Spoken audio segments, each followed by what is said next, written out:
Chapter 1. The Apothecary. Where am I? What does this woman intend to do? In the dimly lit chamber, enveloped within a steaming cauldron of potent herbs, Fong Han suddenly opened his eyes wide. The previous haze of confusion had vanished, replaced by a glimmer of clarity tinged with bewilderment. Before the cauldron stood a graceful woman clad in a purple gown, loosening her attire.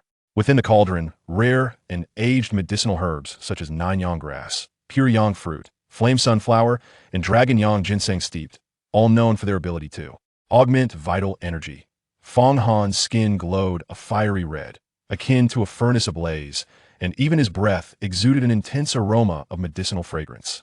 I, Qianqiu, possess a beauty unmatched, and countless young talents in Yinming City would fall at my feet, yet they can only yearn from afar. Were it not for the rampant yin energy within me, which necessitates your transformation into a pure yang elixir for my survival, I would never have consented to this engagement with you, nor would I have granted you this opportunity tonight.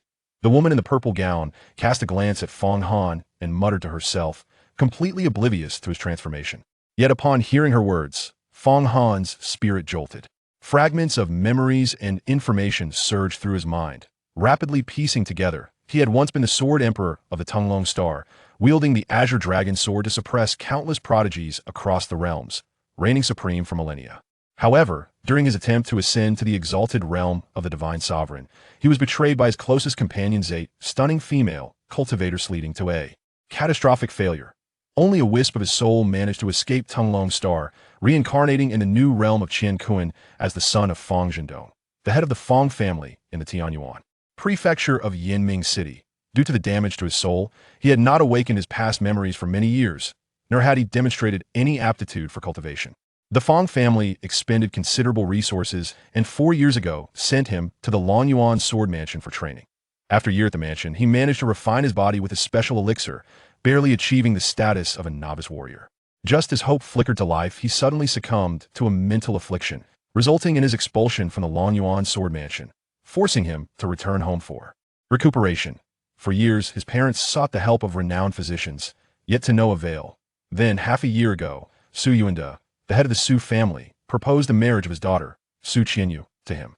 Su Qianqiu, a stunning beauty with an enchanting allure, was a source of satisfaction for the Fong family, especially given the long-standing friendship between the two families.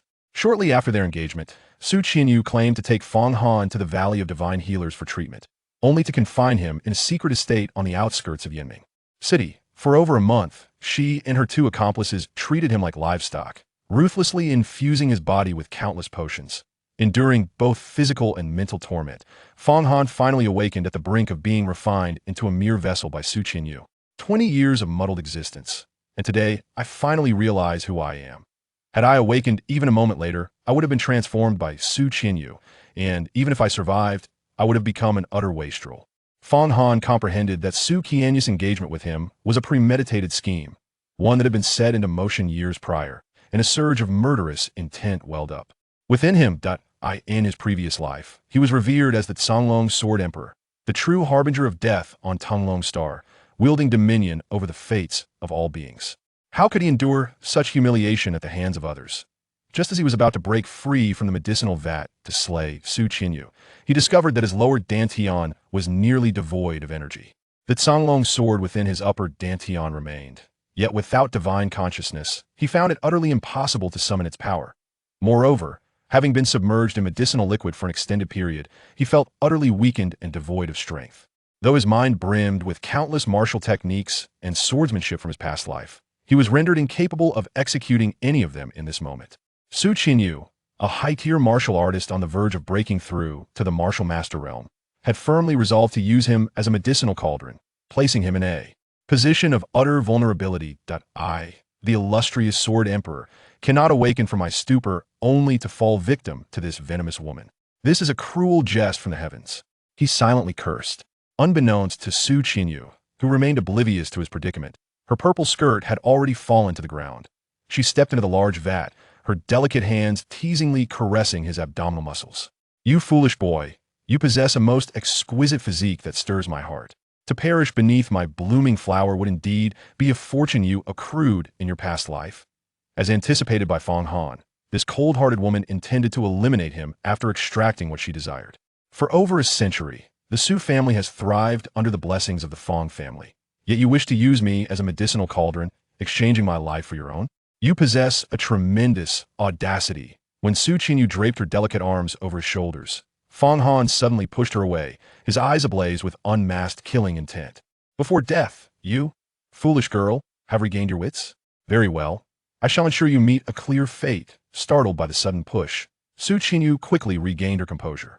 She regarded Fong Han with a mocking smile. Your unique constitution makes you inherently suitable as a pure yang medicinal cauldron. Otherwise, why would my father have proposed marrying me to you? Do you genuinely believe the Su family is merely honoring old ties by marrying me off to bring you fortune? Do you not realize that upon the announcement of our engagement in Yanming City, many scoffed at the sight of a flower blooming amidst cow dung? This is a secret sanctuary of the Su family. Even if you are no longer foolish as a high-tier martial artist, I assure you, you cannot escape my grasp tonight. However, since you are my nominal fiancé, rest assured that after your demise, I will ensure that extra offerings are burned for you each Qingming festival. The most ludicrous part is that your parents and sister, after your passing, will express gratitude for my care of you during this time. Would you not agree that your entire family is rather dim-witted? As for finding a man, I will undoubtedly seek one who surpasses you 1,000-fold, who will cherish me deeply.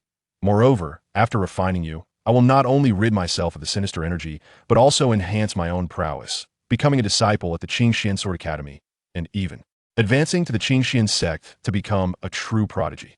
The future Su family will undoubtedly soar to great heights, requiring no assistance from your Fong family. After delivering her biting mockery, Su Qianqiu prepared to forcibly refine Fong Han. As I awaken, I find myself reduced to a mere vessel for that wretched woman. What is the point of awakening then? To languish in a daze until death, which is hardly a fate more unbearable, Fong Han lamented, yearning to push Su Qianqiu away once more, yet feeling utterly powerless, his heart. Engulfed in despair, though a flicker of defiance lingered within him that moment. A tremor surged through his upper dantian, and a stream of true essence erupted forth, rapidly coursing through his meridians. Is this a remnant of the primordial true essence from my previous life, cultivated within the Songlong sword? He pondered. Heaven has not forsaken me.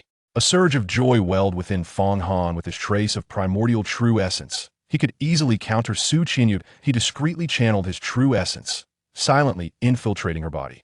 Oblivious to his intentions, Su Qianqiu remained in a state of exhilaration. The malevolent energy within her is indeed potent, and perfectly suited for my purposes, Fong Han mused, activating the unique harmony of strings technique he had devised in his past life. This technique allows one to absorb and refine the essence of the world for personal gain at its pinnacle. It can cleanse and reshape one's meridians, transforming mediocrity into extraordinary talent. For now, relying on a mere fragment of primordial true essence, he could only manifest a fraction of the technique's power, yet absorbing and refining the malevolent energy was a trivial task. The sinister energy within Su Qianqiu was swiftly drawn towards him by the harmony of strings, flooding into his being. The rare medicinal liquids infused in his body by Yunji Lan, along with the herbs steeped in medicinal barrels, began to take effect, rapidly converting into true essence that nourished his limbs and meridians, refining his physique before converging in his lower dantian, situated an inch below his navel. Su Qianqiu sensed something amiss. Attempting to resist, she found herself utterly weak and powerless, surrendering to Fong Han's will. Chapter 2. Will I spare you? In mere moments, Fong Han's vitality surged significantly. Seizing the opportunity, he grasped Su Qianqiu's pulse gate, allowing the harmony of strings to flow with greater ease. Soon, her body swayed, leaning against the barrel wall, and she succumbed to unconsciousness. Fong Han continued to cultivate. The sound of cracking bones resonated through the air, and before long, his internal organs and meridians echoed with a thunderous roar. In approximately half an hour, he had completely absorbed the malevolent energy from Su Qianqiu's body.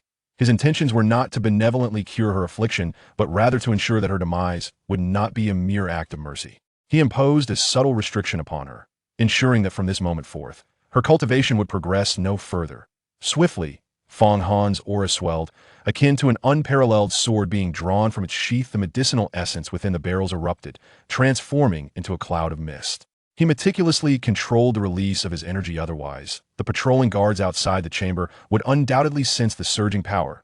In such a brief span, he had transcended from an ordinary individual to completing the preliminary refinement of his body, advancing through the martial artist realm, and unblocking the primary meridians throughout his body, thereby ascending to the rank of a novice martial master. The first stage of cultivation is known as the mortal martial realm. The realm of martial prowess is divided into 3 tiers: martial artist, martial master, and martial sovereign, each encompassing initial, intermediate, and advanced stages. Su Qianqiu, having commenced her training from a tender age, remains merely an advanced martial artist. In contrast, Fang Han has surpassed her, now standing as an initial martial master. Originally, Fang Han contemplated ending Su Qianqiu's life directly, yet found such an act to be excessively merciful. He extricated her from the medicinal vat and cast her aside onto a wooden platform. Swiftly, he cleansed his body of the impurities expelled due to his ascension, donning a suit of Azure attire, and retrieved a long whip hanging from the wall of the secret chamber. With a swift flick of his wrist, the whip lashed out with precision, striking Su Qianqiu and leaving a long crimson mark upon her skin. Su Qianqiu regained consciousness from her stupor. She let out a piercing scream and hastily rose from the platform. "What have you done to me? If you have sullied my honor, I shall see you suffer 1,000 tortures." Her eyes, filled with fury and chill, reflected her shock and rage. Her last memories consisted of attempting to refine Fang Han, only to be ensnared by his peculiar technique, leaving her limp and unconscious, oblivious to the subsequent events. Fear not at her if she had failed to refine Fang Han, allowing him to seize her essence. It would be a grave miscalculation to sully you. You were once my betrothed. Any action I undertake would be justified. However, you overestimate your worth. Why would I have any interest in someone of your ilk? Fang Han retorted coldly. You have schemed against me. Now I present you with a choice regarding your demise. With fury igniting within her, Su Qianqiu donned her violet skirt and sprang into action, her fingers poised like claws as she lunged at Fang Han's shoulder. As an advanced martial artist, she believed subduing Fang Han would be a trivial feat, yet Fang Han's expression darkened, and the whip struck again. Crack! Before Su Qianqiu could close the distance, she felt the sting of the whip once more.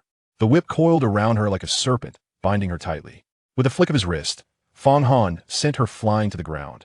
Her violet skirt was torn asunder by the whip, leaving a clear mark of blood across her skin. After her anguished cry, she exclaimed in disbelief. When did this worthless fool attain such prowess? For months, she had manipulated Fang Han, transforming him into a mere vessel. In her eyes, he was the weakest of the weak, yet now she found herself effortlessly defeated by him. Moreover, she realized that not only was his whip technique exquisite, but his martial realm seemed to surpass her own, leaving her in a state of shock and incredulity. Fang Han offered no reply, but the murderous intent in his gaze towards Su Qianqiu intensified. Miss Qianqiu, what has transpired? Outside the secret chamber, a cacophony of footsteps erupted, followed by a sudden thud as the door was forcefully flung open. 4 men burst into the room with great urgency, 2 of whom were Su Qianqiu's guards, while the other 2, Pan Long and Pan Hu, assisted in transforming Fang Han into an alchemist. They stood vigil outside the chamber, having heard Su Qianqiu's anguished cries, already aware that calamity had struck. Upon seeing the 4 men, especially Pan Long and Pan Hu, a murderous intent ignited within Fang Han. Fang Han is no fool any longer. He possesses formidable cultivation. Seize him at once, and ensure he does not escape.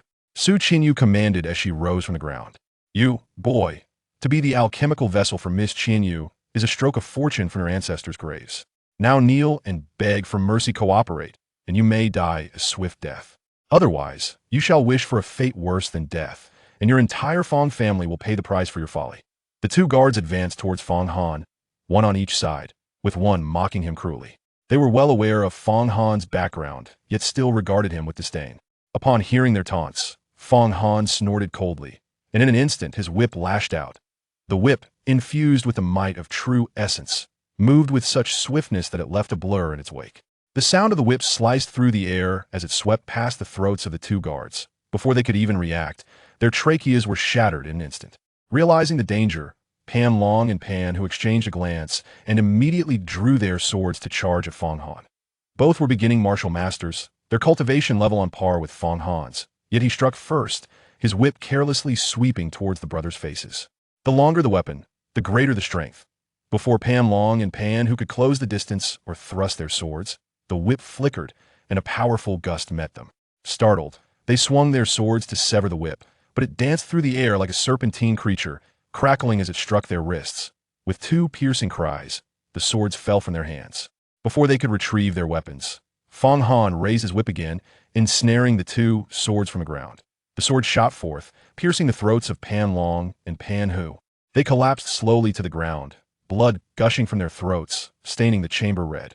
Though their cultivation was similar, they were vastly outmatched in martial skills and experience, rendering their true combat prowess significantly inferior. Soon, the brothers' souls departed from this world. Fong Han executed the four men without a flicker of his eyelid, as if they were but mere ants. That it was then that Su Qianqiu began to genuinely fear him. She understood all too well that given the things she had done to Fong Han, he was entirely capable of killing her. Now it is your turn. As expected, Fong Han turned his gaze upon Su Qianqiu, the whip in his hand swinging once more. She hastily attempted to evade. In the face of life and death, she unleashed an extraordinary speed. Yet, she could not escape the reach of Fong Han's whip. Her garments tore, and a long crimson gash appeared upon her body. However, Fong Han showed no mercy, delivering successive lashes. Fragments of her purple dress fluttered as Su Qianqiu cried out in anguish. "Please, husband, do not strike me any further. I beg you. I have realized my errors. From this moment forth, I shall wholly submit to you and sincerely become your woman." After enduring a dozen lashes, the woman could no longer withstand the torment and sank to her knees, pleading for mercy. Fong Han momentarily halted, his gaze icy as he uttered, "Do you truly believe I would spare you? My lord, you could never bear to slay me." Su Qianqiu lifted her head, her alluring eyes gazing at Fong Han with seductive charm. Her beautiful orbs, adorned with long lashes, sparkled enticingly, while her voice wove a spell upon the very soul. Chapter 3. The Leader. At the age of 22, Su Qianqiu was 2 years the senior of Fong Han. In the presence of the Fong family, she had always feigned decorum, yet she had secretly honed her enchanting skills for unforeseen circumstances. Now, she held the conviction that she could entirely dominate Fong Han's spirit, orchestrating his downfall. It appeared that he was indeed affected. He cast aside the whip and took deliberate steps towards Su Qianqiu. "My lord, the night is fleeting, let it belong to us." Su Qianqiu believed her seductive arts had borne fruit, her heart swelling with delight as she rose from the ground, swaying her waist with captivating charm, intent on throwing herself into Fong Han's embrace, to prevent the night from stretching into a myriad of dreams. She aimed to swiftly capture Fong Han and refine this medicinal person. However, what took Su Qianqiu by surprise was the fierce slap she received from Fong Han. As she approached him, she was violently sent flying, landing hard on the ground, blood trickling from the corner of her mouth, while professing her desire to become his wife. She resorted to devious schemes in an attempt to refine him. Truly, this wretched woman would not shed tears until faced with the coffin. Fong Han let out a cold snort, drawing the bloodied sword from the lifeless body of Pan Long, and with a fierce swing, aimed it at Su Qianqiu. Blood splattered as a severed arm flew through the air. Su Qianqiu screamed in agony, nearly losing consciousness from the excruciating pain. "Please don't kill me. I promise I will never dare again," she pleaded, overwhelmed by terror, dropping to her knees, her body trembling uncontrollably. "For the heinous acts you have committed, 1,000 deaths would not suffice to atone for your sins." Fong Han brandished his sword, an aura of murderous intent enveloping the entire chamber. As the air within seemed to solidify, in this moment, he resembled a deity of death. "Husband, I am willing to exchange everything the Su family possesses for my life. From this day forth, both I and the Su family will serve you, generation after generation, as your devoted servants. Should I ever betray this vow, may I be struck by divine retribution and condemned to the depths of the underworld, never to rise again," Su Qianqiu implored, her pain palpable. In her desperation to survive, she was prepared to make any promise. "How dare you, a wretched creature, address me as husband? If you wish to live, then reveal the collusion between the Su family and the Zhao family that has brought about my demise. Speak even a single falsehood, and I shall take your life." Fong Han gazed at Su Qianqiu, his tone chillingly frigid. When he first entered the Long Yuan sword manor for his cultivation, Zhao Zi, the eldest daughter of the Zhao family, held the position of sword master. This woman possessed remarkable talent and beauty, which rendered her exceedingly proud. She rarely deigned to acknowledge him. However, one day, she unexpectedly invited him for tea, and he became infatuated. After being ensnared by his infatuation for over 2 years, he became engaged to Su Qianqiu. At which point Zhao Zi suddenly became Su Qianqiu's confidant, actively contacting the Divine Healer Valley to seek treatment for him. Yet, ultimately, they did not send him to the Divine Healer Valley, but confined him here instead. He recalled that not long ago, Zhao Zi had visited this secret chamber, seemingly instructing Qianqiu on how to expedite his transformation into a medicinal being. Thus, his retribution would not be limited to the Su family. The Zhao family must also face annihilation. Please, young master, do not kill me. I will reveal everything. I was born with the Qianqiu disease, and 3 years ago, my father learned of your secret as a latent pure yang body. He conspired with the Zhao family, proposing that after they jointly obliterated the Fong family, all of our family's assets would be ceded to them in exchange for Zhao Zi poisoning you. After the poisoning, you became a fool, and my Qianqiu disease can only achieve optimal results by refining a pure yang body when it erupts. Therefore, several months ago, my father willingly suggested that I marry you. Qianqiu, realizing that Fong Han was no longer a fool and had recalled everything, dared not utter any more falsehoods and thus divulged all these hidden matters. Zhao family, your demise shall come swiftly. Fong Han had unraveled the entire situation, and a surge of murderous intent coursed through his heart. He muttered to himself, casting a cold gaze at Qianqiu. Within 3 days, you shall return tenfold the betrothal gifts bestowed upon you by the Fong family, and publicly apologize to us. I shall formally annul our engagement. Henceforth, your Su family will be obliged to tribute us with 100,000 taels of silver each month, along with 10 body refinement pills and 5 meridian opening pills. Should you fail to comply, prepare for the annihilation of your clan. His tone was icy, for he was aware that the truth of his latent pure yang physique was known to no one in the Fong family, yet the Su family had somehow discovered it. In his eyes, Qianqiu's actions of turning him into a medicinal being were not merely personal but rather a scheme orchestrated by the entire Su family, and thus their punishment was well-deserved. With the awakening of his past life's memories, his mind brimmed with countless supreme cultivation methods. Becoming a top-tier powerhouse in the Qianqiu continent was merely a matter of time. Punishing a woman like Qianqiu was within his grasp, feasible at any moment.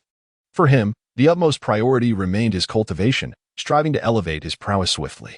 In his previous life, he had been betrayed by 8 stunning female companions, a grievance he could not swallow. He was determined to forge an unparalleled foundation and return to Tunglong Star to settle scores with those 8 women. Cultivation hinges on the principles of law, companionship, wealth, and territory. Wealth is a crucial element, necessary for purchasing rare medicinal materials, concocting elixirs, and establishing spirit-gathering formations, all of which demand substantial financial resources and spiritual stones.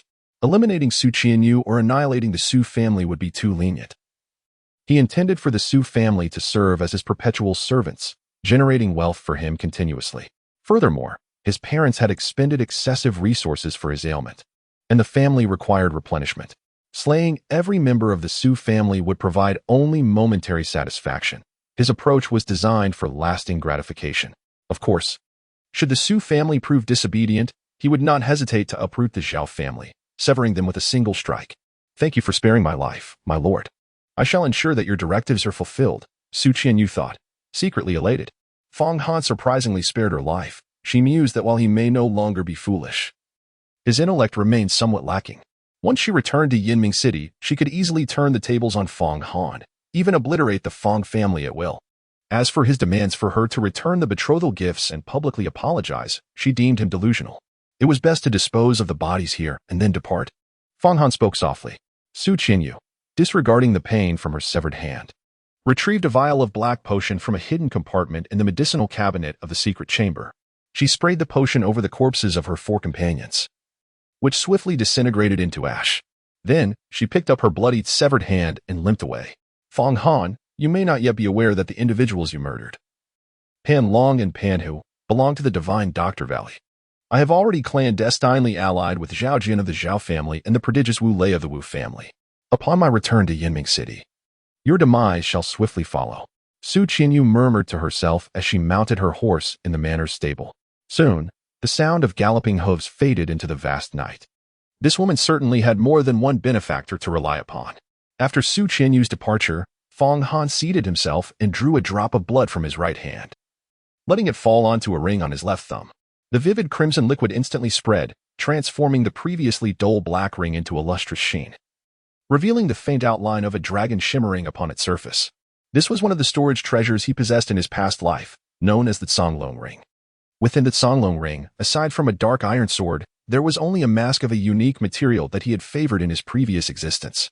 However, By activating the Songlong ring, his storage capabilities would become significantly more convenient. His Songlong sword resided in his upper dantian, and as he had yet to cultivate his divine consciousness, he was unable to summon the sword nestled within his brow's upper dantian. For the time being, wielding the dark iron sword as a weapon was a commendable choice. Subsequently, Fang Han thoroughly scavenged the rare medicinal materials and valuable items from the secret chamber, packing them all into the Songlong ring.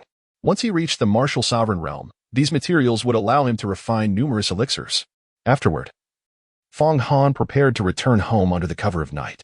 His family had devoted all their resources to treating his affliction, and having been away for over a month, he longed to reunite with them. Moments later, Fang Han, holding a torch, emerged outside the manor's gate. Just as he was about to set the manor ablaze, his expression shifted.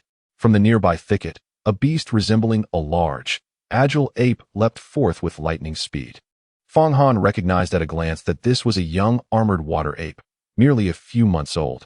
The little creature appeared to be in a state of panic, frantically seeking an escape. Over the past century, the spiritual energy of the Qianqiu continent has revitalized, giving rise to a multitude of prodigies and a significant increase in the number of demon beasts. Furthermore, the seals imposed by ancient powers on several major demon realms have begun to weaken, causing a steady emergence of demonic beings. The rampant activities of these demon beasts and dark entities have severely compromised the safety of humanity. In response, the Yanlong Kingdom has even established specialized organizations such as the Demon Suppression Office and the Demon Exorcism Army to combat these threats. It seems that whatever one desires manifests into reality. Fang Han felt a surge of joy upon encountering the armored water ape. His physique remained frail, and the essence of this mystical beast was most suitable for tempering his body, far surpassing the efficacy of ordinary body-refining elixirs. In the next moment, the mysterious iron sword from the Azure Dragon Ring materialized in his grasp. This blade, measuring 3.5 feet in length, bore a deep black hue, exuding an unassuming presence. With a swift motion, his figure flickered, and the iron sword shot forth like a streak of light, piercing the young beast's heart. The essence of the beast resided within that very heart. In an instant, he forcefully withdrew the blade, and a small droplet of essence slid down the blood channel of the sword. This was indeed a rare variant of the armored water ape, and its essence far exceeded that of typical beasts. Although it was toxic, I possessed the skill of harmonious resonance, enabling me to refine it directly. Fang Han felt a surge of emotion, as he had long prepared a small porcelain vial to capture this essence of blood, sealing it away. You audacious child! Have you truly slain the iron-armored water ape that we pursued for an entire night, and extracted its vital essence? Are you courting death? As Fang Han had just stowed the small porcelain vial within the Songlong ring, two enchanting maidens emerged from the thicket. Leading the charge was a young girl, no more than 18 or 19, clad in a flowing dress, with a longbow in her grasp and a sharp arrow aimed directly at him. She radiated an aura of lethal intent. Fang Han felt a surge of displeasure. However, his gaze did not linger on the young girl, but rather shifted to another individual. This was a woman of approximately 24 or 25, brandishing a sword, clad in sleek black attire. She possessed an elegant stature, her countenance exuding a heroic spirit, with brows resembling distant mountains and a beauty that could cause fish to sink and birds to fall. In his past life, amidst a myriad of blossoms, he was instantly captivated upon laying eyes on her. For years prior, at the tender age of 16, while en route to the Longyuan Sword Mansion in Qianqiu County, he had encountered her by chance on the streets. Even then, he felt a peculiar sense of familiarity with her, not foreseeing that 4 years later, their paths would cross once more. Her name was Dantai Qianqiu, one of the 9 commanders of the Demon Suppression Division, overseeing all affairs within Qianqiu County. She was a paragon of valor, renowned for vanquishing demonic beasts and safeguarding humanity's safety. Her name echoed throughout Yinming City and the entirety of Tianyuan County. Moreover, she was celebrated as the most exquisite beauty in Tianyuan County. There existed a prestigious ranking of beauties, and since her arrival, she had never relinquished her position at the top. Tianyuan County governed Yinming City and 17 other cities, rendering the beauty rankings of the county far more esteemed than that of Yinming City. Young man, are you unable to hear my words? Do you dare to gaze upon my sister Qianqiu? The young girl wielding a bow, further incensed by Fang Han's actions, glared at him and declared, I shall count at 10. If you do not surrender the blood essence of the demonic beast and offer an apology and compensation, I will extinguish you with a single arrow. Apology? Compensation? I slayed a demonic beast, not your pet. My dear lady, is your mind not functioning properly?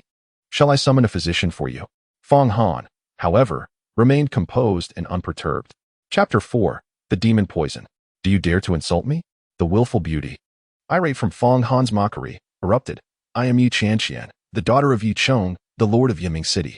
Boy, if you continue to speak nonsense, I shall slay you.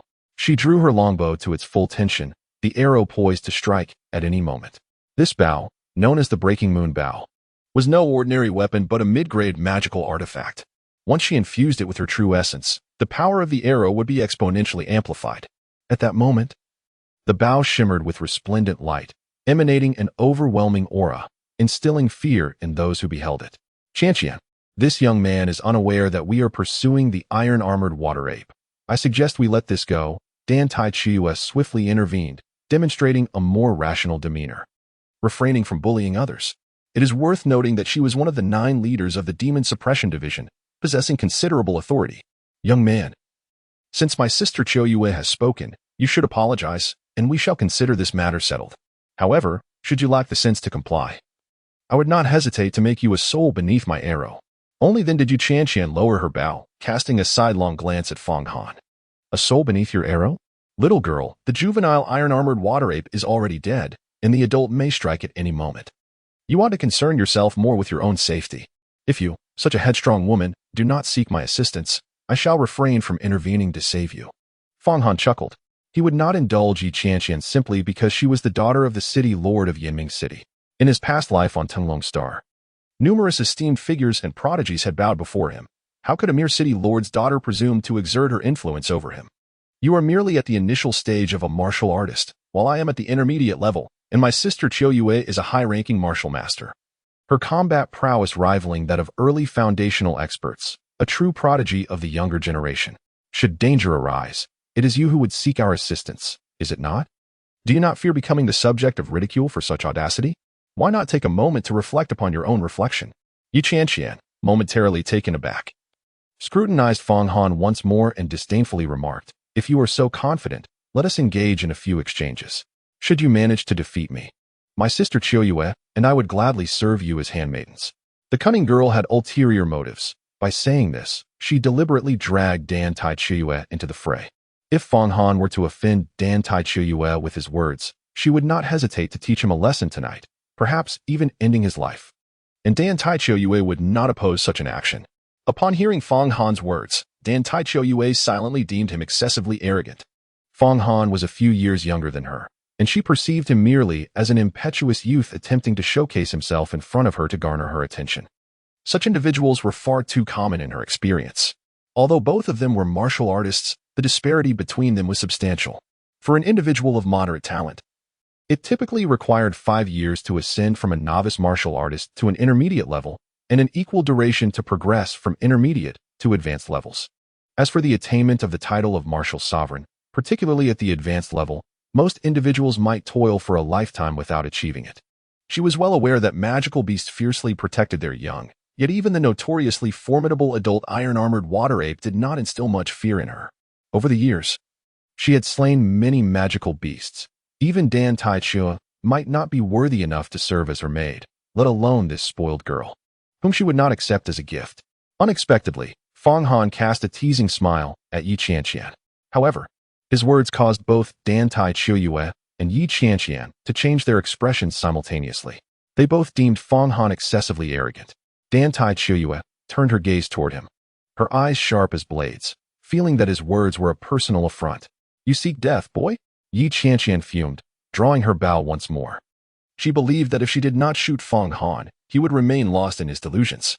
Just as Yi Qianqiu was about to make her move against Fong Han, a low, thunderous roar echoed from the nearby river, resembling the bellow of an ox. Both Dan Taiqiu and Yi Qianqiu turned their heads toward the river's direction, and in the moonlight, they beheld a colossal figure emerge from the thicket, charging towards them. It was a mature iron-armored water ape, standing at least 2 zhang tall. Its body was enveloped in a thick layer of dark armor, its limbs robust and muscular, with sharp claws extending from its feet. Its head was enormous, filled with menacing fangs within a cavernous maw. The iron-armored water ape leaped several zhang high, descending upon them like a towering iron fortress, instilling terror. Yi Qianqiu, momentarily taken aback, quickly regained her composure. Before the iron-armored water ape could land, she drew her bow and released 3 arrows in rapid succession. The tips of the arrows glimmered with flowing essence, and despite the beast's incredible speed, none of her arrows missed their mark. However, the smile that had just graced Yi Qianqian's face vanished in an instant, for all 3 arrows merely ricocheted off the iron-armored water ape's body. The arrows, unleashed with the full might of the broken moonbow, failed to inflict any damage upon the creature. This is an extraordinary iron-armored water ape. Stand back. Allow me to handle this. Qianqiu cried out in alarm. She had already discerned that this armored water ape was unlike any other, its protective shell extraordinarily formidable. Yi Qianqian, skilled in long-range combat with a bow and arrow, lacked the prowess to engage the armored creature in close quarters. If she could not withstand this beast, her demise was certain. She leapt into the air, drawing her sword, and in an instant, a surge of Azure sword energy erupted forth, slicing fiercely towards the armored water ape. As a high-ranking martial artist, she was capable of externalizing her vital energy, and with her superior sword in hand, this blade of energy was nearly indomitable. The sword energy cleaved through the air, howling as it struck the abdomen of the armored water ape. However, the beast's forward momentum merely faltered momentarily in the air, as the sword energy left not a trace upon its dark armor. A resounding crash ensued, the residual force of the sword energy shattering a large boulder on the lawn near the estate's entrance. Before Qianqiu could regain her composure, the armored water ape lunged at her. In a flurry, she once again brandished her sword. In such close combat, there was no need to release sword energy. She aimed directly for the heart of the armored ape. Yet, despite her efforts, this strike failed to inflict any damage. And the force of the creature's charge bent her sword. The overwhelming impact sent Qianqiu hurtling backward, and she staggered several paces before regaining her footing. In this direct confrontation, she had suffered considerable loss.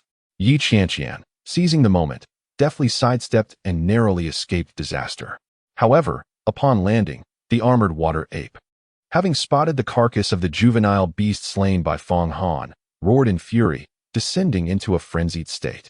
It leaped once more, opening its gaping maw to pounce upon Yi Qianqian, perceiving her as the weakest link, intent on tearing her apart first. In a state of panic, Yi Qianqian rolled swiftly to the side, narrowly avoiding the beast's assault. Yet before she could rise, the giant paw of the armored water ape, propelled by ferocious winds, swept towards her. In a moment of desperation, she raised her longbow to defend herself. But the brute strength of the armored water ape was overwhelming, sending her and her bow flying through the air, crashing to the ground, blood spilling from her lips, and claw marks marring her arm. Desiring to rise immediately, she found her vital energy dissipated, leaving her utterly drained. The specter of death loomed ominously around her. Observing Yi Qianqian in peril, Qianqiu, with no time to regulate her turbulent vital energy, rushed forward with her sword, engaging the armored water ape. Under the moonlight, the battle between the lone figure and the beast commenced. The armored water ape, with a casual swipe of its massive paw, generated a terrifying sonic boom. Qianqiu's sword energy repeatedly struck the armored beast, yet could not deter this unstoppable force, which mercilessly pushed her back until they were forced into close-quarters combat. Before long, she found herself slashed multiple times by the creature's sharp claws, her dark battle attire torn in several places. In a desperate cry, she urged Fong Han and Yi Qianqian, "You must flee at once. I cannot withstand this much longer." Earlier, Fong Han remarked that she was unworthy of serving as a maid, which greatly displeased her.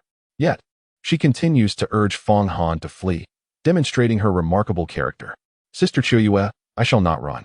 Tonight, we face life and death together," Yi Qianqian exclaimed. Struggling to rise from the ground, her voice tinged with tears. She had come to realize that both she and Qianqiu might very well perish here tonight. Headstrong and willful, yet fiercely loyal, she had no intention of escaping alone. "Why should I flee?" Fong Han, however, spoke with a calm demeanor, as a novice martial artist. "Do you truly believe you can withstand the onslaught of an armored water ape?" Qianqiu felt a surge of frustration, questioning Fong Han's mental faculties. The armored water ape possessed formidable strength, likely at the lord level, a challenge she herself could not face. How could Fong Han hope to contend with such a beast? She surmised that only a master of the foundational realm, above the martial sect, could slay this creature.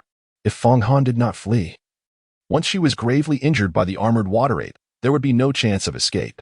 This mere aberration, the armored water ape, was inconsequential. However, once it was vanquished, its vital essence would rightfully belong to her. Feng Han spoke lightly. Let me remind you all that the claws of this demonic beast are laced with a peculiar venom. As it stands, you are all poisoned. If I do not intervene, you shall perish as your vital energy reverses and your bodies succumb.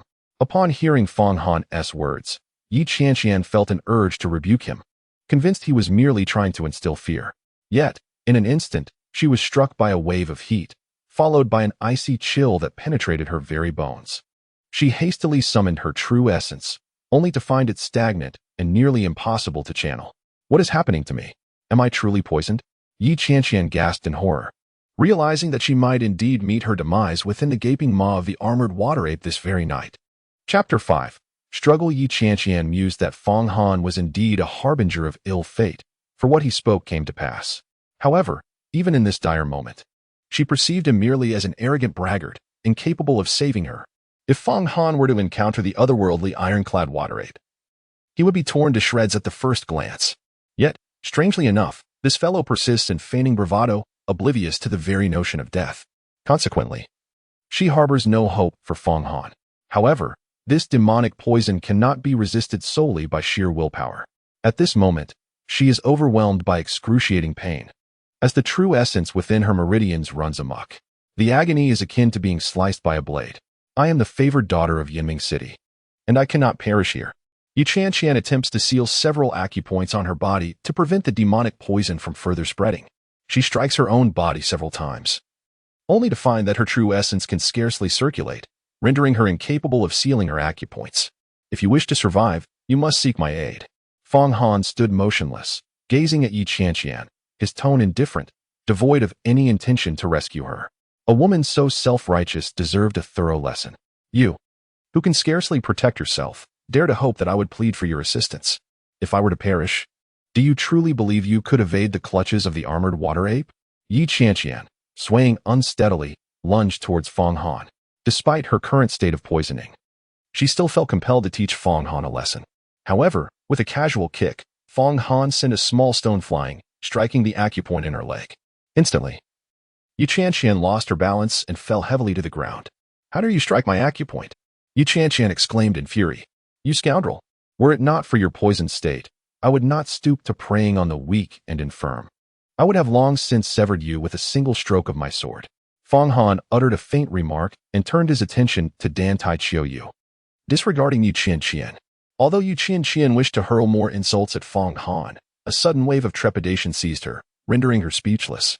After all, she was deeply ensnared by poison, and despite Feng Han's limited prowess, he wielded a significant influence over her. Dan Tai Qiu too had succumbed to the toxin. Her cultivation was profound, having attained the rank of a high-level martial sovereign, and she was employing her energy to slow the spread of the venom. However, after evading multiple assaults from the iron-armored water ape, her footing had become precarious. When the colossal paw of the iron-armored water ape descended once more with overwhelming force, she found herself unable to dodge, and in a moment of desperation, she swung her sword to block, preparing for a direct confrontation. With a resounding crash, the ape's claw, akin to an iron hook, struck her sword, sending both her and her weapon hurtling backward. Thud! Dan Tai Qiu crashed to the ground, spitting out a mouthful of blood. Yet, before she could rise, the iron-armored water ape roared, its gaping maw wide open as it leaped high, extending its massive paw to strike. Dan Tai Qiu's face drained of color. The force behind that paw was easily in the tens of thousands of pounds, and should it land, it would crush her into the very earth, ensuring her demise. A fierce wind rushed toward her, and she beheld the ape's furry paw, and its gaping maw filled with long, sharp fangs. Feeling as if one foot had already crossed into the realm of the dead, just as escape seemed impossible and all hope faded, a swift sound pierced the night. To her astonishment, she witnessed a streak of light shooting forth, plunging into the cavernous mouth of the iron-armored water ape.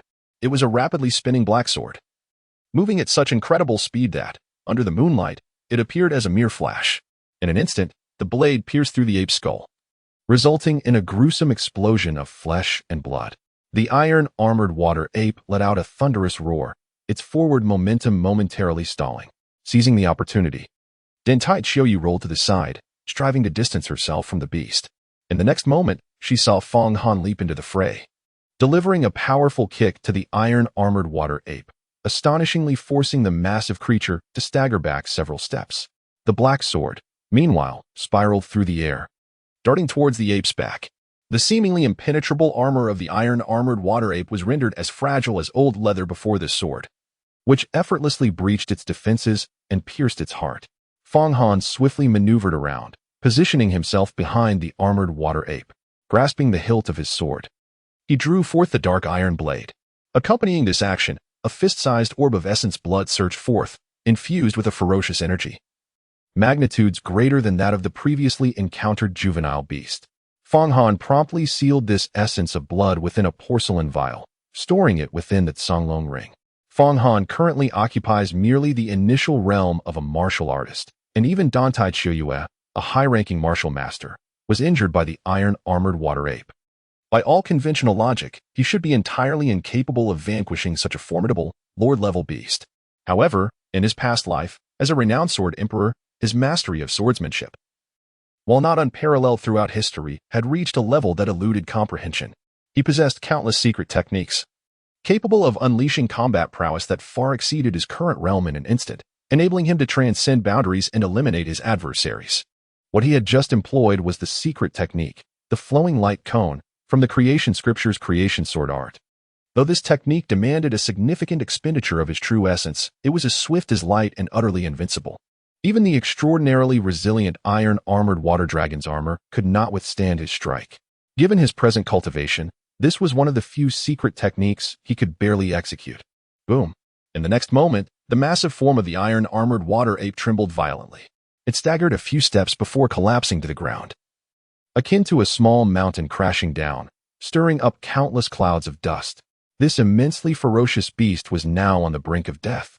Its lantern-sized eyes, however, remained fixated on Fong Han, unwilling to close, as if filled with an overwhelming sense of unwillingness. It seemed to struggle to comprehend why a human of such a low realm could possess such immense combat strength. A mere initial martial artist slaying a lord-level beast, that was prowess that surpassed high-ranking martial masters in Yiming City, and perhaps even the entire Tianyuan prefecture. Such a prodigy was likely non-existent. Qianqiu, who had narrowly escaped disaster, lay on the ground in shock. Had she not witnessed it with her own eyes? She would never have believed such an event could occur. Earlier, when Fong Han claimed he could save them, they had thought him boastful. Now, they regarded him as profoundly inscrutable.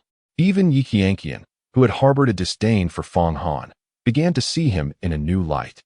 Suspecting he might hail from a prominent family or a grand sect, otherwise, it would be impossible for him to unleash such formidable strength. Young lady, I thank you for your life-saving grace. May I inquire your esteemed name? Dantai Qianqiu rose from the ground, wiping the blood from the corner of her mouth, as she expressed her gratitude to Fong Han. While assessing him, she felt an unsettling anxiety. Her true energy was waning, and the potency of the beast's venom exceeded her imagination. She estimated she would not be able to hold on much longer before succumbing to unconsciousness. Now, only Fong Han could save her and Qianqiu. However, they were in the outskirts, and setting aside whether Fong Han knew how to counteract the poison, even if he did, it would likely require some intimate contact. Yet, this was their first meeting. If she and Qianqiu were to lose consciousness, would this unfamiliar man dare to take advantage of the situation? This was her greatest concern. She was well aware of how crazed the men pursuing her could be. I am Fong Han. Fong Han merely uttered a phrase before striding towards Dantai Qianqiu, lifting the breathtaking leader of the Yunzhou beauty list into his arms and making his way towards the Su family's estate. What are you doing? Dantai Qianqiu exclaimed in a panic, struggling in Fong Han's embrace.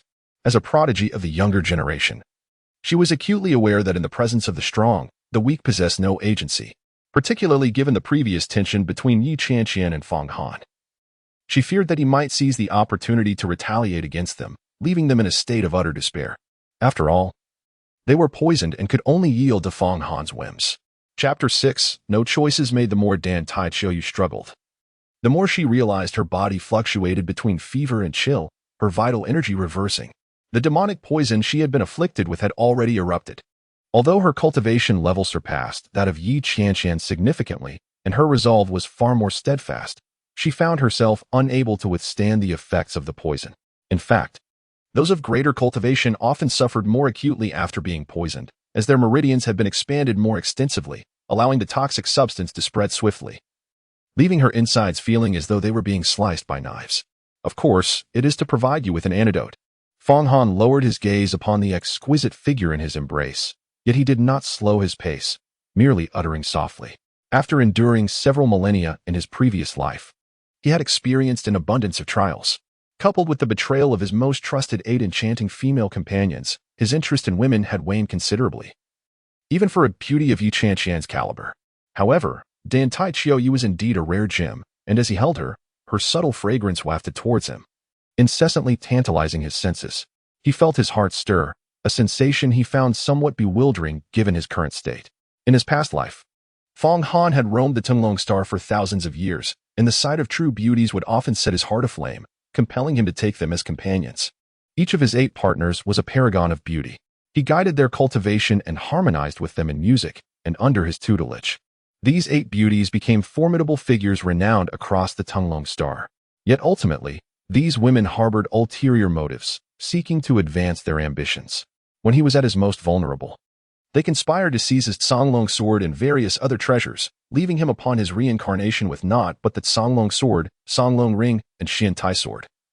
While all his other weapons, artifacts, elixirs, talismans, and rare materials were taken by these women, he had suffered greatly at the hands of these 8 enchanting companions. Otherwise, he would have already attained the status of a divine being on Tunglong Star, invincible and dominant in his era, and would not have been forced to reincarnate in this realm to begin his cultivation anew.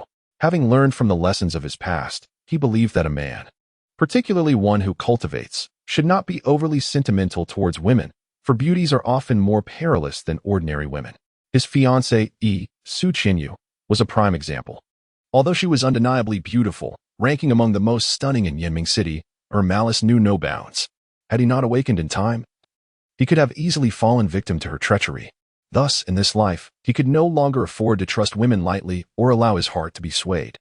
At this juncture, expending his vital essence to save Dan Tai Qiu was not a prudent decision. He had already depleted a significant amount of his vital energy in dispatching the armored water ape with his secret technique. He was acutely aware that his so-called fiancée, Su Qianqiu, appeared to be submissive on the surface, yet her true feelings remained uncertain.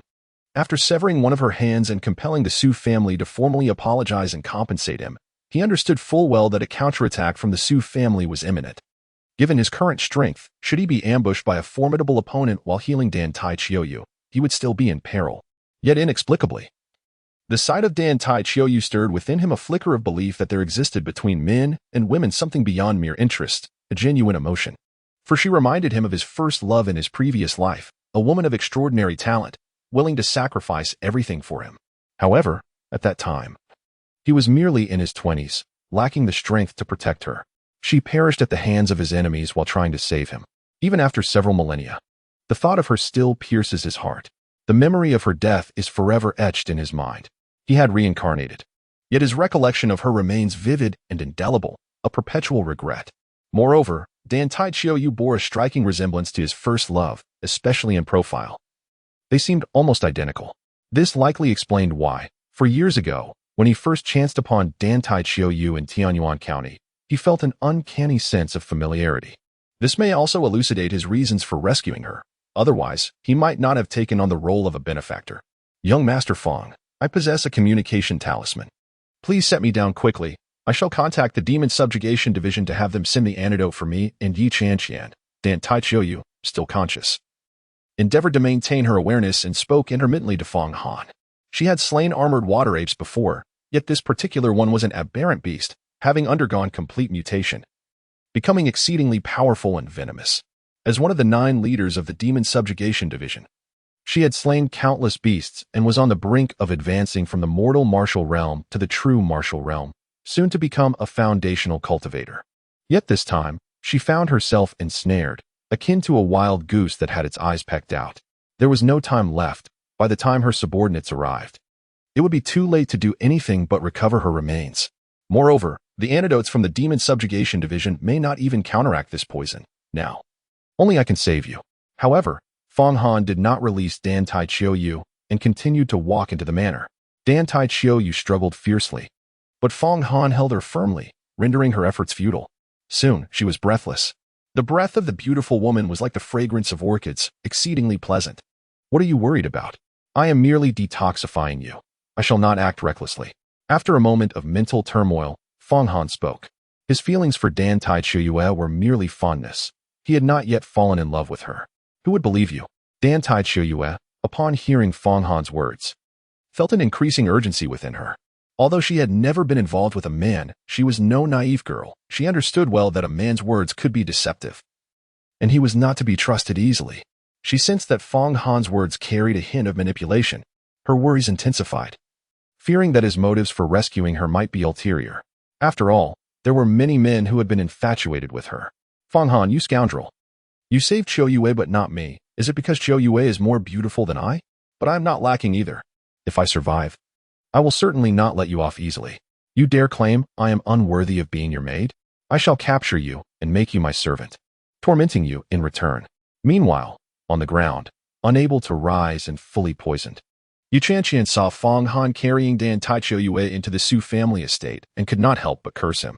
At that moment, her suffering was at its peak, and her hatred for Feng Han was palpable. Chapter 7. A New Flame? Several hours later, daylight had broken. As the morning light streamed into the largest bedroom of the estate, two women sleeping in the grand bed awoke simultaneously, letting out a shriek. They realized they were completely unclothed. The two were, of course, Dan Taiqiu and Qianqiu. Qiu Yue, did that scoundrel Feng Han defile us? After the scream, Qianqiu hurriedly wrapped herself in a blanket, her cheeks flushed as she asked Dan Taiqiu, didn't he refuse to save me? How am I here? Indeed. Men often spoke one way, but men another. They were not to be trusted. She had collapsed on the meadow outside the estate, poisoned and unconscious, unaware of what had transpired afterward. Though she appeared fearless, she was now quite anxious. After all, encountering a man for the first time and having a conflict, the thought of being violated was daunting. Feng Han used his energy to heal my poison. I asked him to save you as well, on the condition that I would assist him with 3 tasks. Dan Taiqiu quickly covered herself with a blanket, her face warm with embarrassment. She vividly recalled how Feng Han had brought her in, not acting recklessly, but swiftly acupointing her and delivering a stream of pure essence into her. This essence was extraordinarily refined, flowing gently like a clear spring, easing her impulses and alleviating her discomfort. She had requested Feng Han to rescue Qianqiu as well, but he had remained non-committal, and soon after, she had lost consciousness, unaware of the events that followed. Qiu Yue, both of us beautiful women have been stripped bare by him. Do you truly believe he would do nothing after saving us? Qianqiu wore a look of disbelief, her face marked by concern. If she were truly to be possessed by Feng Han, it would leave her in a state of despair. Upon her utterance, Dan Taiqiu's expression also shifted slightly. She too found it hard to believe in the existence of an unwavering man, unless he were somehow abnormal. Hastily, she wrapped herself entirely in the quilt, scrutinizing her own body. Feng Han was indeed a gentleman. He had not taken advantage of her vulnerability. Soon, as she lifted the quilt once more, she exhaled a sigh of relief. In truth, there was another matter she had not disclosed. Feng Han's genuine essence had intertwined with the true energy within her, forming a ceaselessly rotating yin-yang symbol within her dantian. This incessant motion rendered her true energy remarkably refined, to the extent that a portion of it was on the verge of liquefaction. She sensed that she was nearing the threshold of the foundation establishment realm. In the path of cultivation, there existed the tiers of martial artists, martial masters, and martial sovereigns, all classified within the realm of mortal martialists.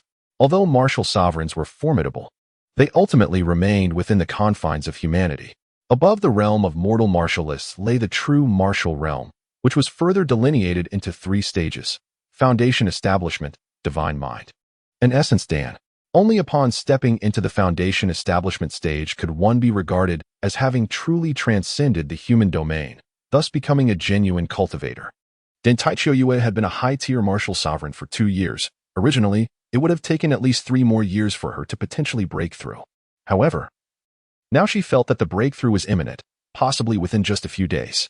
Feng Han imparted to her true essence rather than true qi, which sufficiently demonstrates that he is a martial master rather than a martial sovereign. As the hallmark of entering the realm of martial sovereignty is the transformation of true essence into true qi. Although Feng Han's realm is significantly lower than hers, the purity of his true essence surpasses her true qi, and his combat prowess is extraordinarily formidable. She increasingly perceives Feng Han as enigmatic. And her eagerness to learn more about him intensifies. Could it be that this fellow, having spared you, has taken a liking to me instead? Qianqiu, the headstrong young lady, found herself in a state of anxiety. After a meticulous examination, she confirmed that she was still a girl. With a haughty snort, she declared, "Since you have seen all of me, you must take responsibility. Otherwise, I shall seize you as my servant, and should you disobey, I will whip you daily." Upon hearing these words, Danai Qiuming felt a tinge of concern. Fang Han rescued her, although she could not claim to be in love with him at present. He had quietly carved out a place for himself in her heart. She was well aware that Qianqiu was a woman of her word. If Qianqiu were to develop feelings for Fang Han, there was a genuine possibility that their bond, once akin to that of sisters, could transform into rivalry. At this moment, Fang Han was in the adjacent room, meditating. It was astonishing to discover that Dantai Qiuma was the embodiment of the Taiyan sacred body. Compared to the Tunglong star of my previous life, the Qianqiu continent appeared to be a lower realm. Yet, it had given rise to such a remarkable being. Evidently, the Qianqiu continent was far from ordinary. If she could become my partner on the path, I would strive to ascend to the divine sovereign realm, achieve the status of sword sovereign, and return to the Tunglong star. Such aspirations seemed within reach. After completing his meditation, Fang Han rose, his mind focused. Last night, he had employed the melody of strings technique to detoxify the two beautiful women, resulting in significant depletion of his vital essence. However, now, not only had he fully recovered, but there were also signs of advancement in his cultivation, indicating a potential breakthrough from a novice martial artist to an intermediate one. Yet, he remained uncertain about whether to pursue Dantai Qiuma. In his previous life, he had indulged in fleeting romances, but in this life, he chose to let things unfold naturally, refraining from seeking to make every stunning beauty his partner. What he truly desired was a companion with whom he could share life and death. He no longer wished to nurture a viper by his side, only to be bitten in the end. Listening to the conversation between Dantai Qiuma and Qianqiu left him both amused and exasperated, especially when Qianqiu suggested he take responsibility and even considered making him her servant. He found her to be quite troublesome and lamented that had he known this would ensue, he would not have rescued her last night. In truth, both women had expelled the demonic toxins from their bodies, rendering their garments foul and unwearable, which explained their current state of undress. Soon, Fang Han quietly led a horse away from the estate. Danai Qiuma and Qianqiu, having found some clothes to change into, searched the manor and its surroundings but could not locate Fang Han. The only remnants they found were the corpses of two armored water apes lying on the meadow outside the estate. The flesh of a lord-level beast, though not as precious as its blood essence, was still a substantial source of nourishment for cultivators, capable of fortifying vitality and enhancing physical constitution. Furthermore, while the flesh of the mutated armored water ape was toxic and inedible, it still held immense value. Its hide could be fashioned into armor, and its bones and fangs could be refined into weapons. However, Dantai Qiuma chose to return to the city with Qianqiu, intending to delegate the disposal of the mutated armored water ape corpses to her subordinates. She had lost interest in the matter and was eager to find Fang Han. Recently, there had been a surge of demonic beasts appearing in the urban area of Qianqiu County, and she wished to recruit a powerful individual like Fang Han for the Demon Suppression Division. She sensed that Fang Han was far more complex than his outward appearance as a novice martial artist suggested. Her curiosity about him grew, and she yearned to see him once more. Little did she know, Fang Han had already sown a seed in her heart. Fang Han rode a black horse, galloping back to Yinming City from the outskirts. After more than an hour, he finally arrived.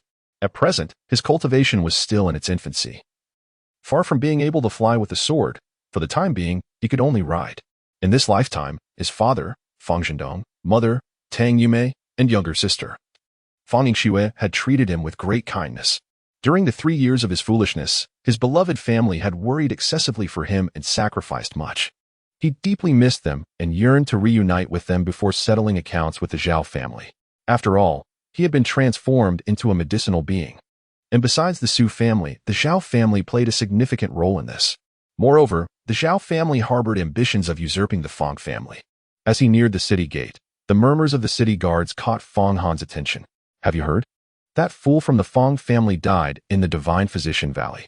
It is said that his condition worsened, and he went mad, falling to his death from a cliff, leaving no trace behind." This had happened several days prior, and the news had come from the Su family. Su Qianqiu, though still young, Had become a widow at such an age, what a pity. They were merely engaged, how could she not remarry? I've heard that she has been exchanging glances with Zhao Jian, the third young master of the Zhao family, as well as Wu Lei, the son of the foremost family in Yiming City, the Wu family. Is Su Qianqiu attempting to play both sides? Fang Han's life could be deemed worthwhile. It was said that the stunning Su Qianqiu had been by his side day and night after their engagement, allowing him to savor the bliss of mortal existence. You must be imagining things. It is rumored that Fang Han did not even hold Su Qianqiu's hand. That fool truly is foolish to the core. If I could marry such a beauty, I would revel in the pleasures of life every night. Hey, stop dreaming. A woman like Su Qianqiu is beyond our reach. You're already in your 30s. This life is destined to be one of solitude for you. Though the guard's banner was hushed, Fang Han heard every word clearly. For his hearing had sharpened significantly upon becoming a novice martial master.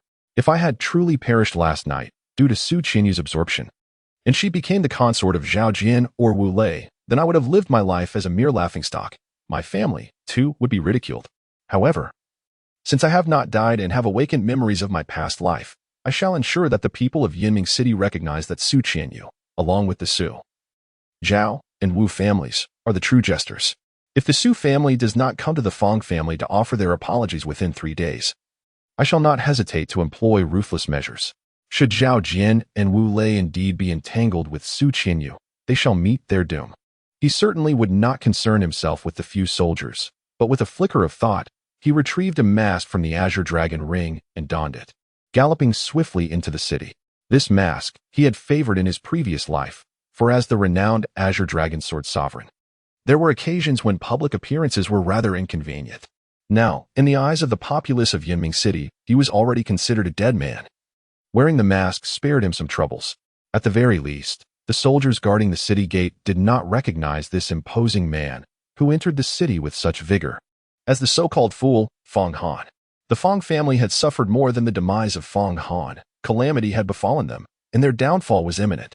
Hey, what insider information have you gleaned? This is no mere rumor. I have a childhood friend who is a high-ranking martial artist working for the Zhao family under young Master Zhao. Last night, while we were drinking, he mentioned that today he would be taking people to seize the Fang family's ancestral burial grounds, and then he would be engaged to Su Qianqiu. Is that true? The Zhao family is one of the 3 great families of Yiming City. This plan involves not only usurping the Fang family's woman, but also annihilating the Fang family and desecrating their ancestral graves. I thought my childhood friend was merely rambling in his inebriation, but before I took my post at the city gate, I witnessed young Master Zhao leading a group of men, swaggering towards the direction of the Fang family's ancestral tomb. As Fang Han passed by several soldiers, he suddenly overheard a few explosive remarks. The Zhao family intends to move against the Fang family? Zhao Zi, you pride yourself on being a genius. Yet you engage in the despicable act of poisoning me. Your brother, Zhao Jian, dares to pursue Su Qianqiu even before I have publicly divorced her. This is tantamount to courting death. Once I eradicate your Zhao family, I shall visit the Long Wan Sword Manor to settle the score with you. Do not think that the Long Wan Sword Manor, or even the Long Wan Sword sect behind it, can shield you from the consequences. A murderous intent suddenly welled up within Fang Han as he urged his steed to hasten towards the ancestral tomb of the Fang family. Today, he was determined to unleash a bloodbath. Chapter 8. The bed-warming maidservant, the ancestral tomb of the Fang family. Fang Han's father, Fang Zhendong, his mother, Tang Yumei, and his younger sister, Fang Yingxue, are paying their respects before a newly erected grave. Numerous joss paper offerings are scattered upon the tomb. Atop the grave stands a grand stone tablet, prominently inscribed with the name of Fang Han. A few days ago, the Fang family received news from the Su family, stating that Fang Han's condition of madness had worsened at the Divine Physician Valley. In a frenzy, he had run wildly at night and tragically fell from a cliff, leaving no trace of his remains. Fang Han's parents and younger sister, believing the tragic news to be true, were engulfed in profound sorrow. They interred Fang Han's clothes and personal belongings, designating it as a grave of garments and adornments. The sky was overcast, and the autumn winds stirred, causing paper offerings and joss money to swirl through the air. In the nearby woods, an unknown bird emitted mournful cries, further amplifying the atmosphere of grief. My unfortunate child. Had I known, I would not have allowed Su Qianqiu to take you to the Valley of the Divine Healer. If only that were the case. You could have remained by my side a while longer. Now, I have been deprived of the chance to see you one last time, murmured Tang Yumei at the gravesite. Her eyes rimmed in red, tears cascading down her cheeks. Though she had entered middle age, her figure remained slender, embodying the grace of a woman still possessing beauty. However, her complexion was ashen, clearly a testament to her overwhelming sorrow. Fang Zhendong's countenance also bore a somber expression, reflecting a heavy heart. Fang Yingxue knelt on the ground, burning Ja's paper and weeping softly. Fang Zhendong, Tang Yumei, you two truly hide here in mourning. It appears I have not sought the wrong place. Just at that moment, Zhao Jian, the third young master of the Zhao family, burst in with a group of men. Zhao Jian, around the same age as Fang Han, was merely in his 20s. Although he was a junior to Fang Zhendong and Tang Yumei, his words dripped with disdain and sarcasm. Behind him stood a dozen robust men, all clad in formidable attire, half of whom wielded large mining hammers. These individuals were at least of high martial artist caliber, with 3 having already attained the mid-tier martial master level, representing the elite of the Zhao family. The soldier at the city gate, known as Old He, had indeed spoken the truth. The Zhao family members had truly arrived at the ancestral grave of the Fang family. Zhao, third young master. What business do you have with us? Fang Zhendong sensed the malevolence emanating from Zhao Jin, yet he maintained his composure. The Zhao family, one of the 3 prominent clans in Yinming City, nearly monopolized the sales of weaponry and elixirs, their power far surpassing that of the Fang family. The Fang family also practices alchemy, yet they can only concoct inferior body refining pills. While the Zhao family not only excels in producing superior body refining pills, but also acts as a distributor for the miraculous meridian pills from the Divine Physician Valley. For practitioners, the initial requirement is the body refining pill, which assists individuals in becoming martial artists and lays a solid foundation. Conversely, the meridian pill enables martial artists to open their major meridians, thus ascending to the realm of martial masters. It can be asserted that the medicinal concoctions of the Fang family merely cater to the training needs of financially constrained small family science, occupying a meager share of low-grade pills in Yinming City, while the affluent and influential exclusively procure the Zhao family's potions. Consequently, the Fang family can only precariously maintain its status as a second-rate family within Yinming City. Unless absolutely necessary, the Fang family cannot afford to offend the Zhao family. In the past, due to the absence of a genuine competitive relationship, the Zhao family seldom troubled the Fang family. However, this time, both Fang Zhendong and Tang Yumei harbored ominous premonitions. Our Zhao family has set its sights on your Fang family's ancestral burial ground.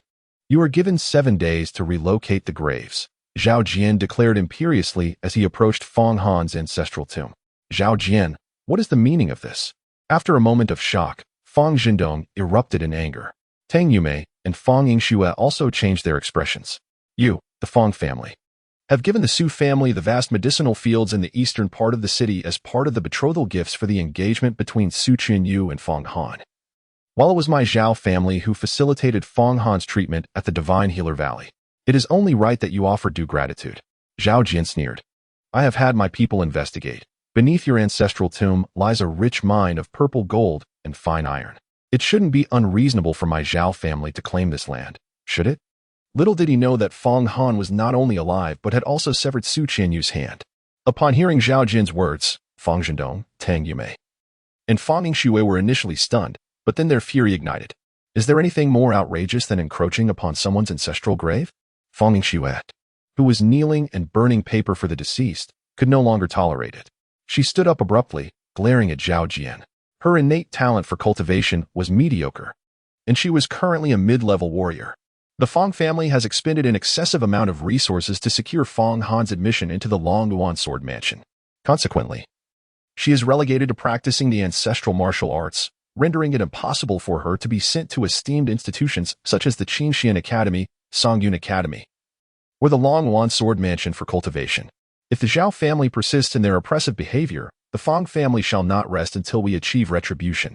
Fang Zhendong appeared refined and composed, devoid of anger, yet at this moment, he straightened his posture and fixed his gaze upon Zhao Jian, speaking with unwavering conviction.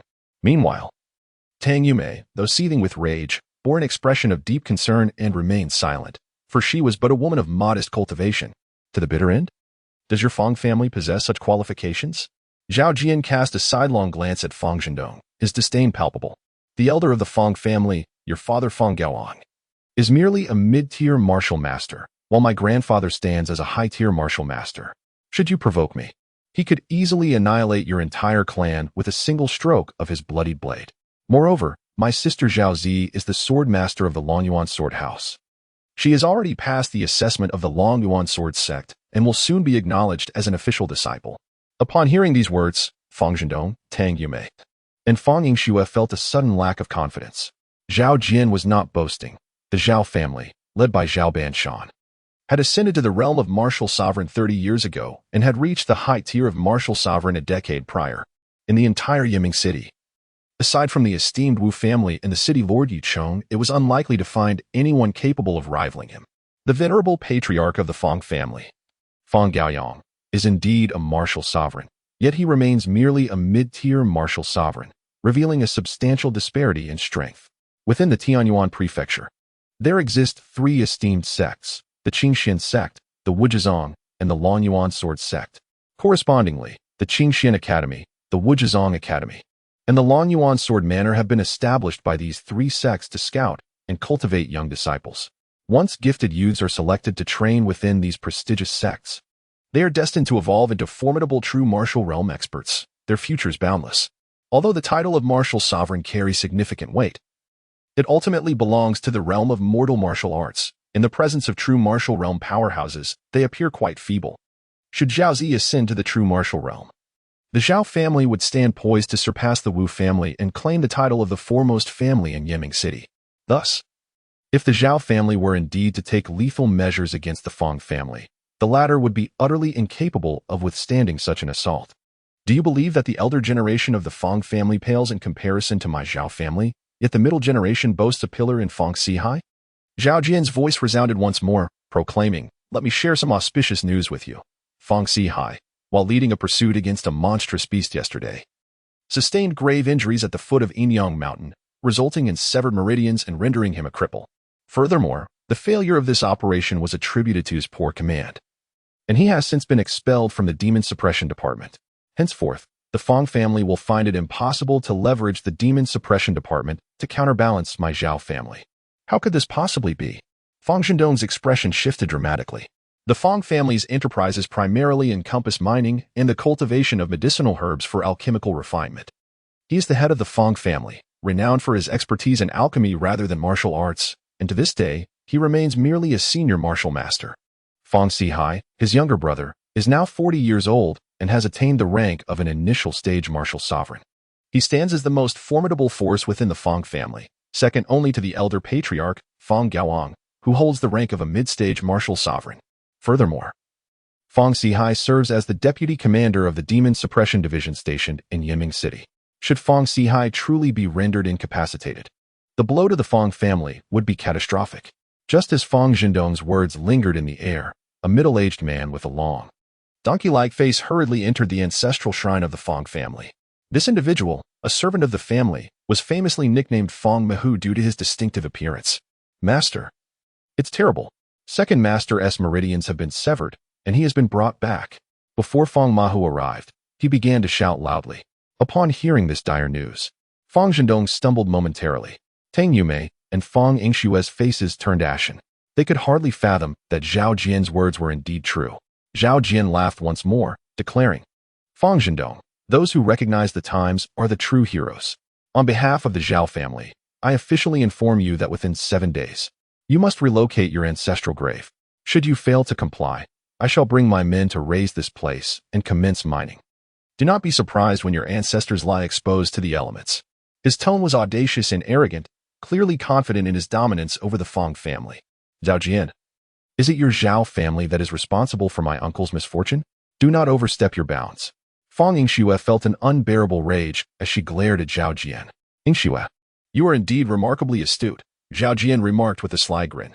"Indeed, your uncle Fang Sihai is like a thorn in the side of our Zhao family, and he must be eliminated. However, your angry demeanor is rather captivating.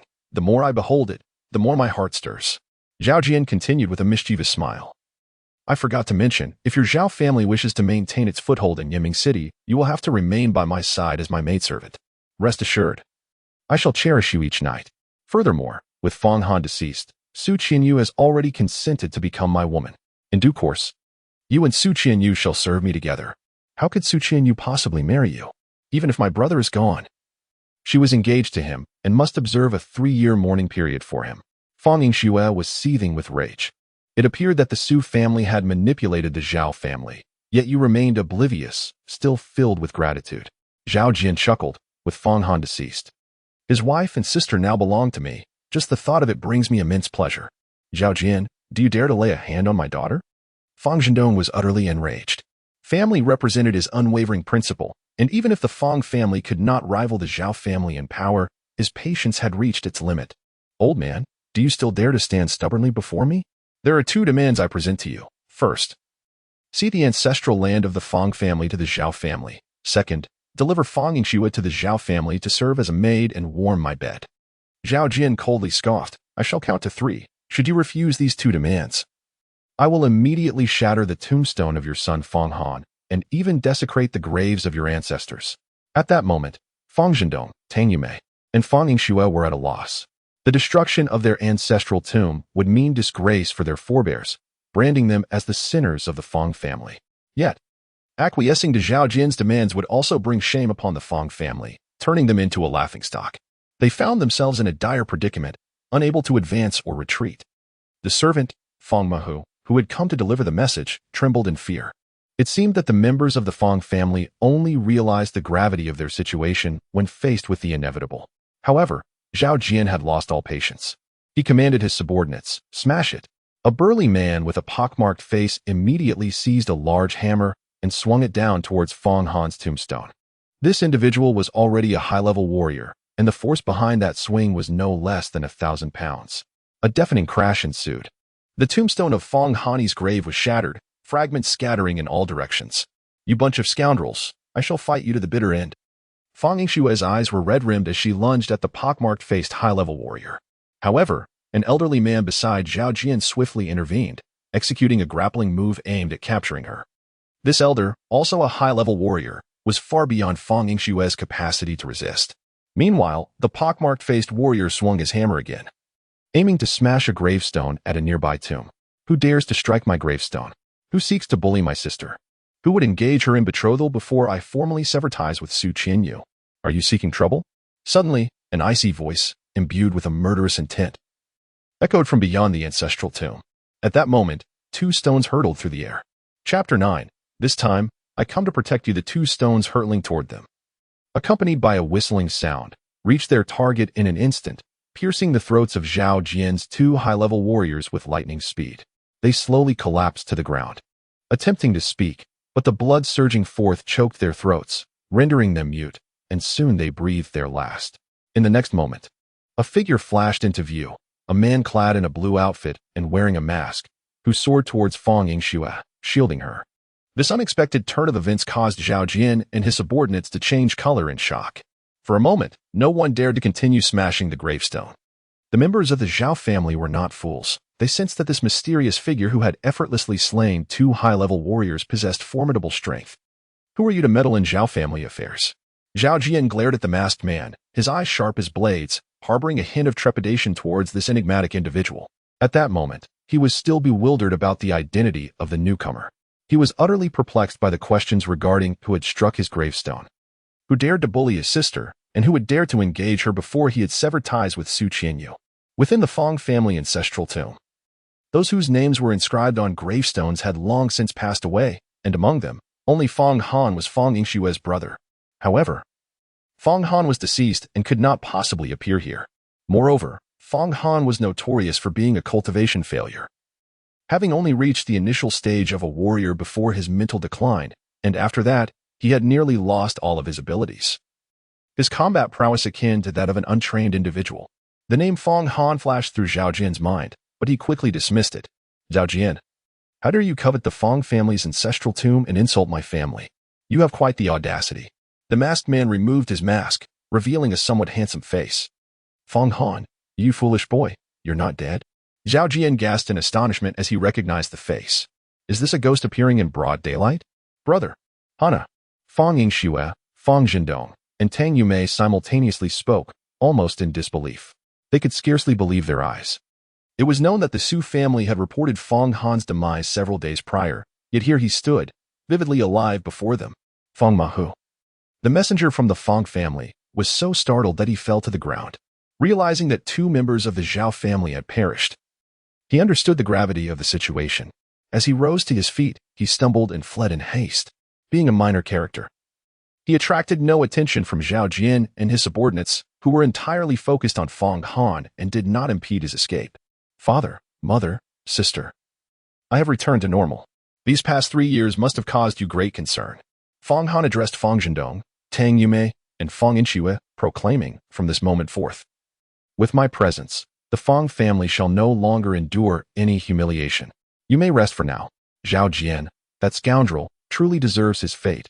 I shall deal with him. In his previous life, he was an orphan, subjected to disdain in his youth. However, in this lifetime, apart from the year he spent at Longyuan Sword Manor, he has always lived with his family, who have shown him unwavering care and affection. Naturally, he feels a profound obligation to protect them. The words of Fang Han left Fang Zhendong, Tang Yume, and Fang Inqiu feeling that he had transformed from his former self. Previously, even before his foolishness, Fang Han was merely an elementary martial artist, constrained by his limited abilities and acting with trepidation. However, now, he had effortlessly slain 2 advanced martial artists. Yet, their concern deepened, for they understood that the Zhao family would not let this matter rest easily. Child, do not concern yourself with us. You must flee with your sister at once. Your father and I shall hold these people off. The Zhao family is beyond our means to confront, Tang Yume urged urgently. In the face of the current predicament, Fang Han and Fang Inqiu could only hope to preserve their lives by fleeing far away. And the fate of the Fang family was no longer within her purview. At that moment, Zhao Jin exhaled a sigh of relief. Since the one who had arrived was the useless Fang Han, he felt no fear. He believed that Fang Han's sudden surge in combat power was due to the countless medicinal concoctions he had consumed. Yet, even with increased strength, a waste like him could not contend with his 3 intermediate martial artists. It would be effortless for him to subdue Fang Han.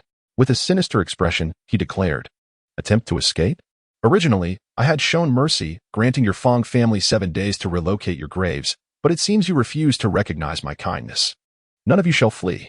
With a wave of his hand, his subordinates immediately spread out, encircling Fang Han, Fang Zhendong, Tang Yume, and Fang Inqiu completely.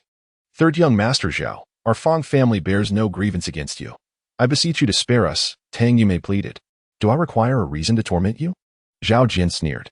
"Tang Yume, you are in your 40s. Do you not comprehend the law of the jungle? Moreover, since Fang Han has slain members of my Zhao family, do you truly believe I would let you go? Besides, apart from Fang Inqiu, whom I have taken a liking to and wish to keep as my maid to serve me, the 3 of you must perish. Otherwise, how could the Zhao family's reputation in Yinming City endure? Rest assured, I shall take good care of Fang Inqiu, as well as Su Qianqiu. Mother, there is no need to plead with them. If Zhao Jian dares to insult our Fang family, I shall send him to his demise," Fang Han interjected, halting Tang Yume before she could say more. Fang Han has awakened his memories. To him, someone like Zhao Jian is no more than an insignificant insect, easily extinguished and indeed must be eradicated. He certainly has no desire for a woman like Su Qianqiu any longer, yet until he formally severs ties with her, no other man shall entangle with her. Zhao Jian scrutinized Fang Han, mocking him. "You, who were nothing more than Su Qianqiu's cauldron, should have been refined last night. Since you have survived, it seems you have suddenly regained your wits and escaped while Su Qianqiu was unprepared. However, you have strayed into my grasp, and I shall assuredly deliver you to the Su family, where you cannot evade the fate of becoming a cauldron. You have endured over a month of torment under Su Qianqiu's confinement, transformed into a cauldron, and your suffering surpasses even that of being flayed alive. Yet, it is laughable that your parents and sister still express gratitude towards the Su family, having bestowed the medicinal fields in the eastern part of the city upon them, fields that constitute nearly half of the Fang family's fortune. Your entire family is utterly foolish." Zhao Jian's words struck Fang Zhendong, Tang Yume, and Fang Inqiu like a thunderbolt. The Fang and Su families share a long-standing friendship, and Su Qianqiu, willingly betrothed to Fang Han, has been met with gratitude despite some dissent among their kin. They bestowed upon the Su family an exceedingly generous dowry. However, if this entire affair is indeed a conspiracy orchestrated by the Su and Zhao families to turn Fang Han into a medicinal vessel for curing Su Qianqiu's affliction, all the while plotting to usurp the entirety of the Fang family's wealth, then they would truly be nothing more than foolish pawns manipulated by the Su family. This is simply inconceivable. Fang Zhendong found it difficult to believe Zhao Jian's words, suspecting that the Zhao family was sowing discord. Father, Zhao Jian speaks the truth. I have indeed been transformed into a medicinal being by Su Qianqiu. And my current state of folly is a result of the poison administered by Zhao Zi at the Longduan Sword Manor. The Su and Zhao families had long conspired to use me as a means for Su Qianqiu to cure his malevolent affliction, with all of Fang family's assets destined for the Zhao family. Now, the two families are determined to unite through marriage. Fang Han spoke, his gaze brimming with a fierce intent to kill. Fang Zhendong, Tang Yume, and Fang Yingshui have always placed their trust in Fang Han. Realizing that Fang Han is not foolish, they come to understand that his words are undoubtedly true. It dawns on them that they have indeed been manipulated by the Su family, inciting a profound sense of indignation within them. Now you may meet your demise. For it is because of me that you have not acted foolishly. You ought to be grateful, Zhao Jian remarked with a sinister smile at Fang Zhendong and Tang Yume. Fang Han, I will hold them off. You must escape with your mother and sister. Fang Zhendong's aura surged dramatically. In this critical moment of life and death, he resolved to fight fiercely alongside Zhao Jian and others. Father, you have protected me for so many years. This time, it is my turn to protect you. The Zhao and Su families have conspired against me, humiliating me. Zhao Jian must perish. In Fang Han's hand, a mysterious iron sword materialized. You, a mere waste, dare to contend with the Zhao family? Zhao Jian scoffed. Little did he know, he was already ensnared in a dire predicament, soon destined to meet the king of hell. You shall soon comprehend who the true waste is. Fang Han snorted coldly, flipping his wrist as the black iron sword swiftly struck out. Chapter 10, The Joy of Revenge. Fang Zhendong, the head of the Fang family, has devoted himself to the art of alchemy over the years. Although his combat prowess remains relatively weak compared to his peers within the same realm, he is, after all, a high-ranking martial artist. He can barely hold his ground against the three mid-level martial artists led by Zhao Jian, which poses no significant challenge, if he exerts himself to the utmost. There exists a glimmer of hope for him to secure an opportunity for Tang Yume, Fang Han, and Fang Yingshui to escape. Although Fang Han's declaration of "I will protect you" moved him deeply, he still felt that Fang Han was rather impulsive. You foolish boy, armed with nothing but a broken sword, do you truly believe you can intimidate young Master Zhao San? I am unaware of the fortuitous encounters that have led you to attain the level of a novice martial artist, yet before me, you remain but a useless wretch. As Fang Han took action, a sinister-looking elder clad in black, exuding an aura of foreboding, let out a cold chuckle. With a swift motion, he attempted to seize Fang Han's sword with his bare hands. This elder, possessing the prowess of a mid-tier martial artist, ranked among the three strongest individuals brought by Zhao Jian. Previously, when Fang Han had dispatched two high-tier warriors of the Zhao family with mere stones, it had not warranted the elder's serious attention. He discerned that Fang Han was merely a novice martial artist, and thus deemed him no worthy adversary. Opting not to draw the broad blade concealed behind his back, this arrogant old man had every reason to be so, given his formidable capabilities. His strikes were ruthlessly fierce, akin to the talons of an eagle, as he swiftly grasped Fang Han's sword. Old Han, don't kill him. He is still useful as a medicinal asset. I can persuade the Su family to generously provide a substantial sum to the Zhao family. That way, I can marry Su Qianqiu without spending a penny and profit handsomely. Zhao Jian commanded with an air of pride. He too believed that Fang Han was no match for the elder, convinced that old Han could capture him as easily as plucking an object from a bag. Do you think you can seize my sword? At that moment, a smile crept onto Fang Han's lips. With a subtle tremor of his arm, the mysterious iron sword began to vibrate at a high frequency. The sound of the sword echoed. A surge of potent true essence flowed from his arm into the sword. In the next instant, blood spurted forth as the overconfident elder's fingers were severed by the iron blade, disintegrating into a cloud of crimson mist. Following a cry of agony, the elder swiftly retreated. Having suffered a significant setback, he realized that Fang Han's strength surpassed his expectations. With renewed urgency, he prepared to draw the broad blade from his back, no longer underestimating his opponent, ready to unleash his most formidable skills in a battle to the death. However, before he could unsheath his weapon, a flash of sword light appeared, and Fang Han's iron sword had already struck at his neck.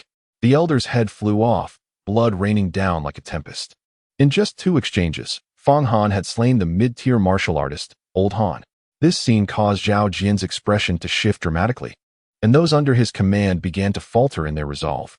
Fang Han is undeniably formidable, Even the mid-tier martial artist, Elder Han, would likely be swiftly defeated by him. Most of them possess merely the cultivation of martial artists, and engaging in combat with Fang Han is akin to courting death. Fang Zhendong, Tang Yume, and Fang Yingxue could scarcely believe their eyes. Warriors refine their bodies, while masters traverse the meridians. The prowess of a master far exceeds that of high-level warriors. Just over a month ago, Fang Han was merely at the initial stage of a warrior. How had he become so formidable now? This was utterly inconceivable. Everyone, attack together. Whoever captures Fang Han shall be rewarded with 1,000 taels of silver and 3 meridian-opening pills. Zhao Jian bellowed while retreating. Humph. Yet, Fang Han let out a cold snort, and the brilliance of his sword surged forth. Without hesitation, he advanced toward the retainers under Zhao Jian's command. None could withstand even a single exchange with Fang Han. Wherever he went, severed limbs and heads flew, and blood mist sprayed. In the span of a single breath, several high-level warriors met their untimely demise. These retainers, accustomed to exploiting the weak and taking advantage of favorable conditions, found themselves trembling in fear before the god of slaughter that was Fang Han.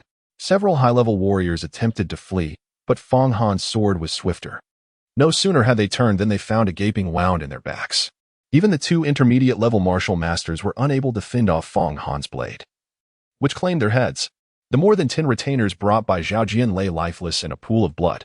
Fang Zhendong and Tang Yume felt a mix of relief and anxiety. The relief stemmed from the fact that the Zhao family had been excessively domineering and truly deserved their comeuppance. However, their anxiety arose from the concern that Fang Han's actions would irrevocably bind them in a relentless feud with the Zhao family. Although Fang Han has grown immensely powerful, he remains no match for Zhao Tianqing, the current head of the Zhao family, nor for the elder patriarch, Zhao Banshan. The Fang family is likely to lose their footing in Yinming City due to today's events, and they may even face annihilation. Meanwhile, Zhao Jian is truly cunning. Upon sensing the unfavorable situation, he swiftly lunged at Fang Yingxue, attempting to seize her as a hostage. What a foolhardy move. Fang Han's figure flickered, arriving like a streak of light. Before Zhao Jian could even make contact with Fang Yingxue, the Qianqiu sword was already poised at his throat. Fang Han, you have slain so many of my Zhao family. My clan will annihilate your entire lineage. Zhao Jian glared at Fang Han, his eyes ablaze with fury.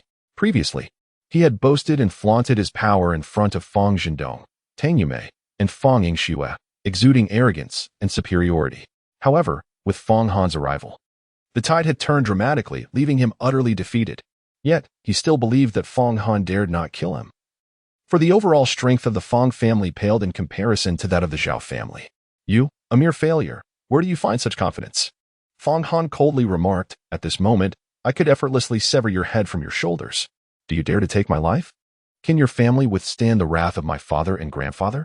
Zhao Jian felt a twinge of fear, yet he still attempted to sound defiant. What does killing you even mean? Zhao Zi has poisoned me, and both your family and the Su family conspire to annihilate mine. Those who have taken part in this affair must face death. Fang Han spoke softly, although he did not exude a formidable killing intent. A chilling aura emanated from his gaze. Honor, Zhao Jian must not be slain. Do not act impulsively. Let him go. Fang Zhendong hastily dissuaded Fang Han.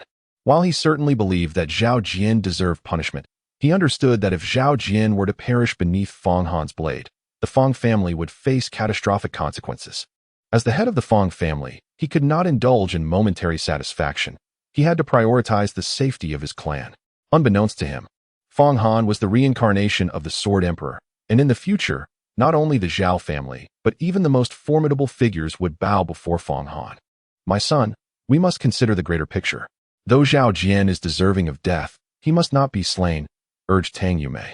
Both she and Fang Zhendong believed that as long as Zhao Jian remained alive, there would still be room for reconciliation between the Fang and Zhao families. Fang Han, will you not lower your sword? Should you harm even a single hair on my body, your family will not be able to bear the repercussions.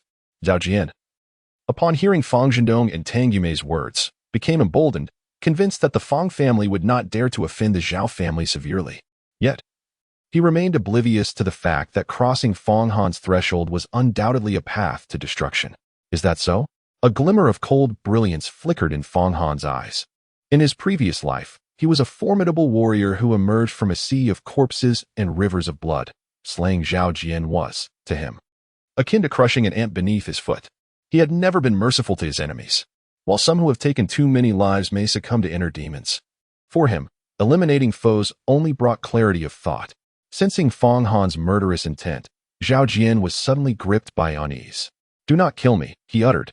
But scarcely had the words left his lips when Fong Han's hand, clutching the sword, moved, and his head was sent soaring into the air. Chapter 11. The madman Zhao Jian's head flew a considerable distance before it fell to the ground, rolling away amidst blood and bone. Only then did his body gradually collapse to the earth. Though he had succumbed to death, his eyes remained wide open, reflecting an overwhelming sense of unwillingness.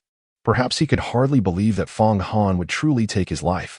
It is worth noting that in Yanming City, apart from the Yi family of the city lord's mansion and the Wu family, the head of the three great clans, everyone else would have to steer clear of him. He had strutted into the Fong family ancestral grave, believing he could easily dominate them, only to meet his demise at the hands of a fool who had just returned to normalcy. At that moment, Fong Mafu, who had delivered the message to Fong Zhendong, had already fled to the entrance of the Fong family ancestral grave. Hearing no one pursuing him, he could not resist glancing back, only to be seized by terror as his legs turned to jelly, causing him to collapse to the ground. For he beheld Fong Han surrounded by blood and corpses, and even Zhao Jian lay slain by Fong Han's sword. Fong Han was someone he had watched grow up. He believed that Fong Han, if not a complete failure, was certainly an ordinary talent. With the considerable resources amassed by his family, he had merely achieved the status of a novice martial artist, possessing strength comparable to that of a mere errand runner. Fong Han, in his foolishness, had lingered for 3 years, while the lower echelons secretly speculated that Fong Zhendong and Tang Yumei's extravagant use of the Fong family's resources to aid him was a sheer waste, particularly with Fong Han's engagement to Su Qianqiu. The Fong family had bestowed upon the Su family vast tracts of medicinal fields in the eastern part of the city as a betrothal gift, significantly diminishing their income. Consequently, the monthly allowances for the Fong family's offspring and servants had been curtailed, leading to discontent among many. After Fong Han had slain Zhao Jian, the Fong family could very well be doomed if they did not appoint a new patriarch. I must hasten back to inform the elder council. Fong Matzi, once again rising, mounted the horse tethered to a nearby grand tree and swiftly departed. "Brother, how have you become so remarkably formidable?" Fong Yingxue, after a moment of astonishment, approached Fong Han and grasped his hand with palpable excitement. Their bond had been strong since childhood, and she had taken great care of him during his 3 years of foolishness. Now that Fong Han had returned to his normal self, exhibiting a remarkable surge in his cultivation, her heart swelled with joy. "Your brother is indeed a genius. It was merely a matter of awakening. Now that I have, my progress will be swift and remarkable. In any case, I vow to protect you and our parents from harm henceforth." Fong Han tenderly caressed Fong Yingxue's flowing tresses. At this moment, he could not reveal to his sister that he was the reincarnation of the Sword Emperor of the Ascendant Dragon Star, so he could only playfully deflect the conversation. At this moment, the faces of Fong Zhendong and Tang Yumei were as pale as death. Zhao Jian's demise was akin to shattering the very heavens of Yanming City, and with the strength of the Fong family, they could scarcely withstand the impending vengeance from the Zhao clan. Particularly now, with Fong Sihai, the second strongest of the Fong family, rendered powerless. The families might had already suffered a grievous blow. "Honor, what is your current level of cultivation? How did you manage to escape from the clutches of Su Qianqiu?" After calming his mind, Fong Zhendong inquired, "Father, I am currently an initial stage martial master, yet advancing to the martial sovereign realm, or even beyond to the foundation establishment stage, shall be an effortless endeavor." Fong Han declared, "I did not escape. Rather, I awakened abruptly last night and learned of Su Qianqiu's transgressions. I severed one of her hands as a lesson. I have demanded that the Su family come to the Fong household within 3 days to offer their apologies, returning tenfold the betrothal gifts. Subsequently, I shall publicly divorce Su Qianqiu, and from that point onward, the Su family must pay a monthly tribute of 100,000 taels of silver and 10 body refinement pills to the Fong family. The Su and Zhao families truly deserve their fate, yet they are vengeful by nature. They believe that my father's influence can protect you, but it cannot. You must swiftly take your sister and flee far away, preferably beyond Yanming City, past Tianyuan Prefecture, or even out of the Yanlong Kingdom, to the Wujing Kingdom, where you can live in anonymity and never return." Fong Zhendong furrowed his brows tightly, suddenly producing several banknotes and handing them to Fong Han with a resolute tone, insisting, "You need not take anything. Depart at once." In his view, Although Fong Han was formidable, being merely a novice martial artist, he could potentially defeat intermediate or even advanced martial masters. However, he would undoubtedly be no match for a martial sovereign. He had already discerned that while Fong Han's condition had improved, his temperament had markedly changed. He had become rather arrogant and lacked the patience he once possessed. If they did not leave, he was certain they would meet their demise at the hands of the Zhao family. Fang Zhendong was acutely aware of the Zhao family's influence in Yinming City and understood that they must depart swiftly. Otherwise, escape would become impossible. Fong Han did not accept Fang Zhendong's silver note, yet his heart felt a warmth. In his previous life, he was an orphan, having endured the harshness of human emotions from a young age. In this life, however, he was fortunate enough to experience the love of both a father and a mother. He had slain Zhao Jian, yet his parents did not reproach him. Instead, they sought every possible means to ensure his and Fang Yingshue's survival. After their departure, however, his parents had to confront the wrath of the Zhao family. Fang Zhendong's cultivation may not be profound, yet at this moment, he felt as towering as a mountain within his heart. To slay Zhao Jian was as effortless as crushing an ant for him. This was merely the initial step in his quest for vengeance. Following this, he intended to bring about the complete annihilation of the Zhao family. Moreover, he would not spare the Divine Healer Valley, for they too had conspired against him. The brothers Pan Long and Pan Hu, whom he had dispatched, were affiliated with the Divine Healer Valley. Certainly, with his current strength, he could extinguish the Zhao family, but to eradicate the Divine Healer Valley, he needed to enhance his cultivation. Although the Divine Healer Valley excels in medicine and alchemy, it pales in combat prowess compared to the Qianqiu Academy, Wujiyuan Academy, and the formidable sects behind them, Qianqiu Sect, Wujiyuan Sect, and Longyuan Sword Sect. Nevertheless, it still qualifies as a minor sect, housing cultivators at the foundation establishment stage and even those at the divine sense stage. Father, is the situation truly this dire? Fang Yingxue grew anxious and hurriedly inquired. Zhao Tansheng held an immense affection for Zhao Wu, Zhao Zi, and Zhao Jian. Now that Zhao Jian had perished, he was bound to descend into madness. Fang Zhendong sighed. Had I been able to withstand the vengeance of the Zhao family, would I have allowed you and your brother to depart? You were raised in indulgence. While your brother faced a tumultuous fate, your mother and I long for your presence by our side. Honor, Yingxue, while the Zhao family remains unaware, seize this opportunity to flee. Tang Yumei's tears brimmed in her eyes, yet she valiantly restrained them from spilling forth. Mother, Fang Yingxue embraced Tang Yumei, tears streaming down her cheeks like a torrential rain. Though she had come of age a few months prior, she had always remained by her parents' side, never having ventured far from them. Now, faced with the prospect of wandering the world as a fugitive, fear and reluctance gripped her heart. I can manage my father, my mother, and the Zhao family. There is no need to flee. However, Fang Han interjected, my son, your confidence is misplaced. As a novice martial artist, you may be able to contend with high-level practitioners, but when confronted by a martial sovereign, you would only meet your demise. Heed your father's advice and take your sister away. Fang Zhendong once again sensed Fang Han's arrogance and sighed. I shall not leave. The matters I have provoked must be resolved by me alone. I cannot allow you to bear the burden. I am not a person devoid of responsibility. Fang Han retorted. Responsibility? Can you truly bear such a colossal matter? You are not foolish, yet you have transformed into a madman. Fang Zhendong gazed at Fang Han, utterly speechless. The Zhao family was truly insignificant. Otherwise, I would have already gone to claim the heads of Zhao Tianqing, the head of the Zhao family, and Zhao Banshan, the old patriarch. Fang Han declared, Chapter 12, Old Rivals Beneath Yinyang Mountain. Honor, you and Yingxue must depart at once, or I shall kneel before you. Fang Han was about to speak further when Tang Yumei suddenly turned towards him, intending to kneel.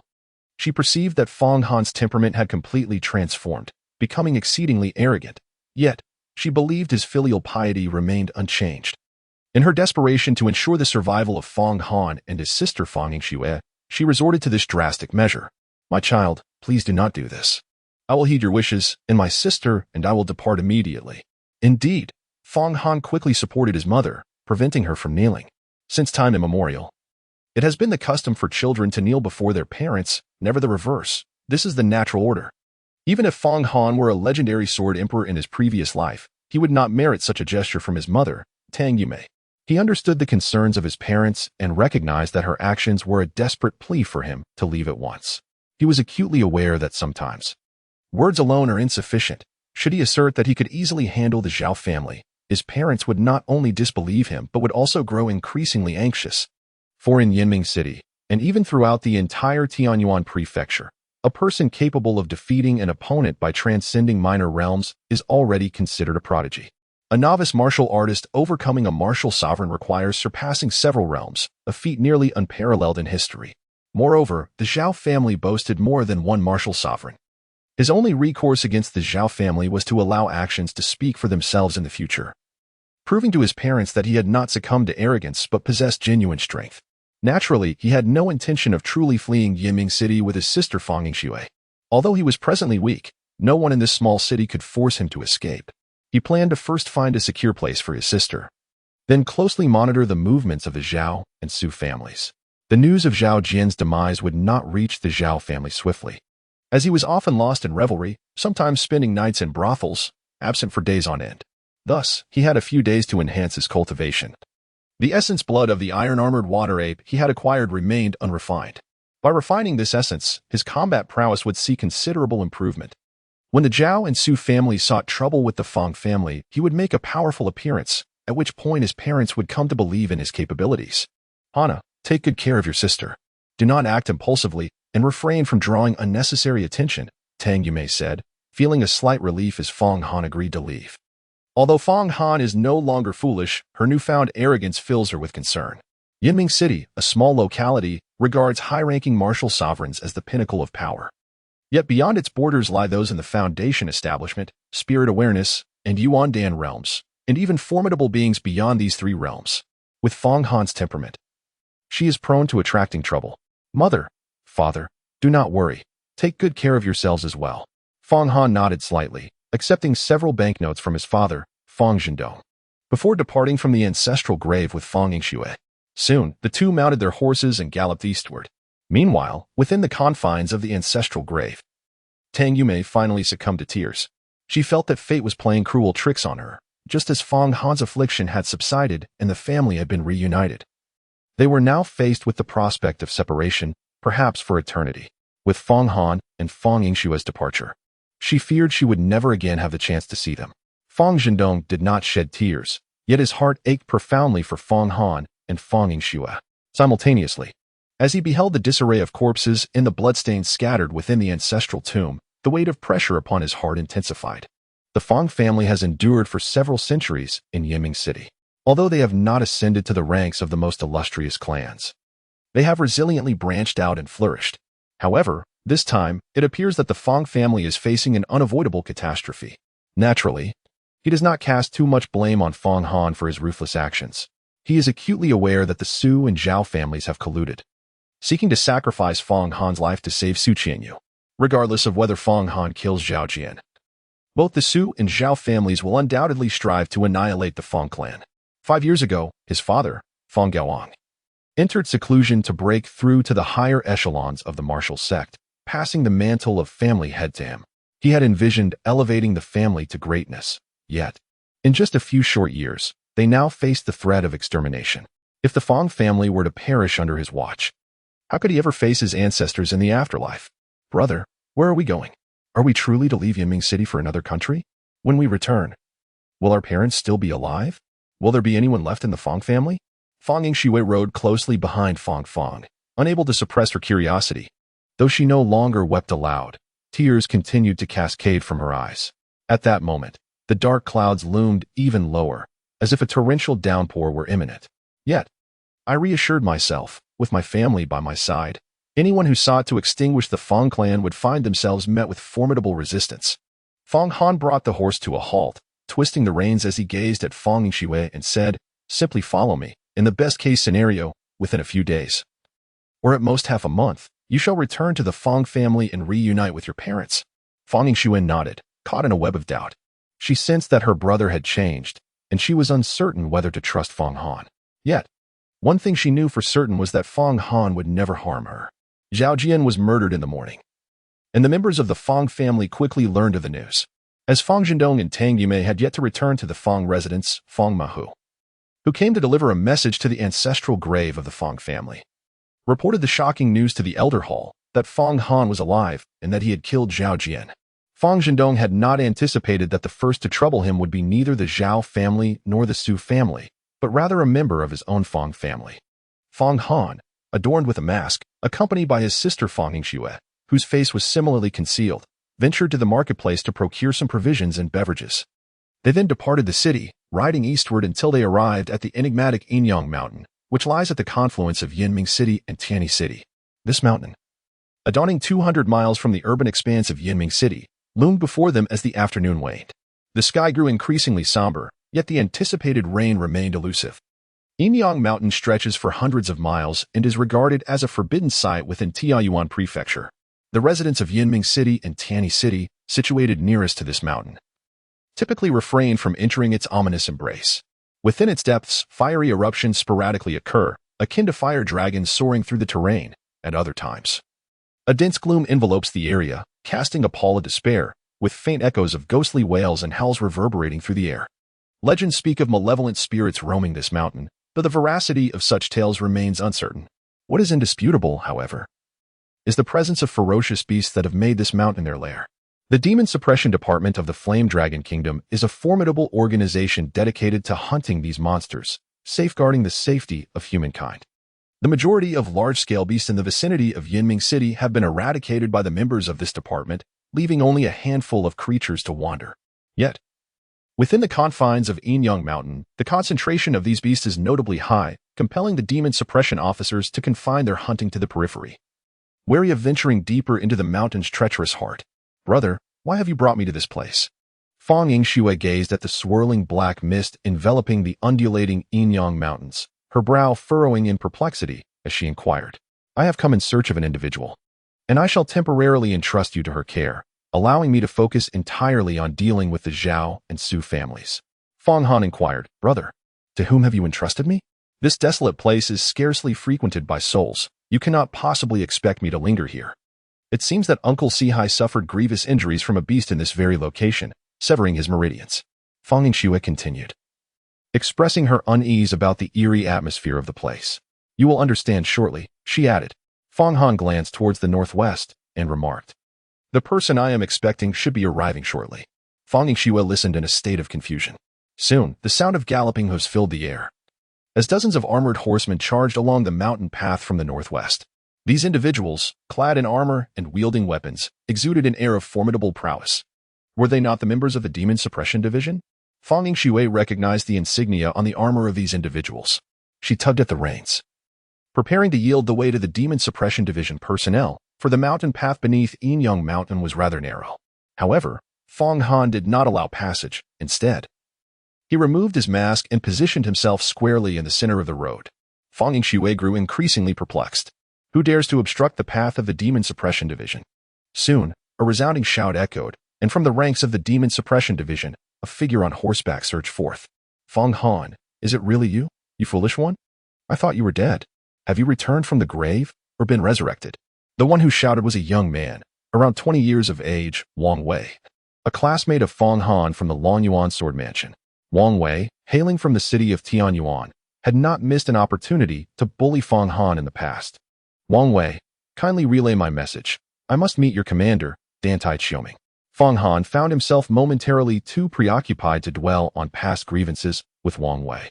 Last night, he had saved the life of Dantai Qioming and inadvertently rescued the city lord's daughter, Yi Qianqian. In gratitude, Dantai Qioming had pledged to assist him unconditionally with 3 matters. He contemplated entrusting his sister, Fang Yingxue, to Dantai Qioming's care for the time being. Despite his inherent skepticism towards women in this lifetime, Dantai Qioming evoked a unique sentiment within him. "Who do you think you are? You worthless wretch, do you dare to seek an audience with our great commander? Take a moment to reflect on your own insignificance and get lost." Wang Wei sneered, brandishing a whip that lashed out towards Fang Han. In Chapter 13, Fragrant Breezes, it is revealed that Wang Wei and Fang Han were once classmates years ago, with Wang Wei far surpassing Fang Han in strength. Hailing from Tianyuan County, he came from a wealthy background, receiving considerable support from his family prior to enrolling in the Longyuan Sword Academy, where he had attained the rank of a novice martial artist. After a year of studies at the academy, while Fang Han struggled to become a novice martial artist, Wang Wei had risen to the rank of an intermediate martial master, and had since ascended to the realm of a high-level martial master. Though he failed to pass the assessments of the Longduan Sword sect to become an official disciple, he secured a position within the Demon Suppression Division, Qianqiu branch. This division held significant allure for many cultivators. The leader of the Demon Suppression Division, known as the Division Chief, is currently held by the Northern King. The Yanlong Kingdom is divided into 9 counties, with branches of the Demon Suppression Division established in each.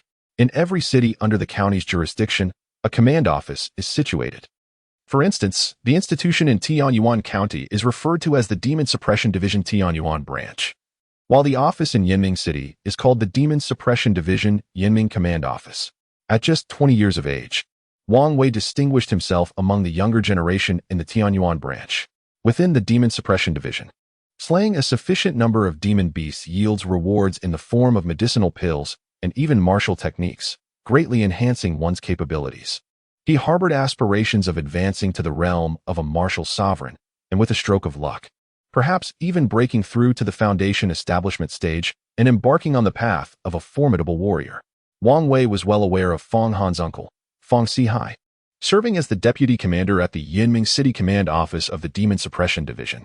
Initially, he held some reservations, but following an incident that led to Fang Sihai's expulsion from the division, he felt emboldened. Eager to ascend the ranks, he saw Fang Han, whom he deemed an eyesore, as an obstacle, providing him an opportunity to showcase his prowess before Dantai Qianqiu. The whip utilized by the Tianyuan branch of the Demon Suppression Division was a specially crafted weapon, considerably longer than an ordinary whip, measuring nearly 10 feet. And it could serve as a formidable armament. With the infused might of true essence, it swept menacingly toward Fang Han, exuding a formidable aura. Is there anyone bold enough to obstruct the path of our Demon Suppression Division? It seems they are merely seeking a fight. Today, after a fruitless search for demon beasts, he thought it might be entertaining to engage in a little spectacle. Within the ranks of the Demon Suppression Department's cavalry, the foremost riders had already urged their steeds closer. Eager to witness the unfolding spectacle, they discerned that Fang Han was merely at the primary level of martial mastery, and it seemed utterly audacious for one of such modest prowess to obstruct their path in order to seek an audience with their esteemed leader, Dantai Qianqiu. It was an act of sheer hubris.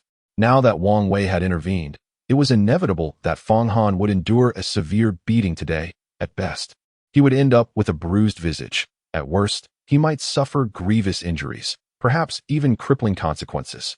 In Yinming City, a primary-level martial artist was considered commendable among the younger generation, yet, in the presence of these elite members of the Demon Suppression Department, he was but a triviality. Exercise caution. Fang Yingxue was perplexed as to why Fang Han had brought her to meet Dantai Qianqiu. However, upon witnessing Wang Wei's ruthless strike, she grew increasingly concerned for Fang Han and promptly urged caution. Wang Wei, brimming with confidence, believed that a single lash of his whip would unseat Fang Han, and a smug smile began to surface on his face. Yet, at that moment, Fang Han made his move. Fang Han casually reached forward and, with remarkable precision, seized the whip that had been drawn. Wang Wei, taken aback, immediately exerted himself. Yet, in an instant, an overwhelming force surged forth, propelling him from the saddle and sending him hurtling through the air. With a loud thud, Wang Wei landed on the mountain path more than 2 zhang away, falling in a most undignified manner. Witnessing this spectacle, the personnel from the Demon Suppression Division's Heavenly Origin Bureau were taken aback. It is worth noting that while Wang Wei had underestimated his opponent, he was not someone easily dispatched in a single move. Some individuals had already covertly placed their hands upon the hilts of their daggers, prepared to act at a moment's notice. They were unfamiliar with Fang Han and were ignorant of his true identity. However, upon hearing that he had come to seek out the Grand Commander, Dantai Qianqiu, they harbored suspicions that Fang Han intended harm towards her, or perhaps he was merely a scion from a prominent family, come to entangle himself with Dantai Qianqiu. Fang Yingxue observed Fang Han's victory, yet she did not feel a sense of relief. Instead, she realized that Fang Han had likely entangled himself in significant trouble. However, in that moment, she found herself at a loss as to what to do. Fang Han rode his horse up to Wang Wei, looking down at him, whose face was bruised and swollen from the fall. As fellow classmates, there is no need for such formalities. Quickly inform Commander Danai on my behalf. And I may spare you this once. You dare to harm me? That is a path to your own demise. Wang Wei, who had sought to humiliate Fang Han, found himself subjected to the latter's ridicule, igniting his fury. He swiftly rose to his feet and drew a knife from his back.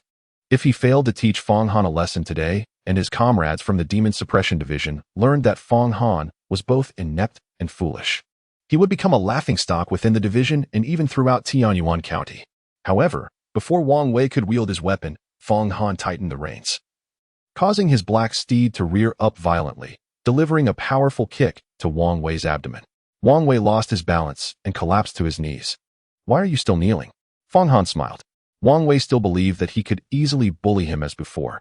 But Fong Han was determined to teach this fellow a lesson. "I shall kill you," Wang Wei roared, swinging his blade towards Fong Han with fury. "Wang Wei, if you wish to live, cease your attack." Yet, before Wang Wei's strike could reach Fong Han, a delicate cry echoed through the air. Startled, Wang Wei abruptly retracted his blade, which had already been swung halfway. Then the sound of galloping hooves approached, as a figure on horseback surged forth from the back of the cavalry. The personnel of the Demon Suppression Division hastily parted to clear a path. The rider, who was none other than the illustrious commander of the Qianqiu Division, Qianqiu, was clad in black armor.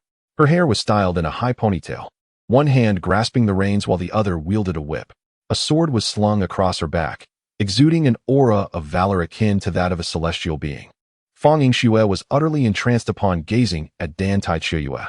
She had not anticipated the existence of such a breathtakingly beautiful and valiant woman in this world.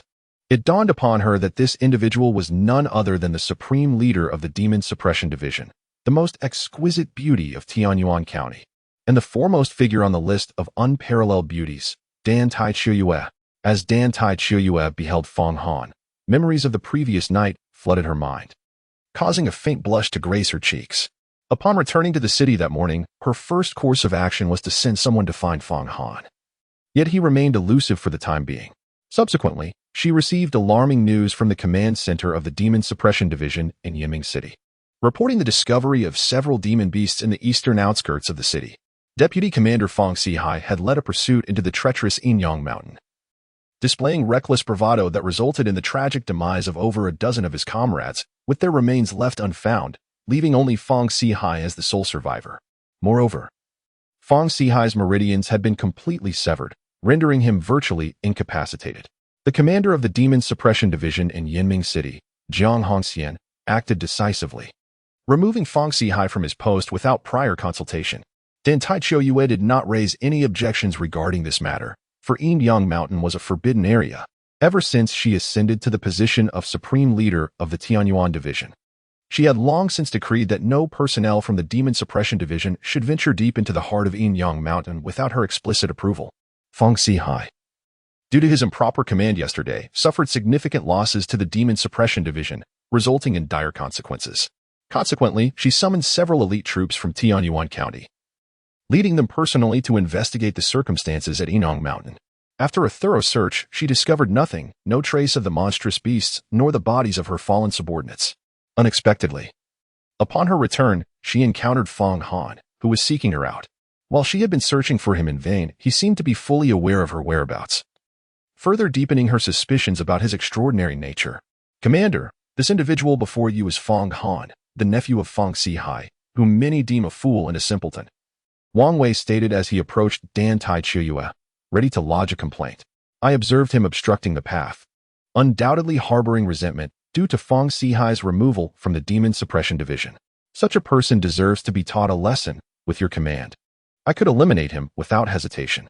Should someone wish to see me, simply notify them," Qianqiu replied, her expression suddenly turning icy as she regarded Wang Wei. "Are you, a mere novice in the Demon Suppression Division, attempting to instruct me, your commander?" Her aura erupted, radiating authority. "Forgive me," Wang Wei stammered. Realizing the gravity of his misstep, he retreated to the roadside, unable to meet her piercing gaze, and fell silent, oblivious to any special connection between Fong Han and Qianqiu. "Proceed ahead and wait for me a mile away," she instructed her subordinates, understanding that Fong Han had come from afar for a private conversation. "Go."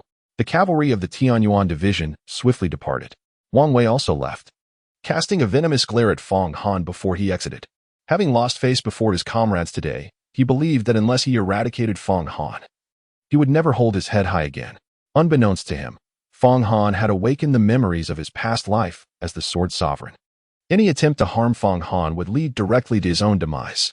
Soon, the cavalry departed, leaving only Fang Han, Dan Taiqiuyue, and Fang Yingxue. You sought me for a purpose. How did you know I would be here? Dan Taiqiuyue inquired directly, her gaze fixed on Fang Han. Yesterday, several individuals from the Demon Suppression Division's command in Yinming City perished nearby. I surmised you would come to investigate, he replied. Fang Han paused momentarily before inquiring. Have you uncovered anything? Nothing at all, replied Dan Taiqiuyue. Is the deputy commander leading the team truly your second uncle? I encountered him last night before pursuing the juvenile armored water ape with Qianqiu. However, he claimed to have been ambushed and rendered unconscious, leaving him entirely unaware of what transpired thereafter. Fang Sihai is indeed my biological uncle. Do you suspect he is deceiving you? Fang Han stated. I must now inform you that this matter is a conspiracy devised by the Zhao family of Yinming City against my family. The Zhao family has bribed individuals within your Demon Suppression Division to plot against my uncle. Given the recent fatalities within the Demon Suppression Division, you ought to investigate from within. Upon hearing this, Jiang Hong, the commander of the Yinming City command post, emerged as the primary suspect colluding with the Zhao family. After a brief moment of contemplation, Dan Taiqiuyue identified a target of suspicion. You are my savior, and you have also rescued Yi Qianqian. I will expedite my inquiries and provide you with an explanation. She assumed that Fang Han sought her assistance solely for Fang Sihai's sake. Nevertheless, she was also curious as to why, despite Fang Han's formidable strength, the Zhao family still dared to trouble the Fang family. However, since they had only met the previous night and Fang Han had not divulged any details, she refrained from asking further. You have pledged to assist me with 3 tasks. First, uncover who conspired with the Zhao family to harm my uncle. You must provide me with an answer within 10 days. If you fail, I shall take matters into my own hands and confront the Zhao family to discover the identity of this individual. This is the first task. The second task involves temporarily entrusting my sister, Fang Yingxue, to your care. You must ensure her safety. Fang Han continued, showing little concern over the knowledge of Fang Yingxue's proximity to Dan Taiqiuyue. In Yinming City, no one possessed the capability to challenge Dan Taiqiuyue. As long as he entrusted Fang Yingxue to her care, her safety was indisputably assured. The reason he refrained from hastily confronting the Zhao family was twofold. Firstly, he needed to enhance his cultivation to guard against unforeseen circumstances. Secondly, he was aware that many within the Fang family harbored grievances against his parents. With the current turmoil surrounding the Fang family, he intended to bide his time, anticipating the emergence of these dissenters, ready to deal with them all at once. Do you trust me?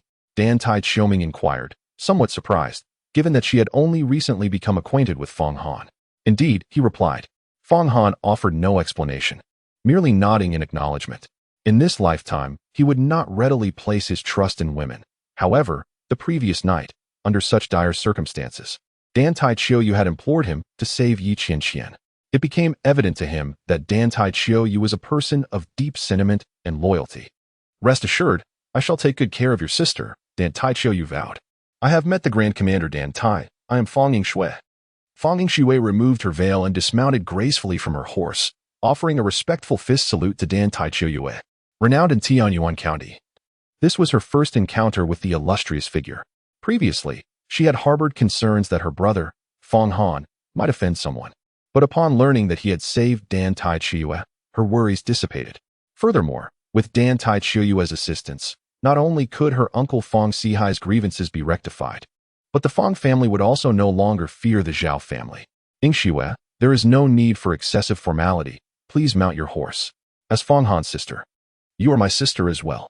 In the presence of others, you may address me as Commander Dan Tai, but when we are alone, feel free to call me Sister Qianqiu. During this time, we shall share meals, lodgings, and rest together. Should anyone dare to bully you, do not hesitate to inform me. Dan Taiqiuyue said. Thank you, Sister Qianqiu, Yingxue replied with gratitude. Fang Yingxue was filled with joy. She glanced at Fang Han, then at Dan Taiqiuyue, and suddenly perceived how well-matched they seemed. How delightful it would be to have Sister Qianqiu as my sister-in-law. She appeared to be 2 or 3 years older than my brother, yet as the saying goes, a woman 3 years older is worth her weight in gold. Fang Yingxue. This young girl harbored a multitude of thoughts within her heart. Soon, Dan Taiqiuyue departed with Fang Yingxue, intending to return to Yinming City. However, Fang Han chose not to leave. The chaotic interplay of yin and yang in this place was far more potent than in others. Such energies were not akin to spiritual essence. The average person would find it impossible to cultivate in such an environment. Yet for him, this was a veritable treasure. For he possessed the skill of harmonious resonance, allowing him to absorb these energies and transmute them into true essence, thus rapidly enhancing his cultivation. Moreover, gazing at the swirling mists atop Qianqiu Mountain, he sensed the presence of extraordinary anomalies or fortuitous opportunities within. Consequently, he remained behind alone. Dan Qianqiu and Fang Yingshui were both filled with numerous questions, yet neither dared to inquire of Fang Han. Fang Han no longer rode his horse, securing it at the foot of the mountain before ascending on foot. Upon reaching the mountainside, dark clouds had already enveloped the Qianqiu Mountain, reducing visibility to a mere few meters. It seemed as though something within this mountain posed a potential threat to me. Fang Han refrained from recklessly ascending the mountain path any further. Instead, he sought refuge in a cave, intending to enhance his cultivation first. This place was imbued with the essence of yin and yang, and coupled with the precious blood of the iron-armored water ape he had acquired the previous night. It was more than sufficient to elevate him to the intermediate realm of a martial artist and initiate his journey into the savage body refinement technique. However, just as he stepped into the cave, a torrential downpour commenced. Fortunately, before departing from Yinming City, he had gathered some provisions, including food, water, and essential items such as fire sticks and torches, which he stored within the Songlong ring. He retrieved a fire stick and ignited a torch, illuminating the cave considerably. "Young master, I am completely drenched. Might you allow me to enter and seek shelter from the rain?" Before Fang Han could commence his cultivation, a melodious voice echoed from the cave entrance. Though the voice inquired, Fang Han remained silent as a woman clad in a delicate dress entered, swaying her hips gracefully like willows in the breeze. She was indeed drenched, her thin garment clinging to her form, revealing her exquisite figure almost entirely. The woman appeared to be around 25 years of age, with skin as white as snow, exuding an alluring aura that captivated anyone who beheld her. Upon her entrance into the cave, Fang Han was greeted by a fragrant breeze that stirred his very spirit.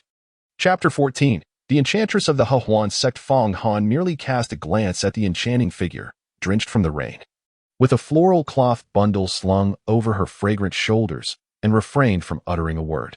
He was no naive youth. He understood all too well that the sudden appearance of a captivating beauty, exuding both allure and innocence in such a desolate cave, was far from fortuitous. He was acutely aware that this woman was likely here with intentions directed towards him. Having only recently arrived at Qianqiu Mountain, he discerned that this place was indeed extraordinary. "Sir, I require a fire to dry my clothes. Would you be so kind as to assist me?" The beauty approached Fang Han, her voice tender and enchanting. In the dimly lit cave, even with a torch, her melodious tone felt like a gentle spring breeze, refreshing and uplifting. Moreover, her voice effortlessly evoked a sense of protectiveness in men. The cave was small, poorly ventilated. Did she intend to suffocate him with smoke while kindling a fire? Furthermore, where could one possibly procure firewood at this moment? Fang Han remained unmoved. Seated upon a stone within the cave, he spoke softly, commencing to enjoy the meat pie and a flask of aged wine he had previously retrieved from the Songlong ring.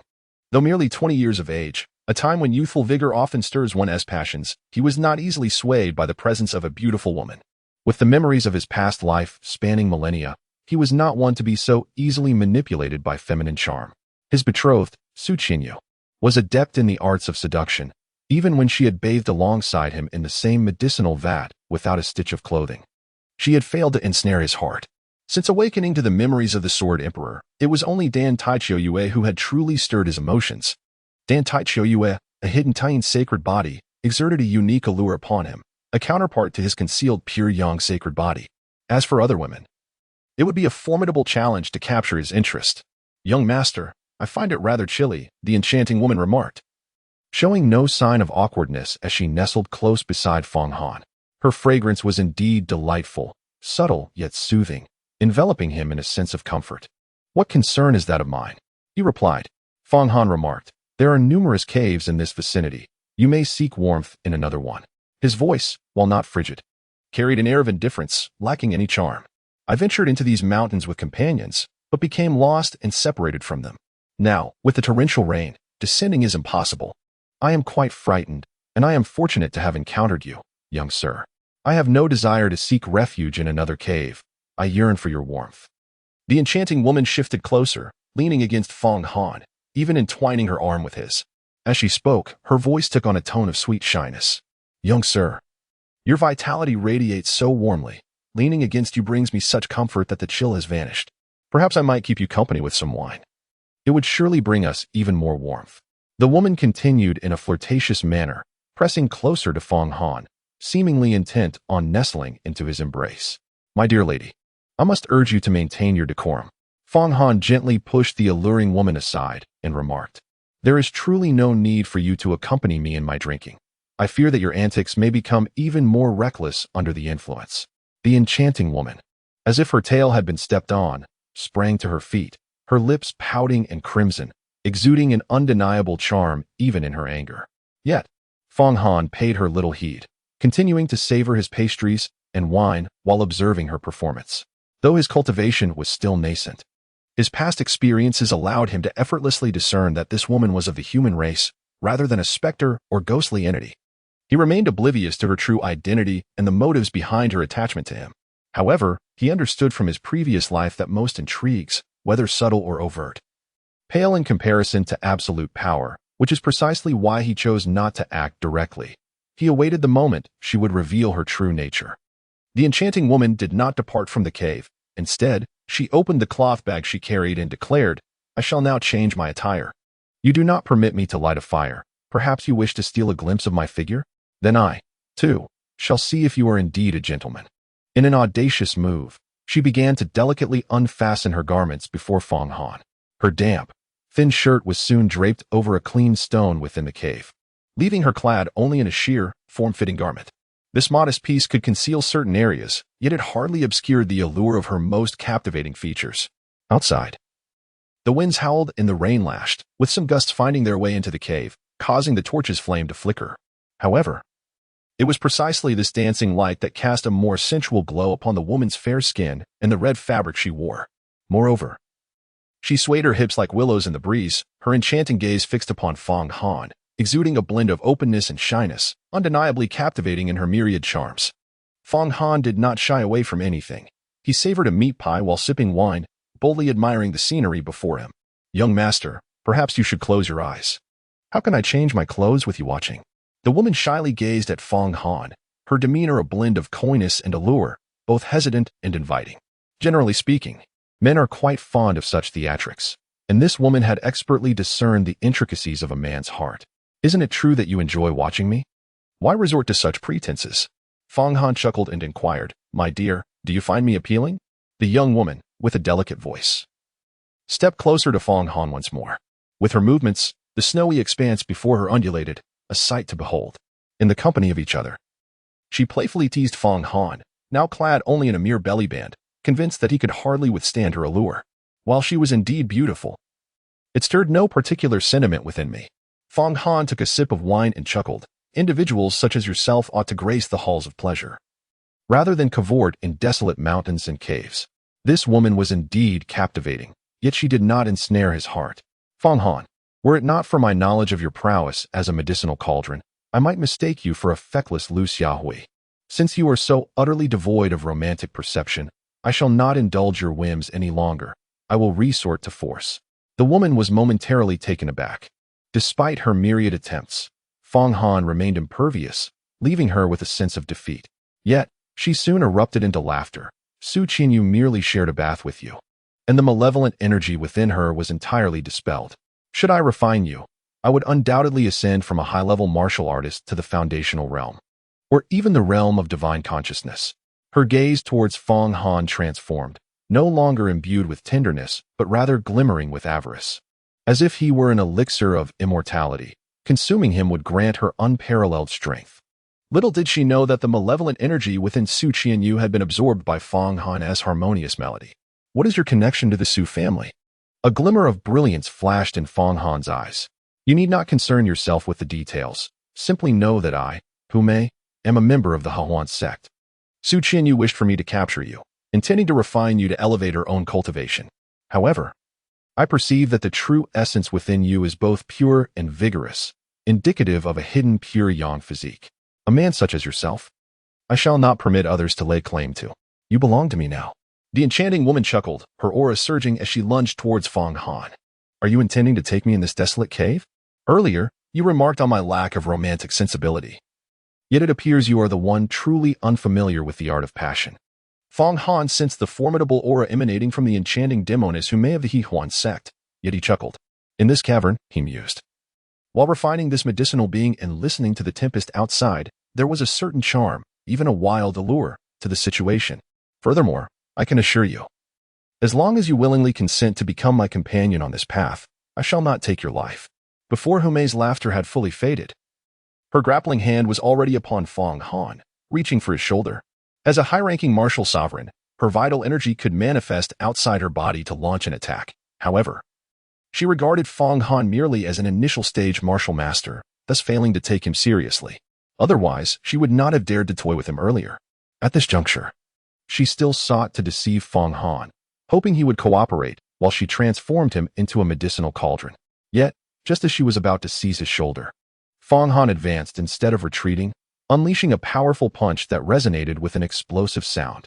This move was none other than the Eight Desolations fist. Although Fong Han's punch exuded tremendous power, she remained unfazed, resolutely continuing her grappling technique. Boom! In a flash, the two exchanged blows, their forms swaying as the ground of the stone cave began to fracture. You, young man, have concealed your true realm. Yet the disparity between us is still far too great. I now present you with a final opportunity. Let us unite as partners on the path, thus benefiting us both and enhancing our cultivation. Humei was somewhat taken aback, for she had not gained the upper hand in this exchange, prompting her to persist in her persuasion. At this moment, the woman donned nothing but a striking red bodice, her snow-white thighs, fragrant shoulders, and back exposed, delivering a powerful visual impact that could easily distract one's focus. Indeed, I am merely at the initial stage of a martial artist. While you are at the high level of a martial master, your cultivation likely derived from siphoning the prowess of others, rife with superficiality. With such meager skills, do you truly believe you can subdue me? Fortunately, Fong Han's resolve remained steadfast. He scoffed, moreover, who was unaware that your He Huan sect is a nefarious one. Every man who has come into close contact with you ultimately becomes a mere skeleton. Your flowery words hold no sway over me. I am quite discerning when it comes to women, and I find your kind utterly unappealing. With that, he suddenly lunged forward, unleashing a flurry of punches. The Eight Desolate Fist, embodying the might of the Eight Desolates, burst forth with ferocity. You are refusing a toast and opting for a penalty drink. Soon, I will grant your wish and turn you into a skeleton, who may see that in fury, channeling her true energy to employ martial techniques, aiming to seal Fong Han's acupoints. However, Fong Han's fist techniques and footwork were swift. Before she could unleash her energy, his fist had already hurtled towards her. She had no choice but to respond with her palm techniques, engaging Fong Han in close combat. Although she was not at a disadvantage in terms of reach, Humei, being a high-level martial master, was far from the pitiful figure Fong Han had depicted. Her fleshy palms unfurled like butterflies, fluttering gracefully up and down. Those seemingly agile and ethereal maneuvers concealed boundless power. Within the cave, the two engaged in a fierce exchange of over a dozen strikes. And Humei grew increasingly alarmed as she realized not only had she not gained the upper hand, but she was being suppressed by Fong Han. Fong Han's Eight Desolation Fist is not merely a display of unparalleled ferocity. It embodies a harmonious blend of strength and grace, concealing lethal precision within its gentle facade. Moreover, her ability to seize opportunities appears to be overshadowed by Fong Han, whose foresight renders her attacks and defenses almost predictable. Consequently, she increasingly feels constrained, as if her movements are shackled. Realizing that close combat is detrimental to her, she retreats towards the cave entrance, yearning to create distance and unleash her true energy. Yet, Fong Han's relentless assaults shadow her every move, leaving her momentarily ensnared. If this skirmish were to persist, she might find herself wounded by Fong Han's martial prowess. You, with your concealed pure yang sacred body, possess strength that compels me to resort to my most formidable skills. Suddenly, a short sword radiating a greenish hue materializes in Humei's grasp. As Fong Han's fist hurtles toward her, she scoffs, thrusting the blade toward Fong Han's vital points. This enchantress proves to be formidable, possessing a spatial artifact. Furthermore, her short sword is no ordinary weapon. It is a superior magical instrument, capable of slicing through steel with astonishing sharpness. I have yet to commence my cultivation of the body refinement technique. My physical form remains too feeble. Fong Han's heart stirred, and he instinctively retreated. Fong Han, you claim that my cultivation is merely superficial. Now, allow me to demonstrate the true prowess of my swordsmanship, Hu Mei declared. Seizing the advantage with her weapon, she swiftly channeled her true essence, brandishing her short sword to unleash a fierce blade of sword energy directed at Fong Han. At last, she had revealed her strength as a martial sovereign. Fong Han realized that it was increasingly improbable to subdue the enchantress barehanded using secret martial techniques. Employing such techniques would deplete a significant amount of his true essence, and considering he was within the perilous confines of Yinyang Mountain, he could not afford to recklessly place himself in jeopardy. With a flicker of thought, the Qianqiu sword materialized in his grasp. Guard, he uttered in a low tone, swinging the dark, unassuming sword to deflect the sword chi unleashed by the enchantress Hu Mei. Though the Qianqiu sword appeared dull and inconspicuous, Hu Mei's fierce sword chi made no mark upon its surface. Before Hu Mei could unleash another strike, the Qianqiu sword, agile as a dragon, surged forward, enveloping her in a flurry of afterimages. The clash of the two swords echoed within the cave, producing sounds that alternated between crisp clarity and profound silence. The sword intent of Fong Han flowed like a vast river, swiftly overpowering the enchantress Hu Mei. You rascal, your concealment runs deep, Hu Mei exclaimed, increasingly astonished. She was certain that Fong Han's mysterious iron sword surpassed her own short sword in rank. Her short sword was a superior magical artifact, while Fong Han's mysterious iron sword was at least a spiritual weapon, if not of an even higher caliber. Fong Han, merely a fool who had languished for 3 years, possessed not only a treasured storage artifact and spiritual instruments but also exhibited such exquisite martial arts and swordplay that it far surpassed her imagination. No longer did she entertain the folly of capturing Fong Han. Instead, she sought to withdraw from the confrontation, retreating while engaging.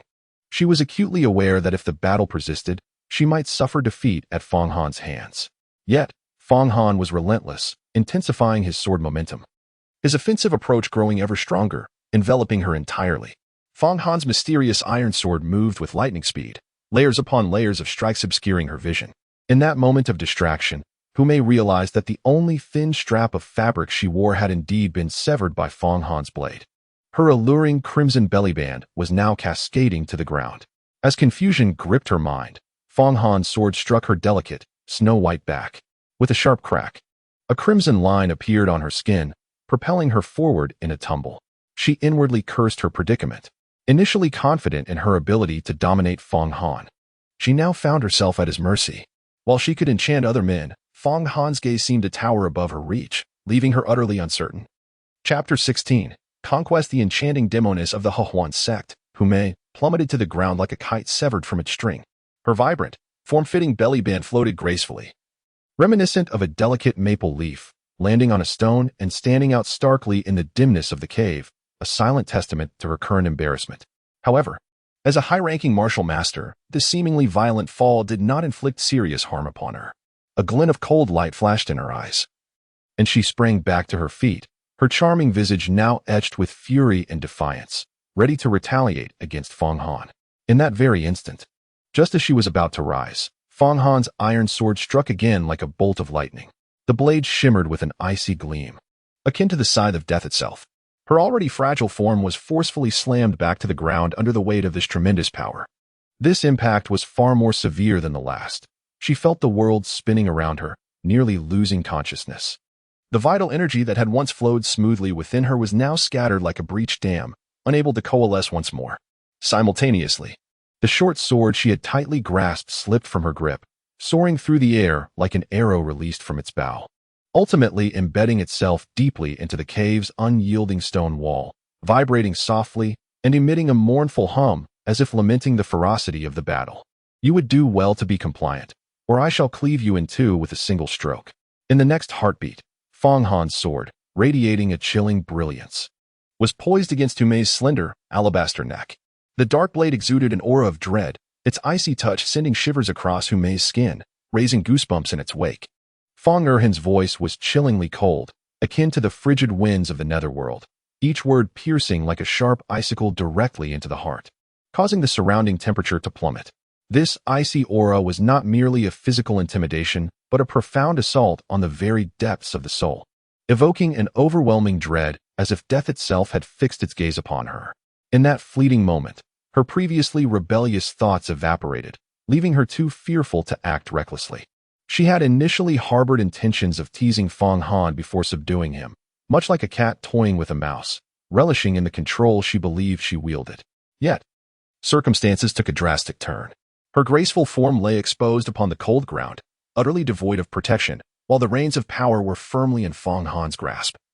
As if fate had cruelly played a tremendous jest upon her. Regret flooded her heart as she lamented her underestimation of him. To her, Fong Han had merely been a waste, a pawn created by the Su family in collaboration with the Medicine King Valley, someone she could easily manipulate. Little did she anticipate that this seemingly feeble Fong Han possessed such formidable strength, subduing her with ease. Young master, how ruthless you are. I was merely jesting with you earlier, and yet you draw your sword against me. Do you have a penchant for violence? Had you mentioned it sooner, I would have gladly obliged. Hu Mei's reaction was nothing short of extraordinary. True to her nature as a siren from the Hahuan sect, the terror in her eyes vanished instantaneously, replaced by an alluring demeanor. She mused that Fong Han had severed the strings of her undergarment with his sword, which must indicate his interest in her. A man's actions often serve as a subtle hint, a latent desire for her body. Thus, she believed she still had a chance. To survive, she must fully embrace the allure of her femininity, for it was her only lifeline. Every disciple of the Hahuan sect was adept in the art of seduction, and Hu Mei was no exception. She possessed unwavering confidence in her physique. Her skin, as pale as snow, and her sinuous curves resembled masterpieces meticulously sculpted by divine hands. She was convinced that as long as Fong Han was not an unyielding paragon of virtue, he would be unable to resist her charms in such an intoxicatingly seductive scenario. She understood the art of coyness, a higher realm of enticing men. Gradually, she curled her body, akin to an injured little beast, evoking sympathy. Do you truly believe that this guise can beguile me? Do not harbor such delusions. Your figure pales in comparison to that of my venomous fiancée, Su Qianqiu. I have severed one of her hands. If you wish to live, refrain from flaunting your allure before me. Fong Han gently tapped the mysterious iron sword against Hu Mei's delicate visage, swiftly sealing several of her acupoints to obstruct her meridians. His voice was as sharp as an ice blade, each word striking her heart like a heavy stone, instantly freezing her previously enchanting smile. Hu Mei felt an unusual force spreading within her, her once smoothly flowing vital energy suddenly locked away, leaving her unable to summon it. My lord, please instruct me on how I might survive. I shall comply with any request within my means, solely begging for your mercy to spare my life. At this moment, the enchanting Hu Mei cast aside her dignity, kneeling on the ground as she repeatedly bowed her head in supplication to Fong Han. She was acutely aware that with her meridians sealed, she was akin to a fierce beast stripped of its fangs and claws, utterly devoid of the capacity to resist. If Fong Han were to wish to kill her at this very moment, it would be as effortless as flipping a hand. She would not possess even the slightest opportunity to resist. If you wish to survive, it depends solely on your compliance. There is but one chance. I shall ask you questions, and if you utter even a half-truth, you shall immediately find yourself before the King of Hell. Fong Han slowly sheathed his mysterious iron sword. His tone as placid as water, yet imbued with an undeniable air of authority. He did not emanate the chilling aura of formidable killing intent. Instead, he exuded a profound indifference. Ironically, it was this very indifference that instilled the utmost fear in Hu Mei's heart. She sensed that Fong Han harbored no trepidation towards her simply for being a disciple of the Hahuan sect. Young master, I dare not engage in any trickery. Hu Mei stammered. Pray, enlighten me about the circumstances of the Hahuan sect. What is your connection to the Su family? How did you come to know that I had been transformed into a pill person, and how did you ascertain my whereabouts? Fong Han coldly remarked. The Hahuan sect is a malevolent organization, predominantly comprising female cultivators who wreak havoc upon their male counterparts, inciting the wrath of both heaven and humanity. Decades ago, several formidable figures united to eradicate the sect, leading to its destruction and the subsequent silence surrounding its activities. Yet, to my astonishment, I have encountered it today. My presence in Qianqiu Mountain should have only been known to those from the Demon Suppression Office. Could it be that Wang Wei, whom I previously subdued, is connected to the Hahuan sect and has divulged my whereabouts? Young master, may I don my garments? Hu Mei hesitated before speaking. Earlier, she had disrobed in an attempt to tease Fong Han, but now, kneeling before him in her undress, she felt a twinge of discomfort. Fong Han nodded slightly. Upon hearing this, Hu Mei quickly rose and changed into a set of white garments from her cloth bag. The white attire, combined with her newfound modesty, rendered her appearance significantly more innocent. Young master, a decade ago, I was wronged by a man, but was rescued by Elder Qin of the Hahuan sect, who happened to pass by. Subsequently, I became a disciple under Elder Qin and joined the Hahuan sect. Presently, our sect consists of merely a handful of members, concealed within the depths of Yinyang Mountain. Moreover, Ouyang Yin, the mother of Qianqiu, is also affiliated with our sect. This morning, my master sent a message via a green bird, instructing me to assist the Su family in capturing you. Ever since your engagement with Su Qianqiu, I have been tasked with monitoring the Feng family. After you entered the city this morning, rather than returning home, you went straight to the ancestral tomb, and I had been discreetly following you. Later, when you arrived at the foot of Yinyang Mountain with your sister Feng Xue, I stealthily trailed behind. From the Su family, I learned that not only are you a medicinal being, but also possess a pure yang physique. Refining you could significantly enhance my cultivation, thus I entertained ulterior motives, intending to use you as a medicinal cauldron within this cave. Hu Mei soon divulged everything she knew. To my astonishment, my future mother-in-law turns out to be a remnant of the Hahuan sect. No wonder Su Qianqiu possesses such beguiling skills. Feng Han's heart stirred with a realization.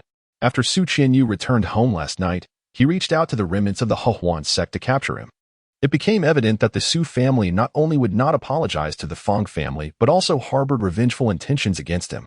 It seemed that unless he resorted to lethal measures, the Su family would not yield. Initially, he had intended to manipulate the Su family to generate wealth and resources for himself.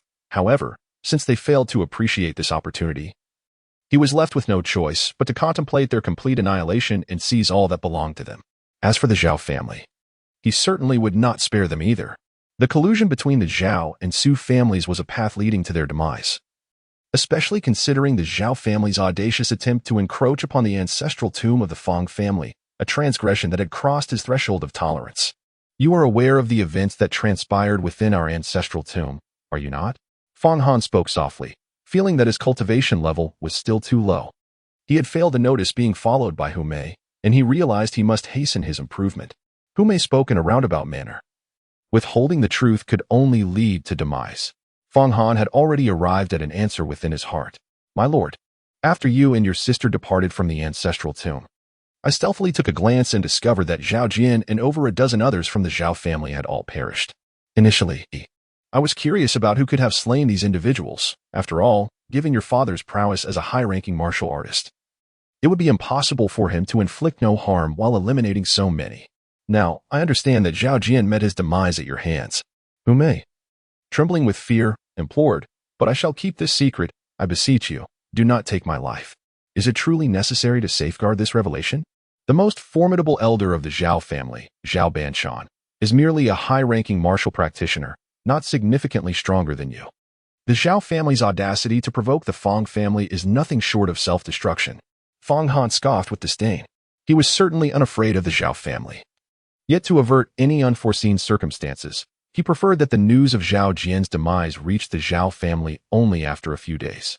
During this interval, he aimed to elevate his cultivation and combat prowess to unprecedented heights. Indeed, the Zhao family's offense against you, esteemed sir, was akin to courting death. Hu Mei cautiously echoed Feng Han's sentiments, acutely aware that her life rested in his hands. How many genuine powerhouses remain among the remnants of the Yinyang Mountain's Hahuan sect? Why do you persist in regarding Yinyang Mountain as a sanctuary? Feng Han continued to inquire. Earlier, at the foot of the mountain, he had discerned that Yinyang Mountain harbored great mysteries and possibly significant opportunities. However, given his current prowess, it would be prudent to avoid confrontation with those of the Foundation establishment realm and above. Most are formidable martial sects, yet my master, Elder Qin, is a powerful figure of the Foundation establishment. After a moment of hesitation, Hu Mei responded, as for why my masters chose to conceal themselves in Yinyang Mountain, it is likely due to its remoteness and the difficulty of being discovered. My experience in the Hahuan sect is still limited, and there are certain matters I do not fully grasp. Hu Mei, you have not been entirely candid with me. Feng Han's countenance darkened, a palpable aura of menace emanating from him. Possessing memories from a previous life, he discerned that although Hu Mei, this enchanting woman, was adept at reading hearts, she could not conceal her intentions from his keen gaze. After all, a liar, no matter how composed, inevitably reveals subtle changes in their micro-expressions. Humei was thoroughly unsettled. She had initially perceived Fang Han as merely a 20-year-old youth. Despite his formidable combat prowess, she thought him easy to deceive. However, before him, she felt as if she were rendered invisible. Her every fleeting thought laid bare to his scrutiny. "My lord," I confess, Humei dared not withhold any longer. "Concerning this matter, I too am uncertain. Yet, on one occasion, I inadvertently overheard my master conversing with a mysterious figure, speaking of a treasured artifact that is soon to manifest. However, the true nature of this artifact eludes me, and I am unaware of its exact location within Qianqiu Mountain. Indeed, there is a treasure within Qianqiu Mountain. I am eager to discover what it truly is." Fang Han pondered deeply. He understood that Humei was not speaking falsely this time. The Qianqiu Mountain, infused with rich energies of both extremes, provided an environment for cultivation akin to that found within a spirit-gathering array. Furthermore, the presence of demonic beasts within the mountain allowed for the harvesting of their essence, which could be utilized to refine the barbaric body refinement technique. Thus, this locale was akin to his sanctuary for his spiritual growth. "Young master, I have disclosed everything I know, without a single falsehood. I implore you to grant me my freedom," Humei expressed, her concern mounting as Fang Han remained silent. In the realm of cultivation, the law of the jungle prevails, where the weak are preyed upon by the strong, and deceit flourishes amidst treachery and conspiracy. Trustworthy individuals are a rarity, and she feared that Fang Han might deem her no longer valuable, potentially leading him to end her life with a single stroke. Moreover, he had not truly promised her that she could leave after revealing all that she knew. "I offer you a chance at survival." Fang Han gazed at Humei and said, "Were you not tasked with monitoring the Fang family on behalf of the Su clan? Should either the Su or Zhao families make any move against me in the coming days, you must relay the information to me immediately. If you fail to do so, know that no matter where you attempt to flee, I will take your life." Upon finishing his decree, he did not allow Humei a moment to respond and promptly released her acupoint. In an instant, the vital energy within her meridians began to flow freely. "Thank you for sparing my life, my lord. I shall remember your orders," she replied, and with that, she swiftly withdrew the dagger embedded in the stone wall and exited the cave, disappearing into the tempestuous winds and torrential rains. "I have granted you a chance. Whether you survive now rests upon the choices you make." Fang Han approached the cave entrance, observing Humei vanish amidst the raging tempest, and murmured to himself. He harbored no fear of Humei returning with a vengeful entourage. Soon enough, he settled upon a stone within the cave, retrieving a sealed porcelain vial from the Azure dragon ring. Within this vial resided the precious blood of the ironclad water ape. He intended to refine his body with this essence, practicing the savage body refinement technique. Chapter 17. The Enchantress's Symbol. The savage body refinement technique was a premier method Fang Han acquired during his trials on the barbaric continent of Qianqiu Star in his previous life. Subsequently, he amalgamated this technique with several others, infusing it with the insights he had garnered through countless battles and rigorous training, resulting in a comprehensive enhancement of the original technique. Through his modifications, the technique attained a more exquisite form, amplifying its formidable power. Once cultivated to the minor success stage, the benefits of the savage body refinement technique were beyond imagination. His physique would be revitalized akin to a phoenix reborn from flames, receiving unparalleled fortification. His skin would become as resilient as steel, impervious to blades and resistant to fire and water, while his bones would resemble divine metal forged through relentless trials, exhibiting extraordinary hardness and remarkable endurance. This transformative process of refining skin and bones would establish an exceptionally solid foundation for his future cultivation, akin to laying a robust cornerstone beneath a towering edifice, enabling him to traverse further along the path of cultivation. The 8 exquisite companions he had in Qianqiu Star had all ascended to elevated realms, and should he seek vengeance upon his return, he must forge an unparalleled foundation to achieve it. Otherwise, even if he returned to Qianqiu Star, he would inevitably fall victim to the united onslaught of those 8 treacherous women. In this lifetime, he resolved to adopt a gradual approach to his cultivation. For the more solid his foundation, the higher his potential for advancement, allowing him to journey farther. In his previous incarnation, he had been somewhat impulsive. Had he managed to cultivate the savage body refinement technique to perfection before breaking through to the divine sovereign stage, he would not have suffered grievous injuries from the ambush by his 8 female companions. In fact, he could have turned the tide and vanquished them on the spot. thus avoiding the need for reincarnation and recultivation. Fong Han slowly opened the porcelain bottle, and in an instant, a potent scent of blood surged forth, enveloping the cavern. The crimson essence of the armored water ape resembled the depths of a mysterious ocean, brimming with immense power. Fong Han first consumed the essence blood of the iron-armored water ape cub entirely, then he focused his mind on his dantian, guiding the true energy within his body to circulate according to the methods of the savage body refinement technique. As the first thread of the essence blood's power merged with his skin, bones, and meridians, he felt as though countless sharp blades were incessantly slicing through him. And excruciating pain surged throughout his entire being. Veins throbbed on his forehead, yet he gritted his teeth, enduring the agony, and continued to channel the power of the essence blood. As time gradually passed, and with an increasing influx of the essence blood's power, his body began to undergo wondrous transformations. A faint golden radiance gradually appeared on the surface of his skin, as if he had donned a suit of golden armor. His muscles writhed and strengthened under the nourishment of the essence blood, and every inch of his skin became remarkably resilient. His bones, seemingly reforged, emitted cracking sounds, becoming harder and subtly gleaming with a metallic luster. Generally speaking, the first step in cultivation is body tempering.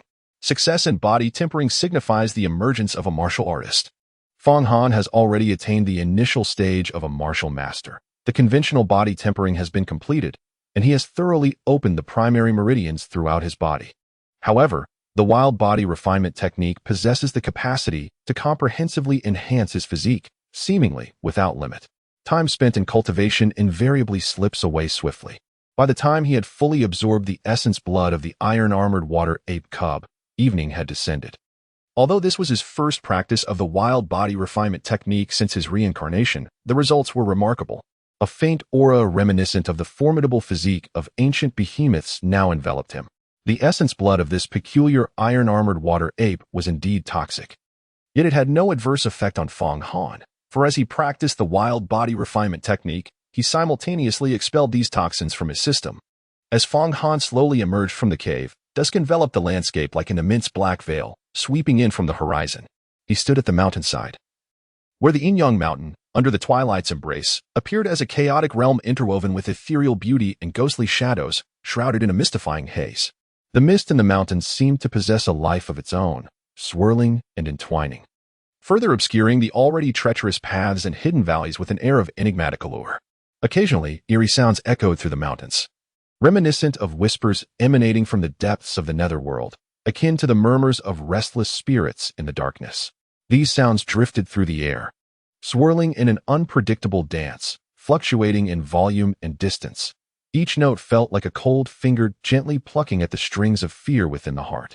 Intermittently, a thunderous roar from a demonic beast would shatter the oppressive atmosphere, resonating like a surging tidal wave, imbued with boundless authority and ferocity, reverberating throughout the valley. Each roar sent tremors through the earth, as if the Qianqiu mountain itself trembled in terror. Fong Han was well aware that the words of the enchanting woman from the Hahuan sect regarding the existence of treasures within the Qianqiu mountain were undoubtedly true.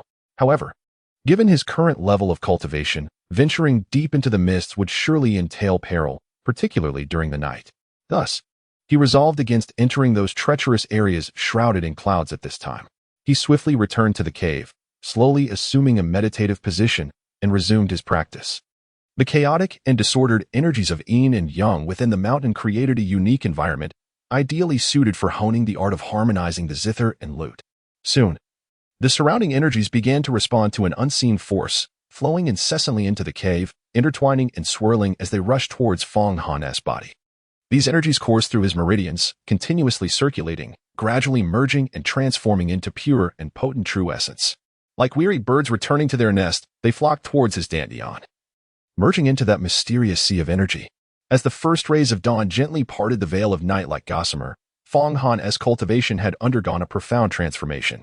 He transcended from the initial stage of a martial artist, leaping over the intermediate tier like a carp soaring through the dragon gate, and attained the advanced martial artist realm. It had been less than 2 days since he began awakening the memories of his past life as the Sword Sovereign. Yet, the progress he made in these 2 days was equivalent to what an individual of moderate talent might achieve in 10 years of diligent practice.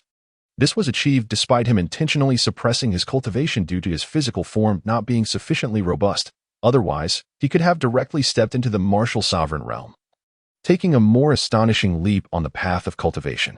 Truly, the Qianqiu mountain was a sanctum for my cultivation, tailored perfectly to my needs.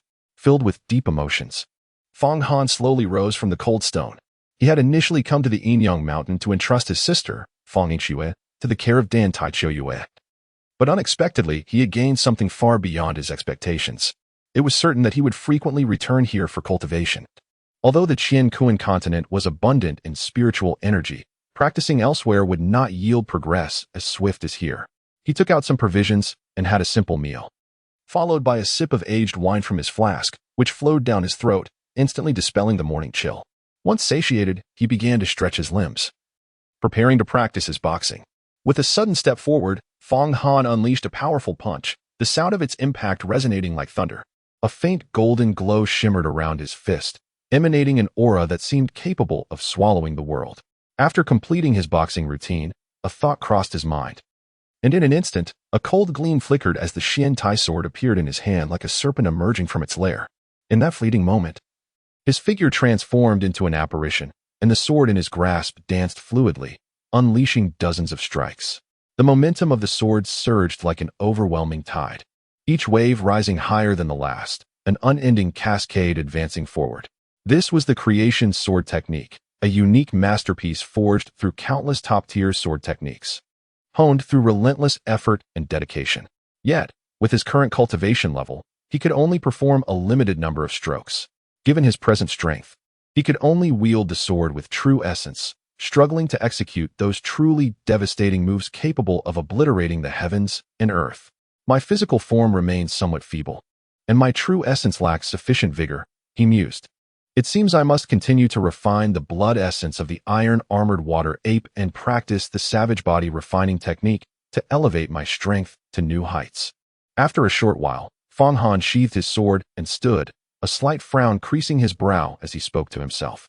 Fang Han appeared inexhaustible, continuously practicing within the confines of the cave, scarcely affording himself a moment's respite. As the gentle morning light cascaded into the cavern like strands of golden silk, he had already expended 2/3 of the vital essence from the iron-armored water ape.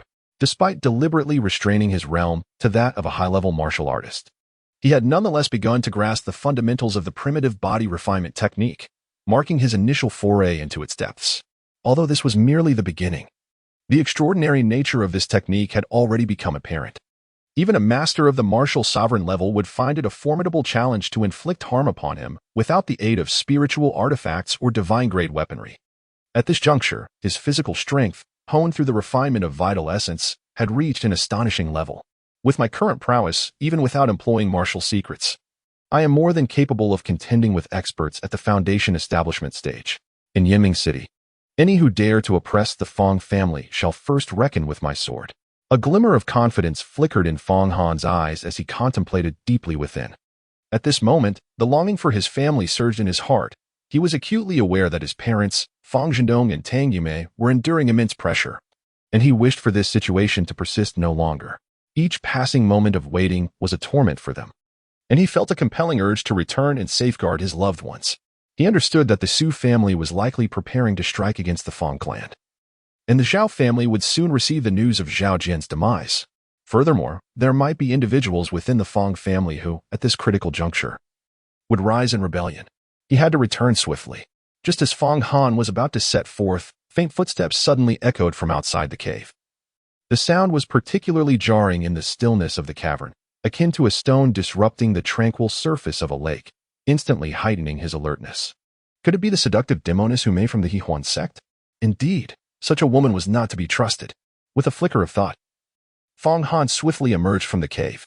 The torrential rain had ceased the previous day, and the sky today appeared as if it had been washed with water. An exquisite azure clarity. The resplendent sun ascended gradually from the eastern horizon, its golden rays cascading upon the earth like a multitude of piercing arrows. The mountainside, bathed in this dazzling sunlight, resembled a grand tapestry adorned with golden threads, enchanting and dreamlike.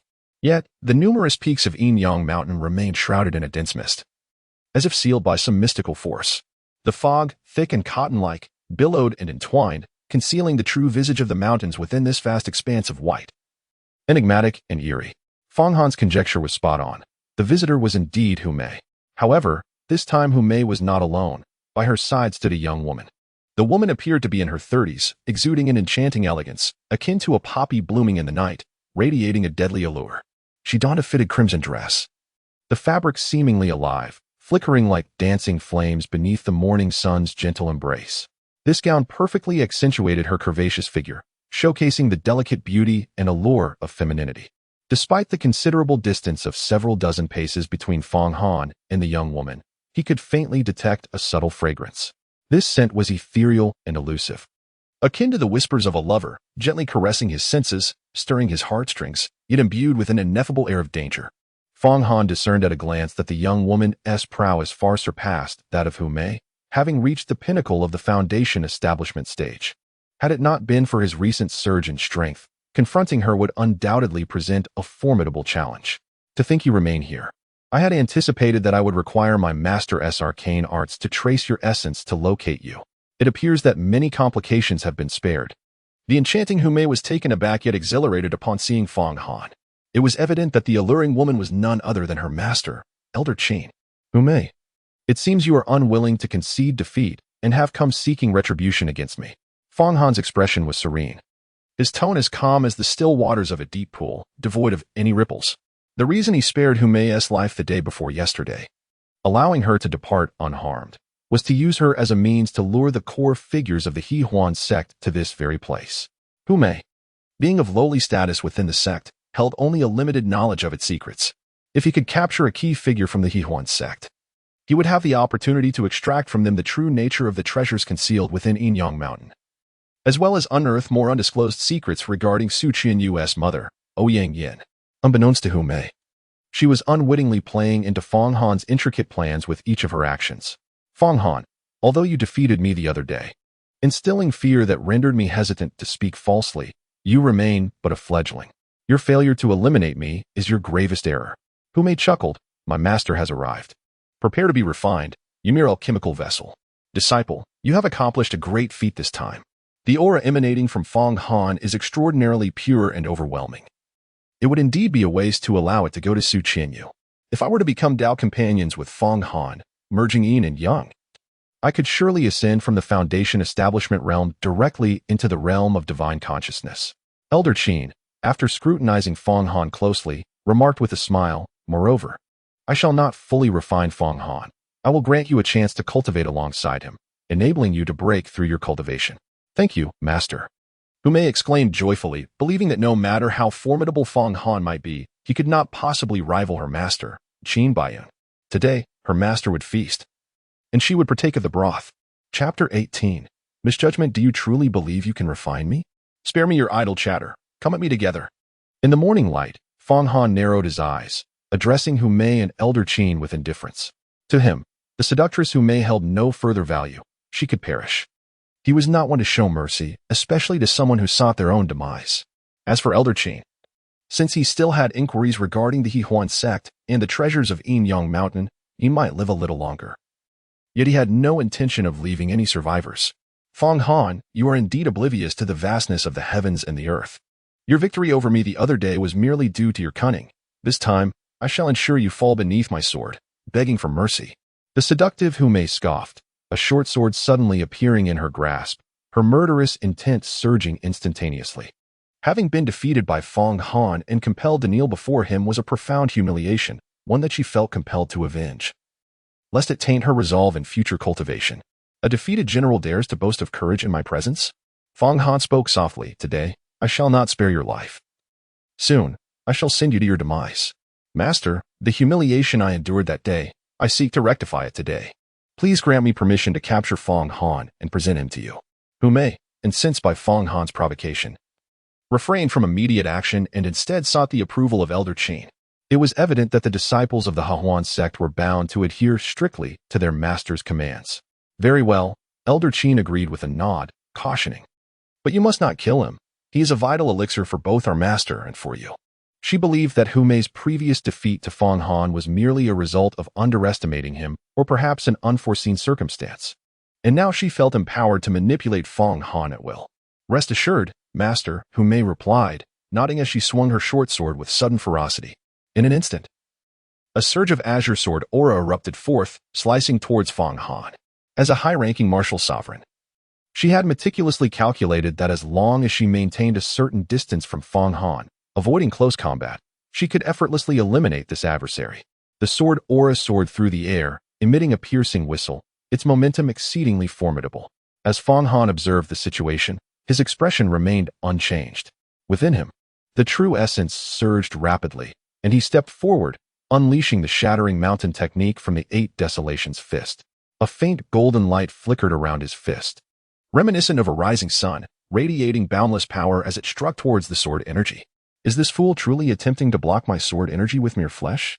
Hu Mei thought, momentarily taken aback, her countenance soon adorned with astonishment.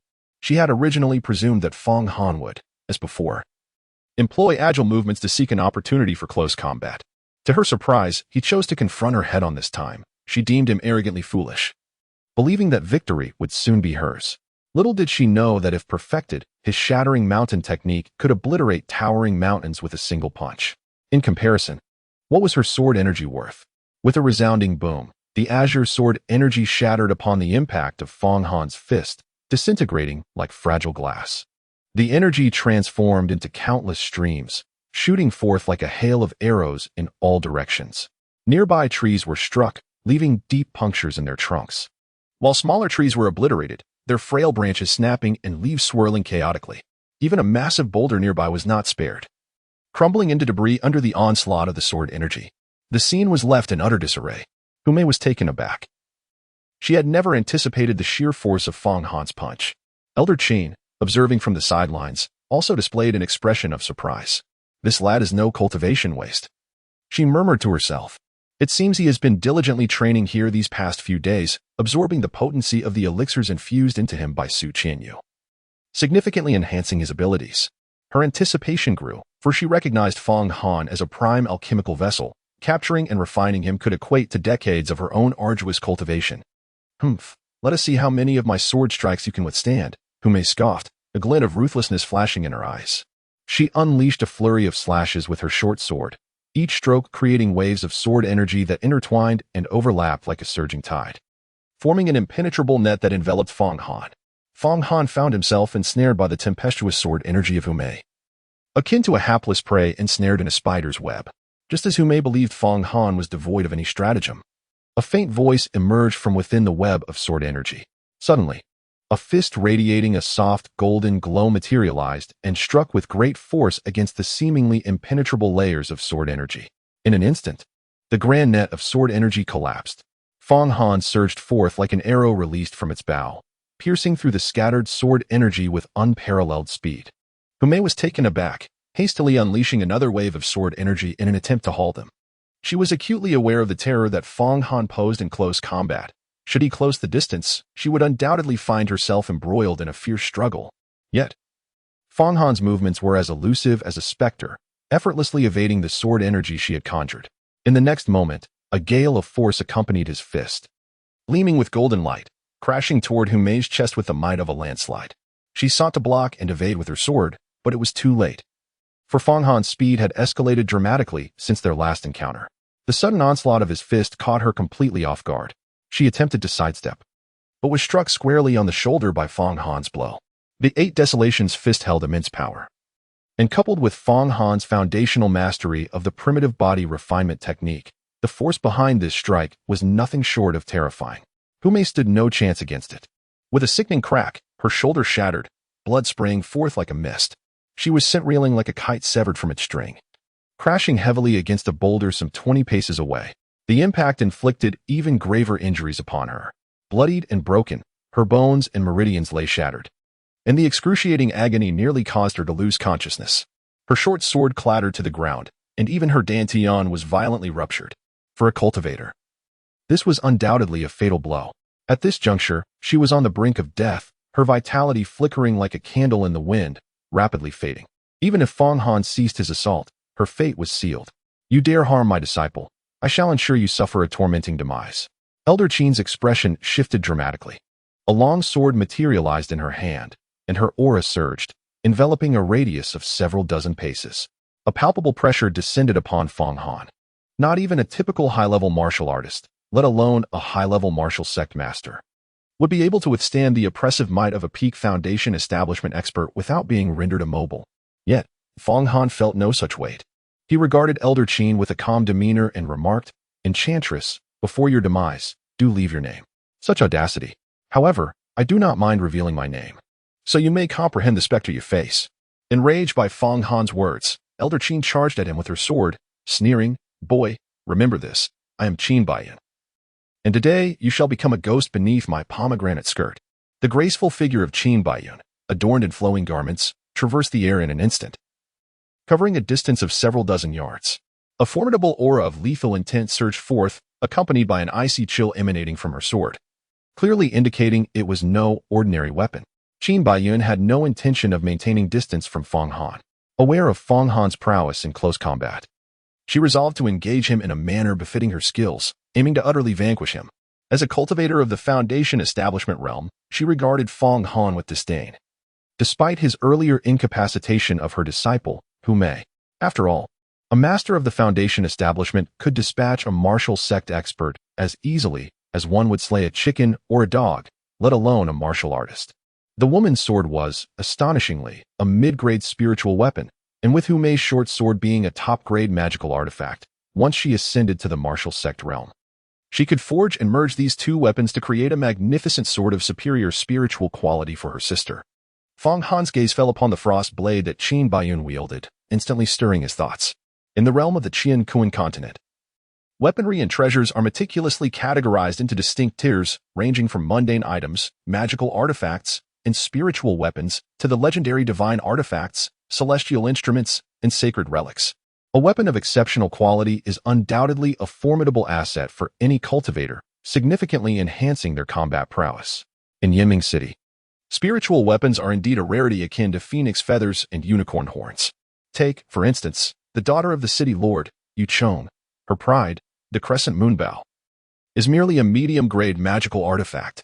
Furthermore, there is Dan Taichiu Yue, the Grand Commander of the Demon Suppression Division's Tianyuan office. Her sword is only of superior-grade magical quality, still far from the spiritual tier. The fact that Qin Baiyan possesses a medium-grade spiritual weapon speaks volumes about his esteemed position within the Hehuan sect. Fong Han's heart stirred slightly, and the Qianqiu sword materialized in his grasp. In confronting Qin Baiyan, he dared not underestimate her. He executed the creation sword technique, his figure darting like lightning as he charged directly towards Elder Qin, still opting for a head-on confrontation. Observing this, Qin Baiyan's lips curled into a faint smirk, her face revealing a trace of disdain. Her narrow, elongated eyes narrowed slightly as she assessed the dark sword in Fong Han's hand. To her, it appeared unremarkable, easily severable by her own blade. Buzz! Amidst the clash of sparks and thunderous sound, the two swords met with a resounding impact. Fong Han's sword not only remained intact, but also showed no signs of even a nick. Moreover, Qin Baiyan was unable to force Fong Han back. To add to her astonishment, powerful waves of impact surged forth from Fong Han's mysterious iron sword, leaving her taken aback.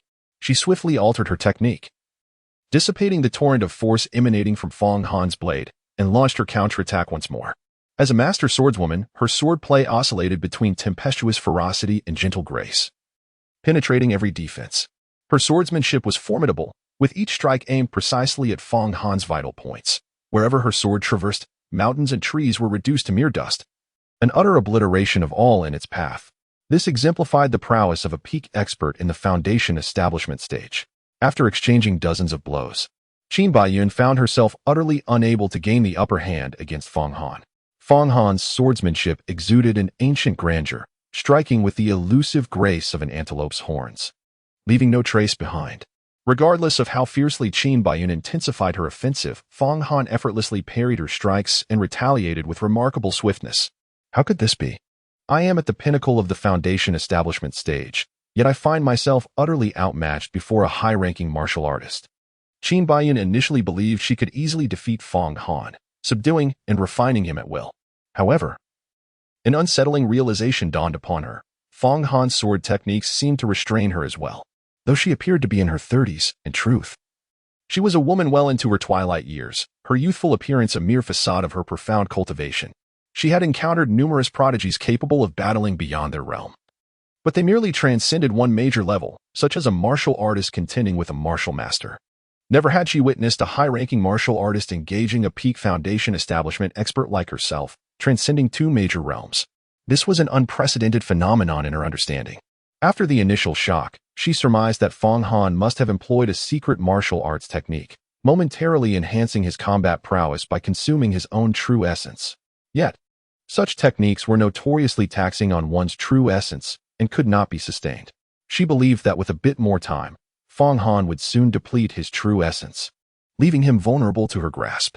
Little did she know that Fong Han's energy reservoir extended beyond his dantian. He had opened numerous nodes throughout his meridians, each capable of storing true essence, rendering his reserves remarkably abundant and nearly impossible to exhaust. After exchanging dozens of exchanges, Fong Han's sword intent intensified, sending tingles through Qianqiu's arms and stirring her blood. Realizing that if this continued, she might face defeat at Fong Han's hands, she channeled her true qi and unleashed a flurry of icy sword qi. This chilling energy froze everything in its path, an undeniable testament to her formidable prowess at the foundation establishment stage. For any practitioner beneath her rank, it was impossible to withstand the freezing sword intent she wielded. Qianqiu, how disappointing for an elder of the Hehuan sect to possess such limited capability. Yet Fong Han remained unfazed, taunting her. You might as well surrender to avoid further suffering. Previously, he had regarded Qianqiu merely as a sharpening stone for honing his swordsmanship, withholding his full strength. Now, he felt it unnecessary to continue playing with her. The momentum of Fong Han's sword abruptly transformed, the Qiantai sword slicing through the air with the ferocity of thunder and wind, cleaving through Qianqiu's sword aura. Boom! Qianqiu's sword energy was shattered as though it were mere straw. This young man is utterly formidable. Qianqiu was taken aback, realizing she was no match for Fong Han. Seizing upon the strength of his strike, she leaped away in a desperate attempt to escape. Within the confines of Qianqiu Mountain, the mid-slope was enveloped in swirling white mist and dark vapor. She was well acquainted with the terrain here. As long as she could conceal herself within the mists, Fong Han would undoubtedly be unable to pursue her. Yet, as she soared upward for a mere dozen zhong, Fong Han's voice echoed in her ears, followed closely by the lethal advance of his Qiantai sword. With no choice left, Qianqiu could only turn back to engage Fong Han once more. However, his strikes came in rapid succession, each blow heavier than the last, soon overwhelming her breath. At this moment, her resentment towards the Su family and her own disciple, Humei, reached a boiling point. They had claimed Fong Han was merely at the martial master realm, but in reality, he was far too powerful, leading her to misjudge the situation. Chapter 19. The young noble at this juncture, the enchanting Humei was not yet deceased.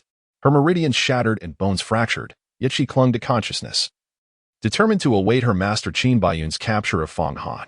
However, with Qianqiu herself now unable to contend with Fong Han, the prospect of escape loomed ominously. In the face of calamity, each must fend for themselves. This phrase echoed in her mind. How could this be? Shocked and acutely aware of her impending doom, despair filled her heart, regret surging like a tidal wave. Had she chosen to heed Fong Han's words and discreetly assist him after leaving the cave 2 days prior, rather than informing her master, she might have grasped the true opportunity.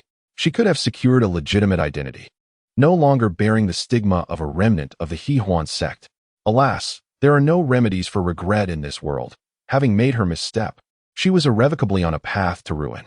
My lord, we bear no enmity. Why pursue such ruthless extermination? If you spare my life, I shall serve you henceforth.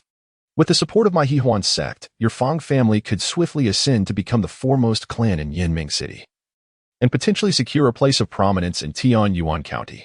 As Qianqiu defended against Fong Han's Qiantai sword, she pleaded desperately. Under the weight of his sword's might, she yearned to flee but found herself unable, resorting to the clandestine use of her enchanting arts. As an elder of the Hehuan sect, her skills far surpassed those of Humei. She eschewed the need for flirtation or disrobing. Her voice alone could induce illusions in men, ensnaring them in a web of desire. No enmity? Then why did you and Humei capture me to use as a medicinal cauldron? Fong Han scoffed coldly, remarking on her age and advising against employing any seductive arts. His spirit remained as steadfast as a rock, rendering Qianqiu's charms utterly ineffective. On the contrary, his sword intent grew increasingly fierce. Qianqiu felt as though Fong Han's Qian iron sword could harness the very forces of nature, pressing down upon her with the weight of a mountain. making it nearly impossible for her to maintain a grip on her frost sword. Realizing that if she did not devise a means of escape, she would soon meet her demise beneath Fong Han's blade, she suddenly parted her crimson lips and expelled a billowing cloud of black smoke. This noxious fog rapidly spread, enveloping the area within moments, merging her form with the darkness. Though the smoke was laced with potent toxins, Fong Han did not hold his breath. Instead, he subtly activated the Qianqiu Ming technique, capable of refining the energies and substances of the world. Qin Baiyun's poison had no effect on him. However, he did not pursue her. Rather, he gently closed his eyes to sense the direction of her flight. Under the cover of the black smoke, Qin Baiyun swiftly distanced herself by several dozen yards. Just as it seemed she might truly escape, Fong Han casually waved his hand, sending his Qian iron sword flying silently toward her. The smoke obscured both Qin Baiyun's movements and Fong Han's lethal strike. She remained unaware of Fong Han's pursuit, letting out a quiet sigh of relief as she believed her life was secured. As for her disciple, Humei, she had no intention of bringing her along, for rescuing Humei would likely lead to an interception by Fong Han. Years ago, when she saved Humei and imparted her skills, it was merely because she recognized Humei's innate talent suited for the techniques of the Hehuan sect, and she required a reliable aid. She had essentially concealed herself within the Qianqiu mountain, delegating dangerous tasks to Humei, which she found inconvenient to handle herself. While she often claimed to regard Humei as a daughter, when the moment of crisis arrived, her thoughts were solely on her own escape. Yet, she had not fully fled when Fong Han's Qian iron sword arrived silently. It was only when the sword was less than half a yard away that she sensed the murderous intent. She hastily attempted to block with her frost sword, but it was already too late. The whirling Qian iron sword pierced directly into her shoulder, the force of the impact sending her hurtling backward. She was impaled against a large tree trunk, suspended over a yard above the ground. A gaping wound opened in her shoulder, blood pouring forth and staining half her body crimson. Unable to maintain her grip on the frost sword, it clattered to the ground. In the next moment, Fong Han emerged from the black smoke, standing before the tree. "Now, speak," he commanded. "What is the status of Su Qianyu's mother, Ouyang Yin, within the Hehuan sect? What treasures do the remnants of your sect seek while hiding in the Qianqiu mountain?" Fong Han picked up the frost sword and stored it within the Azure dragon ring. He then turned to Qin Baiyun and inquired, "If I share all this, will you set me free?" Qin Baiyun let out a bitter laugh. "You have already harbored murderous intent towards me. No matter what I say, I have little hope of surviving. My foolish disciple, Humei, is still alive only because you failed to extract sufficient information from her, thus luring me here. Throughout my life, I have schemed against countless individuals, yet I never anticipated being outwitted by a mere boy like you. This woman, indeed, possesses keen insight, as she has discerned many truths in this moment. Due to significant blood loss, she became weakened, her breath uneven. You are quite perceptive," she remarked. Fong Han had no intention of pressing Qin Baiyun for answers any further. This woman had seen through everything, and he found himself at a loss regarding how to deal with her, for even the most severe torture would yield little result. The forbidden areas of Qianqiu Mountain were places he would inevitably explore. He was determined to uncover the treasures hidden within its depths, whether Qin Baiyun chose to reveal them or not. Of course, should he cultivate his divine consciousness, he would effortlessly gain mastery over her mind, making any inquiry significantly easier. Fong Han leaped into the air, extracting the dark iron sword poised to pierce through Qin Baiyun. Upon landing, Qin Baiyun plummeted from the tree to the ground. "Even if you were to slay me, you would gain nothing. Are you not disheartened?" Qin Baiyun let out a bitter laugh. "Humph, although your vital energy lacks purity, it should not be squandered so easily." Fong Han's expression remained indifferent, a faint and elusive smile gracing his lips. With a sudden movement, he flashed forward, his right hand striking with the swiftness of lightning to seize the Baihui acupoint atop Qin Baiyun's head. Simultaneously, his internal energy surged forth, invoking the enigmatic technique of harmonious strings. Instantly, an extraordinary force emanated from his palm, enveloping Qin Baiyun. In that moment, terror seized her as her eyes widened in horror. She could distinctly sense her vital energy being drawn irresistibly by a formidable force, spiraling uncontrollably towards the crown of her head. The sensation of her energy surging forth was akin to a river breaching its dam, leaving her a mere spectator to her own plight, utterly powerless. The vital energy flowed continuously into Fong Han, rendering her increasingly feeble. In no time, Qin Baiyun collapsed to the ground, her once vibrant essence evaporated entirely. Even more alarming was the transformation of her visage and skin, as if time's merciless chisel had cruelly etched its marks upon her, aging her in an instant. Just moments ago, she had been a captivating woman in her 30s, exuding the allure of mature femininity with her enchanting features and graceful form. Yet, in a heartbeat, her face became a tapestry of deep-set wrinkles, her hair turned gray and sparse, her entire being resembling that of a frail old woman, displaying the unmistakable signs of advanced age. "You fiend! You have drained me of my vital energy," she exclaimed, her voice rasping with fury. "But your greed is your downfall.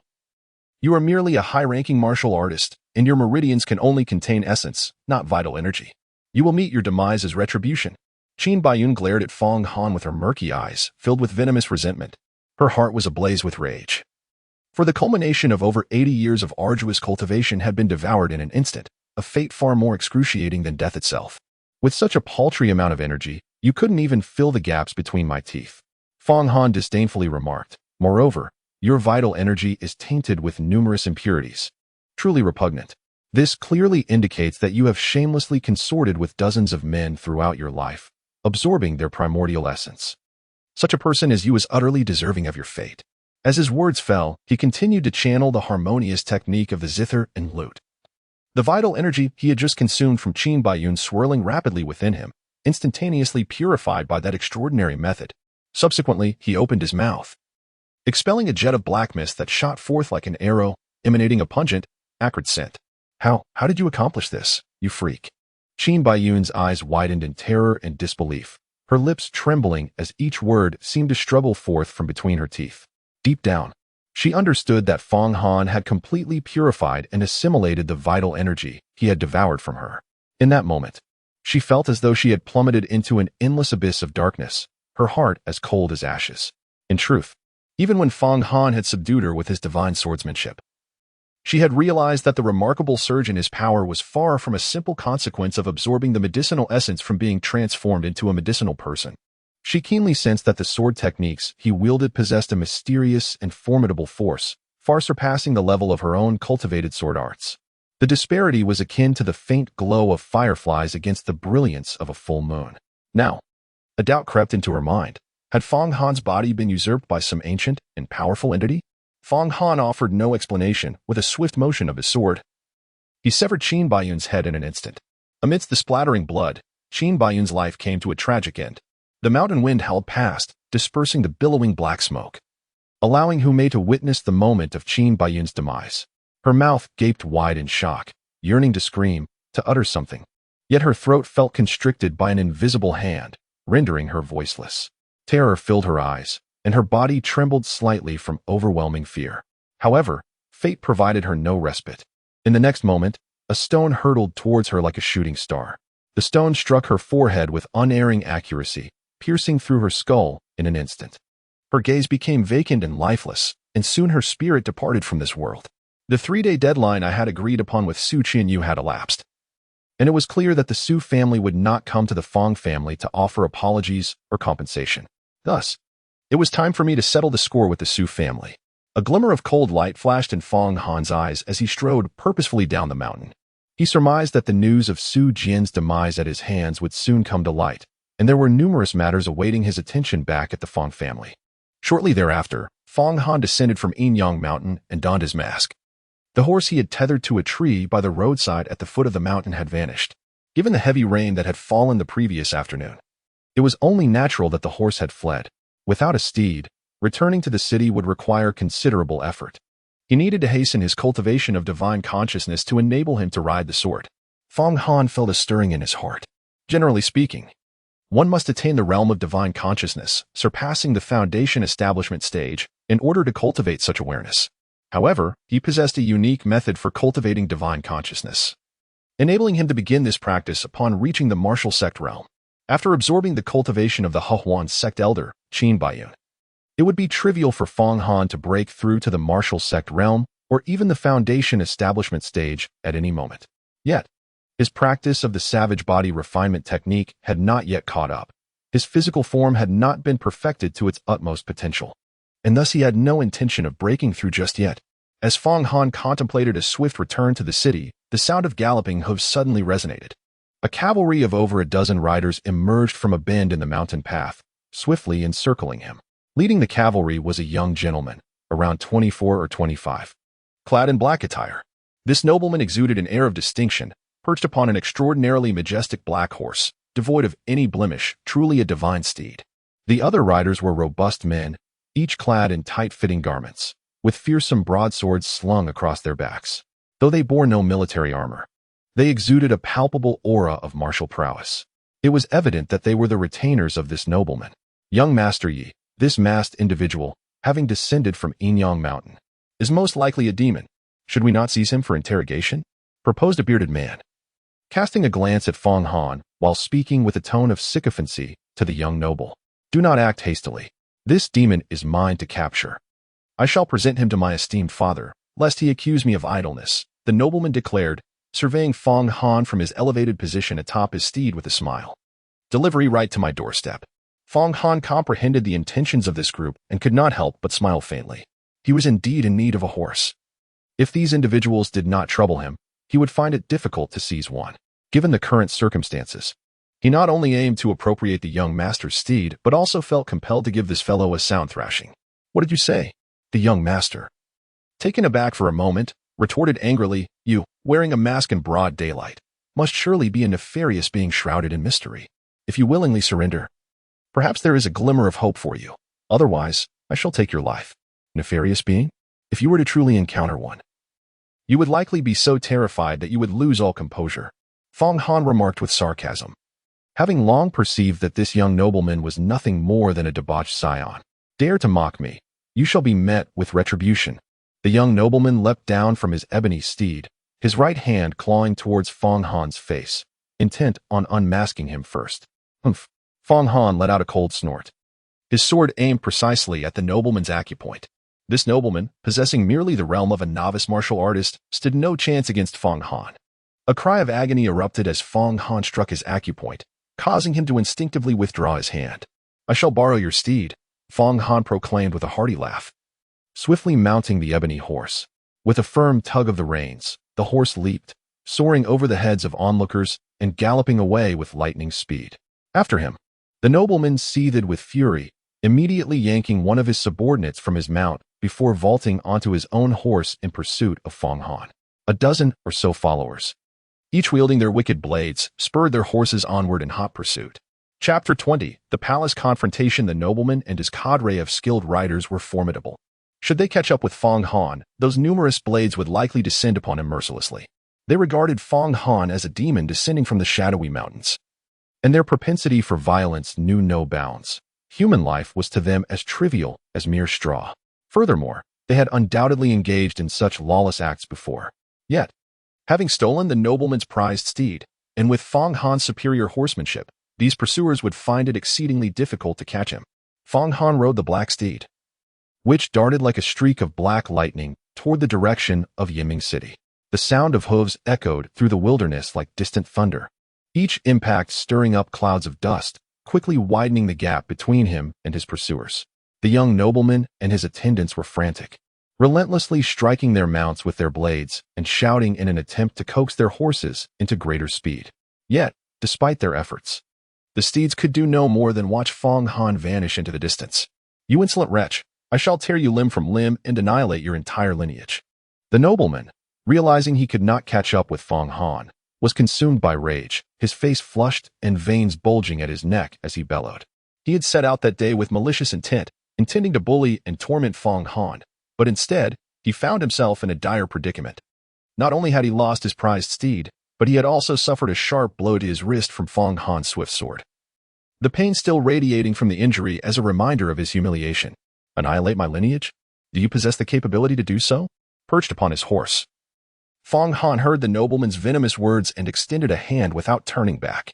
With a mere flick of his fingers, several inconspicuous pebbles shot forth like arrows released from a bow. Under the sun's glare, they traced fierce trajectories, striking the forelegs of several horses in pursuit. The galloping steeds, suddenly deprived of their vitality, faltered and collapsed, sending their riders tumbling like marionettes with severed strings.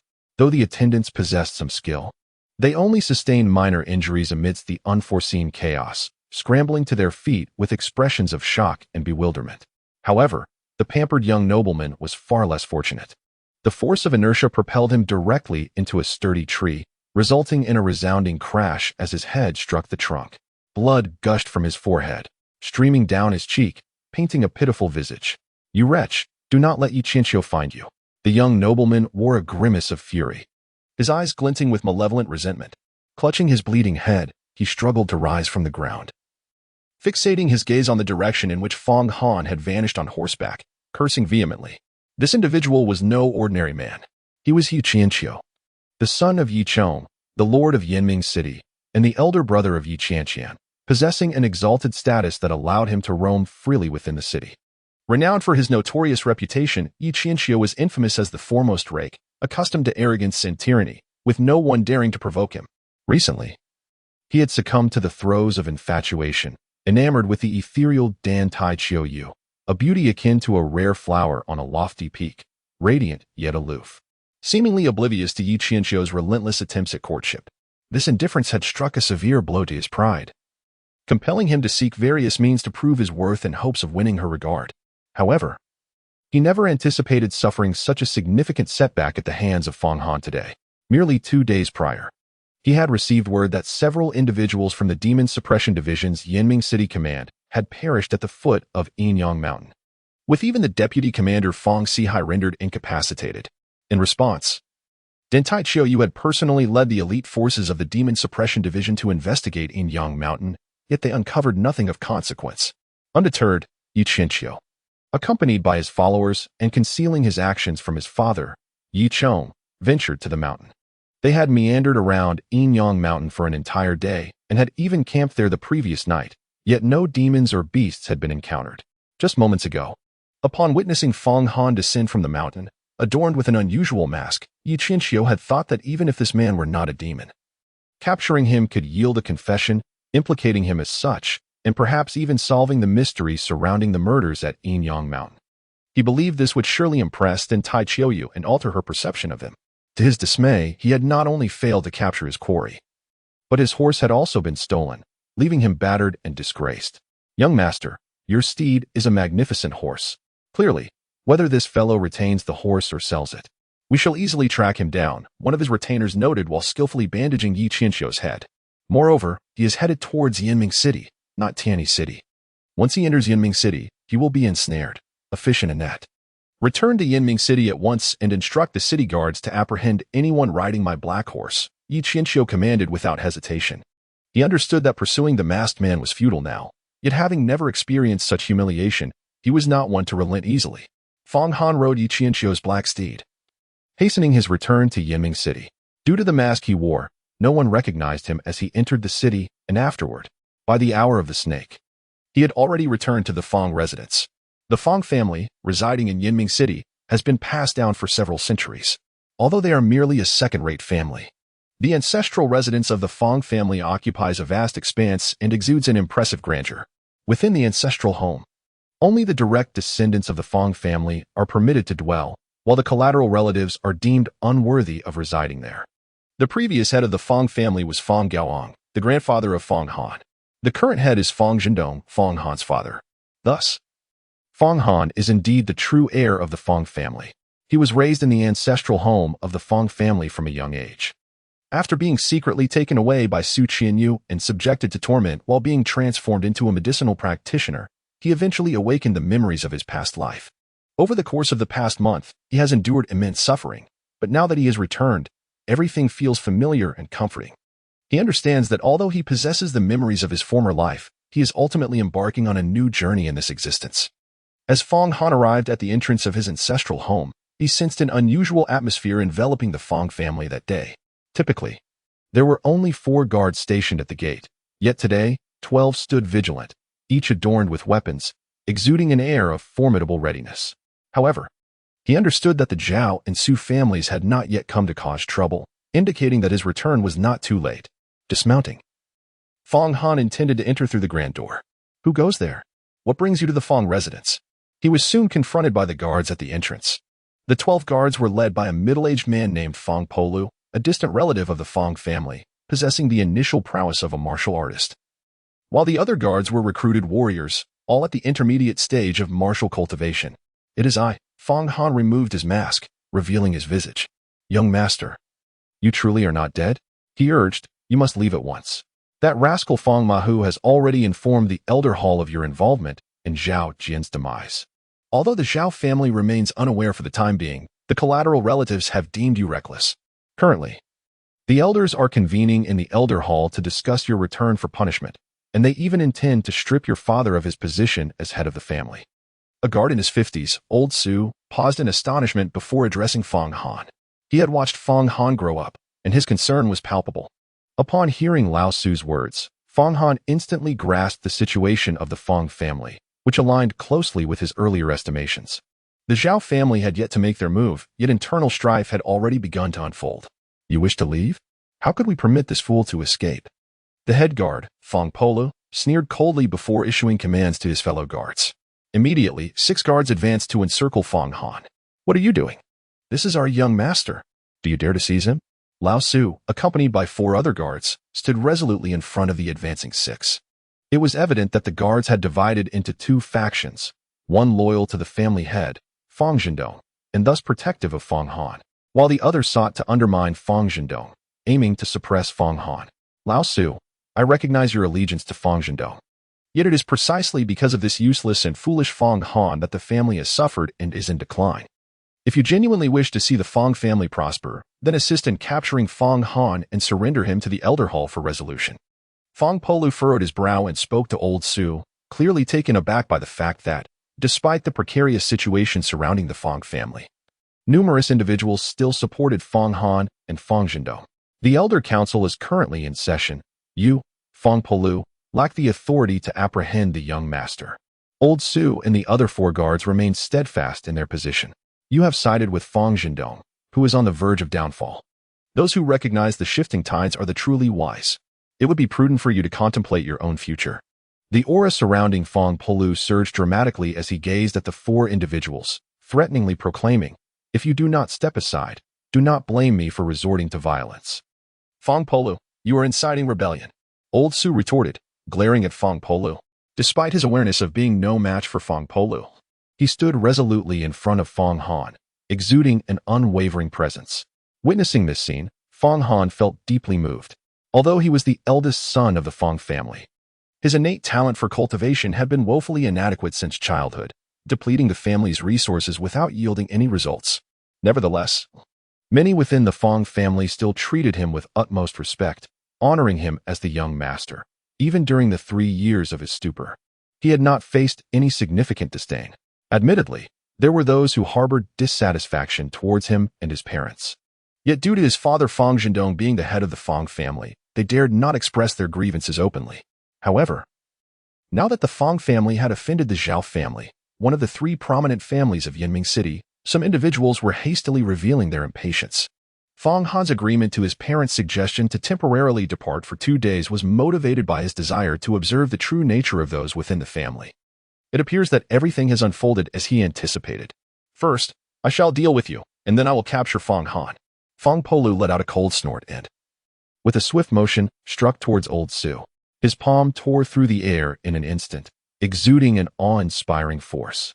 As an initial stage martial artist, he could easily annihilate Old Su, who was merely a mid-stage practitioner, within a few moves.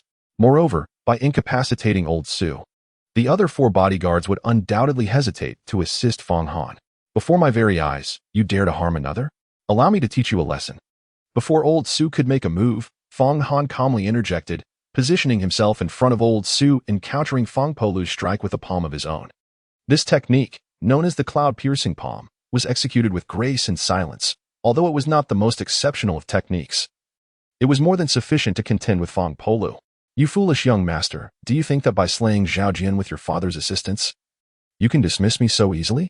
Fang Polu observed Fang Han emerging silently and mistook him for a pitifully weak individual, which elicited a laugh from him. He speculated that Zhao Jian had likely been gravely injured by Fang Zhendong before being slain by Fang Han. Otherwise, Fang Han would not stand a chance against Zhao Jian. In his eyes, Fang Han was nothing but a waste of potential. Having spent a year at the Longyuan Sword Mansion merely to achieve body tempering and become a low-tier martial artist, after 3 years of folly, he believed Fang Han's combat prowess had likely deteriorated to a level inferior to that of even a novice martial artist. the guards of the Fong family. Even the weakest among them being mid-tier martial artists can effortlessly defeat Fong Han. A cold smile also crept upon Fong Han's face. With a resounding thud, the two martial techniques collided, producing a muffled sound. "Be careful, young master." Old Su, concerned for Fong Han's safety, called out loudly. Yet, in the next moment, he witnessed Fong Palu being sent flying, crashing to the ground 2 zhang away, spitting out blood and unable to rise. This scene astonished all the guards present. Particularly, the 6 guards standing beside Fong Palu were left utterly dumbfounded, for it was evident that only a martial master could dispatch someone of Fong Palu's level. A mere beginner martial artist with a single blow. "Do you 6 wish to capture me as well?" Fong Han's gaze was as sharp as a blade as he fixed his eyes upon the 6 guards. In that moment, these 6 men were rendered speechless. Fong Han chose not to reprimand the individuals any further and strode purposefully through the entrance of the ancestral home. Old Su observed Fong Han's retreating figure, longing to utter something, yet the words remained unspoken. Fong Han made his way directly towards the elder hall, fully aware that many within the Fong family had already emerged to complicate matters for his parents. His conjectures proved accurate at that moment. The elder hall was filled with significant figures of the Fong family. Aside from Fong Han's grandfather, Fong Gaoang, everyone else had assembled. A group of over a dozen collateral relatives encircled Fong Han's father, Fong Zhendong. Leading them was Fong Qianqiu, Fong Han's paternal uncle, who appeared to be in his 40s. "Fong Zhendong," he declared, "you and your son have offended the Zhao family, and they will surely come seeking retribution. To avert the impending crisis for the Fong family, your only recourse is to accompany your son to the Zhao family and sincerely seek their forgiveness. Therefore, the position of head of the Fong family is no longer suitable for you. It is a role I am destined to assume, and you must step aside." Fong Kunin spoke with righteous fervor. "Step down. Step down." The collateral descendants of the Fong family raised their arms in fervent calls. Their spirits ignited as they urged Fong Zhendong to relinquish his position. So much so that when Fong Han quietly pushed open the door to the elders' hall and entered, none noticed his presence. Chapter 21. A Dance of Demons. The elders' hall holds a distinctive significance within the Fong family, being an ancient edifice that has stood for centuries. This venerable structure serves as the nucleus of power within the Fong clan, a sacred space where the family head and elders convene to deliberate on matters of great importance to the lineage. The Fong family, as a vast lineage, comprises intricate branches, extending far beyond the bloodline of Fong Zhendong. Numerous collateral lines flourish like the branches of a grand tree. Those who hold the privilege to enter the elder hall and partake in deliberations possess significant stature within the Fong family. They are either seasoned elders or influential figures in familial affairs. Additionally, among the direct descendants of the family core, individuals such as Fong Han, Fong Qianqiu, and Fong Qing are also endowed with the authority to engage in discussions. However, even when accounting for these members, the typical number permitted to enter the elder hall for deliberation does not exceed 20. Yet, at this moment, the hall is inundated with over 40 individuals, creating an atmosphere of chaos filled with cacophony. Each person is aflame with indignation, demanding Fong Zhendong's abdication. Alarmingly, among these coerce him into relinquishing his position is Fong Shouhu, the son of Fong Kunin, who is of the same age as Fong Han.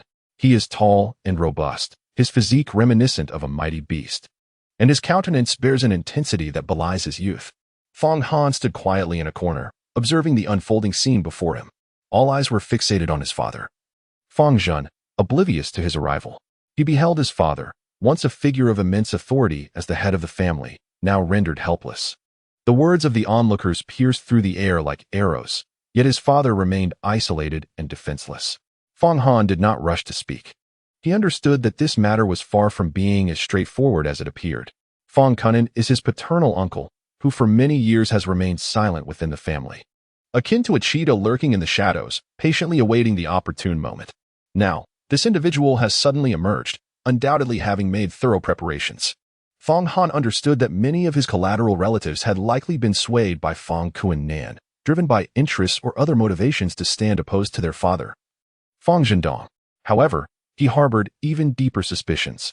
He believed that Fong Qianqiu might merely be a figurehead, and that the true mastermind orchestrating events from the shadows, commanding the overall situation, was his father, Fong Yuan Tuesday. Fong Yuan II, in terms of lineage, is his paternal great-uncle, possessing numerous supporters within the collateral branches of the Fong family many years ago. This individual harbors unbridled ambition and has long entertained nefarious intentions. In the past, he audaciously endeavored to contest the position of family head against Fong Han's grandfather, Fong Gaoyang.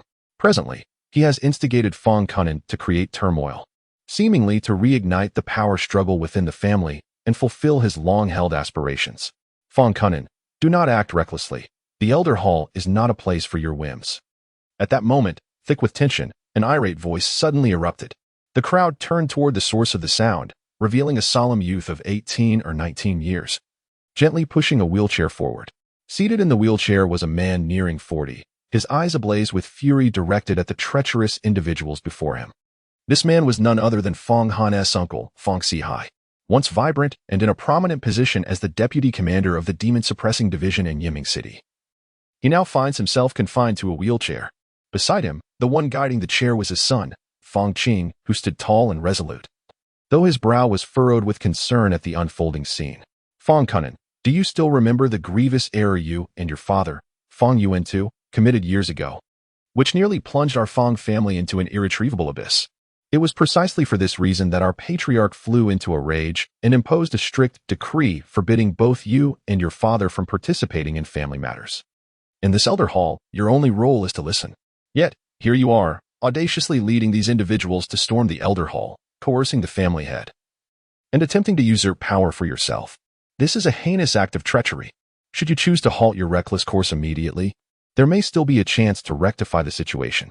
Otherwise, do not blame the family for being merciless in expelling you from the Fong clan. Fong Sihai spoke once more, and the fury in his eyes seemed as if it would engulf Fong Kunan whole. Fong Han stood in the corner, his gaze fixed upon Fong Sihai. He observed how this once formidable uncle now appeared dejected, devoid of any trace of true energy. A pang of sorrow pierced his heart. He understood that Fong Sihai had indeed suffered a complete severance of his meridians, resulting in the total loss of his cultivation. For a practitioner, this was undoubtedly a more brutal blow than death itself. It was clear that the Zhao family had orchestrated this treachery against his uncle, and he was resolute in settling this score. He believed that Danai Qianqiu would soon uncover which members of the Demon Suppression Department had been complicit in this affair. The words of Fong Sihai rendered several elders of the Elder Hall silent, evoking memories of the past, 2 decades prior. Fong Qianqiu and his son Fong Kunan succumbed to the vice of gambling, becoming increasingly ensnared in their reckless pursuits and losing substantial wealth. In a desperate bid to repay their colossal debts, they clandestinely absconded with the alchemical formulas essential to the Fong family's legacy, selling them to others to settle their obligations. Fortunately, this treachery was uncovered in time by Fong Han's grandfather, Fong Gaoyang, who devised a means to reclaim the formulas, preventing their dissemination. Otherwise, the ramifications would have been dire. The family's leadership was incensed by the actions of Fong Qianqiu and Fong Kunan, with numerous elders calling for their execution. Yet Fong Gao, mindful of the familial bond, ultimately granted them a sliver of mercy, refraining from imposing severe punishment. Instead, he stripped them of their influence over the family's core decisions, hoping they might mend their ways and adhere to their rightful roles. Nevertheless, no one anticipated that, after 20 fleeting years, amidst the current peril facing the Fong family, Fong Qianqiu and Fong Kunan would emerge, audaciously seeking to usurp power. They resembled venomous serpents lurking in the shadows, revealing their menacing fangs at the family's most vulnerable hour. Fong Sihai's words evoked a multitude of memories for the elder generation of the Fong family. Fong Kunan, you must not show disrespect to the family head. An elder suddenly interjected, his voice laced with indignation. Fong Kunan, you must swiftly take these collateral descendants and depart at once. Otherwise, I shall not hesitate to take action and expel you. Another elder declared, his voice resonating like a mighty bell within the Hall of Elders, exuding an undeniable authority. Both elders, having reached the venerable age of 70, wore the deep lines of time etched upon their faces, yet their gazes remained as sharp as that of a hawk. In terms of seniority, they stood as uncles to Fong Zhendong, Fong Sihai, and Fong Kunan, holding esteemed positions within the family due to their moral integrity and respect. A grave sin? You have already become a useless person, yet you still exert yourself to speak in favor of Fong Zhendong. Fong Kunan paid no heed to the words of the two elders. Instead, he cast a cold smile at Fong Sihai and remarked, Fong Zhendong can merely concoct a few inferior body refinement pills, and his martial prowess is utterly lacking. Yet, he has ascended to the position of the family head, managing our clan solely due to your reckless support. And now, Having committed a grave error within the Demon Suppression Division, you have been expelled, destined to become a burden for the family, akin to your foolish nephew Fong Han. I advise you to adopt a more modest demeanor, for you shall no longer have the standing to partake in family matters. You speak the truth. My father and I indeed erred grievously in the past. However, in the years that have followed, we have sought redemption, adhering to the regulations set forth by the late patriarch, refraining from involvement in family affairs. In fact, my father and I seldom attend the elder council meetings, diligently laboring to cultivate medicinal fields and advancing our alchemical practices, pouring our hearts and souls into the family's prosperity. Despite the years wherein Fong Zhendong squandered vast family resources to nurture his inept son Fong Han, and even after Fong Han's folly led him to offer hundreds of acres of medicinal fields as a bride price to the Su family, we remained silent. Yet this time, Fong Zhendong and Fong Han have conspired together to murder Zhao Jin, the third young master of the Zhao family. Our Fong clan now faces catastrophic peril. Zhao Jian has been dead for more than 2 days, yet Fong Zhendong has devised no plan to rectify this calamity.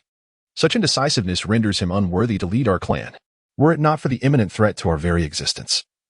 I would not have ventured into the elder council with the junior branches of our family. This is not treason, rather.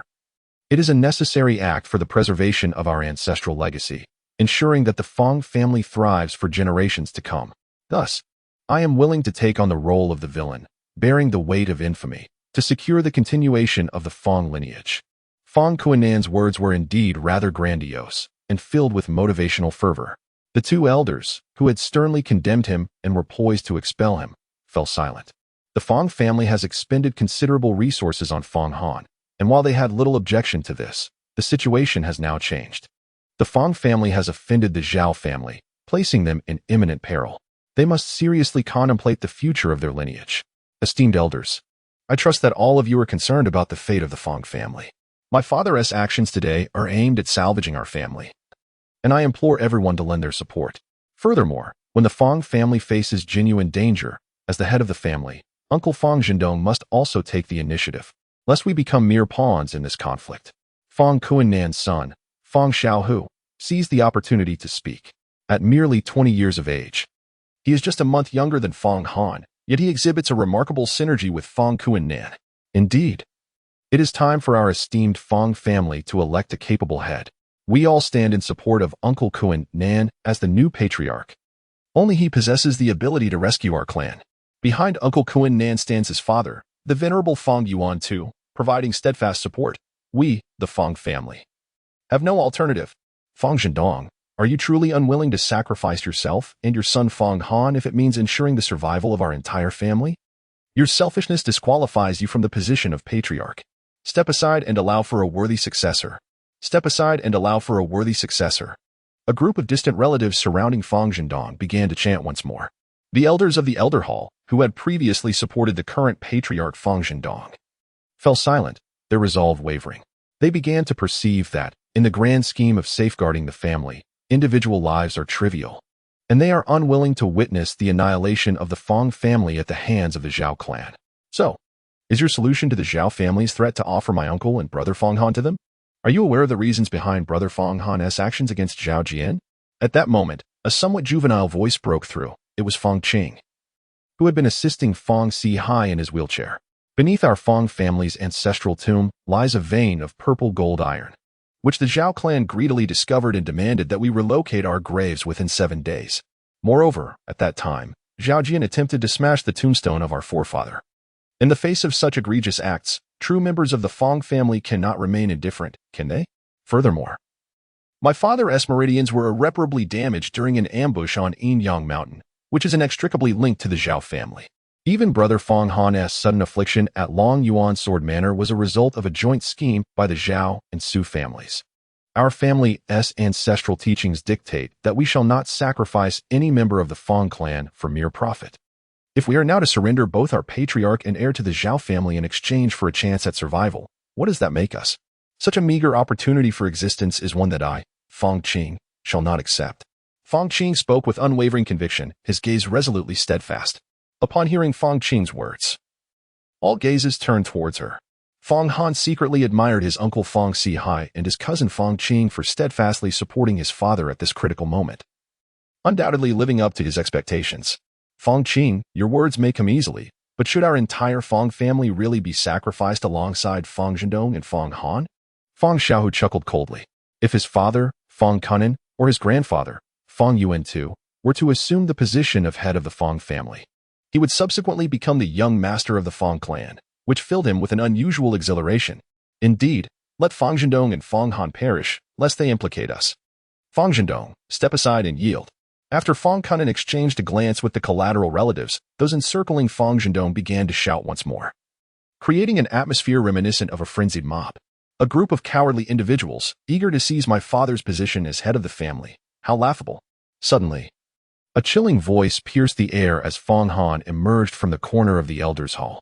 He understood that if he did not take action soon, the situation would spiral further out of control, for the elder generation within the hall had already begun to waver, potentially banding together to compel his father to abdicate, a scenario he would vehemently oppose.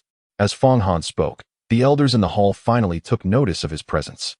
Each of them appeared momentarily stunned, particularly Fong Zhendong, Fong Sihai, and Fong Qing, whose faces were instantly clouded with concern. They were acutely aware of the precarious situation. Should Fong Han return, it was not only the Zhao family that sought to harm him, but also those among the Fong clan who had been swayed by Fong Kuan and would not spare him either. Fong Han, you fool, how could you have returned? Huh? We have tried to extract information about you and your sister from your father, yet he remained tight-lipped. And here you are, returning of your own volition. It seems you have traversed a path laden with iron shavings to find your way back, effortlessly at that. Now, I shall have you captured and delivered to the Zhao family. Fong Kunan was the first to burst into laughter. Previously, I referred to you as my uncle. But it seems you are now worse than a mere swine or dog. Fong Han gazed at Fong Kuan Nan and calmly declared, I am right here. If you possess the capability, come and seize me. However, should you dare to take action today, I shall render you all powerless. Hana, why have you returned? You must flee at once. Fong Zhendong's face paled as he shouted at Fong Han. Flee? Where is there to run? Fong Kuan Nan swiftly shifted his stance, blocking the entrance to the elder hall, and with a cold smirk remarked, Fong Han, you wretch, you are not worth my effort. My son, Fong Xiaohu, can subdue you with just a few moves. Surrender willingly. Fong Xiaohu was aware that his father, Fong Kunan, intended for him to establish his authority. Without hesitation, he strode forward and lunged at Fong Han. Chapter 22, a stunning revelation. Fong Xiaohu, what are you doing? Have you lost your mind? Fong Qing shouted as he pushed Fong Sihai's wheelchair forward. Brother Fong Han is the heir of the Fong family. Your actions defy the family's traditions. They are an egregious act of rebellion and a grave transgression against authority. Do not persist in your misguided ways. His gaze was filled with concern, for he was merely 2 years younger than Fong Han and had grown up alongside him, fully aware of Fong Han's circumstances. Fong Han possesses merely the cultivation of a novice warrior, and considering his recent recovery from a debilitating affliction, his physical condition is likely exceedingly frail. In his estimation, Fong Han is far from being a match for Fong Xiaohu. It is essential to recognize that Fong Xiaohu has already attained the rank of a high-level warrior, standing as a paragon among the younger generation of the Fong family. Even he can only contend with Fong Xiaohu on equal footing. The designation of young master? What significance does that hold? Fong Xiaohu emitted a cold laugh, one brimming with disdain and contempt. Should the Fong family truly allow the inept and foolish Fong Han to ascend as the next patriarch, their demise would be imminent. A glint of malice flickered in his eyes as he continued, at least Fong Zhendong possesses some alchemical skills, but what does Fong Han have? In comparison to my innate brilliance, he is but a trifling nuisance, unworthy of mention. Only I am fit to be the future heir of the Fong family. My father and I are the ones destined to lead the clan to prosperity. In an instant, swift as a ferocious tiger, he lunged towards Fong Han, delivering a powerful strike aimed directly at his shoulder. This was no mere attempt to subdue Fong Han. Rather, it was a malicious intent to inflict grave injury. His sinister motives unmistakably clear. Fong Qing remained ever vigilant towards Fong Xiaohu's actions. At the critical moment, when Fong Xiaohu approached Fong Han, Fong Qing leaped from behind Fong Sihai's wheelchair, engaging Fong Xiaohu with a swift palm strike. Both wielded the ancestral martial art of the Fong family, the fierce sun palm, executing identical moves. This technique was immensely powerful and overwhelmingly domineering. Once unleashed, the air seemed to be infused with a searing heat. Bang! A muffled sound echoed through the atmosphere. Fong Qing's complexion instantly changed, resembling a blank sheet of paper, devoid of any color. His body felt as though it had been struck by lightning, and he stumbled backward uncontrollably for several steps before managing to regain his footing. His right hand continued to tremble violently, as if it had just borne an unbearable burden. The excruciating pain radiated from his palm throughout his entire being, rendering him nearly incapable of standing. In just a single move, Fang Qing had suffered a significant defeat before Fang Xiaohu. Not long ago, their cultivation levels were comparable. Both being high-ranking martial artists, and among the younger generation of the Fang family, they had always been regarded as the most gifted. Yet now, in the mere span of this encounter, the disparity was glaringly apparent. Fang Xiaohu, you have actually broken through the barrier and attained the status of a novice martial master. Fang Qing wore an expression of disbelief, his entire being surging with vitality as a sweet taste filled his throat, nearly causing him to spit out a mouthful of blood. A novice martial artist? This revelation is indeed exhilarating. One of the elders of the Fang family exclaimed with palpable excitement, his voice trembling. The younger generation of our Fang family has produced a novice martial artist. What an honor this is. Young Xiaohu possesses extraordinary talent, and if this continues, he is destined to become a martial sect master, the very backbone of our Fang family. Indeed, he may even lead our lineage to a true resurgence in decades to come. Yes, young Xiaohu is truly remarkable. Another elder nodded in agreement, his eyes filled with admiration. He has cultivated his abilities solely through his own efforts. Such perseverance and talent promise an immeasurable future. The elders of the Fang family, upon witnessing Fang Xiaohu's formidable display of power, did not perceive his earlier actions as overly aggressive. Instead, they began to genuinely admire him. After all, in the realm of Qianqiu, strength reigns supreme. The rise and fall of a family hinge entirely upon the prowess of its members. Only the strong possess the capability to lead their clan towards greatness and to establish a foothold in this tumultuous and perilous world. A family devoid of strength is destined to be ruthlessly obliterated by rival factions, akin to a flickering candle in a tempest, extinguishable at any moment. As the elders engaged in such discussions, a smirk of satisfaction gradually appeared on Fang Kanan's face. He was convinced that today would witness Fang Jindong's abdication in favor of a more deserving successor. Kanan had long harbored discontent regarding Fang Jindong's position as the family head, believing him to be wholly unqualified for the role. When Jindong first assumed leadership, numerous elders voiced their dissent. For the reason was simple. They regarded him merely as a mid-tier martial artist, far from the esteemed realm of martial sovereign, and lacking the strength necessary to bear the weight of the family's responsibilities. In the hearts of the majority of the elders, the true support lay with Fang Sihai, the only martial sovereign aside from the late patriarch Fang Gaoang. His strength and renown were sufficient to command the family's allegiance. Yet, at that time, the late patriarch Fang Gaoyang defied the opposition and insisted that Fang Jindong take the helm.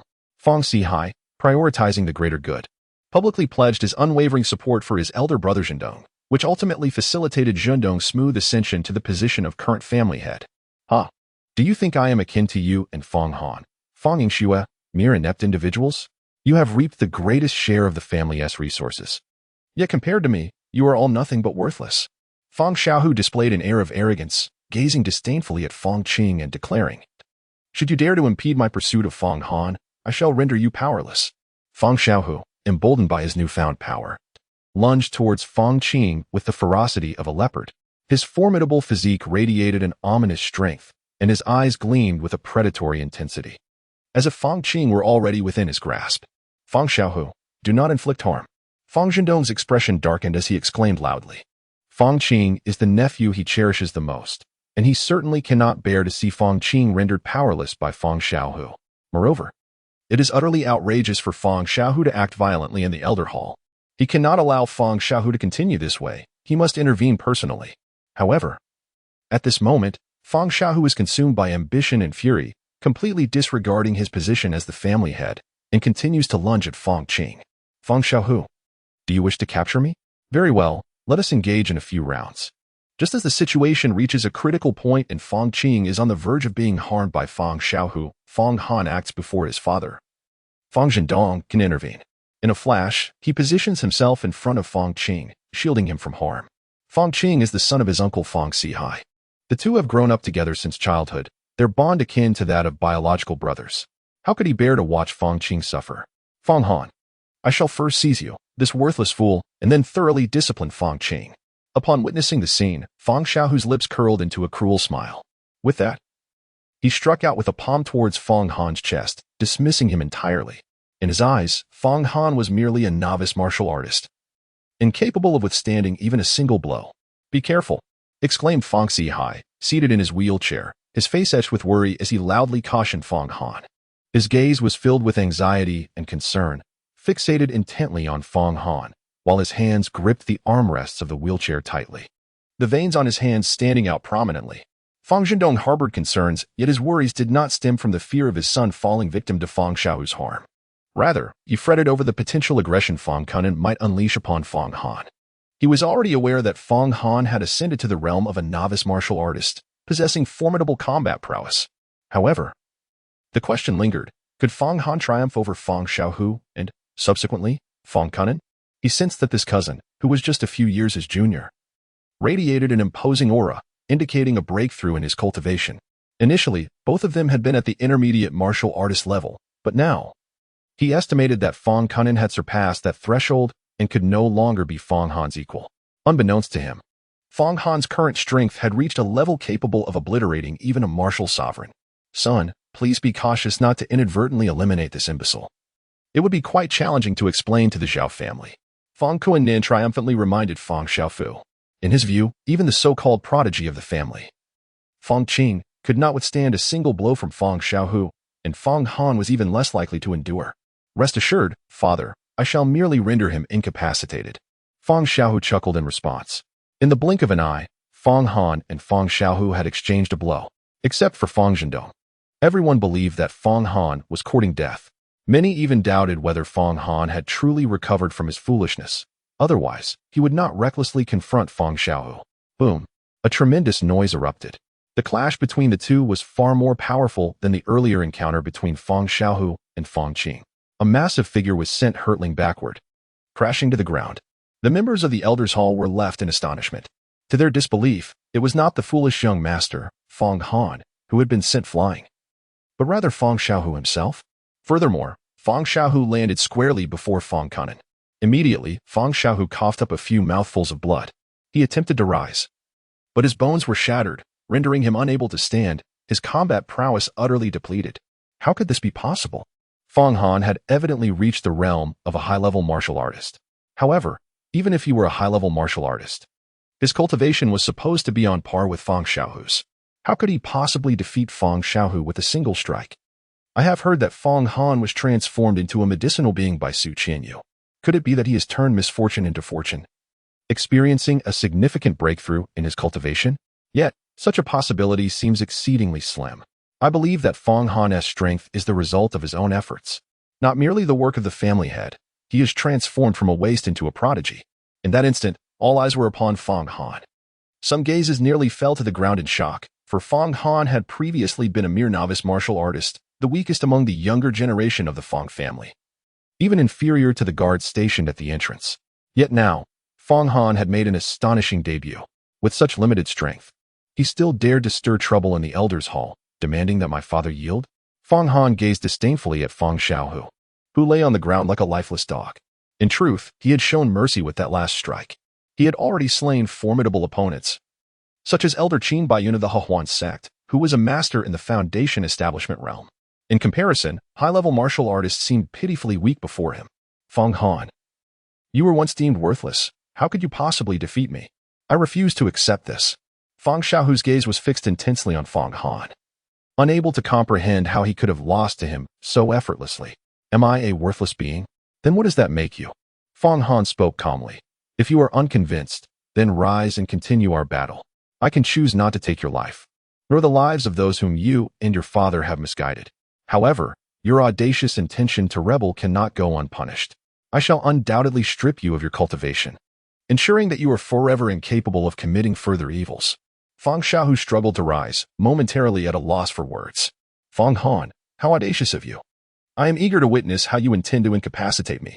Having resolved to usurp your father, Fang Zhendong, and assume the mantle of the Fang family patriarch, no one shall impede my path. After all, you are merely a concocted vessel, infused with medicinal essence, having gained a modicum of cultivation. Do you truly believe that you have transformed into a genius? With just a few moves, I can render you back to your original state. Fang Kuan-nan. Witnessing Fang Xiaohu severely injured by Fang Han, was naturally filled with fury and began to approach Fang Han. The aura emanating from him began to surge immensely. With each step that Fang Kuan took, he left an imprint upon the thick azure bricks of the Elder's Hall, and with each stride, the mark deepened evermore. The aura he emanated was formidable. Had he ascended to the ranks of a high-level martial master? No, his presence continued to swell. He had indeed reached the initial stage of a martial sovereign. In a mere few years, his prowess had remarkably eclipsed that of the family head. Now, with Fang Xihai rendered powerless, his cultivation stood second only to that of the elder patriarch. He had become the true pillar of the Fang family. And it seems that in the times to come, it would indeed fall upon him to lead the clan. The elders of the Fang family were utterly astounded by Fang Kuan-nan's prowess. It is important to note that within Yiming City, a martial artist of the martial sovereign realm is considered a figure of the utmost caliber, as there are likely no more than 3 individuals who surpass this realm in the entire city. Fang Han, you must flee at once. You are no match for that scoundrel Fang Kuan-nan. Heed your uncle's advice. If the Green Mountains remain, one need not worry about firewood, implored Fang Xihai, who, seated in his wheelchair, felt a surge of anxiety. Before the ambush at Yin Mountain, he too was at the initial stage of the martial sovereign realm. And he believed that while Fang Han's strength had surged dramatically, he could not possibly contend with Fang Kuan-nan. Honor, I shall hold off Fang Kuan-nan. You must escape and never return. Fang Zhendong stepped forward resolutely, intent on blocking Fang Kuan-nan's path. Today, he would rather sacrifice himself than allow anyone to harm his son. Fang Han, surround him, he commanded. Yet, with a mere wave of his hand, Fang Kuan-nan summoned a dozen or so distant relatives who promptly encircled Fang Zhendong once more. Initially, these relatives had been intimidated following Fang Xiaohu's severe defeat at the hands of Fang Han. But the revelation of Fang Kuan-nan's ascension to the rank of martial sovereign emboldened them. Father, uncle, there is no need for concern. In the past, you shielded me from the storms of life. Now, allow me to confront this Fang Kuan-nan. I shall demonstrate to the elders and those among the distant relatives who contemplate rebellion just who the true weakling is. Fang Han addressed Fang Zhendong and Fang Xihai, then turned to Fang Kuan-nan and remarked, there is no need for you to flaunt your meager skills. Should you manage to defeat me today, I shall relinquish my father's position as the head of the family to you. Fang Han's words, upon utterance, left many people utterly astonished. Fang Zhendong, Fang Xihai, and Fang Qing were all taken aback. The words spoken by Fang Han seemed akin to digging a pit for himself. Although Fang Han's strength had surged dramatically, it appeared his intellect had not quite caught up. Alas, it seems that Fang Han is indeed unfit for such a significant role. He certainly cannot assume the position of the Fang family's young master. Some elders began to murmur among themselves. Fang Han, can you truly represent your father? Do not delude yourself. Even if you, along with your father and the duo of Fang Xihai and Fang Qing, were to confront me, you would still fall short. Fang Kuan-nan chuckled, finding Fang Han's thoughts rather peculiar. Why do you ramble so much? If you do not take action soon, I shall be compelled to intervene. Fang Han spoke with a hint of indifference. In the next instant, his figure transformed into a fleeting shadow, appearing suddenly before Fang Kuan-nan. His speed was astonishing, reaching an apex, yet he employed merely the most fundamental introductory boxing technique of the Fang family. However, Fang Kuan-nan immediately retracted the smile from his face. For Fang Han's velocity was overwhelmingly swift, and this punch unleashed a sonic boom, exuding an immense force. He had begun to sense the encroaching aura of danger. The attack from a supposed waist had, astonishingly, heightened his alertness. Such a reaction was undeniably abnormal. Chapter 23, The Su family approaches Fang Kuan-nan, like his father Fang Yuan too, is a man of prudence. After all, 2 decades ago, they committed a grave error, bearing the stain of guilt within their family. Over the years, they have remained in the shadows, biding their time to seize control of the family's power, meticulously concealing their true strength. As a result, few are aware of their ambitions, and even fewer know that their abilities have significantly increased during this period. However, Fang Kuan-nan now perceives no further need for concealment. Particularly, at this moment, he senses a whiff of danger, compelling him to act without hesitation. With a sudden surge of true energy, he unleashes a powerful punch. Given the close-quarters combat, he refrains from releasing his true energy outward. Nevertheless, a greenish luminescence emanates from his fist, evoking a sense of shattering all obstacles in his path. Fong Han, to dare engage in combat with my father's breaking army fist using the family's introductory Ming fist is nothing short of courting death, Fong Xiaohu. With blood still trickling from the corner of his mouth, begins to boast once more upon witnessing this scene. Fong Han is undeniably powerful, far beyond what he can withstand. However, he believes that engaging in a confrontation with his father, Fong Qianqiu, is tantamount to courting death. As long as his father seizes Fong Han and incapacitates him before handing him over to the Zhao family, Fong Han is doomed.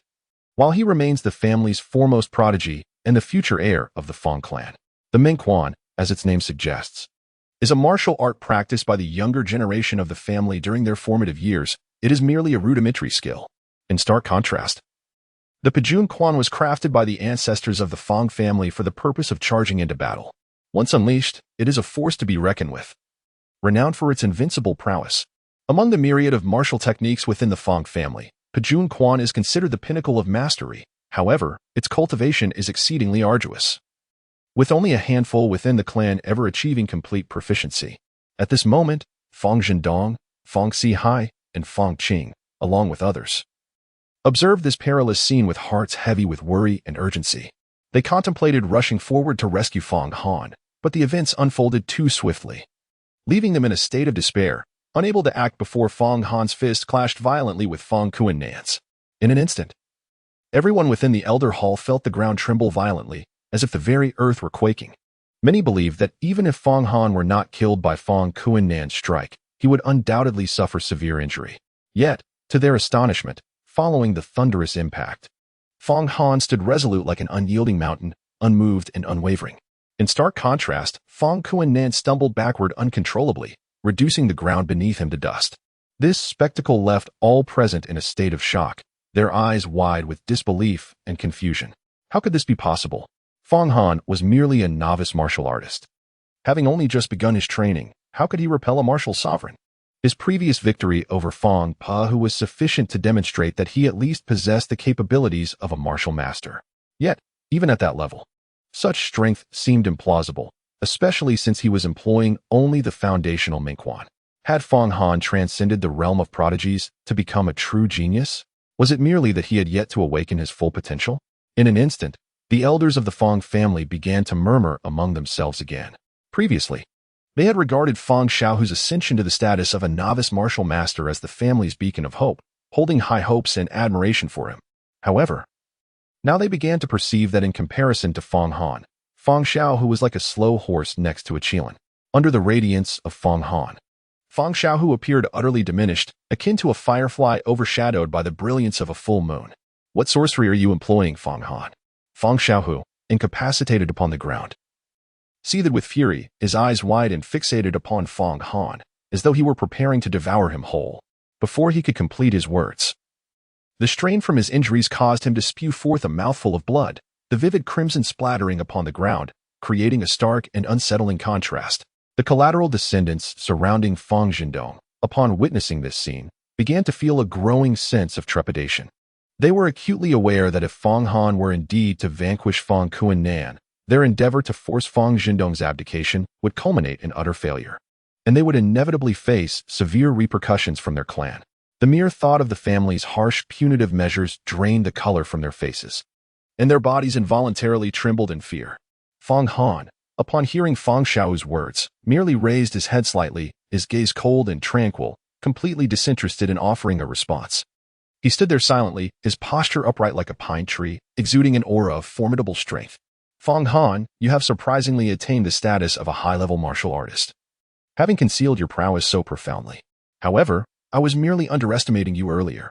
You, a mere fledgling, have no chance of toppling me. It would be wise for you to surrender, as this may allow you to prolong your existence for a few more days.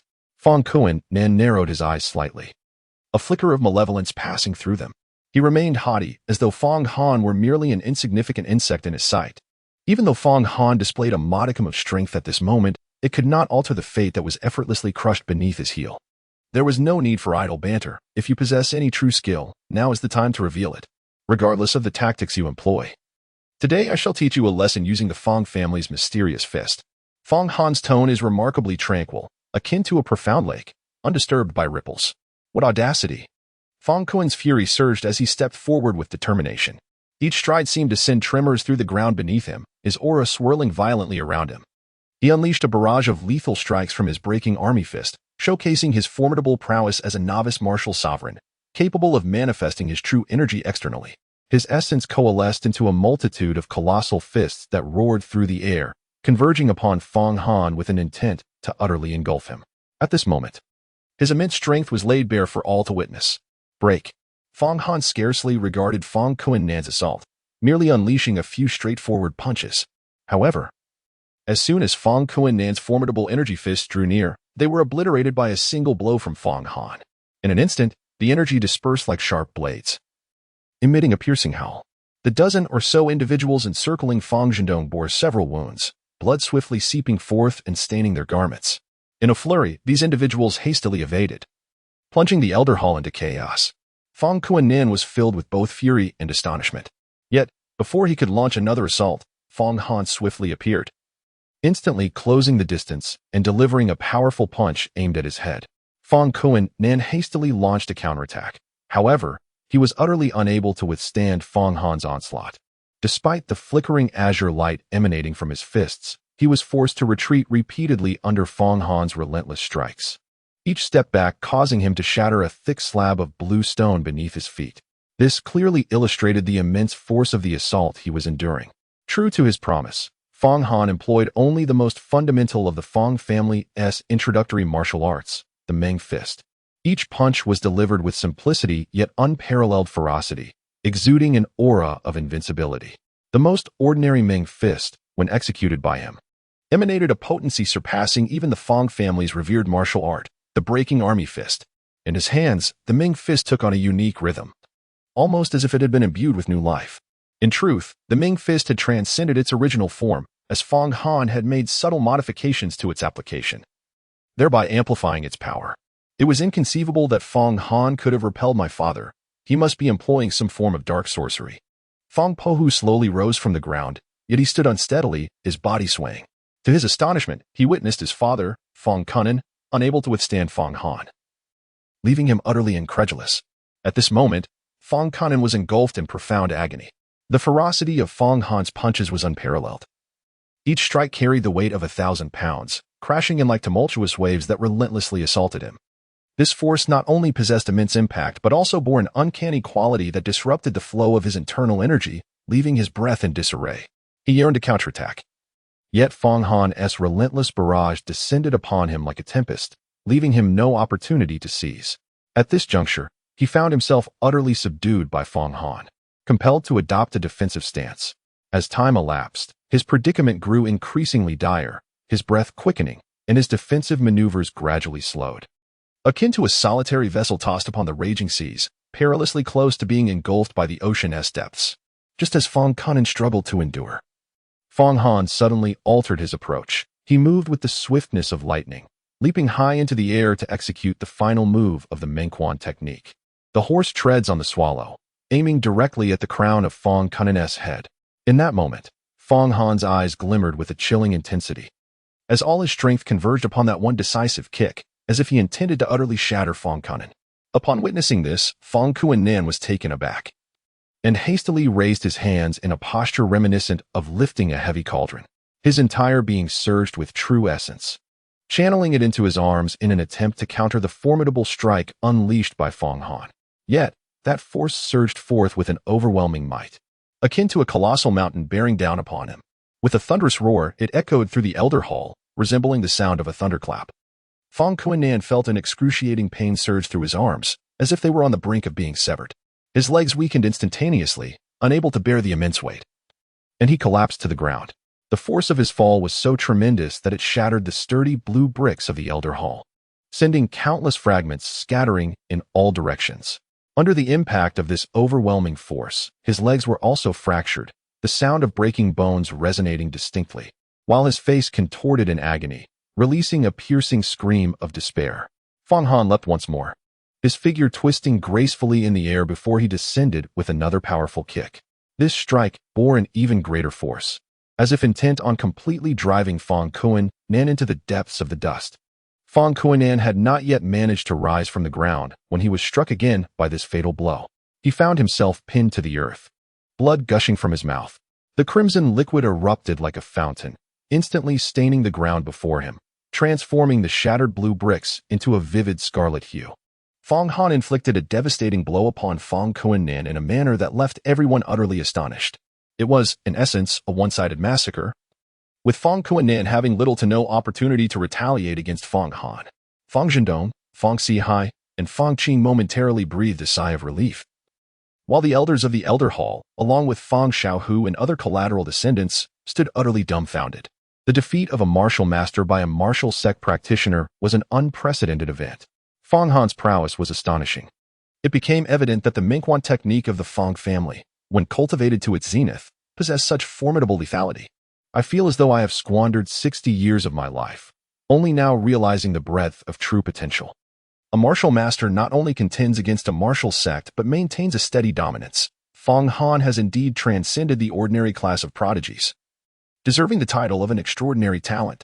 Fong Han embodies the future of our Fong family, rendering Fong Xiaohu insignificant in comparison. Although Fong Han has slain Zhao Jian, we cannot afford to relinquish him. With his exceptional gift, he may very well rival Zhao Banshan and Zhao Tianqing a decade hence, offering our Fong family a chance to ascend among the prominent clans of Yiming City. Yet, Fong Han has not only offended the Zhao family but also the Su family. The alliance of these two clans poses a threat that our Fong family cannot withstand. It is feared that we may not survive even a decade before being obliterated by the Zhao clan. This is indeed a pressing concern. Fong Han's growth requires time. The elders began to engage in fervent discussions. Their attitudes towards Fong Han had undergone a dramatic reversal, yet their apprehensions remained. Meanwhile, Fong Kunan and the dozen or so collateral descendants he brought were trembling with fear. Should Fong Kunan ascend within the Fong family, they would reap considerable benefits. However, now that he has been defeated, both Fong Zhendong and Fong Han would undoubtedly seek retribution against them. Some individuals began to stealthily make their way outside the Elder Hall. You scoundrels, it would be wise not to flee. Whoever dares to run will face severe consequences. Yet, before they could escape a few paces, Fong Han's voice, laced with menace, suddenly rang out. Although Fong Han remained standing over Fong Kunan and did not pursue the collateral descendants, they were all filled with trepidation, rooted to the spot in fear of further repercussions. Previously, they had regarded Fong Han as a worthless and foolish young master, but now, witnessing even the initial stage martial sect practitioner Fong Kunan being crushed beneath him and spitting blood, they dared not oppose Fong Han any longer, for they had no desire for death. Observing how completely Fong Han had commandeered the situation, Fong Zhendong found himself momentarily entranced. Fong Han is his son, who has exhibited a rather low aptitude for cultivation since childhood. For many years, he has been the one shielding Fong Han from the storms of life. Yet this time, it is Fong Han who has come to his rescue. Had it not been for Fong Han's sudden return, the position of the family head would likely have been precarious today. Fong Kuan-nan, in times of familial distress, you have neither sought to contribute nor offered assistance. Will you choose to squander your own cultivation, or shall I take matters into my own hands? In the next moment, Fong Han lifted his leg, released Fong Kuan-nan, and stepped aside, calmly inquiring, I merely act in the interest of our family. Fong Kuan-nan struggled to turn over. He had initially believed that he could seize control of the situation today, only to find himself at the mercy of someone he had underestimated. Fong Kuan-nan, you aspire to usurp my father's position while masquerading under the guise of familial interests. You truly are a hypocrite, even inferior to a true villain. Fong Han let out a cold laugh, placing a foot upon Fong Kuan-nan's dantian. You have crippled my cultivation. My father will ensure that this little scoundrel pays dearly. Fong Kuan-nan let out a piercing scream as he realized that his dantian had been shattered by Fong Han. I had a feeling that this time, you and Fong Xiaohu, accompanied by your associates, had come to the Elder Hall to stir trouble, all orchestrated by your father, the old schemer Fong Yuan Tuesday. Fong Han declared, even if he does not come to seek me out, I shall confront him and settle the score. At that moment, the doors of the Elder Hall were pushed open. The guard, Old Su, rushed in hastily and exclaimed to Fong Zhendong, Master, it is dire news. The Su family is attacking. Chapter 24, The Woman Who Provokes Emotions. Now that the four Cs have been rendered powerless, the old master is in seclusion, and the Zhao family may strike at any moment against our Fong family. With the Su family seizing this opportunity to exploit our predicament, what shall we do? Many elders of the Fong family, upon hearing the words of the guard, displayed a shift in their expressions. One elder, his brow furrowed in distress, lamented. This is indeed a misfortune compounded by calamity. Under ordinary circumstances, the Fong family would not fear the Su family. Fong Sihai alone could easily subdue them.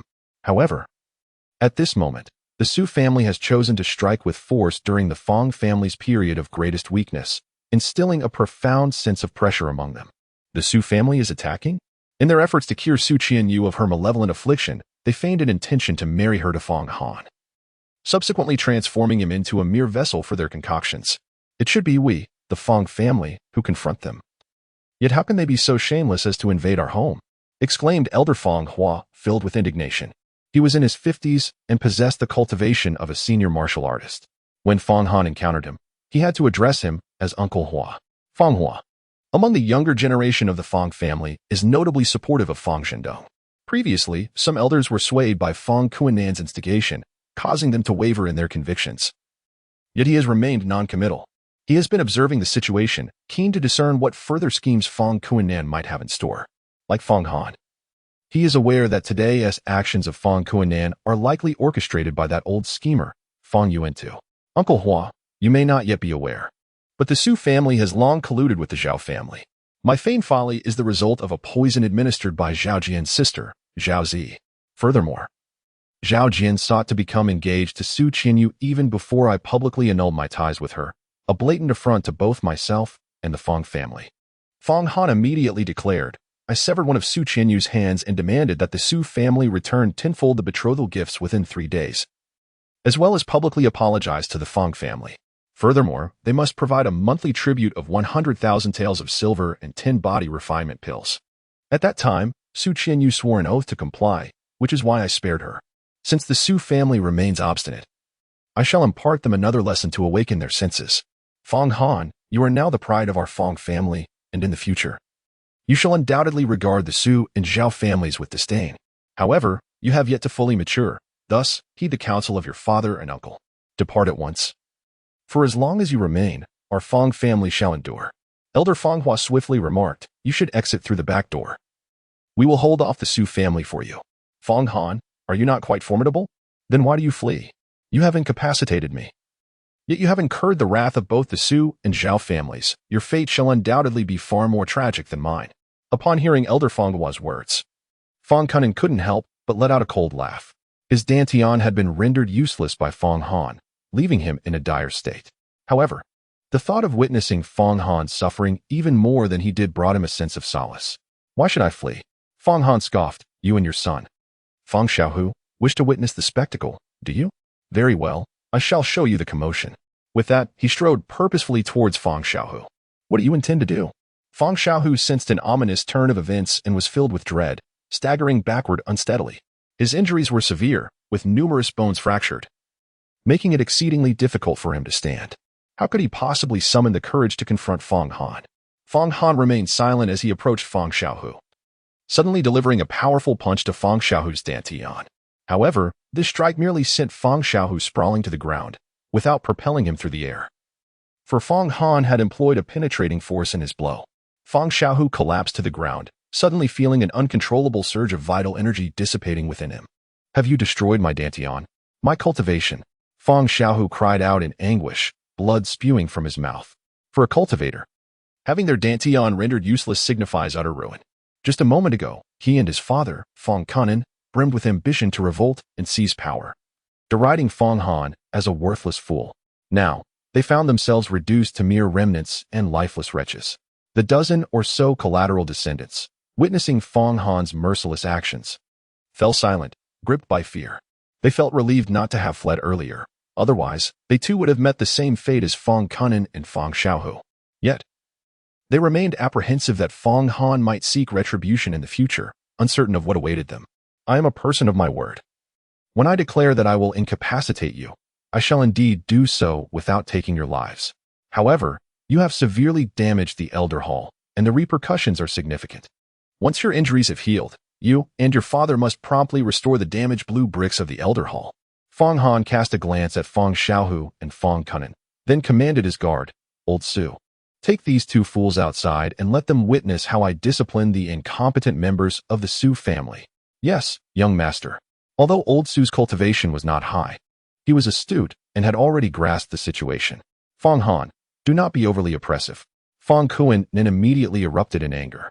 Because of Fong Han's actions, both he and Fong Xiao, who had completely lost face within the Fong family, leaving them unable to hold their heads high in the future. If you and your son wish to escape your demise, then silence yourselves. Fong Han stated, when I declare that I shall spare your lives, it is predicated upon the condition that you cease your reckless ways henceforth.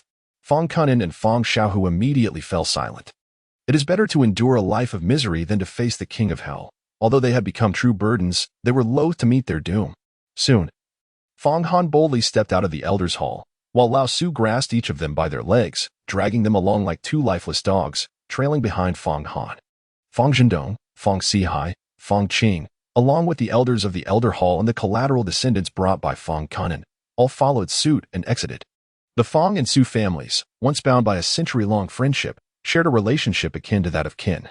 The Fong family had consistently extended their support to the Su family. However, it has become evident to all that the two families are on the brink of becoming irrevocable adversaries. The previously naive Fong Han has undergone a profound transformation, now exhibiting formidable strength. With Su Qianqiu having turned him into a medicinal being, he is now seeking confrontation, and it is certain that Fong Han will not relent easily. Yet, at this moment, silence envelopes the assembly.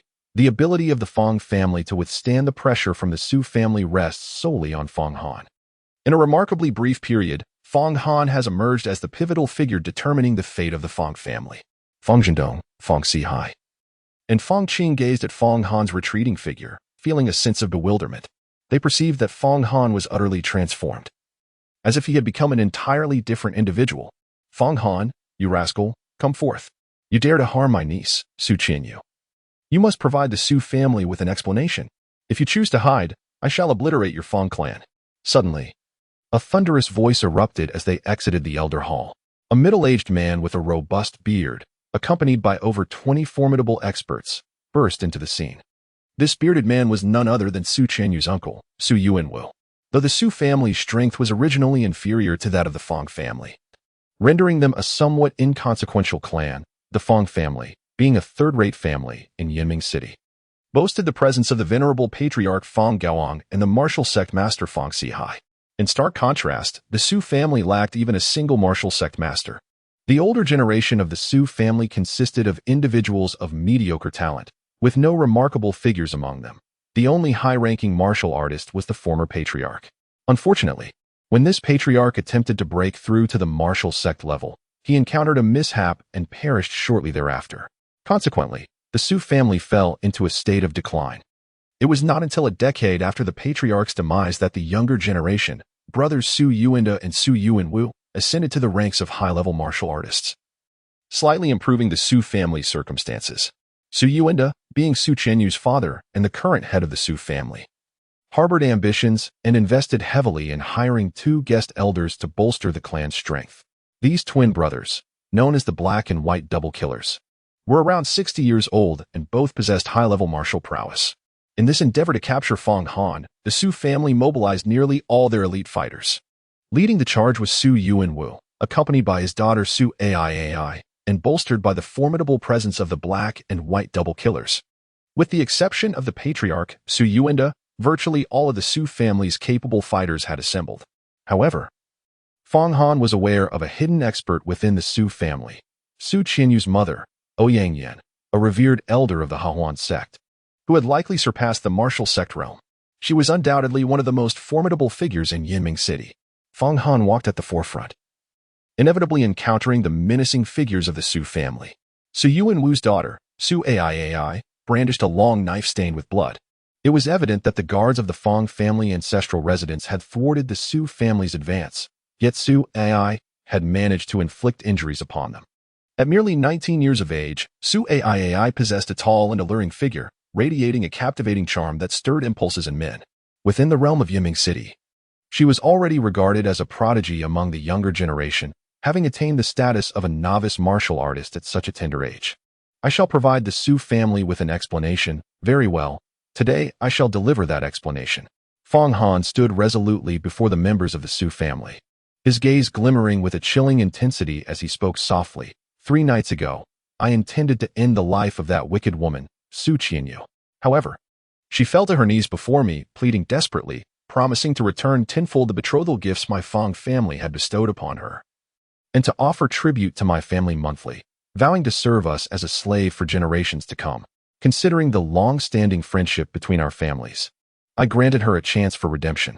Yet, to my dismay, you dared to conspire with the Zhao family, plotting to seize the land of my ancestral tomb, and even contemplated marrying Qianqiu to Zhao Jian. I was prepared to storm your Su residence, but it seems you have delivered yourselves to me, thus saving me some effort. Upon hearing Fong Han's words, the Su family erupted into laughter. Fong Han, it appears your mind has yet to regain its clarity. My cousin, Qianqiu, speaks such words merely as a delaying tactic, hoping to secure her release. Do you truly believe her vows?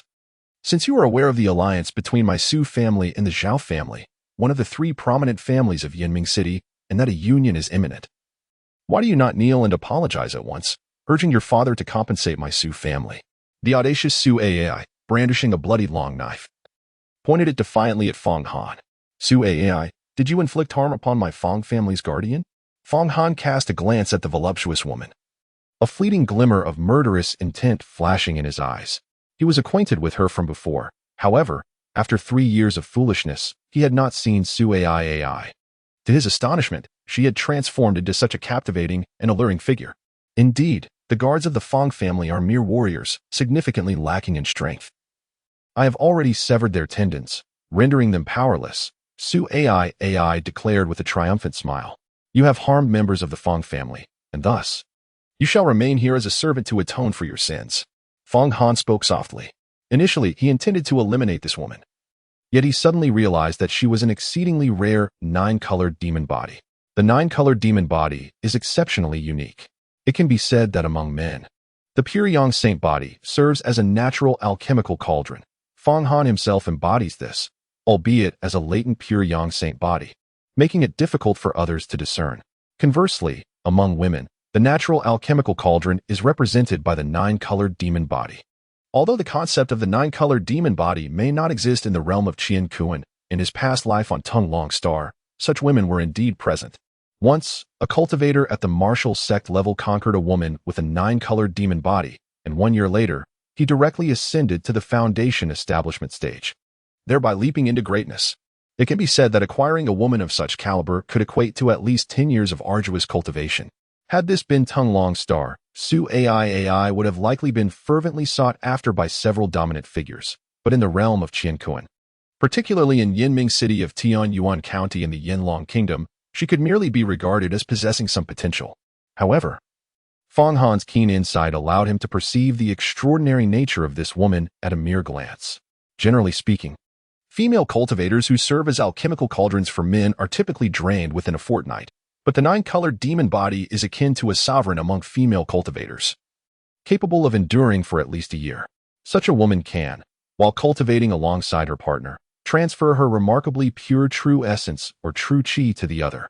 Fong Han sought to forge an unparalleled foundation of the Tao and deemed it advantageous to utilize this woman, while simultaneously imparting a lesson and humiliating the Su family. He was resolute in his lack of emotional attachment towards such a woman. You wish to make me your servant? You foolish wretch, born to be a medicinal cauldron. How naive of you to think so.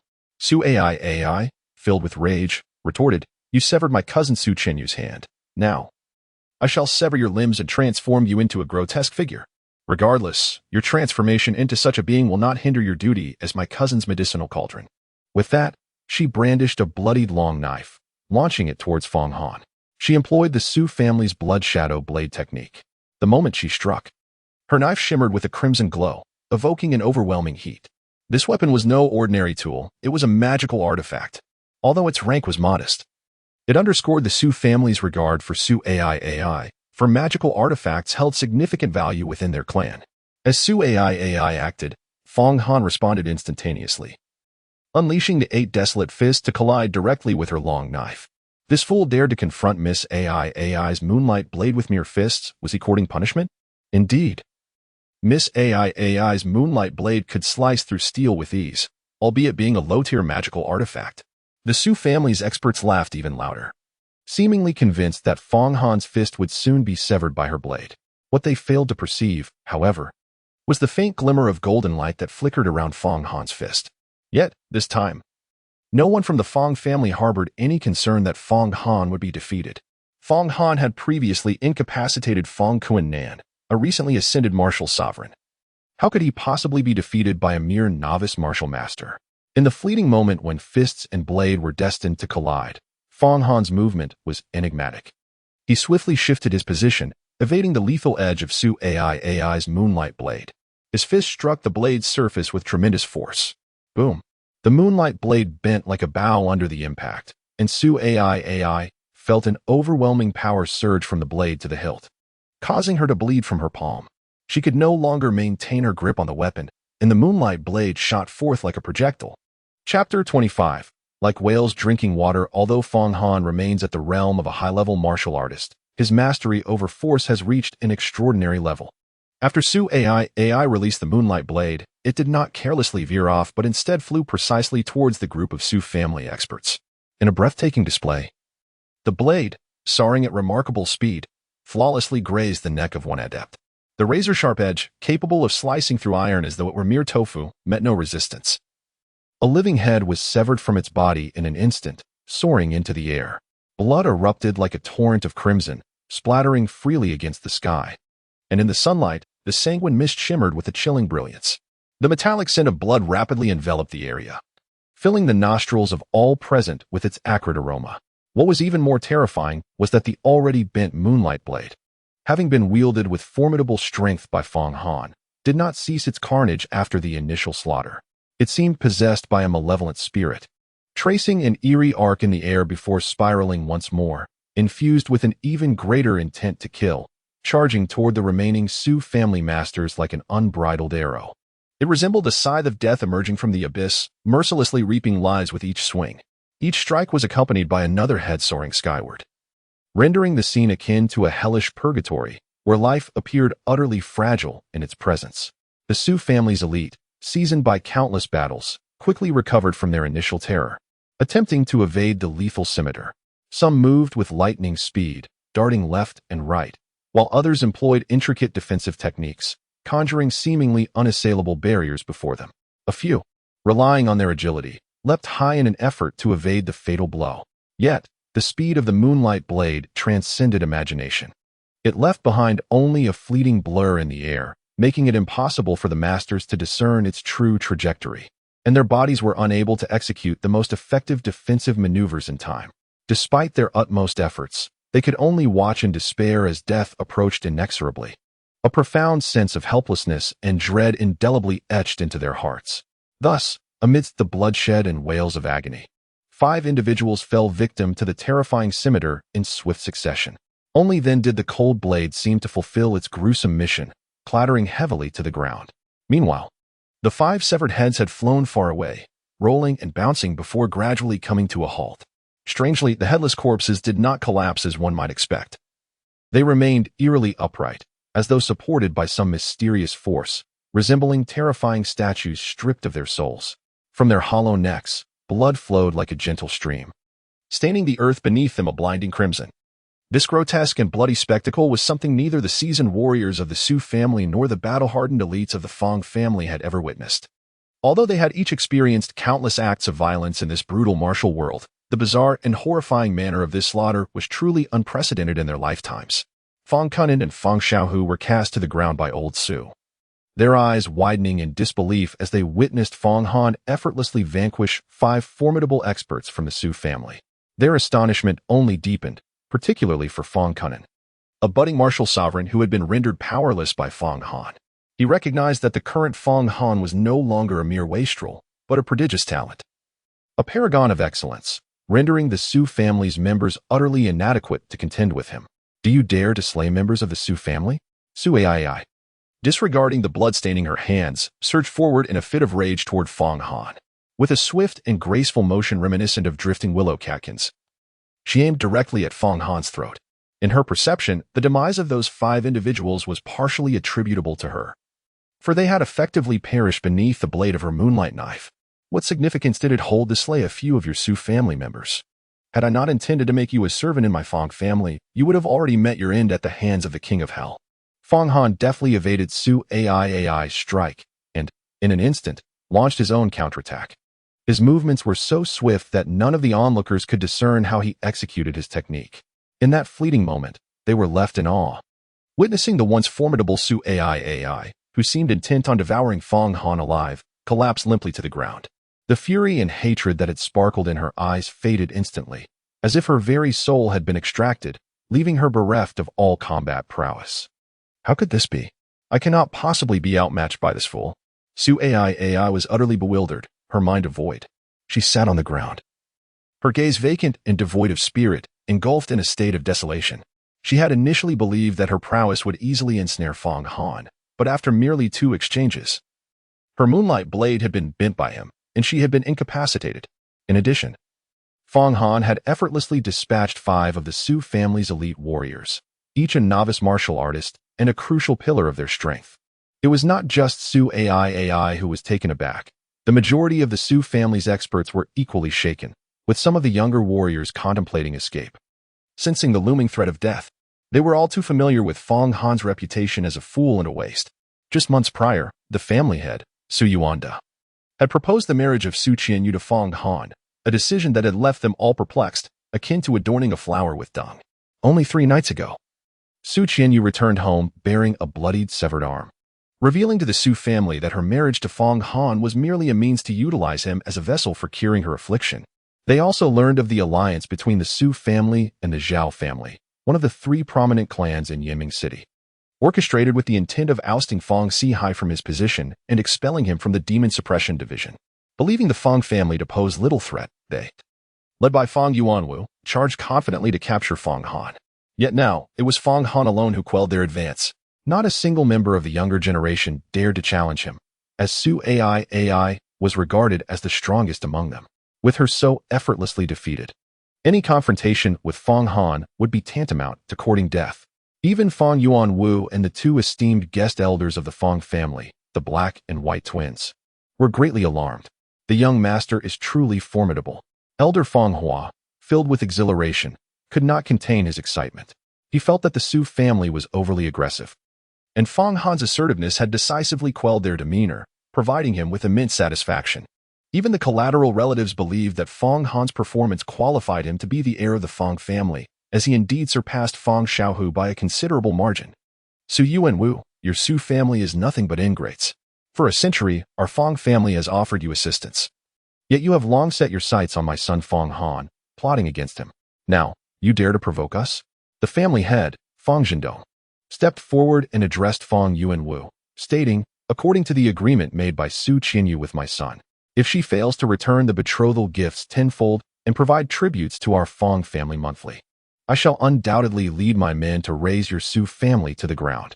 Though he was not inherently a domineering individual, the Su family's actions had crossed a line he could no longer tolerate, compelling him to declare war against them. Raise my Fong family? Fong Zhendong, your elder, Fong Gaoang, has been poisoned. Your brother Fong Sihai has been incapacitated, and Fong Kunan harbors intentions of rebellion against you. Furthermore, we are devising means to restore Su Qianqiu's arm so that she may swiftly marry Zhao Jian. Do you truly believe you possess the capacity to confront us under the present circumstances? Su Yuanwu scoffed dismissively, adding, moreover, the Zhao family has set their sights on your ancestral burial grounds. If I were you, I would consider a swift exit from this world to atone for your misdeeds. Your elder has been secluded in meditation. How could he possibly be poisoned? An elder from the Fong family, in his 60s, is skeptical of the faith. This is undoubtedly the scheme orchestrated by the Zhao family, and the demise of the Fong family is imminent. Su Yuanwu chuckled. The members of the Fong family were consumed by anxiety. The venerable patriarch, Fong Gaoang, served as the family's steadfast anchor, should anything befall him. The Fong clan would find themselves utterly defenseless against the united forces of the Su and Zhao families. Su Yuanwu, do you truly believe that by allying with the Zhao family, you can carve up my Fong family? You remain unaware, I presume, that Zhao Jian and his cohorts attempted to seize our ancestral burial grounds, only to meet their demise at my hands. Initially, I had planned a bloodbath against the Zhao family. However, it now appears that your Su family has chosen to be the sacrificial lamb. Thus, I shall first bring an end to your Su family. Fong Han retorted, "To extinguish the Su family, it requires no intervention from my father. I alone am sufficient. As for my grandfather, he is on the verge of breaking through to a higher echelon of martial arts, perhaps even reaching the foundation establishment stage. So you need not spread falsehoods." In truth, his words were intended to reassure those around him, for he was acutely aware that his grandfather, Fong Gaoyang, was likely ensnared in a treacherous plot. "Go ahead and boast, Fong Han, but your grandfather is on the brink of peril. And you are in no position to eliminate the third young master of the Zhao family, Zhao Jian. Otherwise, you would have fled long ago."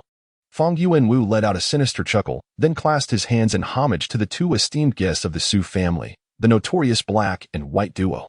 "That rascal Fong Han dares to harm my daughter and slay members of the Fong clan. I implore you both to capture him, and upon your return, I shall reward you handsomely."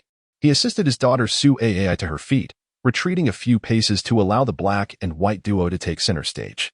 At this moment, he no longer regarded Fong Han as a mere waste. Thus, he refrained from recklessly engaging him in a one-on-one confrontation. The black and white duo, known for their seamless teamwork and ruthless methods, possessed an array of peculiar techniques. He was confident that with their combined prowess, subduing Fong Han would pose little difficulty. The Su family had supported the black and white duo for several years, and he believed it was time for them to truly demonstrate their worth. The white duo appeared quite unusual. The two were fraternal twins, yet their appearances diverged starkly, one clad in black, the other in white, embodying the extremes of day and night. The one in black was tall and robust, resembling a moving hill, exuding an ominous aura. The one in white was shorter and leaner, his eyes glinting with cunning and coldness, akin to a venomous serpent lurking in the shadows. The only resemblance they shared was the serpent staffs they wielded, which shimmered with an eerie light under the sun. Upon hearing Fong Yuanwu's words, the black and white duo nodded, a cruel smile curling at the corners of their mouths as they began to advance towards Fong Han. Their steps were slow and heavy, each footfall resonating with an air of oppression that seemed to shake the very earth beneath them. "So, you seek to overpower the few with the many, do you? Black and white duo, should you wish to harm the young master of the Fong family, you must first contend with me." At that moment, dozens of martial artists clad in training garb rushed forth, led by a towering figure with dark skin, reminiscent of an iron tower. This man was Zhou Qi, the disciple of Fong Zhendong, known as the Black-Faced Overlord, and at 25 years of age, he was formidable. Although not a blood relative of the Fong family, Fong Zhendong and Tang Yumei treated him with the affection of a son. An orphan by circumstance, Zhou Qi had come to regard the Fong family as his own, and he considered Fong Han a younger brother. Upon learning that members of the Su family dared to instigate trouble at the Fong residence in pursuit of Fong Han, he swiftly rallied his comrades to confront them. Although he lacked the qualifications to participate in the elder council meetings among the younger generation of the Fong family, he and Fong Xihai's son, Fong Qing, were seen as leaders, both being high-level martial artists with promising prospects of breaking through to the master realm within the next year or so. "Brother Qi, I have regained my composure now. The Su family members are but insignificant pests. I can handle them myself. There is no need for you to intervene. Besides, this matter arose because of me, so it is only right that I resolve it." Fong Han immediately addressed Zhou Qi, who exuded an impressive aura and possessed immense strength. Yet, he remained merely a high-level martial artist, and facing the formidable black and white duo, both of whom were advanced martial masters, was certainly beyond his capability. "Young master, are you truly capable?" Zhou Qi inquired after a moment of hesitation. Despite having heard of Fong Han's recent surge in power and his defeat of Zhao Jian, he could not shake his lingering concerns about the former weakness of Fong Han. "Observe Su Ai and those 5 corpses. I required only 2 moves," Fong Han declared. "Zhou Qi, you may withdraw. After a separation of merely 3 days, one must regard the young master with renewed respect. He is no longer the same as he once was. I firmly believe he possesses the capability to confront the infamous duo of black and white." Elder Fong Hua also voiced his agreement. Zhou Qi remained silent, promptly stepping aside, for he too sensed the undeniable transformation in Fong Han. As Zhou Qi retreated, the notorious pair, wielding their serpent staffs, lunged towards Fong Han. The staffs, aimed squarely at him, did not strike immediately. Instead, they activated a hidden mechanism atop the rods. 2 plumes of black smoke shot forth like arrows directed at Fong Han. This brotherly duo, lacking confidence in their martial prowess to vanquish Fong Han, resorted to their most insidious tactics right from the outset. Brother Fang Han, beware of the poison. Young master, take care. Fang Qing and Shou Qi both awakened simultaneously. However, Fang Han remained stationary, swiftly employing his Qin Sei Ming technique. Remarkably, the two plumes of black smoke were drawn into his body as effortlessly as a whale consumes water. He was acutely aware of the lethal nature of the smoke. Yet, any toxin that entered his system could be refined through the Qin Sei Ming technique, thereby preventing the noxious fumes from affecting the Fang family and averting widespread poisoning. Youngster, you have grown 100-fold stronger, yet you remain a fool. Dare to consume our toxic smoke, and you shall soon suffer a gruesome demise. Why not kneel and beg us for the antidote? The towering He Sha laughed triumphantly. Initially, he had presumed that if Fang Han were cautious and avoided the poison, he and Bai Sha would be embroiled in a fierce struggle to capture him. However, the situation now seemed effortlessly in their favor. Chapter 26. All kneel. Upon hearing He Sha's words, the members of the Fang family, with the exception of those who had sided with Fang Kuan-nan in rebellion, nearly all changed their expressions. For He Sha's words were certainly not mere bravado. Fang Han, underestimating his adversaries, inexplicably consumed the toxic smoke emitted by the dual black and white assassins, and it seems he has indeed ventured half a foot into the abyss. A fool is a fool. Do you expect me, your esteemed aunt, to become your servant? Just wait until my cousin Su Qianqiu refines you, and you shall serve as a slave in the Su family. At that point, I will wield a whip daily, allowing you to experience what it truly means to suffer. Su Ai immediately began to mock Fang Han. Her mind no longer clouded. She had regained her wits. Previously, she harbored doubts about whether the dual assassins could subdue Fang Han, for his punches were formidable and his movements were swift and unpredictable, making him a difficult opponent. But now, she finally felt at ease. Fang Han, you possess a pure young physique. Your fate in this life is to serve as a medicinal cauldron. Accept your destiny. Su Yuanwu also breathed a sigh of relief, a sinister smile spreading across his face. This towering figure, adorned with a bushy beard, appeared formidable, yet exuded an aura of insidiousness. Fang Han, when I count to 3, you shall inevitably fall. The diminutive and emaciated Bai Sha spoke with unwavering confidence. His voice, sharp and grating, was unpleasant to the ear. Fang Zhendong, Fang Sihai, Fang Qing, Zhou Qi, Fang Hua, and Old Su were all consumed by worry. If Fang Han were indeed poisoned, the Fang family would be completely at the mercy of the Su family. Currently, they held considerable hope for Fang Han, especially given his remarkable victories over Fang Xiaohu, Fang Kunan, and Su Ai, which showcased his formidable strength. Fang Han, how long have you been able to evade danger? Fang Xiaohu wiped the blood from the corner of his mouth and, with a grim smile, remarked, it seems that the old fellow Fang Gaoyang has indeed been poisoned. The fate that awaits you and Fang Zhendong will be quite dire. On the count of 3, I shall take your head. Fang Han completely disregarded Fang Xiaohu and instead turned his attention to Bai Sha. It appears you will not shed tears until you see the coffin. Soon enough, you shall be begging for mercy. Bai Sha let out a cold snort and began to count. 1.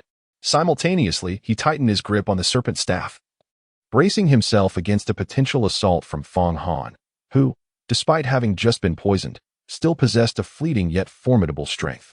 As Fang Han's thoughts stirred, the mysterious iron sword concealed within the Canglong ring materialized in his grasp. With a swift motion, he lunged forward, aiming to strike Bai Sha with a single blow. A resonant hum emanated from the inconspicuous, dark iron sword. To the ears of onlookers, it merely sounded formidable. However, it penetrated the very essence of Bai Sha's spirit. As Bai Sha swung his serpent staff to counter Fang Han's assault, he was momentarily stunned by the sword's resonance, causing a brief stagnation in his true essence. Seizing this fleeting moment, Fang Han's iron sword collided with Bai Sha's staff. Sparks erupted. The serpent staff was cleaved in two. Yet, the force of the iron sword remained undiminished, continuing its relentless strike towards Bai Sha. The experts from the Su family were taken aback by Fang Han's overwhelming display of strength, gasps of astonishment filling the air. Bai Sha's already pallid complexion turned ashen. Devoid of any color, this diminutive figure, known for his lightning-fast reflexes, attempted to retreat swiftly, but Fang Han pursued him relentlessly, his speed surpassing Bai Sha's evasive maneuvers by a considerable margin. Just as Bai Sha had retreated a dozen steps, Fang Han caught up, the blade of the iron sword cleaving into Bai Sha's shoulder. Blood rained down as one of Bai Sha's hands was severed. In a single move, Bai Sha was grievously injured. Seeing this unfold, Su Yuanwu and his daughter Su Ai's expressions shifted dramatically in unison, particularly for Su Yuanwu. He could hardly fathom that Fang Han, having consumed the smoke poison, could unleash such formidable combat prowess. Moreover, the sudden appearance of the iron sword indicated to him that Fang Han possessed a spatial treasure for storage. Thus, it became clear that Fang Han's awakening from being a mere medicinal puppet was not simply a matter of regaining his wits and significantly advancing in cultivation. There were undoubtedly other extraordinary encounters at play. With Fang Han's unparalleled strength, none from the Su family could contend with him. Previously, when Fang Han boasted of killing Zhao Jian, Su Yuanwu had dismissed it as mere bravado. Now, however, he found himself convinced of its veracity. Fear began to creep in as he contemplated whether to flee with his daughter Su Ai, seeking demise. Meanwhile, upon witnessing his brother's injury, He Sha's eyes widened in fury, and he lunged towards Fang Han from behind, swinging his serpent staff towards Fang Han's head. He understood that if he did not act to restrain Fang Han, the latter would need but one strike to eliminate Bai Sha. You would do well to join forces. I shall still limit myself to 3 moves, within which I will dispatch both of you brothers. Fang Han wore a commanding smile as he turned and struck with his sword, intercepting the black serpent staff of Haisha. The sound of the blade echoed with greater intensity. In that fleeting moment, Haisha's spirit was struck a heavy blow, causing him to falter. A glimmer of golden light appeared on the Qianqiu sword. In the next instant, the resounding clash of metal reverberated as Haisha's serpent staff shattered. Unable to retreat immediately due to his prior momentum, Haisha faced a fate far grimmer than that of Bai Sha. After severing the staff, Fang Han's remaining force struck at Haisha's neck. Ultimately, however, Fang Han restrained his strength, opting not to decapitate Haisha with brute force, but rather employing a deft maneuver to slice through his windpipe. Crimson blood seeped forth. Haisha attempted to utter a word, yet his voice was silenced, choked by the blood that filled his throat. Upon witnessing this scene, Bai Sha stood frozen for a moment before fleeing, choosing not to confront Fang Han in a desperate struggle. He understood that in the face of such a disparity in power, a fight held no meaning. The only outcome of such recklessness would be his own demise at Fang Han's hands. Despite having lost an arm, he deemed it better to live than to die in vain. Moreover, he was acutely aware that Su Yuanwu and the others were no match for Fang Han. If the Zhao family could not provide assistance to help the Su family resolve their predicament with Fang Han, the latter would undoubtedly annihilate the Su family. Though Bai Sha's arm had been severed at the shoulder, he did not falter in his pace, leaping forward and covering several dozen meters in an instant. The elder of the Fang family and the younger generation, including Zhou Qi, feigned an intent to pursue, but Fang Han declared, there is no need to chase. With a swift kick, the severed snake staff that had fallen to the ground shot forth. A piercing scream erupted as Bai Sha was impaled by the staff. Remarkably, Bai Sha did not collapse. Instead, he maintained his forward momentum, propelling himself several meters before finally halting, blood cascading in his wake.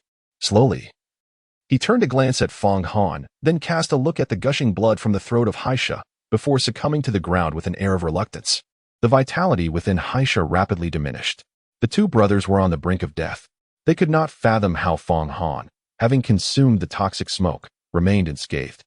Upon realizing the dire situation, Su Yuanwu hurriedly assisted Su Ai and made a swift exit, disregarding the well-being of those he had brought along.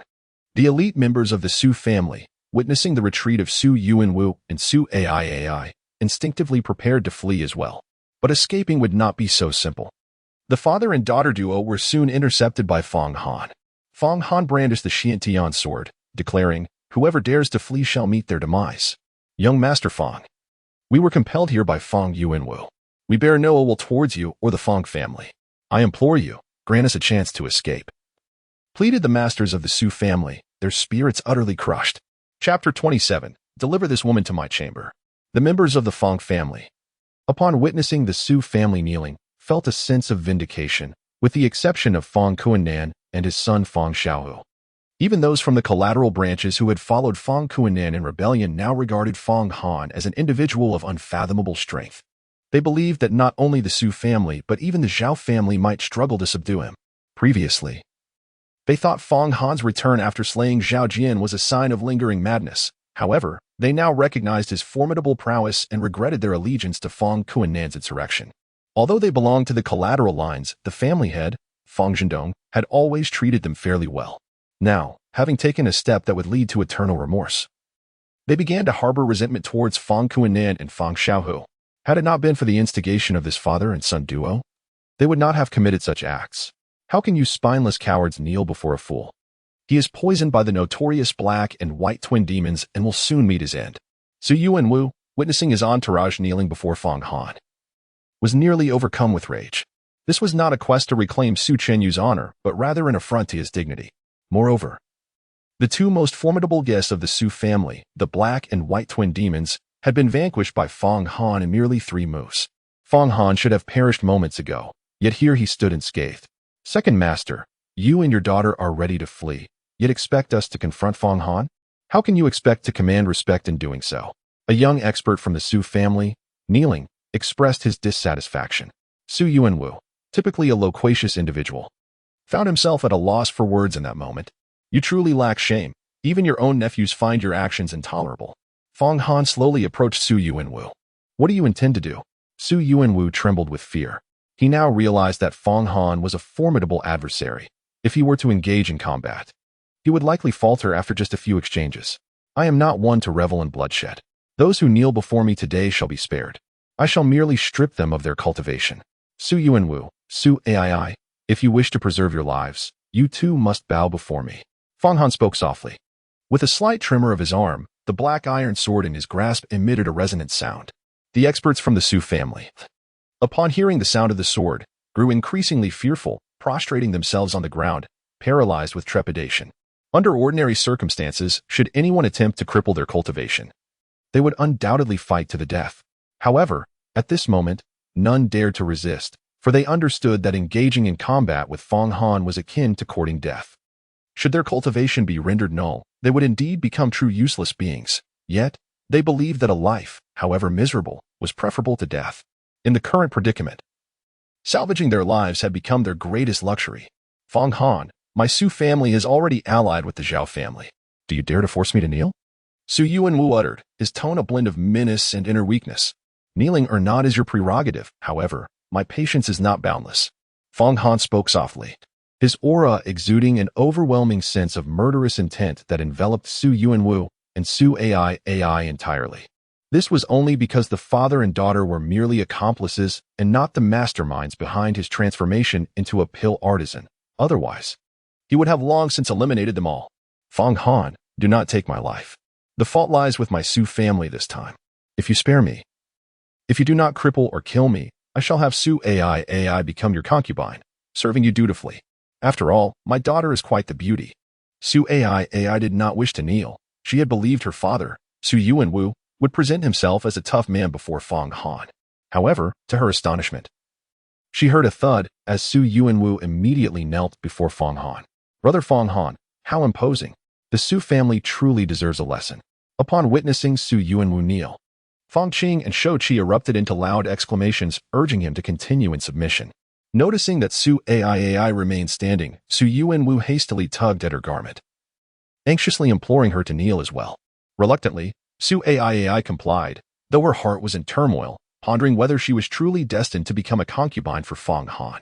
The Su family, emboldened and aggressive, surged forward, yet they were swiftly met with Fang Han's lethal prowess, resulting in the demise of 7 of their number.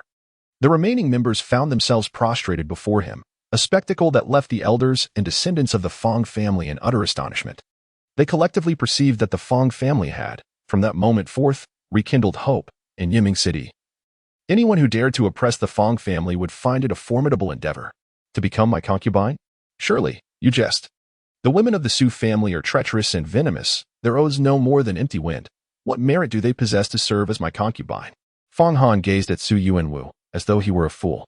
Both Su Yuanwu and Su Ai felt a deep sense of humiliation, yet dared not utter a word. Having already knelt before Fang Han, their dignity had naturally been stripped away. Fang Qing, with the exception of Su Ai, rendered the martial capabilities of the Su family utterly null and void.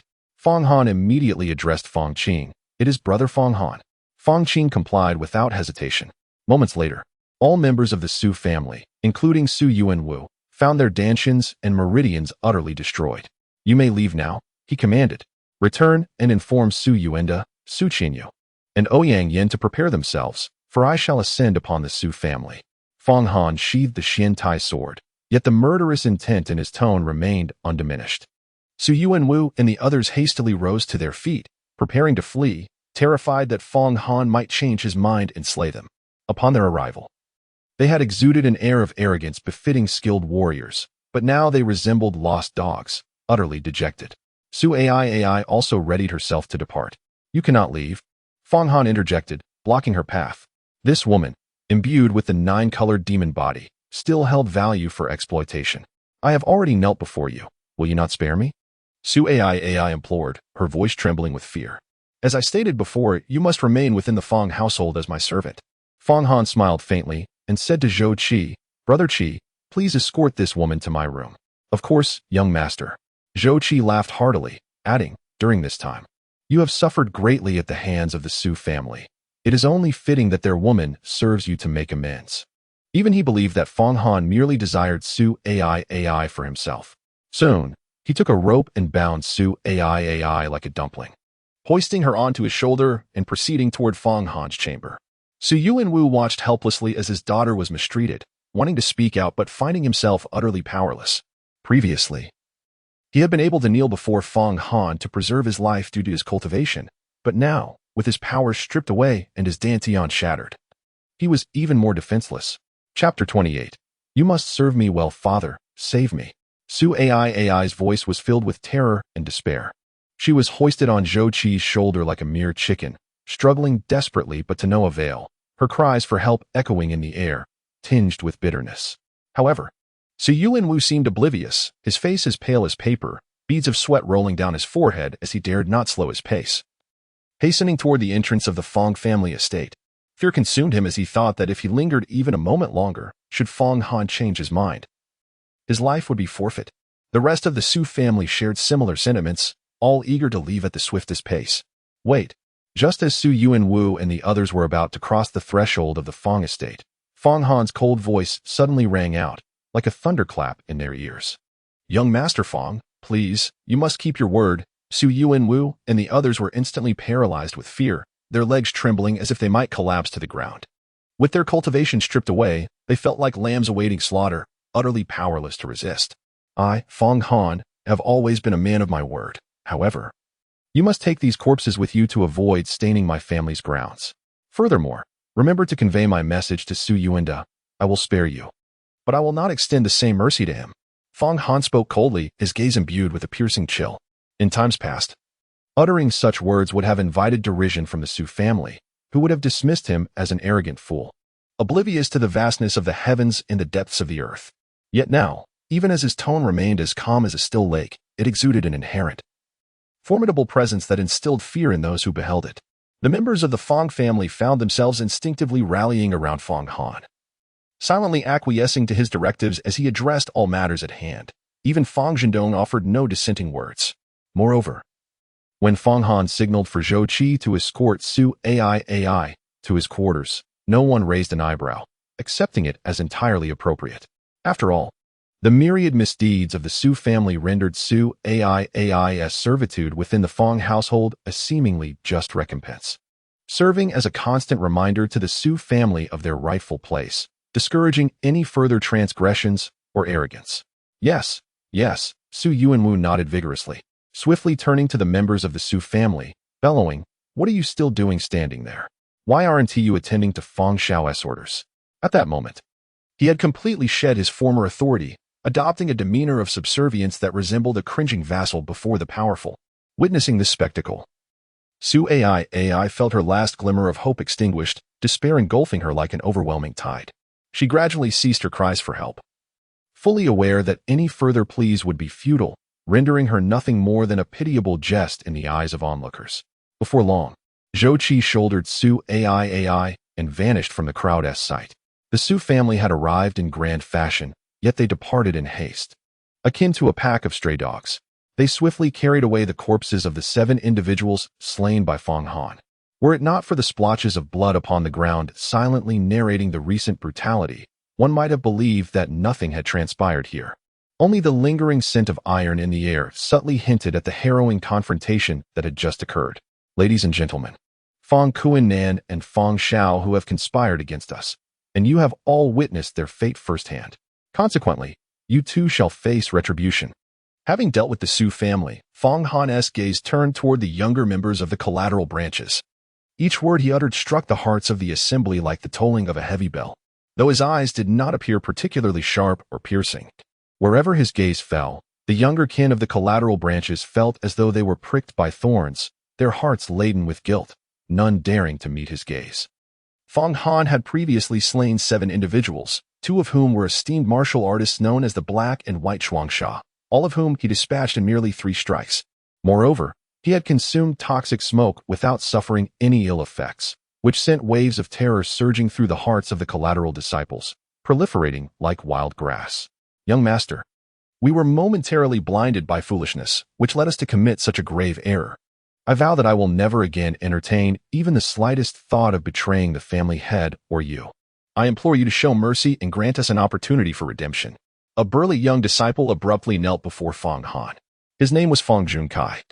Already possessing the cultivation of a mid-tier martial artist, and his talent was notably exceptional among his peers. Within the ranks of the collateral disciples, aside from Fong Xiaohu, he was regarded as a leader of considerable repute. In the past, they had nurtured resentment due to witnessing Fong Zhendong lavish extensive family resources on the cultivation of Fong Han, whom they deemed a waste. This discontent had been further incited by Fong Qianqiu and Fong Xiaohu. However, at this moment, having witnessed Fong Han's astonishing prowess, the grievances that once festered within them dissipated like morning mist under the blazing sun. We beseech you, young master, grant us another chance. From now on, we shall follow your lead unconditionally, willing to brave fire and water without hesitation. Fong Junkai had already knelt down, and upon witnessing this scene, the others understood without words, promptly kneeling before Fong Han in unison. Although the family head, Fong Zhendong, was present, and Fong Sihai stood nearby. With the 10 elders of the council maintaining a solemn demeanor at the side, the collateral descendants were acutely aware that their fates depended entirely upon Fong Han's will. After witnessing the tumultuous events in the Elders' Hall and the fierce confrontation with the Su family, they had come to a profound realization. The future of the Fong family would undoubtedly revolve around Fong Han, much like the stars encircling the moon. You, who have participated in this act of treason, are all distinguished members of the younger generation. Now, as you beseech me for a single chance, I grant it to you. However, you must remember that if such treachery occurs again, what awaits you will be an irreversible demise, with no place to lay your bodies to rest. Fong Han gazed down from his elevated position upon the kneeling collateral relatives, his tone tranquil, yet imbued with an undeniable authority. While your capital offenses may be pardoned, the lesser transgressions shall not escape unscathed. For the time being, return and reflect in solitude for a while. Once I have concluded my various affairs, I shall determine the appropriate punishment for your deeds. We are deeply grateful to the young master for sparing our lives. Fong Junkai and the others, as if granted a reprieve, hastily rose to their feet, respectfully bowing to Fong Han in gratitude, before swiftly departing, not daring to linger for a moment. You too should also take your leave. Tend to your injuries for 3 days, and then return to repair the damaged Elders' Hall. Fong Han promptly ordered Fong Qianqiu and Fong Xiaohu to leave as well. The two, filled with resentment, limped away in silence, fully aware that their dantian had been rendered useless, marking the irrevocable end of their lives as they knew them. Fong Han did not resort to the slaughter of these collateral descendants, which garnered the admiration of Fong Zhendong, Fong Sihai, and the 10 elders of the Elder Hall. This is because Fong Han's approach is not merely one of unyielding strength. Rather, he possesses an understanding of the power of gentleness and diplomacy. As Fong Qianqiu and Fong Xiaohu's figures swiftly vanished from the crowd's sight, Fong Zhendong could hardly contain his eagerness to direct his gaze towards Fong Han. His eyes brimmed with concern and anxiety, and his voice quivered slightly as he inquired, "Honor, did you truly suffer no ill effects from consuming the toxic smoke of the Black and White Twin Fiends? That smoke is exceedingly perilous." Since Fong Han entered the Elder Hall, time had slipped away like a gentle stream, and before anyone realized, a considerable amount of time had elapsed. During this interval, a myriad of unforeseen events had beset them, leaving Fong Zhendong overwhelmed and bereft of the opportunity to converse meaningfully with Fong Han. At this moment, he scrutinized Fong Han intently, missing not a single nuance of expression, his tension akin to a taut bowstring. Fong Han's lips curled into a subtle yet confident smile as he gently spoke. "Father, there is no need for your concern. I have become impervious to all poisons. The toxic fumes pose not the slightest threat to me. You may rest assured. His gaze was resolute and composed, akin to a majestic mountain, instilling an unwavering sense of reassurance in those around him. Fang Qing, filled with admiration and envy, swiftly approached Fang Han and remarked, "Fang Han, your current prowess is truly astonishing. You can effortlessly defeat even those of the martial sovereign realm. In contrast, I am still merely a high-ranking warrior, with a considerable distance to traverse before reaching the martial master stage. It is indeed a source of shame." He slightly lowered his head, a hint of dejection evident in his tone. Fang Han gently patted Fang Qing's shoulder, offering words of comfort with a smile. "Dear brother Qing, do not lose heart. With me by your side to guide you through the labyrinth of challenges, how could you ever despair of becoming a master in your own right?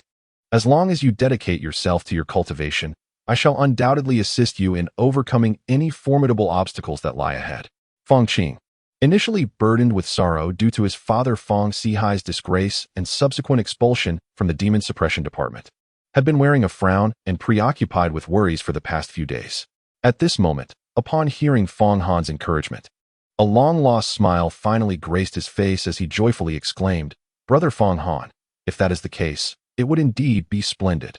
Fang Han slightly retracted his smile, his expression turning grave as he turned to face Fang Zhendong and the esteemed elders. With utmost seriousness, he proclaimed, "Father, esteemed elders, time is of the essence. You must swiftly ascertain grandfather's condition. Su Yuanwu has previously indicated that grandfather has been poisoned, and I fear this matter is not without foundation. The Zhao family has long cast a covetous eye upon our ancestral grave site. We cannot dismiss the possibility that they may resort to underhanded tactics to harm grandfather." Fang Zhendong nodded slightly, then lowered his voice to inquire, "Hana, where is your sister at present? Is she safe?" His tone betrayed an unmistakable concern. Fang Han leaned closer to Fang Zhendong and whispered reassuringly, "Father, you need not worry. I have secured a place for my sister that is absolutely safe, beyond the reach of those who might wish her harm. My prior decision to depart was a calculated move, intended to provoke the Su and Zhao families, as well as those disgraceful elements within our own clan, into revealing their true intentions. Now, everything is under my control. As long as I am here, the Zhao family shall not dare to act recklessly, so you need not fret over other matters. I am entirely confident in my ability to heal uncle's injuries.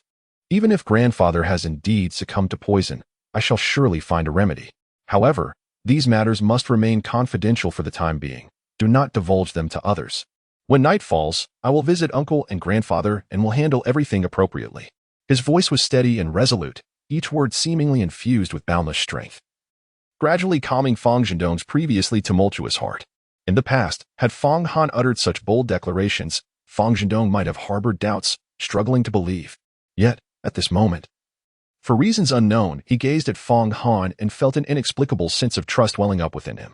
It was as if, with Fang Han present, all challenges and crises would be effortlessly resolved, providing him with a sturdy support, alleviating the panic that had previously consumed him.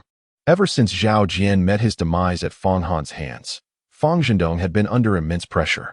He was acutely aware that the Fang family had plunged into a tempestuous predicament akin to a solitary vessel navigating through a storm, perpetually on the brink of being engulfed by the raging waves.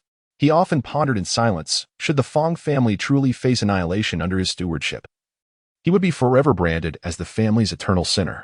Even after death, what face would he have to confront the spirits of his ancestors? In recent days, he had lost his appetite and suffered from sleepless nights, teetering on the edge of mental collapse. Particularly distressing was the open rebellion led by Fang Kuinan and Fang Xiaohu, with a dozen or so experts from the collateral lines, which sent the internal dynamics of the family spiraling out of control. He felt as though he had plunged into an endless abyss of darkness, powerless to reverse the tide. Had it not been for Fang Han's timely return in this critical moment, he likely would have already been ousted, and the Fang family would have undoubtedly descended into chaos, difficult to restore to order. Although he still did not fully comprehend the extent of Fang Han's strength, nor did he grasp the reasons behind Fang Han's extraordinary transformation in such a brief span at this moment. Merely witnessing Fang Han's composed demeanor and hearing his unwavering words brought him an inexplicable sense of reassurance. After a brief pause, Fang Zhendong arranged for Fang Qing to escort Fang Sihai back to his residence, while he led the elders hastily towards Fang Gaoyang's abode. The news of Fong Han's triumphant return and his ascendance to power spread swiftly throughout the Fong family, as if it had sprouted wings. In the wake of recent family turmoil that had left the members of the Fong clan anxious and unsettled, this revelation brought a measure of calm to their spirits. The collective mood began to stabilize, akin to glimpsing a faint glimmer of dawn amidst encroaching darkness, rekindling their hopes for the family's future. Fong Han hurried to meet his mother, Tang Yume. Upon seeing Fong Han, she appeared as though she had transcended time, overwhelmed with both tears and joy. "My dear child, can you truly contend with the Zhao family? They are far more formidable than the Su family. In this matter, do not let your pride cloud your judgment. A single misstep could lead to the ruin of the Fong family." Tang Yume was genuinely concerned for her son. "Do not worry, mother. Should the Zhao family dare to cause trouble at our doorstep, their fate will undoubtedly be more tragic than that of the Su family." Fong Han did not engage in much conversation with his mother before returning to his small abode within the ancestral estate during the 3 years of his foolishness. After returning to the Fong family from the Long One-Sword mansion, most of his time was spent in this modest dwelling. Upon arriving outside the small building, Fong Han encountered Shou Qi. "Young master, you have returned. I have placed Su AI upon your king-size bed. I must say, she is truly a captivating beauty. She may not be listed among the stunning figures of Yinming City, likely due to her youth, but in truth, her figure surpasses that of Su Qianqiu." Zhou Qi remarked with a grin. "Given how the Su family has treated you, you should claim Su AI for yourself. It would be a fitting recompense." Before Fong Han could respond, the dark-faced brute made his exit. Perhaps believing that Fong Han would promptly attend to this matter concerning Su AI, and thus felt it inappropriate to linger. With a smile, Fong Han ascended the stairs and entered the bedroom. On the expansive bed lay Su AI, bound like a zongzi. Zhou Qi had indeed spoken the truth. Although she was merely 19, her figure was remarkably developed, with ample curves in all the right places. Moreover, an alluring fragrance emanated from her, intoxicating to the senses. "Fong Han, you must release me at once," Su AI declared as she beheld Fong Han entering. "Release you? It seems you have yet to grasp your predicament. From this moment forth, you shall be my servant, and you will attend to my needs diligently." Fong Han gazed at Su AI, a faint smile gracing his lips. Chapter 29, The Marvel of the Nine-Colored Demon Body. "What do you intend to do?" Su AI looked at Fong Han with a hint of trepidation in her eyes. She was now acutely aware that Fong Han was no fool, but rather a fearsome demon king who could kill without a flicker of an eyelid.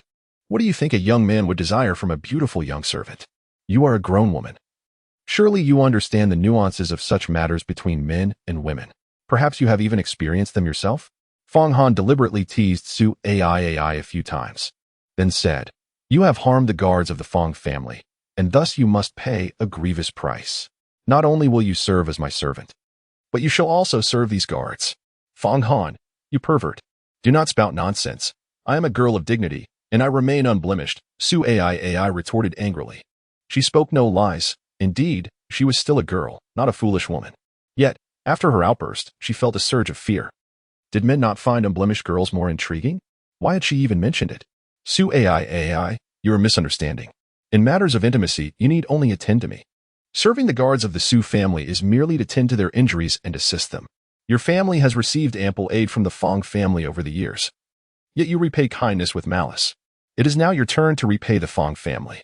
I dare say, even if you were to serve as a servant in my household for a century, it would scarcely suffice to repay the debt owed to us." Fong Han spoke with a hint of indifference, yet a subtle curve graced the corners of his mouth. In his previous life, he was the Sword Emperor of the Ascendant Dragon Star, psychologically overpowering and manipulating a so-called genius from a minor family was indeed a trivial endeavor. "Fong Han, you mustn't act recklessly. My Su family has the means to transform you into a medicinal being, and we would dare to invade your Fong family. Besides our alliance with the Zhao family, we possess hidden cards. If you were to slay the black and white twin fiends and cripple my father's cultivation, while also laying claim to me, your Fong family would truly become the sworn enemies of my Su family, facing utter destruction. However, if you could graciously return me to the Su family, perhaps there would still be a chance for reconciliation between us."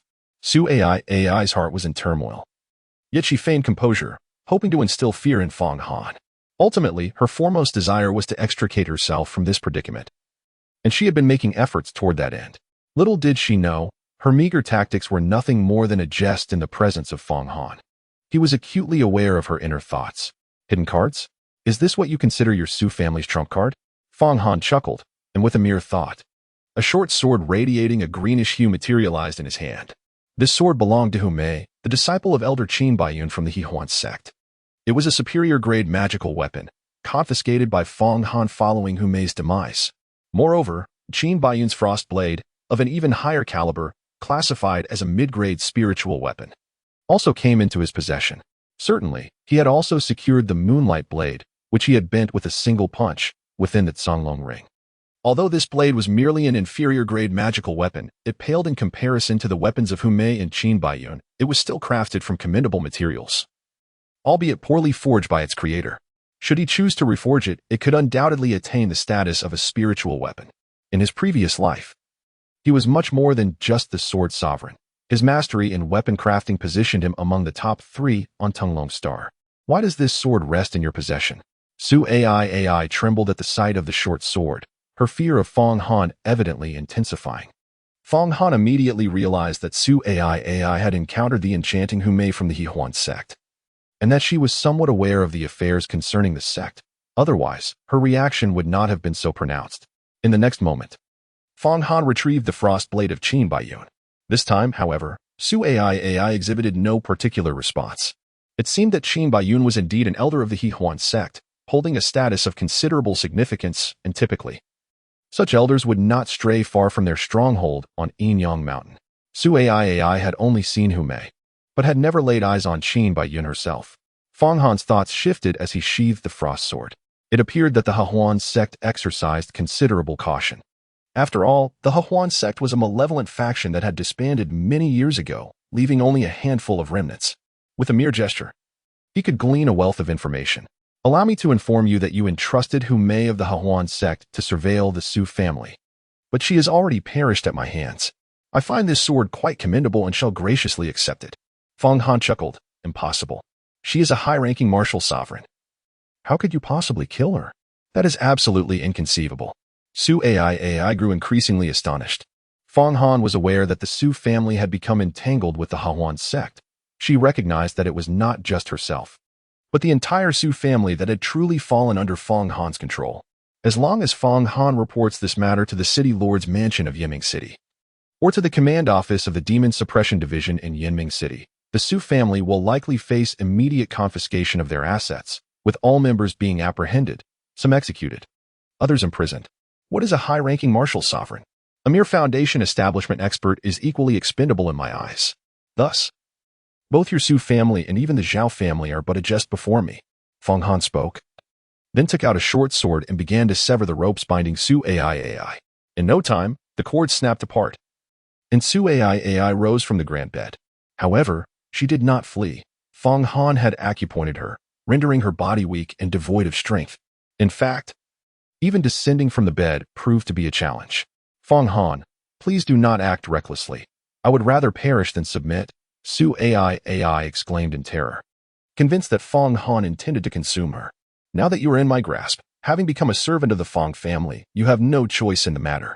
With a cold chuckle, Fong Han placed his large hand upon Su Ai and began to invoke the art of harmonious strings. This technique, the pinnacle of cultivation from Fong Han's previous life, allows practitioners to cultivate together without the need for physical union, thus bestowing immense benefits upon both parties.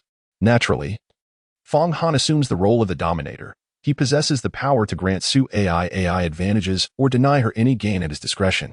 Ultimately, Su Ai is merely his servant, and he has no intention of conferring any benefits upon her. The true essence within Fong Han swiftly flowed into Su Ai's body. Initially inclined to resist, Su Ai suddenly found herself enveloped in a profound sense of comfort. In an instant, she felt as though she were unadorned, luxuriating in a warm spring. Her mind became a blank slate, consumed by an overwhelming euphoria, rendering her oblivious to any inclination to struggle. Suddenly, Fong Han's true essence erupted, shattering the garments adorning Su Ai's form. Her flawless figure was fully unveiled.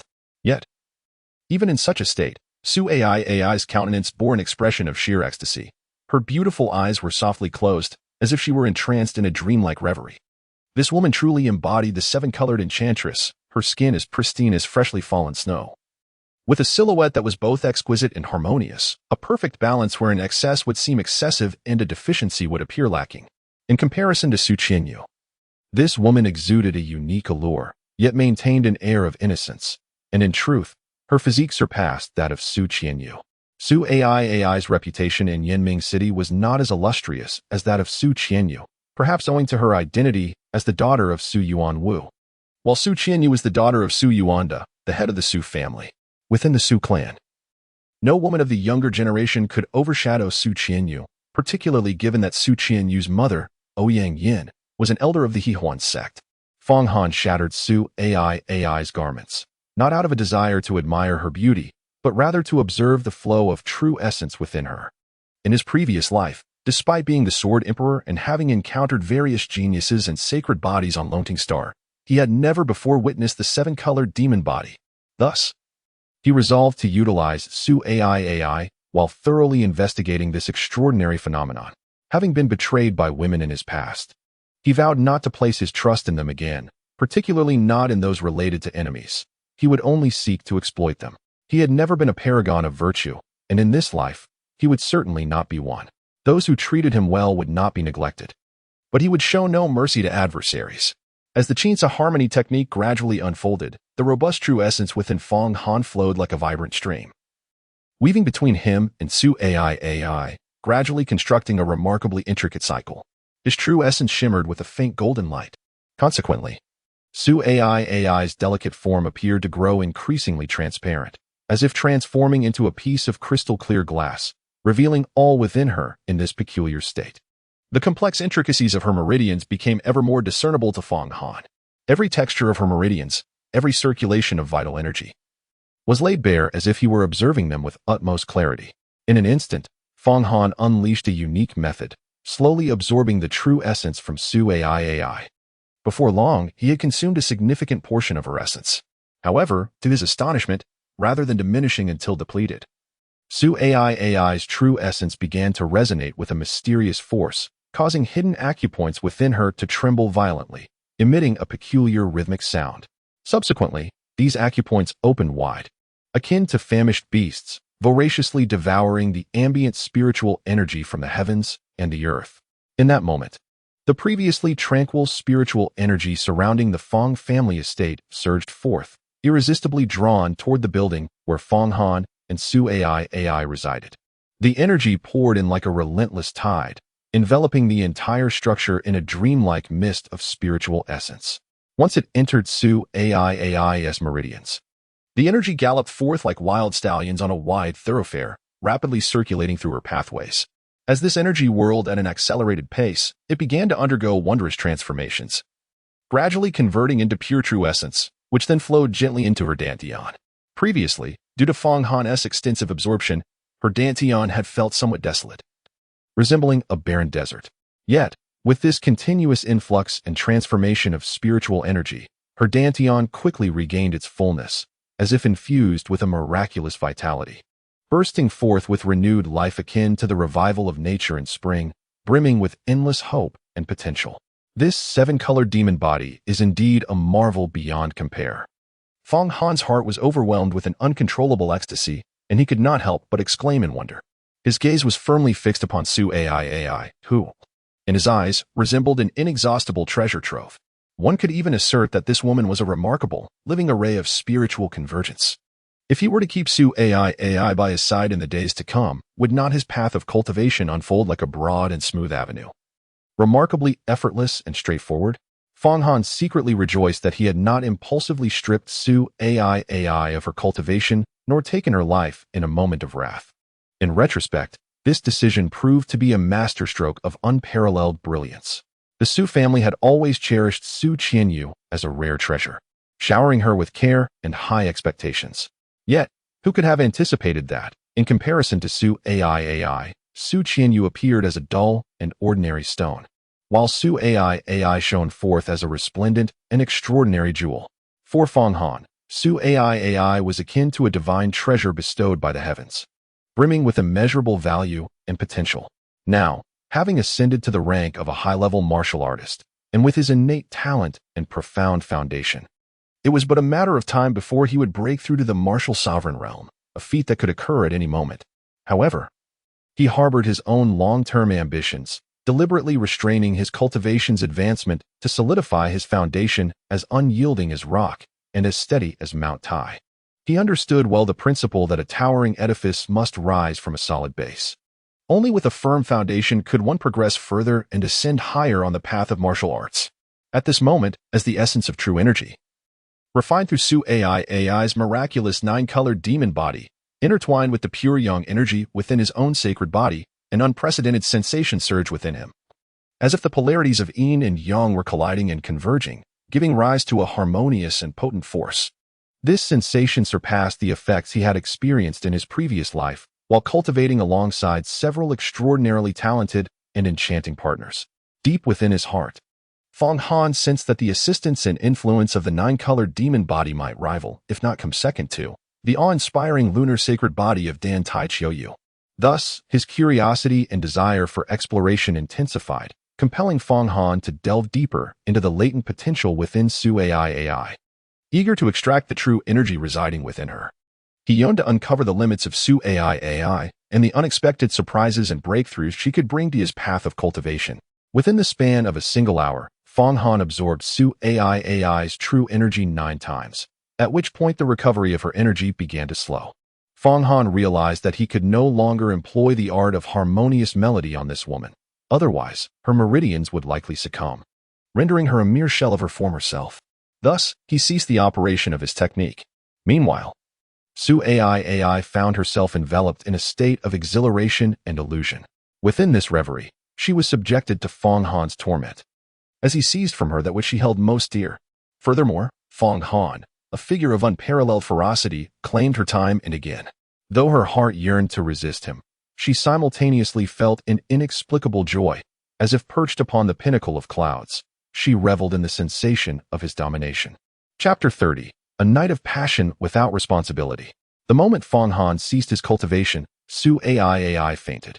Despite possessing the 9-colored demon body, she was unable to endure the torment inflicted by Fong Han, as her cultivation level was merely that of an initial stage martial artist, and her physical constitution was not formidable. Meanwhile, Fong Han procured a meditation cushion and began his training beside the grand bed in the bedroom. As for Su-AI, who lay beside him utterly unclothed, he was entirely indifferent. Although she belonged to the Su family and was considered his adversary, there was no denying that she was quite beautiful, and stealing a few glances at her was undeniably pleasing to the eye. Fong Han first absorbed the true essence within Su-AI completely, before embarking on the cultivation of the wild body refinement technique. The remarkable aspect of this technique lies in its ability to expand the dantian with each progressive step, thereby enhancing the meridians and their nodes, as well as the acupoints throughout his body.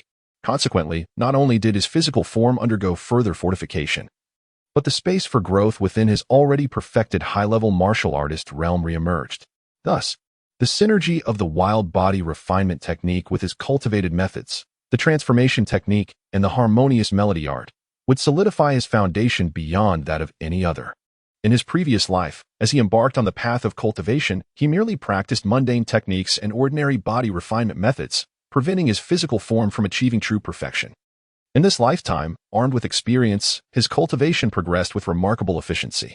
Time passed swiftly. After an hour of practicing the wild body refinement technique, he then proceeded to cultivate the transformation technique.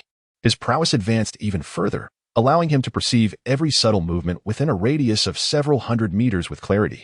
Has the young master truly grown this powerful? He is a good person, yet before and after his foolishness, his cultivation was inferior to mine. Had it not been for the family head sending him to the Longyuan Sword Mansion for training, utilizing special body refining elixirs, he likely would not have even become a novice martial artist, living his life as an ordinary person. This is indisputable. Fong Kuan-nan and Fong Xiaohu, father and son, have both broken through to the martial sovereign realm and the martial master realm, respectively. They incited the collateral disciples to rebel, leaving even the family head at a loss. Yet upon the young master's return, he effortlessly vanquished this band.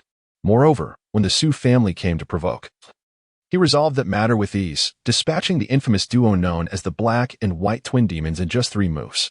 It appears that with the young master, Our Fong family not only can address the current crisis posed by the alliance of the Su and Zhao families, but we may also rise swiftly within Yiming City, establishing ourselves as a prominent family. However, one must not forget the elder head of the Zhao family, a pinnacle martial sovereign on the verge of stepping into the foundation establishment realm. Our family head is but one realm beneath him. Although the young master has suddenly grown formidable, surely his strength cannot surpass that of our family head. Thus, it seems our Fong family remains in peril. The young master is indeed pitiable, having been secretly plotted against by the Su and Zhao families, rendered foolish for 3 years, and yet has managed to cultivate the medicinal man Su Qianqiu has visited our Fong family numerous times. This woman, appearing as a virtuous wife and mother, harbors a wicked heart and has long been afflicted with the Qianqiu disease. Surviving great tribulations often leads to future blessings, and indeed, the young master has encountered fortuitous events, destined to become a prodigy. Whether he will truly become such a figure remains uncertain. But he has been in his quarters for over an hour without emerging, and I cannot help but wonder what he is doing. This is what I am most concerned about. The enchanting Su AI possesses an exquisite beauty, appearing more alluring than Su Qianqiu. It is evident that the young master intends to dismiss Su Qianqiu, yet the pleasure of having such a captivating beauty as a companion is undeniably delightful. The young master's actions seem to serve merely as a means to humiliate the Su family, so do not misconstrue the situation. Am I misinterpreting? Any young, normal man would find it rather peculiar to spend an extended period alone with a woman of Su AI's caliber without any developments. Speaking of which, the young master demonstrates considerable prowess in this regard. He has remained absent for over an hour. A moment of intimacy is worth a fortune, even in broad daylight. Fong Han listened to the words of the young scions of various families, as well as the formidable experts affiliated with the Fong clan, and found himself in a state of bemusement.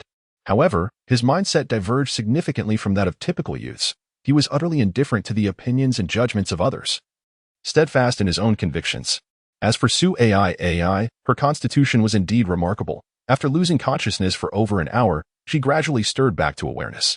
Yet, during that hour, her slumber was far from restful, for she found herself ensnared in a series of dreams. In those dreams, she and Fong Han were entangled in a tempestuous affair. Initially, it was Fong Han who took the lead, but soon, she began to assert her own desires, pursuing him time and again. Consequently, upon awakening, her entire being was suffused with a deep crimson flush. Her fair complexion, combined with the fact that her garments had been utterly shattered by Fong Han's force, left her in a state of breathtaking vulnerability. Su AI gazed at Fong Han in silence, unaware that he had conjured this dreamscape within her consciousness through the art of harmonious melodies, believing it to be a genuine occurrence. Now, she felt an overwhelming sense of shame. Fong Han had severed the hand of Su Qianqiu, vanquished the notorious duo of black and white, and crippled her father, Su Yuanwu. Thus, Fong Han stood as an adversary of the Su family. Yet, despite this enmity, she found herself developing an inexplicable attachment to him, which only deepened her sense of guilt. "You scoundrel, you have taken me captive. Are you not betrothed to my cousin?" Su AI curled into herself, attempting to conceal her modesty. She sought to find something to wear, but her clothes had long since disintegrated into dust. "Your cousin is a vile woman. I shall undoubtedly cast her aside publicly, and you are merely my servant, so do not harbor any delusions." Fong Han spoke lightly. "Fong Han, are you toying with me?" Su AI glared at him. "Indeed, who instigated the Su family against me? It was you who conspired with the Zhao family against everything concerning the Fong family. And here you are, shamelessly accompanying your father to demand accountability from my family. This is nothing short of your just desserts," Fong Han remarked. In truth, he had not yet truly toyed with her. He had merely taken advantage of her seven-colored enchanting form. Su AI was so incensed that she could not utter a word. After a while, she finally spoke. "You must provide me with a garment. How can I face the world in this state? First, go take a bath." "I shall have someone bring you some clothes," he replied. Fong Han declared, "From this moment forth, you shall remain by my side, and without my explicit consent. You must not stray even a step away." "Humph, you shall not compel me to submit." Su AI resolutely refused to concede. Should the news of her becoming Fong Han's servant circulate, it would not only bring disgrace upon herself, but would also tarnish the reputation of the entire Su family. "Unwilling to yield? Are you attempting to preserve the dignity of the Su family?" Fong Han chuckled coldly. Setting aside the matter of your Su family attempting to turn me into a mere alchemist, should I reveal to the city lord's mansion that your family has colluded with the remnants of the Hehuan sect, your Su family will face utter annihilation. Upon hearing this, Su Ai was immediately struck with panic. The discord between the Su and Fong families was likely to go unnoticed by the city lord's mansion. But the alliance with the Hehuan sect was an entirely different matter. She understood that Fong Han spoke the truth. If this information reached City Lord Yichong, the Su family would be utterly doomed. Fong Shao, I implore you, please do not disclose this matter to the city lord's mansion. Su Ai hastily rose from the bed, pleading with Fong Han. At that moment, she was oblivious to her state of undress, standing before Fong Han without a shred of modesty. Women are indeed peculiar creatures. Although Su Ai harbored intense hatred for Fong Han, she genuinely believed he had violated her, and thus, deep within her heart, there lingered a faint attachment to him. Though she would not admit it, this attachment lay concealed within her soul. You believe that a mere utterance from you could compel me to change my mind? How naive you are. Have you not considered that you must offer something in return? Fong Han regarded Su Ai as if she were a fool, gazing at her intently. I have already betted you. What more do you expect from me? Su Ai retorted through gritted teeth. The most detestable thing for a woman is to be taken advantage of without any sense of responsibility. Chapter 31. Malicious intent. I desire you to willingly become my servant, and the tasks I demand must be executed unconditionally. Fong Han remarked. Moreover, this includes warming the bed. However, I do not promise you anything. I merely refrain from informing the city lord's mansion about the entanglement between your Su family and the Gua family. As for my dealings with your Su clan, I shall personally bring them to a conclusion. Su Ai replied, I can agree to this, but do not grow too complacent. If you truly believe in your own capabilities, then rely on the power of the Fong family to resolve the discord with our Su family. Should you manage to subdue both the Fong and Zhao families, I shall serve you for a lifetime. This woman is, in truth, quite formidable. She knows how to employ provocation to her advantage, and powerful men often find themselves vulnerable in the presence of women, though I recognize your use of this tactic. Extinguishing both your Su family and the Zhao family is hardly a challenge for me. Fong Han chuckled. Do you truly believe that your Su family possesses hidden cards? The remnants of the Hehuan sect still linger, and in addition, your Su family has ties with the Divine Doctor Valley. You must be convinced that even if I managed to subdue your Su family and the Zhao family, I would still fall short against the Divine Doctor Valley? Su Ai was taken aback, for Fong Han had discerned her innermost thoughts. Indeed, Fong Han, our Su family does have connections with the Divine Doctor Valley. You cannot prevail. Your fate is destined to serve as a medicinal cauldron for my elder sister, Su Qianqiu. Yet, this woman quickly retorted with a cold snort. Let us then watch the performance unfold, shall we? Fong Han replied, if I truly am defeated by your Su family, the Zhao family, and the Divine Doctor Valley, I shall certainly return your freedom, and I will never disclose the matters concerning the Hehuan sect to outsiders. He, of course, was not acting out of impulsive desire. Rather, he simply intended to avoid alarming the Hehuan sect for the time being. Moreover, in his past life, as a dignified sword emperor, how could he not handle the trifling fish of Yinming City? Very well, let it be as you say.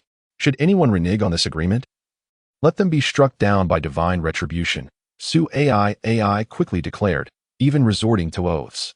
Although she felt disappointment towards her father, Su Yuanwu, she held faith that her aunt, Ouyang Yin, would ensure the Su family's victory.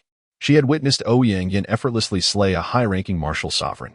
Ouyang Yin regarded her with great importance and would undoubtedly devise a way to rescue her from the Fong family. Of course, this was the Su family's greatest secret, known to but a few. Many believed that the most formidable member of the Su family was the patriarch, Su Yuanda, merely a high-ranking martial master, not even a martial sovereign. In truth, the real power behind the Su family was not the brothers Su Yuanda and Su Yuanwu, but rather the inconspicuous Ouyang Yin. Unbeknownst to Su Ai, Ouyang Yin was a high-ranking figure within the Hehuan sect. She merely assumed Ouyang Yin had connections with its members. Ouyang Yin was a person who concealed herself profoundly, far beyond anyone's imagination. Since you have spoken thus, come and assist me in taking a bath, she commanded. Fong Han remarked, you, Su Ai, are certainly reluctant. Although she perceives herself as Fong Han's woman, in reality, Fong Han remains her adversary, and deep within, she harbors resistance.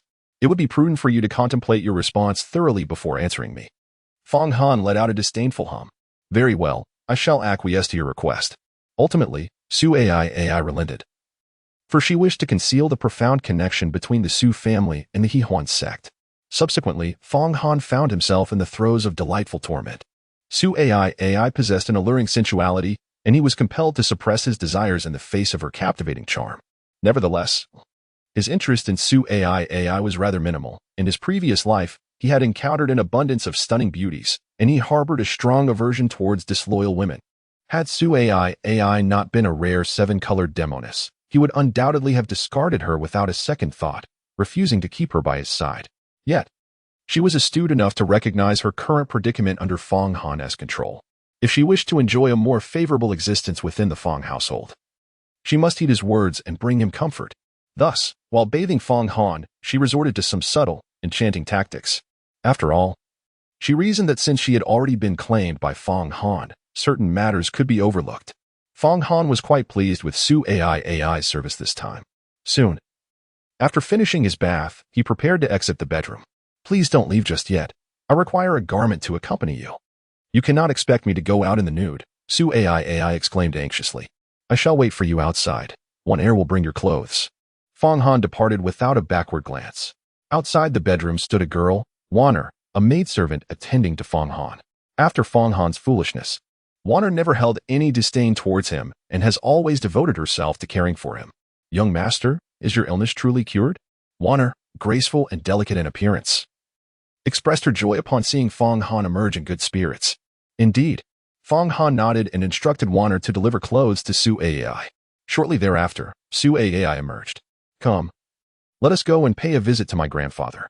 Fong Han uttered a remark and proceeded towards the residence of his grandfather, Fong Gaoyang. Moments ago, he had overheard the younger members of the Fong family discussing a matter a few hundred meters away, mentioning that Fong Cunnin's father, Fong Qianqiu, had gone to his grandfather, Fong Gaoyang, to offer an apology. To the ordinary observer, Fong Cunnin appeared utterly defeated. However, Fong Han sensed an ominous undertone. He understood that Fong Qianqiu, that old rascal, was not genuinely seeking forgiveness at this juncture, but rather probing into his grandfather's situation. Such intentions were undoubtedly insidious. Therefore, he felt compelled to intervene immediately. If not, his grandfather might truly be in peril, facing the threat of poison and possible life danger. Chapter 32, The Old Man's Performance. Fong Han was acutely aware of the urgency of the situation, prompting him to quicken his pace. Following closely behind him was Su AI, clad in a maid's attire. Despite the simplicity of her garb, her innate beauty shone through, rendering her captivating even in modest clothing. A hint of grievance graced her countenance, lending her an air of poignant vulnerability. Earlier, when she had stormed into the Fong residence alongside her father, Su Yuanwu, she had exuded an aura of arrogance. However, her present demeanor rendered her less objectionable.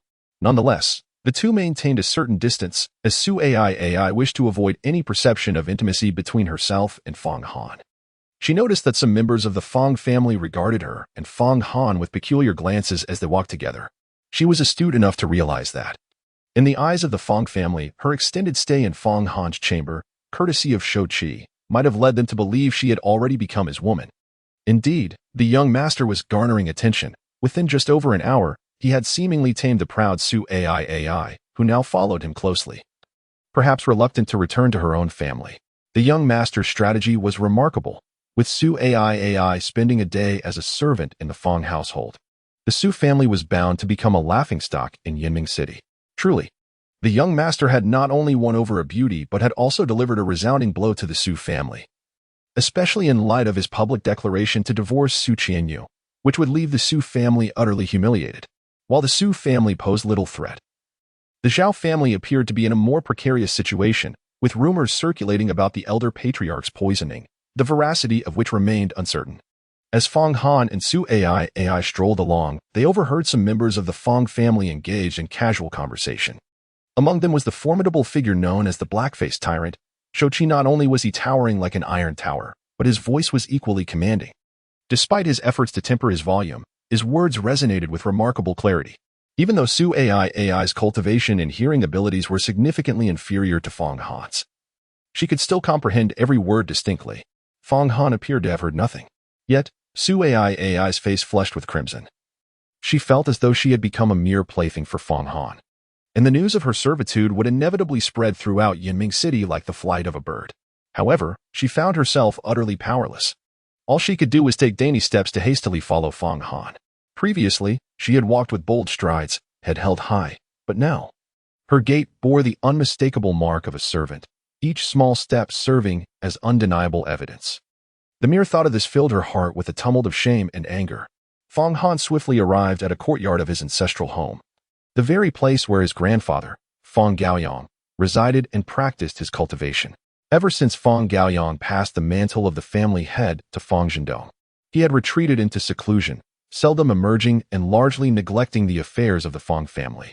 Accompanying him was only a young attendant dedicated to his service. Fong Gaoyang understood all too well that the Fong family, positioned in Yinming City, occupied a precarious status, barely qualifying as a third-rate clan, primarily due to the absence of a high-ranking martial sovereign among them. This situation elucidated why Zhao Jian, the third young master of the Zhao family, dared to threaten Fong Zhendong, demanding the immediate relocation of their ancestral burial grounds. The Zhao family's patriarch was a high-ranking martial sovereign, and their ties with the Divine Physician Valley were exceedingly close. The Divine Physician Valley is the sole sect within Yinming City, primarily focused on alchemy and medicine, producing primarily body refinement pills and meridian opening pills, with the creation of Qi transformation pills being rare, provided one is not utterly inept in cultivation. Consuming a sufficient quantity of body refinement pills can elevate an individual to a martial artist, while the meridian opening pills can advance one to a martial master. However, the Qi transformation pills are specifically designed for practitioners to transcend to the martial sovereign realm. Therefore, while the Divine Physician Valley can easily cultivate martial artists and martial masters, producing a martial sovereign is a far more formidable challenge, allegedly achievable only by the Valley's master, Mei Ruohua. Consequently, the Divine Physician Valley is considered a relatively small sect, so much so that it does not even warrant the title of a sect. This aspect perhaps contributes to its designation as the Divine Physician Valley rather than the Divine Physician Sect. Nevertheless, within Yinming City, the Divine Physician Valley stands as the most formidable force. Apart from refraining from directly confronting the City Lord's mansion, all other powers must bow to its influence. Even the Wu family, the foremost clan in Yinming City, dares not offend the Divine Physician Valley. For the average person, the Divine Physician Valley exudes an air of mystery. Besides selling medicinal pills in Yinming City, it rarely interferes in other matters. In earlier times, Fong Gaoyang's tranquil retreat was a haven of peace, seldom disturbed. Yet, at this moment, the courtyard of the Elder was bustling with a considerable number of individuals. Fong Zhendong, Tang Xuemei, and the 10 esteemed elders of the Elder Hall were all present. Even Fong Sihai was brought here by Fong Qing in a wheelchair.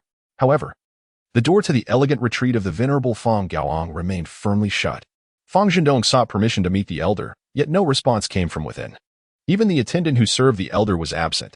According to the elder's customary practices, without his consent, not even the current head of the family, Fong Zhendong, could enter, let alone anyone else.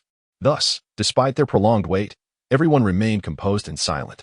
However, as time stretched on, the anxiety of Fong Zhendong and his wife, Tang Xuemei, intensified.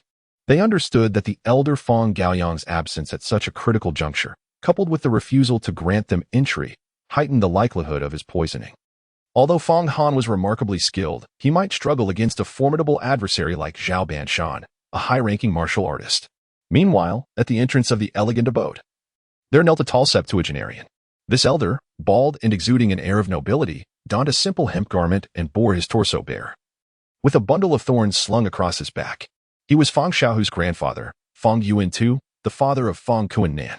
In years past, he had indulged in gambling with Fong Kuan Nan, absconding with the family's ancestral alchemical formulas, nearly precipitating a grave disaster. Consequently, he fell from grace within the Fong family, relegated to overseeing a mere plot of medicinal fields.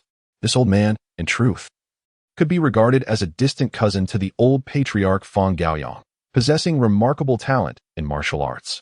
After Fong Kuan Nan and Fong Xiao, who were rendered powerless by Fong Han, the old fellow Fong Yuan II did not rage in pursuit of vengeance for his son and grandson.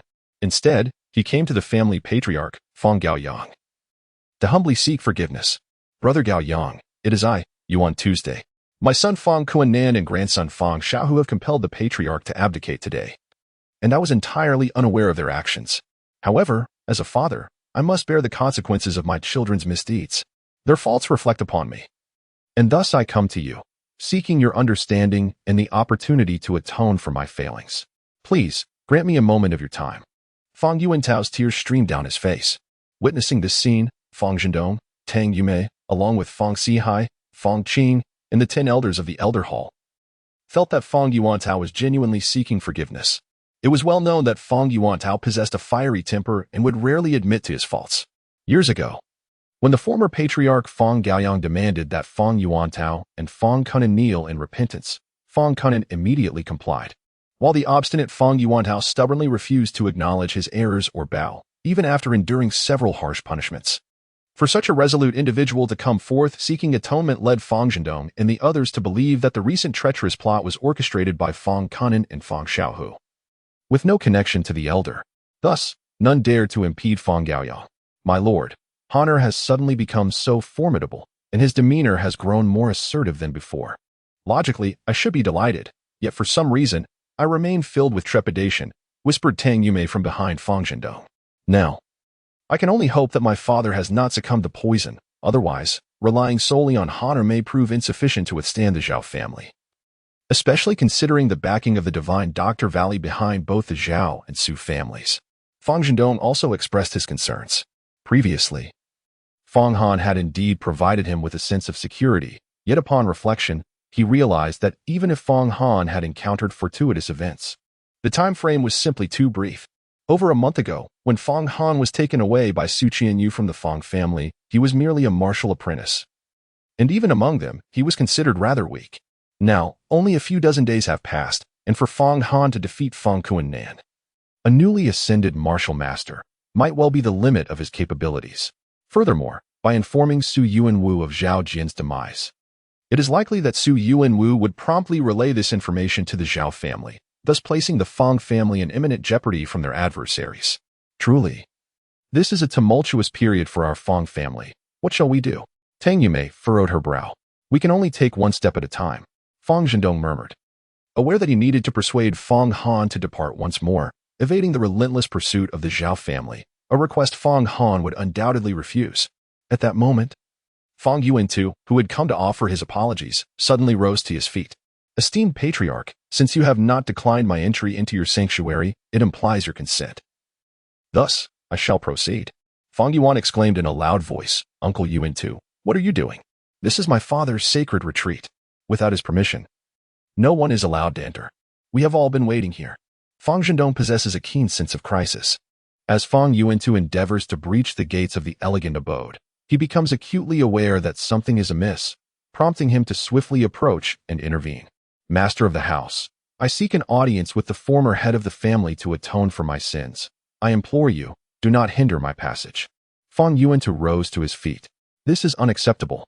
Fang Zhendong immediately spoke. If his father were indeed poisoned and undergoing treatment, and if someone were to suddenly intrude, it could pose a significant risk. Master of the house, today I must clarify this matter in the presence of the elder master. Fang Yuantong exclaimed, growing increasingly animated. Brother Yuantong, perhaps you should wait a moment, Elder Fang Hua interjected.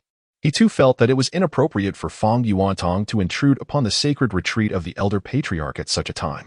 The elder patriarch has not denied my entry, which implies consent. What do you mean by obstructing me? Fang Yuantu's voice grew increasingly thunderous, startling the birds perched upon the towering trees in the courtyard. The aura emanating from him was palpable, instilling a profound sense of pressure in those around him. Such a presence could only belong to a high-ranking martial sovereign. Have you truly ascended to the realm of martial sovereignty? And moreover, as a high-ranking one? Elder Fang Hua exclaimed, astonished by the formidable energy radiating from Fang Yuantu.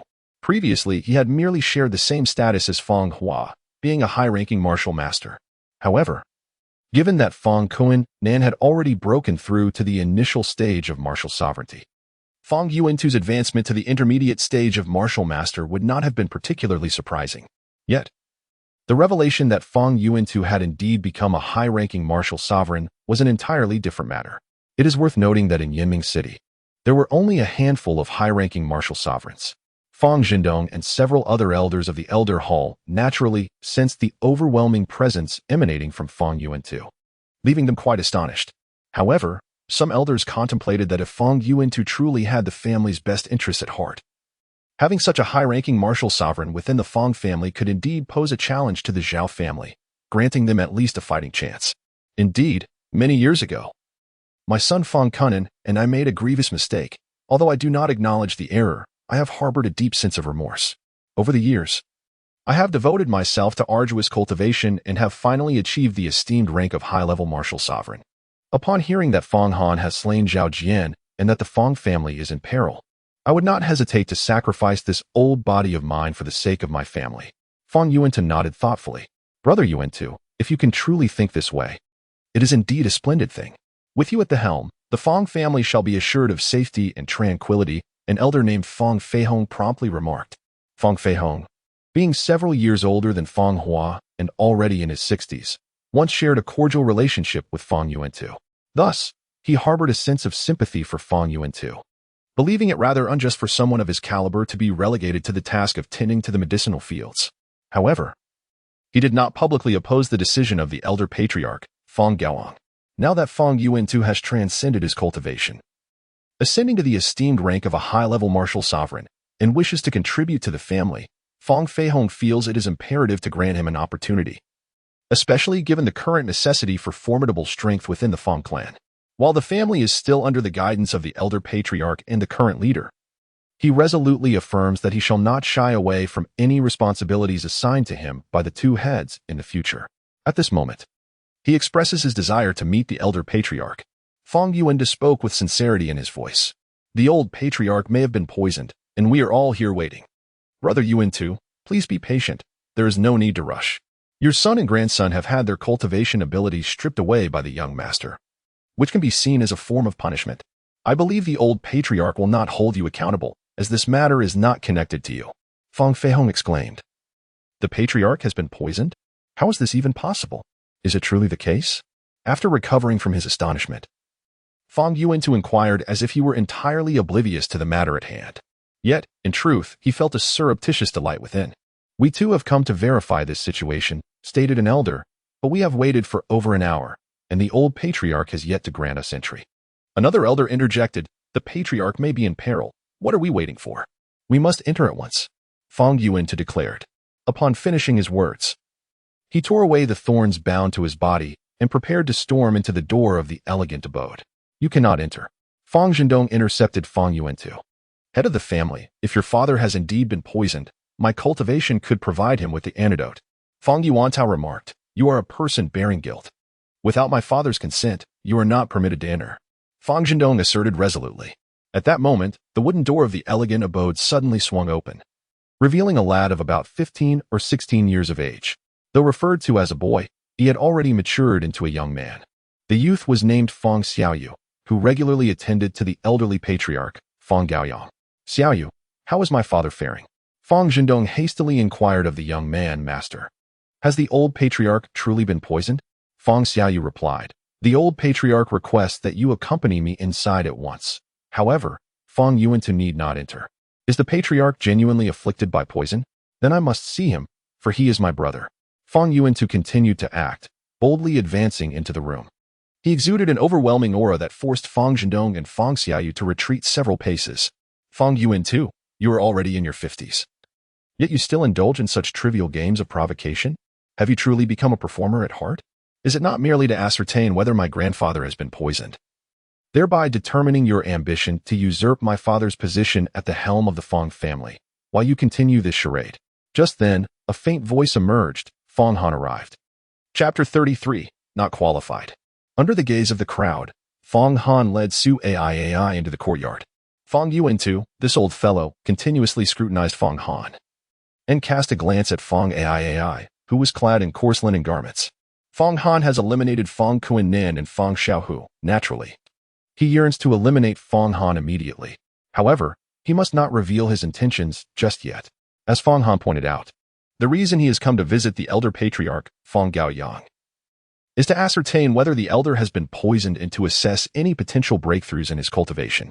This man is exceedingly cautious.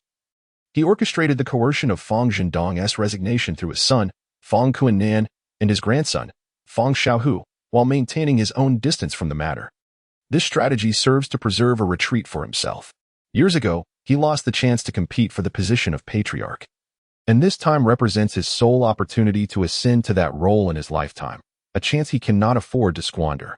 Yet, he still harbors a degree of trepidation towards the elder patriarch, Fang Gaoyang. Years ago, Fang Gaoyang had already attained the rank of a mid-level martial artist. After years of diligent cultivation, he still harbored the potential to ascend to a higher rank. Thus, he devised a scheme of self-reproach to gauge Fang Gaoyang's true capabilities. The members of the Elder Hall were deceived by Fang Yuantu. Yet this old trickster could not fool Fang Han, who saw through his machinations at a glance. It turned out that the young master had arrived. The young master's words unjustly accused the old man. On the venerable visage of Fang Yuantu, which had recently been drenched in tears of sorrow, a smile now emerged. He approached Fang Han and spoke. Fang Qianqiu and Fang Xiaohu conspired against us, deserving of the gravest punishment. Yet, the young master has shown them mercy by merely stripping them of their ranks. I am deeply grateful for your compassion. It is regrettable that in my dedication to cultivation over the years, I have neglected my duty to discipline them. Nonetheless, my loyalty to the family has remained unwavering for decades. He had been quietly observing Fang Han and noted that, although Fang Han had achieved a high-level martial artist rank, he had not yet reached the realm of a martial sect master. Meanwhile, he had ascended to the level of a high-ranking martial sect master and felt confident in effortlessly resolving the threat posed by this suddenly rising young rival. Furthermore, he perceived the way Su AI looked at Fang Han, clearly besotted. Upon his arrival, he had overheard discussions within the Fang family, stating that Su AI had been sent to Fang Han's room by Shou Qi, and Fang Han had not emerged for over an hour. Thus, he was convinced that despite Fang Han's sudden surge in power, his lingering desire for beauty at such a critical moment rendered him unfit for great responsibilities. Fang Zhendong's prowess lies primarily in alchemy. With Fang Sihai already incapacitated and Fang Qing yet to mature, should the elder patriarch Fang Gaoyang truly be poisoned, today he must compel Fang Zhendong to relinquish his position, thereby seizing control of the Fang family. Moreover, he has clandestinely secured the backing of a mysterious figure, a being who surpasses the realm of martial sovereigns. Fang Yuantu, upon encountering you, I would have originally addressed you as granduncle. However, given your recent actions, you are unworthy of such a title. Fang Han remarked, at 70 years of age, do you truly believe the words you speak? It is evident to me that my grandfather has indeed been poisoned. There is no need for you to conceal the purpose of your journey. Young master, please refrain from unjustly labeling me. 20 years ago, I erred and have since acknowledged my mistakes. I have ascended to the realm of a high-level martial sovereign, and should my family ever require my assistance, I shall devote myself wholeheartedly. Fang Yuantu sighed, a shadow of regret crossing his face. Young master, the old man indeed harbors a sense of remorse, and our Fang family is in dire need of his guidance at this moment. Elder Fang Feihong immediately defended Fang Yuantu. Indeed, young master, if the old patriarch has truly been poisoned, and the Zhao family holds you accountable for the death of Zhao Jian, none of us could withstand the repercussions, even if we all stood together. Your uncle Yuantu is your only support. Another elder chimed in. At that moment, Fang Yuantu stepped forward to express his contrition, questioning, can you all not see how transparently this performance is being staged? Fang Han chuckled. I shall not engage in a debate with you, yet I can assure you that Fang Yuantu, that old bald head, will soon reveal his true nature. The elder, Fang Feihong, furrowed his brow. Young master, though you hold the esteemed title of young master, you are still a junior and must not show such disrespect towards your uncle Yuantu. Ignorance. Fang Han sighed, reluctant to continue the conversation. However, soon the truth would contradict Fang Feihong. Meanwhile, Fang Feihong felt somewhat slighted by Fang Han's apparent disregard. Nevertheless, Fang Zhendong, Tang Yumei, Fang Sihai, Fang Qing, and Elder Fang Hua harbored no grievances against Fang Han. They too sensed that Fang Yuantu's emergence was rather irregular. Furthermore, with Fang Yuantu having attained the status of a high-ranking martial sovereign, they felt an overwhelming sense of pressure. Should Fang Yuantu aspire to seize power, neither Fang Han nor the venerable patriarch Fang Gaoyang might be able to resolve the situation. The Fang family, still unscathed by the Su family's renewed vengeance and the Zhao family's onslaught, was on the brink of internal strife. They began to feel increasingly anxious. Just then, a cough resonated through the air, and an elderly man slowly emerged from the elegant abode. This elder, leaning on a cane, walked with a precarious gait.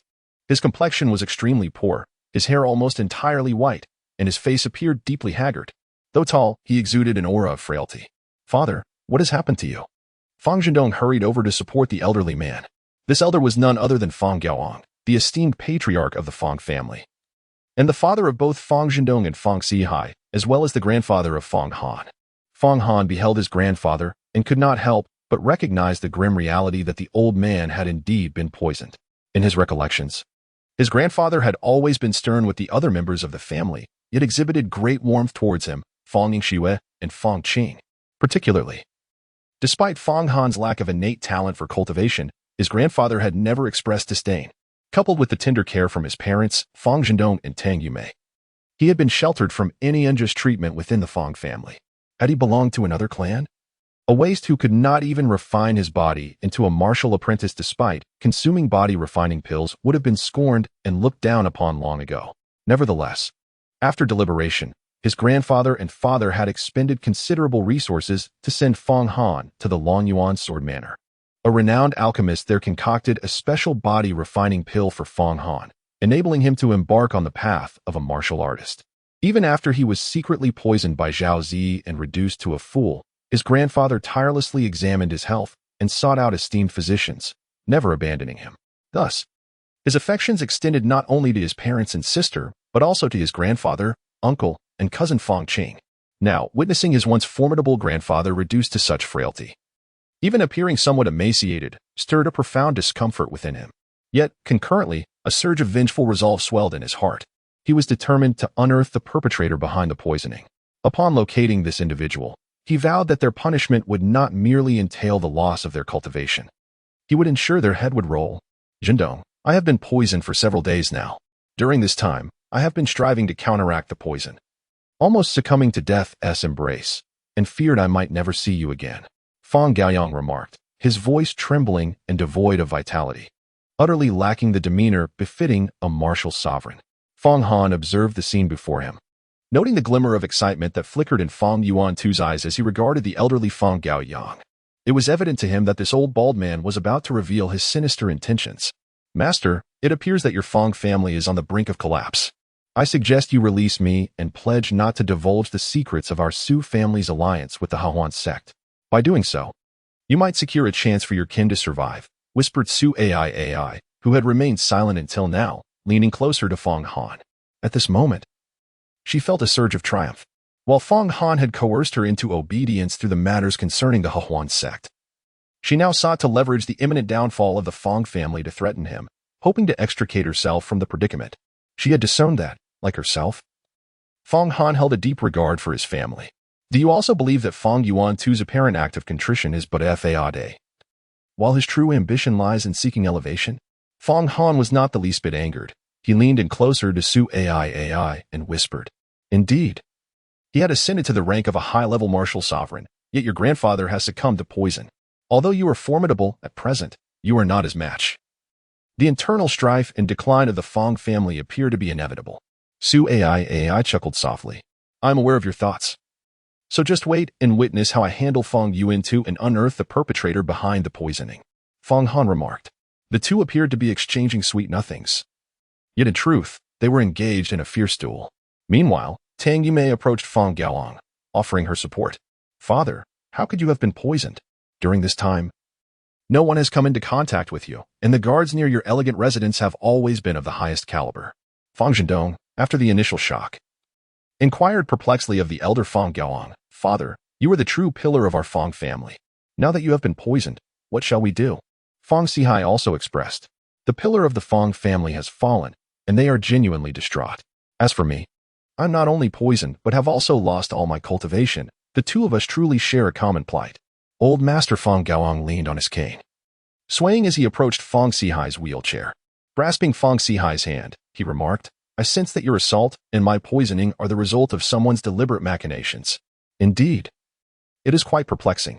For the past few days, I have been contemplating who may have plotted against me. I possess several suspects, yet I lack definitive proof." Fang Sihai, "Moreover, I have been expelled from the Demon Suppression Bureau, rendering me incapable of utilizing its power to further investigate this matter. On the contrary, I am now regarded as a criminal, even a disgrace, within the Bureau. It seems that my family, the Fong clan, is destined for decline. Old Master Fong Gaoang sighed deeply upon witnessing the unfortunate decline of his family's once proud champions, now rendered ineffective and despondent. The elders were filled with trepidation, recognizing that the Fong family's foundation had indeed been severely compromised.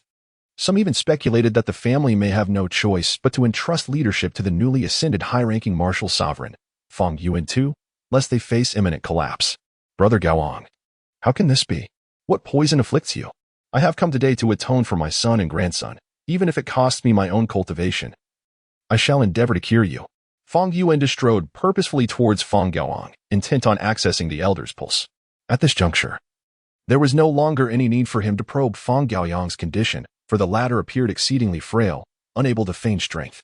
His intention was to seize the elder's pulse and shatter the meridians and internal organs, leaving no possibility for recovery.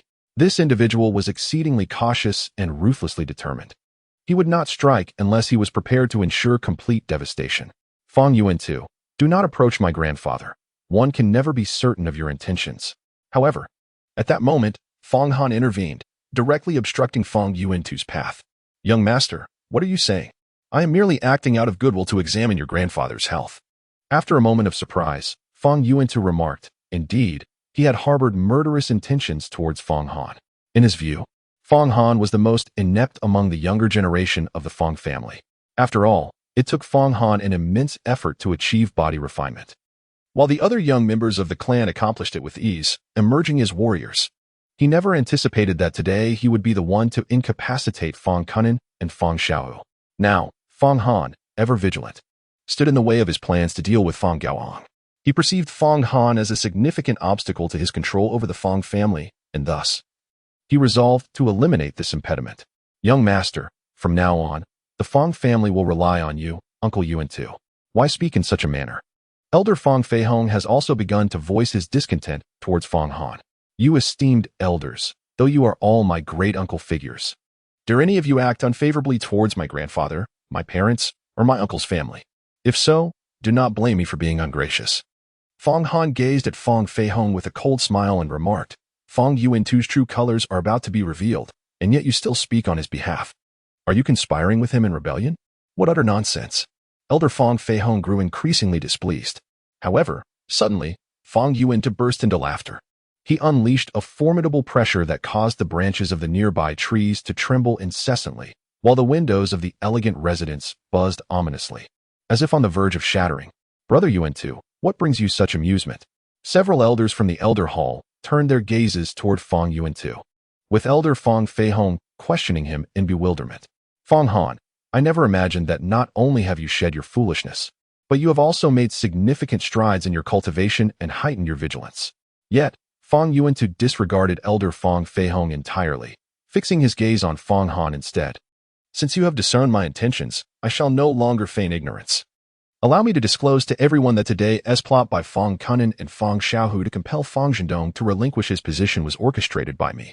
I believed that eliminating Fong Zhendong would not necessitate my direct involvement, yet I had not anticipated your return would result in the incapacitation of my son and grandson.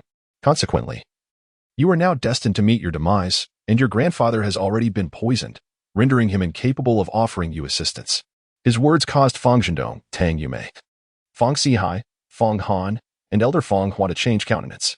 Although they harbored suspicions regarding Fong Yuan's treacherous intentions, their certainty wavered.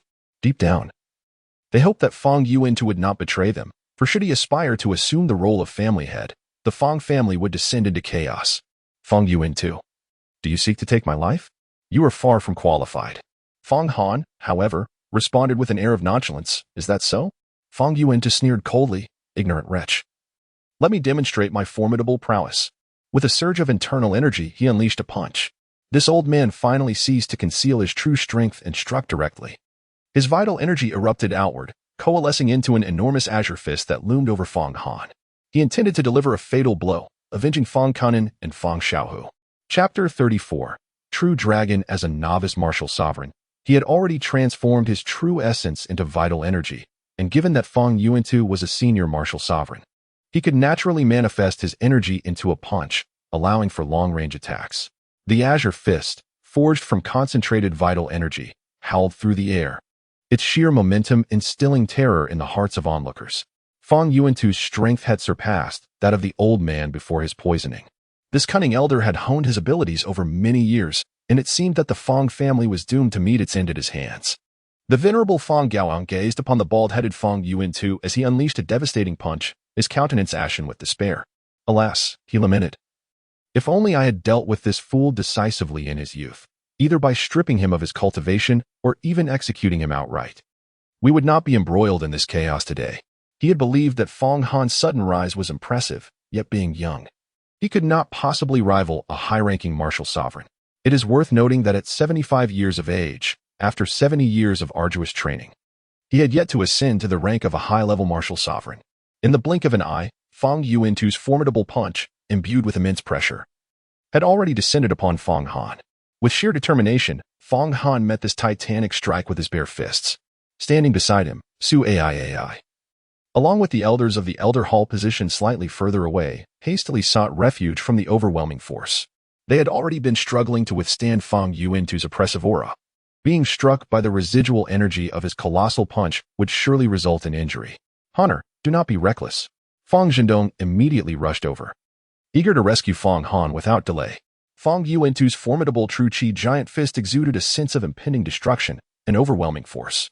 He was aware that his strength might not surpass that of Fang Han at present, yet Fang Han was his son, and he felt compelled to intervene, even at the cost of his own life. Meanwhile, Tang Yumei's complexion was ashen, her heart racing in trepidation.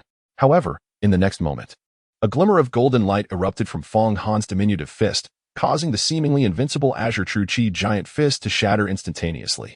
Strangely, the dissipating energy did not scatter. It vanished as if it had sunk into the sea, leaving everyone in utter astonishment. Particularly, the old curmudgeon, Fang Yuantu, sensed something amiss. Little did he know that Fang Han's punch merely employed a technique from the Eight Desolations fist to dispel the force of his True Qi giant fist, ensuring the safety of those around him, especially his mother, Tang Yumei, and Fang Sihai. After all, his mother possessed no cultivation, and Fang Sihai had become a cripple. Had he not released the energy, the force from shattering Fang Yuantu's True Qi giant fist would undoubtedly have harmed his mother, Fang Sihai, and everyone nearby. Grandfather, mother, uncle. Everyone, please step aside so that I may deal with this old man. Fang Han immediately spoke, effortlessly dissipating the force behind Fang Yuantu's punch. Father, madam, esteemed elders of the Four Seas, let us withdraw a bit. After the shock, Fang Zhendong hurriedly spoke to Elder Fang Gaoyang and the others. He had not yet had the opportunity to rescue Fang Han when Fang Han himself countered Fang Yuantu's attack, leading him to believe that Fang Han might once again perform a miracle. Fang Han, you have endured so much hardship, and yet upon returning to normalcy, you shine so brilliantly. Our Fang family is destined to produce a true dragon. We are saved. Elder Fang Gaoyang exclaimed repeatedly, astonished. The joy of the moment lifted his spirits. Despite his previous deep-seated melancholy, a spark of vitality now radiated from him. He understood that Fang Han's ability to deflect Fang Yuantu's punch indicated that Fang Han had acquired the strength to contend with a high-level martial sovereign. Soon, Fang Gaoyang and the others withdrew a bit, leaving only Fang Han and Fang Yuantu. Fang Gaoyang, do you truly believe this young brat Fang Han can contend with me? Fang Yuantu let out a cold laugh, declaring, once I eliminate this brat, I shall turn my blade upon you, old wretch. Brother Yuantu, I implore you to reconsider. You have ascended to the rank of a high-level martial master, granting you entry into the upper echelons of the Fang family. However, you must not harm the patriarch or the young master, cautioned Elder Fang Fei Hong, who had previously supported Fang Yuantu but now sensed the gravity of the situation. And what are you, Fang Fei Hong, to presume to call me brother? From now on, all members of the Elders' Hall shall address me as the patriarch. They will bow before me with reverence. Fang Yuantu let out a cold snort, and suddenly, his figure flickered as he advanced with agility. His speed was such that one could merely glimpse a fleeting shadow before this old man, exuding an overwhelming force, appeared before Fang Fei Hong. With a swift motion, he delivered a resounding slap. Caught off guard by Fang Yuantu's unexpected assault and overwhelmed by his imposing aura, Fang Fei Hong, despite being a martial artist of considerable rank, found himself unable to evade this ferocious blow. Though he was indeed a high-level martial artist, the impact sent him flying. Upon hitting the ground, he coughed up blood, revealing 2 teeth that had been knocked out amidst the crimson. Fong Feihong, however, clasped his mouth, daring not to utter another word, for he discerned a murderous glint in Fong Yuantu's eyes. In that moment, he suddenly realized that endorsing Fong Yuantu's leadership of the Fong family could indeed spell disaster for them, as Fong Yuantu lacked the capacity for tolerance. Witnessing this scene, everyone, save for Fong Han, felt a chill permeate the air, for Fong Yuantu was undeniably formidable. Fong Yuantu, your adversary is me. Fong Han spoke up, revealing his intentions. Today, I shall ensure that you, old man, meet your end with a sense of resignation. You foolish child, you are merely a fool and a worthless wretch. Do you dare to challenge me? Fong Yuantu, in a fit of rage, unleashed an overwhelming pressure that intensified as he executed the Fong family's ultimate technique. The breaking army fist, directed at Fong Han. This old man, a distinguished figure at the advanced martial sovereign level, emanated a formidable aura with his movement. An immense force bore down upon Fong Han, instilling a sense of being trampled by an army of thousands. It was evident that he intended to engage Fong Han in close combat, seeking to vanquish him at close quarters. Fong Yuantu's mastery of the breaking army fist has indeed reached an impressive depth, surpassing Fong Kunan, the novice martial sovereign, by several magnitudes. Fong Han stood resolute. Yet his garments rustled wildly in the wake of a powerful gust. The onlookers instinctively recoiled slightly. The broken army fist? Very well. I shall impart the lessons of life upon you using the broken army fist. Fong Han took a swift step, unleashing the breakthrough fist. With each measured stride, he advanced only half a step, yet his speed increased exponentially, akin to an arrow released from its bow. In his previous life as the Sword Emperor, he possessed mastery not solely in swordsmanship but across all martial arts. Although the breakthrough fist was regarded as a profound skill within the Fong family, he discerned numerous flaws within it. Consequently, he made subtle alterations on the spot and adjusted his method of exertion. The 2 adversaries met head-on, their fists colliding in an electrifying clash. On Fong Han's fist, a golden radiance shimmered, while a verdant glow abruptly emerged from Fong Yuantu's fist. Die!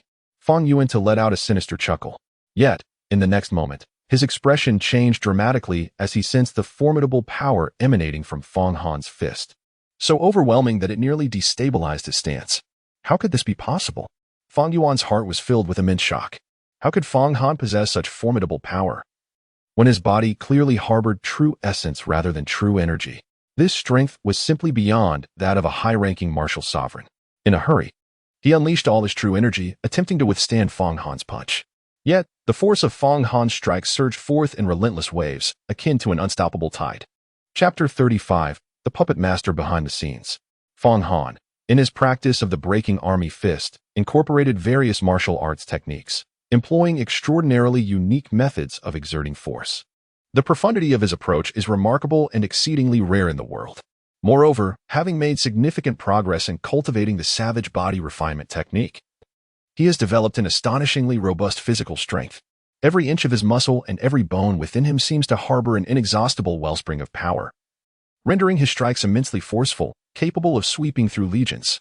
These transformations have fundamentally altered the essence of the breaking army fist. Consequently, even when confronted with the fierce onslaught unleashed by Fong Yuantu, a high-ranking martial sovereign, he responds with effortless ease, as if strolling leisurely in a garden. This is merely the prowess he exhibits while employing the ordinary techniques of the Fong family, should he unleash the more profound and enigmatic 8 Desolation Fist, or even the legendary Creation Fist, said to possess the power of defying fate. Its might would be beyond comparison. Suddenly, a thunderous roar echoed, akin to lightning striking near at hand. The once solid and sturdy stone slabs beneath their feet shattered instantaneously, transforming into countless tiny fragments that scattered in all directions. Fong Han stood resolutely like a towering mountain, unmoving and steadfast, his gaze cold and resolute, exuding an aura that could instill fear. In stark contrast, Fong Yuantu found himself involuntarily retreating 3 or 4 steps under the immense pressure of this formidable force, a clear indication of the strain he was enduring.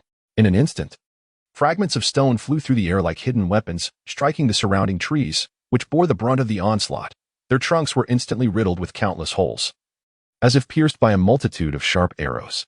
The walls of the elegant residence nearby were not spared either, similarly marked with holes of varying sizes. The entire structure quaked under the impact of this overwhelming power, teetering as if it might collapse at any moment. This was the cherished abode of the venerable patriarch Fang Gaoyang, a sanctuary he held dear. Normally, any damage inflicted upon it would surely invoke his wrath.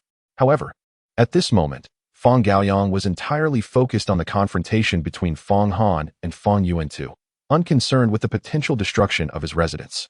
In his eyes, as long as Fang Han emerged victorious, the ruin of this abode would be inconsequential. Fortunately, observers like Fang Zhendong and Tang Yume had the foresight to keep their distance at the onset of the battle. Otherwise, they might have found themselves injured by the flying debris, suffering a fate of grievous wounds. Just over a month ago, Fang Han was merely a novice martial artist. Yet now he had ascended to the rank of a high-level martial master. Such rapid advancement is almost unheard of. And he even gained the upper hand against a high-level martial sovereign. Truly a fortunate turn for the Fang family. Surely, our ancestors are watching over us from beyond, guiding the rise of the Fang clan, and it seems our ascendance is now imminent. Fang Gaoyang witnessed the scene before him and could not help but burst into laughter. Yet, within his mirth lay an unmistakable hint of exhaustion and age, his breath appearing exceedingly unstable, akin to a flickering candle in the wind, poised to extinguish at any moment. At that moment, Fang Zhendong, Tang Xueme, as well as Fang Sihai, Fang Qing, and the 10 elders, observed Fang Han's remarkable display and collectively exhaled a sigh of relief. Their perceptions of Fang Han had undergone a profound transformation, shifting from initial skepticism and disdain to awe and gratification. Meanwhile, Su Ai was utterly astonished by the spectacle before her. Her eyes widened, her mouth slightly agape, her face a canvas of disbelief. To her, Fang Han's ability to vanquish the formidable duo of the Black and White Twin Masters was already an unfathomable miracle. Yet now, the fact that he could also repel Fang Yuantu, a high-ranking martial sovereign, transcended her comprehension, rendering her incredulous. This individual was far from the rumored waste. He was certainly no fool, but rather possessed an alarming strength that instilled fear.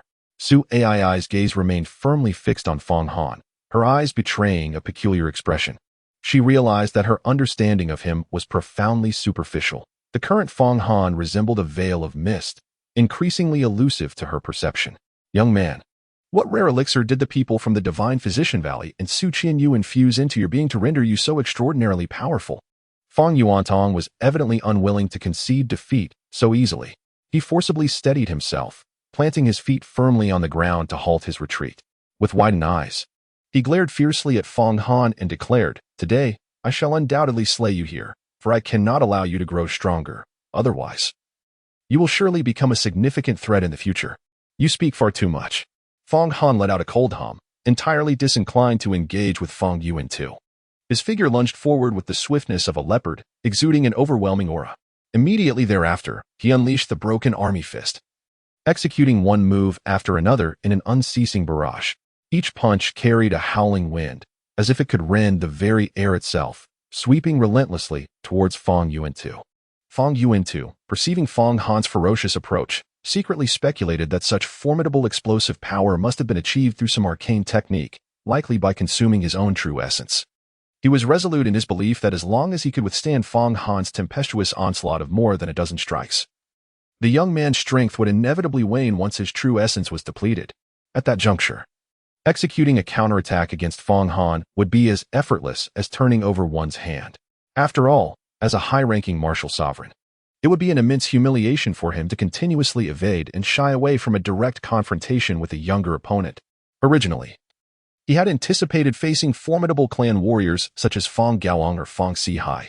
However, the caprices of fate had led to Fang Sihai's downfall and Fang Gaoyang's poisoning, leaving him to contend with Fang Han, who had once been regarded as a mere waste. "Old man shall surely eradicate you," Fang Yuantu roared in his heart, summoning his courage once more and lunged fiercely at Fang Han. In an instant, the two engaged in a flurry of punches, exchanging blows in rapid succession.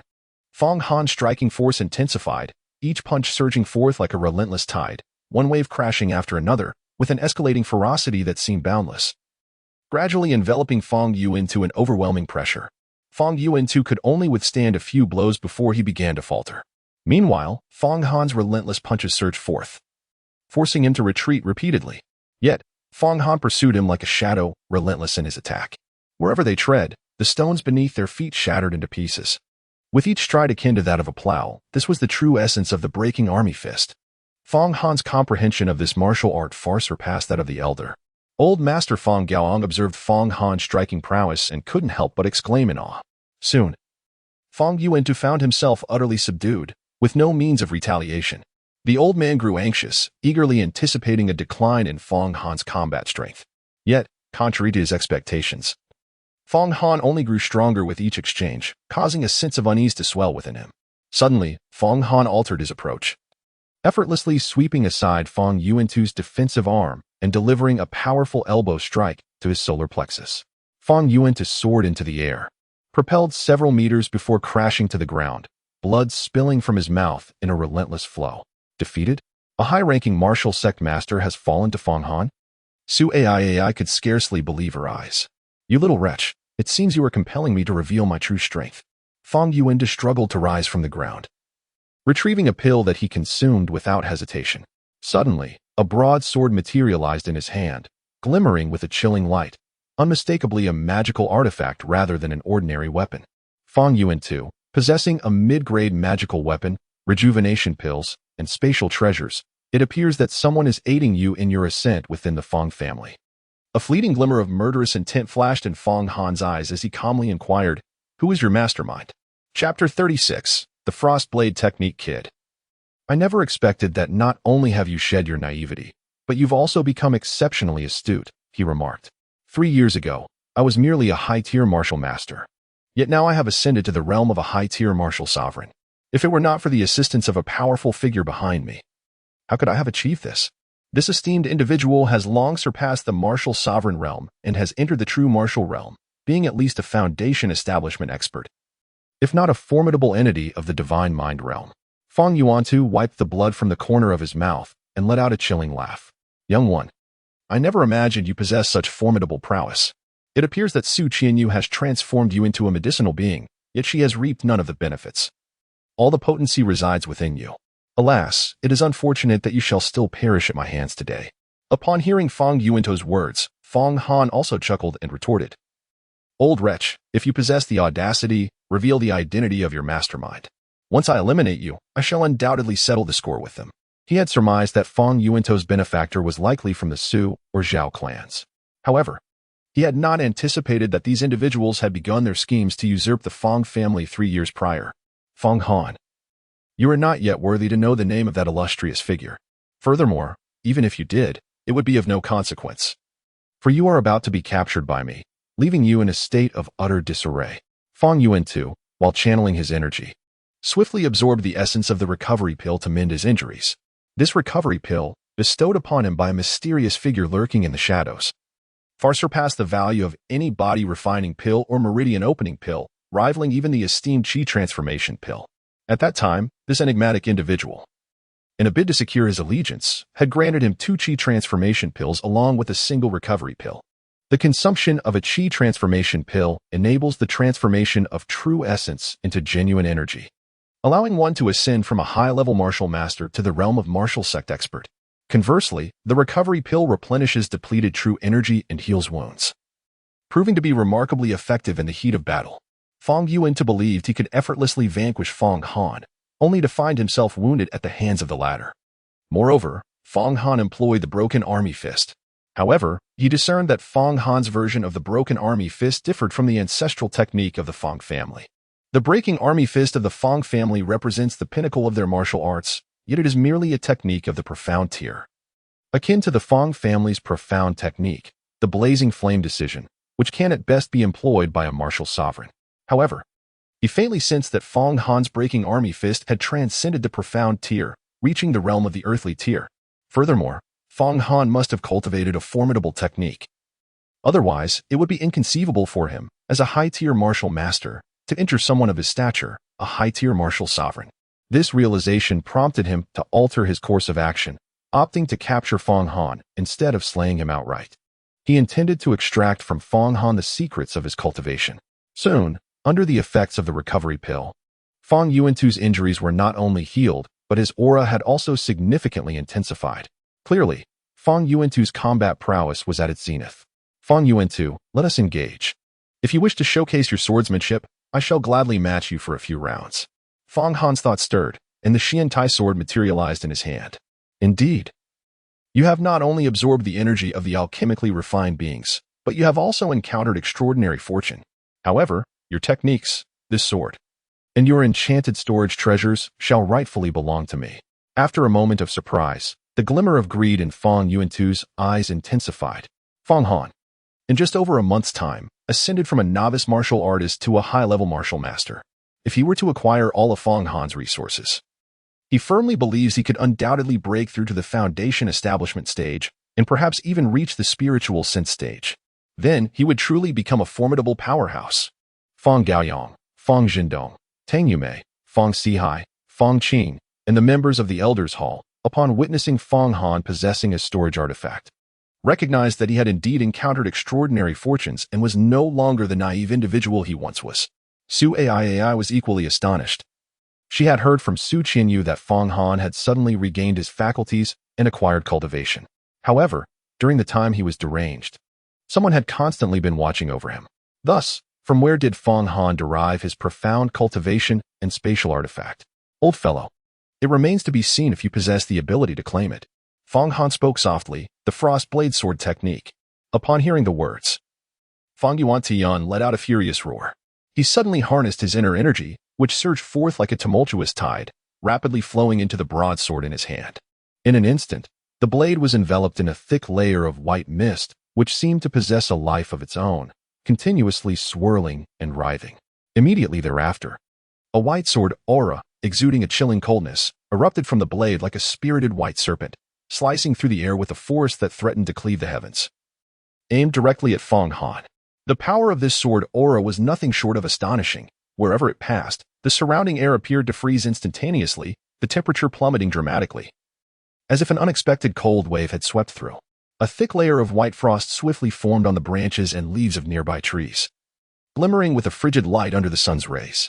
Even those who had retreated to a considerable distance, such as Fang Zhendong and the others, felt a distinct chill, as if the icy aura could penetrate their garments and pierce to the very marrow of their bones. Meanwhile, the intense clamor of the battle drew the attention of the Fang family members like an invisible summons, compelling them to converge. From afar, they beheld the formidable power of Fang Yuantian's strike, leaving them profoundly astonished. The swordsmanship of the Fang family has always been renowned for its fierce and vigorous nature, with its pinnacle technique being the Li Wang swordplay, which is executed in conjunction with the fiery flame technique. However, the sword moves currently displayed by Fang Yuantu are chilling to the core, standing in stark contrast to the family's traditional style. Although the onlookers do not fully grasp the situation, the peculiar nature of his swordplay allows them to surmise the underlying truth. The elder patriarch, Fang Gaoyang, has likely been poisoned, and Fang Yuantu, having significantly advanced in his martial prowess, seems to harbor ambitions of usurping power. Fang Zhendong's disciple, the dark-faced overlord, was consumed by anxiety, his heart fervently yearning to rush forward and assist Fang Han. However, upon sensing the formidable power encapsulated within Fang Yuantu's sword aura, he found himself utterly immobilized. He recognized that with his current strength, charging into the fray would render him nothing more than cannon fodder, utterly ineffective. Reluctantly, like the other disciples of the Fang clan, stood at a distance, spectating the battle, despite the considerable space separating them from the battlefield. The overwhelming chill still surged towards them like a relentless tide, compelling everyone to channel their energy in defense, striving to safeguard themselves. Fang Han, however, paid no heed to Fang Yuantu's lethal strike. He pondered quietly. This old fellow's swordsmanship bears a striking resemblance to that employed by the venerable elder Qin Baiyun of the Hahuan sect. Could it be that the enchanting demoness of the Hahuan sect is orchestrating Fang Yuantu from behind the scenes? The thought flitted through his mind as he continuously infused his true essence into the Qiantai sword. Raising the Qiantai sword high, he executed a sudden and forceful slash, unleashing a howling wind that reverberated through the air. Although he had yet to transcend the martial sect realm and could not project his true qi outward, the might of his sword was still formidable, owing to his exquisite technique and abundant true essence. Moreover, as he channeled his energy, the blade of the Qiantai sword gradually turned a deep crimson, resembling metal forged in a blazing furnace, radiating an intense heat. Soon, The Qiantai sword met the white sword aura in midair. Ha ha, Fang Han, you little brat. Just wait to be frozen into a popsicle. Fang Yuan brimmed with confidence as he smiled. This time, he employed the frost blade technique, a formidable sword energy that, even if Fang Han could barely shatter it, would undoubtedly ensnare him in the chilling force it harbored. Chapter 37, all in vain. However, at the moment the mysterious cold sword energy was unleashed by the Qian iron sword, an extraordinary scene unfolded. The Qian iron sword, which glowed as if it were searing hot, resembled a blazing torch plunged into the icy depths.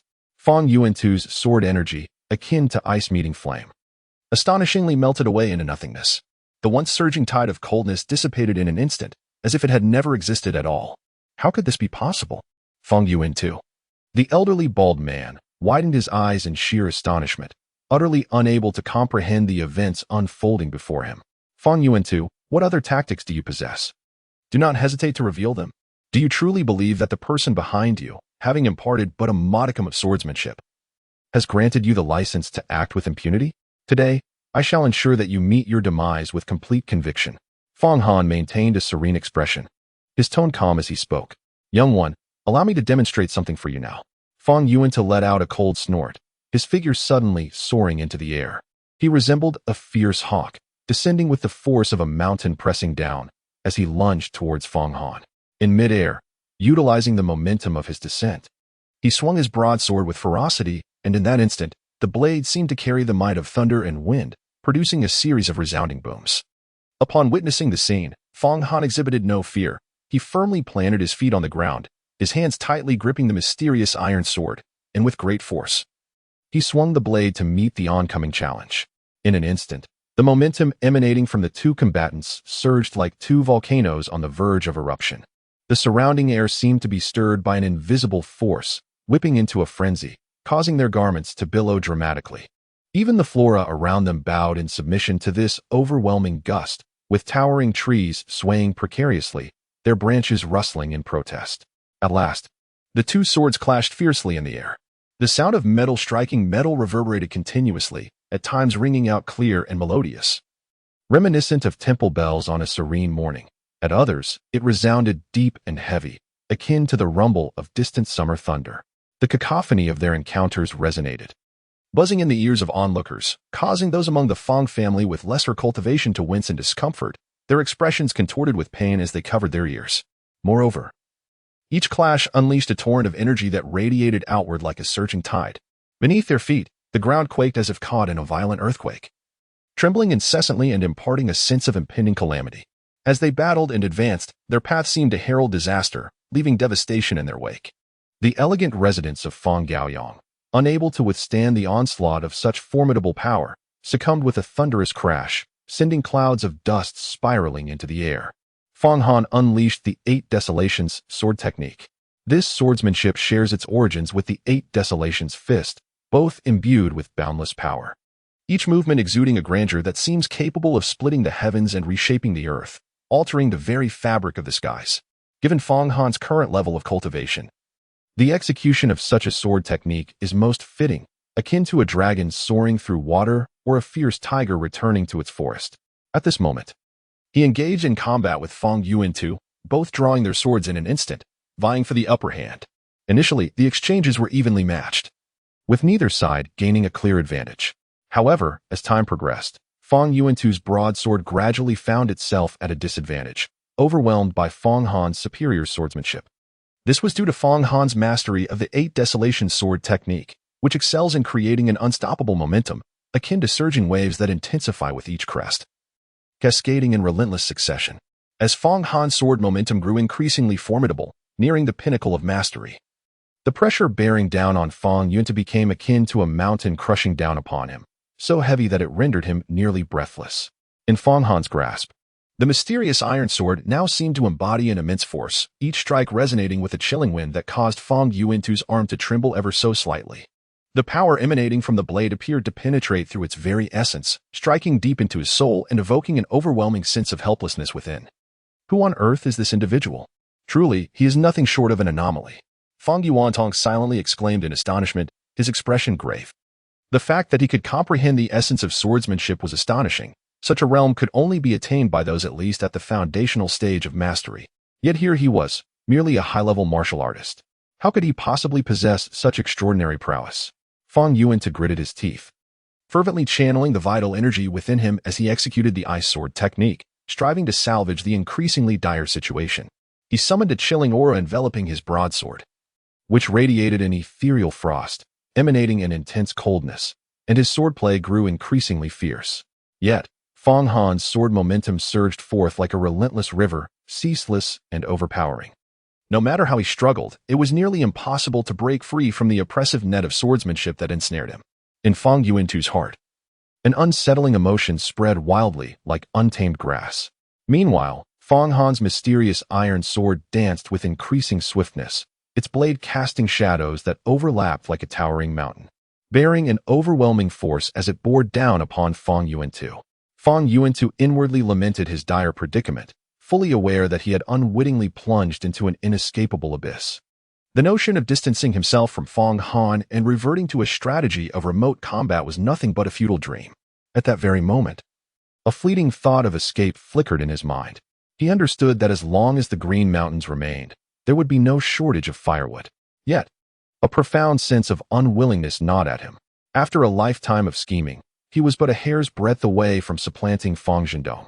Should he falter today at the hands of this younger adversary, all his past endeavors would dissolve into nothingness. Moreover, if he were to flee, what fate would befall his son, Fang Kunan, and his grandson, Fang Xiaohu? They would surely find themselves cornered with no way out. Contemplating this, Fang Yuantu gritted his teeth, a surge of resolute determination swelling within him as he continued to wield his broadsword, entangled in a fierce struggle with Fang Han. The game of cat and mouse. I have no interest in continuing to play with you. Fang Han suddenly let out a low grunt, his voice resonating like a thunderous bell, causing the surrounding air to tremble slightly. Immediately afterwards, he unleashed a fierce sword strike, which seemed to slice through the very fabric of the void. The power of this strike was more than doubled compared to his previous attacks. The speed of the sword was akin to a flash of lightning, targeting Fang Yuantu's vulnerable throat with lethal precision, resembling a venomous serpent poised to strike, fierce and deadly.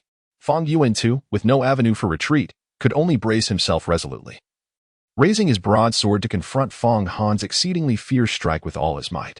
In an instant, a thunderous sound erupted, akin to the resounding toll of a great bell, as sparks flew and brilliance illuminated the surroundings. Amidst this intense clash, the sword in Fang Yuantu's grasp was cleaved in two. Fang Yuanting gazed at the broken sword in his hand, his expression instantly transformed into one of ashen despair. At that moment, Fang Han's sword, with its fierce momentum unabated, continued to lunge toward his throat, the chilling aura of the blade palpable. The scorching gust of the sword wind rushed towards him, and Fang Yuanting could distinctly sense the breath of death, a profound sense of hopelessness enveloping him. However, just as Fang Han's mysterious iron sword was about to graze his neck, that overwhelming force suddenly receded, akin to a surging tide retreating in an instant. The iron sword rested firmly against his throat, yet it did not so much as break the surface of his skin. Fang Yuantu could even feel the scorching blade pressed against his neck, yet there was not a trace of pain. This young man attacked with such ferocity, yet still maintained effortless control, clearly not having unleashed his true power. Fang Yuantu sighed inwardly, engulfed in despair. He realized that he had been utterly defeated today, vanquished without any means of resistance. Chapter 38. Extracting more from her tonight. The onlookers, witnessing this heart-stopping scene, were left astonished, their eyes wide with disbelief. After all, just over a month ago, Fang Han was regarded as both a fool and a wastrel. Even Fang Zhendong and Tang Xuanmei, the individuals who had the utmost faith in him, could scarcely believe their eyes. Prior to this moment, everyone had held their breaths, their anxieties palpable in the air. Now, as they beheld Fang Han's sword poised at Fang Yuantu's throat, a collective sigh of relief escaped them, their previously tense hearts now at ease. The young master has triumphed. Zhou Qi was overwhelmed with exhilaration, unable to contain his fervor, and he was the first to call out in jubilation. Each remarkable display from Fang Han that day had detonated like a bomb, profoundly resonating within the souls of all present. The elders and the younger members of the Fang family gazed at Fang Han with eyes brimming with reverence and adoration. They silently pondered that the once derided Fang Han, viewed as a fool and a wastrel, had undoubtedly transformed into the unrivaled champion of Yanming City. Can we now reveal the identity of the person behind the scenes? Fong Han's voice, frigid and chilling, resonated in Fong Yuantu's ears. Though his tone was subdued, it was imbued with an overwhelming authority. Fong Han. Whether I speak today or remain silent, death is my inevitable fate. Why then should I utter a word?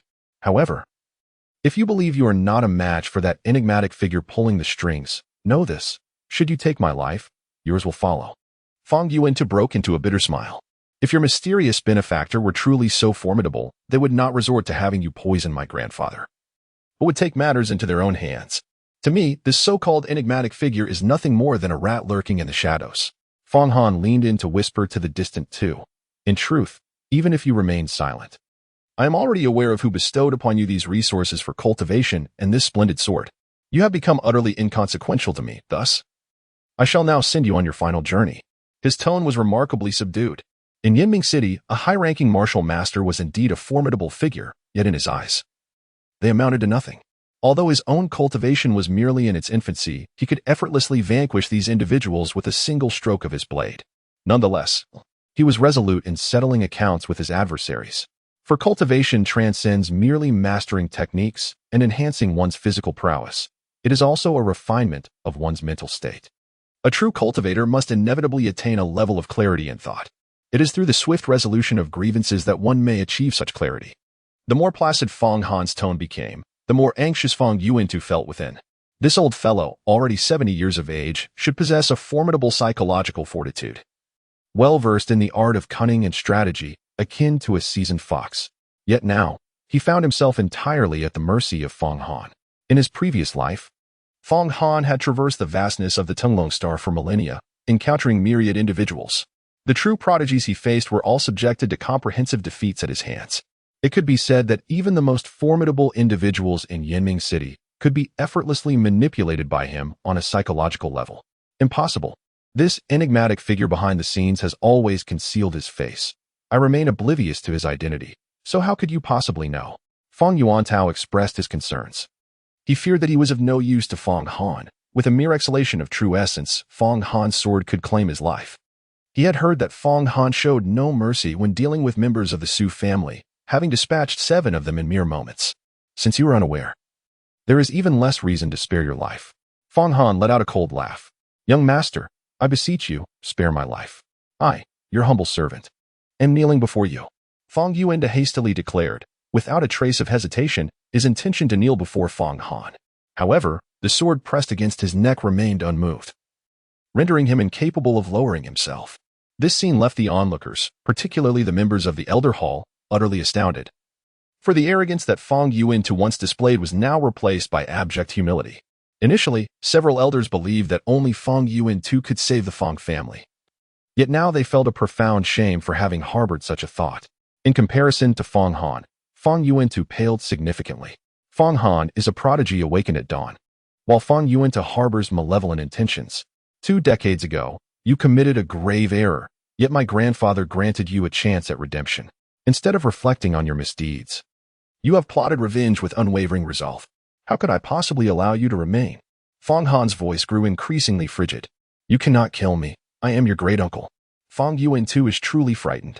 In terms of seniority, you hold a position, yet you seek to disrupt the Fong family. We cannot allow such transgressions. To eliminate one such as you serves as a fitting warning to future generations.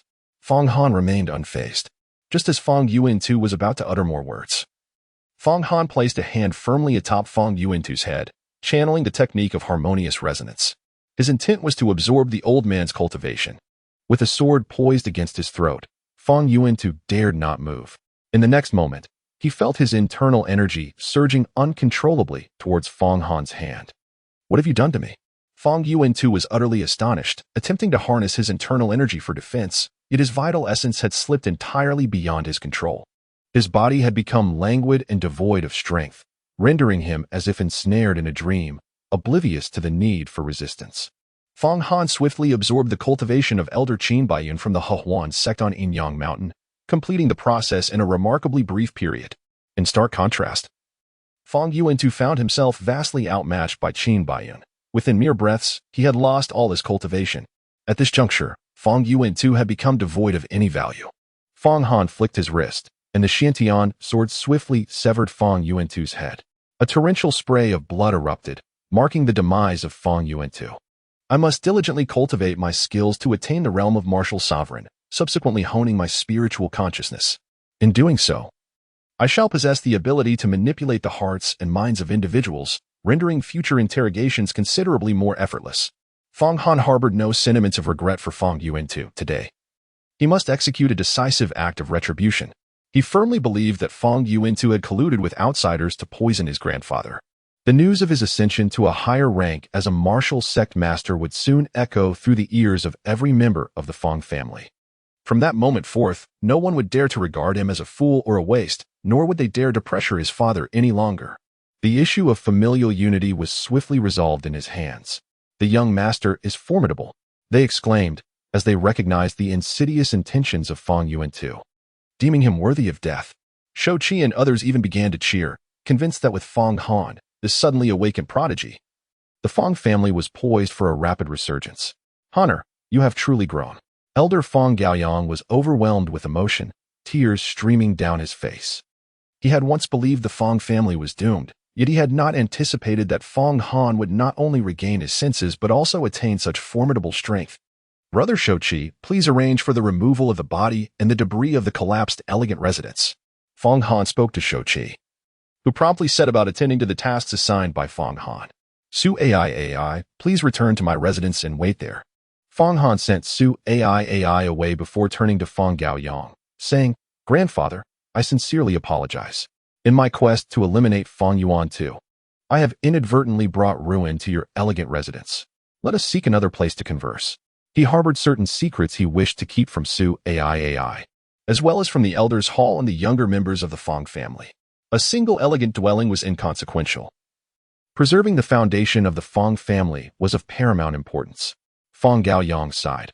Honor, the future of the Fang family rests upon your shoulders. Soon after, Fang Gaoyang resolved to temporarily reside in the largest mansion of the Fang family, which happened to be the residence of Fang Zhendong.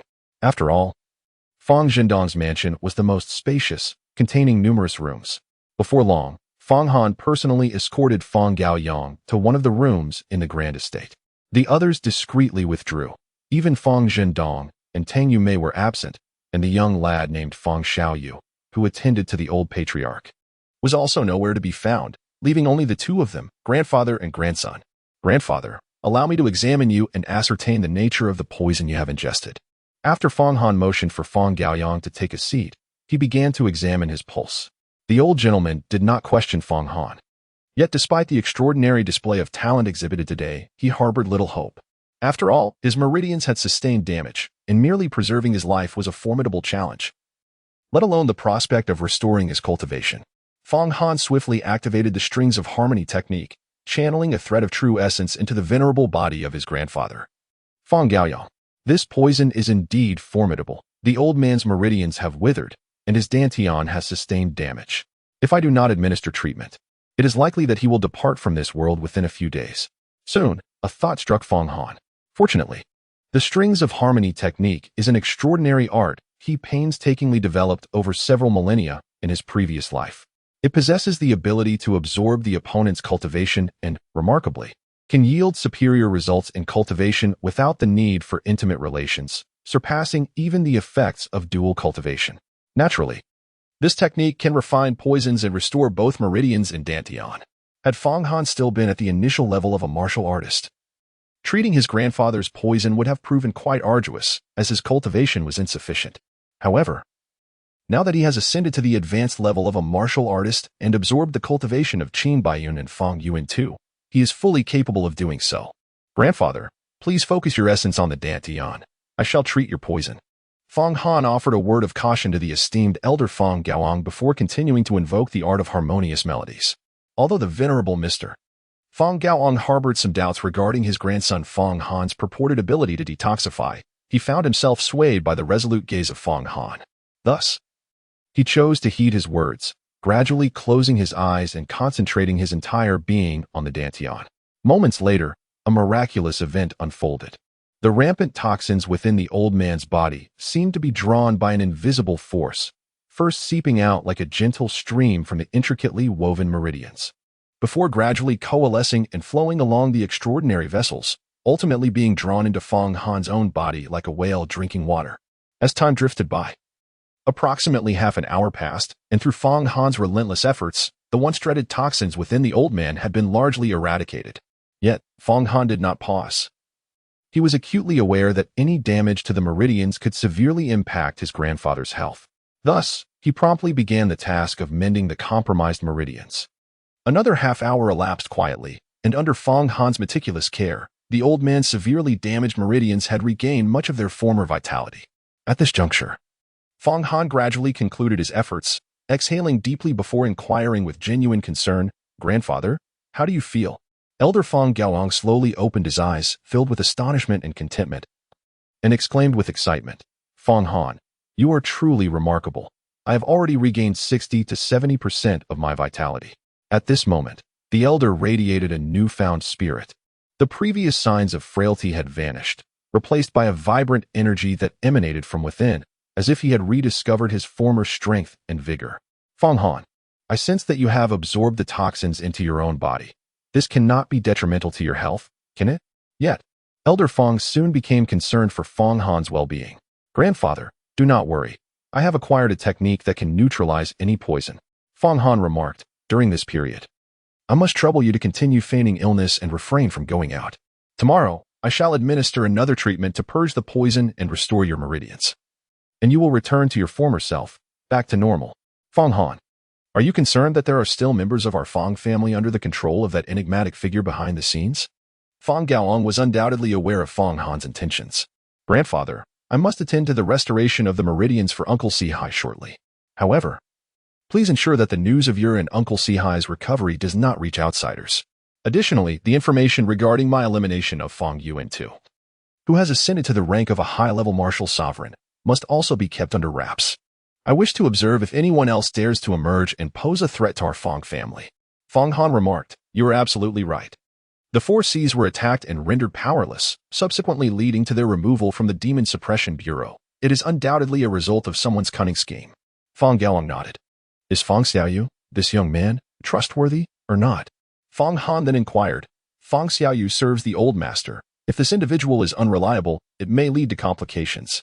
"He is indeed trustworthy," Fong Gaoyang remarked. Fong Han placed his faith in his grandfather's judgment.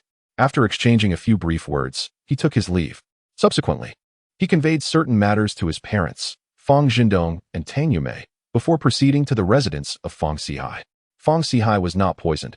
However, his dantian and meridians had been completely rendered useless.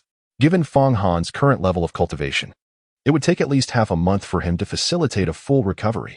After employing the technique of harmonious stringed instruments for treatment, Fong Han managed to restore some of the meridians within Fong Si-Hai's body, though the dantian remained partially impaired. Nevertheless, this progress filled Fong Si-Hai with immense joy, as he glimpsed a flicker of hope for recovery. Initially, he had resigned himself to a life of helplessness, but now, based on this pace of healing, he anticipated regaining the status of a within a fortnight. After tending to Fong Si-Hai's injuries, the sky had darkened considerably. Fong Han shared an evening meal with his parents, engaged in conversation about various matters, and then returned to his residence. Fong Han deliberately dismissed his maid, Wanner, as he sought to swiftly harness the power of the harmonious melodies of the zither and lute. To achieve this, he must ascend to the realm of the martial sovereign. Given his current accumulation of strength, a breakthrough in cultivation is within his reach at any moment. However, he must refine the savage body refinement technique to a minor completion in order to forge the most formidable foundation for his path. Hence, he planned to fully utilize the 7-colored demon body of Su AI this evening. He estimated that with just a few more exertions on her part, he would attain minor completion of the savage body refinement technique. Fong Han, you deceitful rogue. You never truly possessed my body. You merely employed an illusion that made me believe I had succumbed to your desires.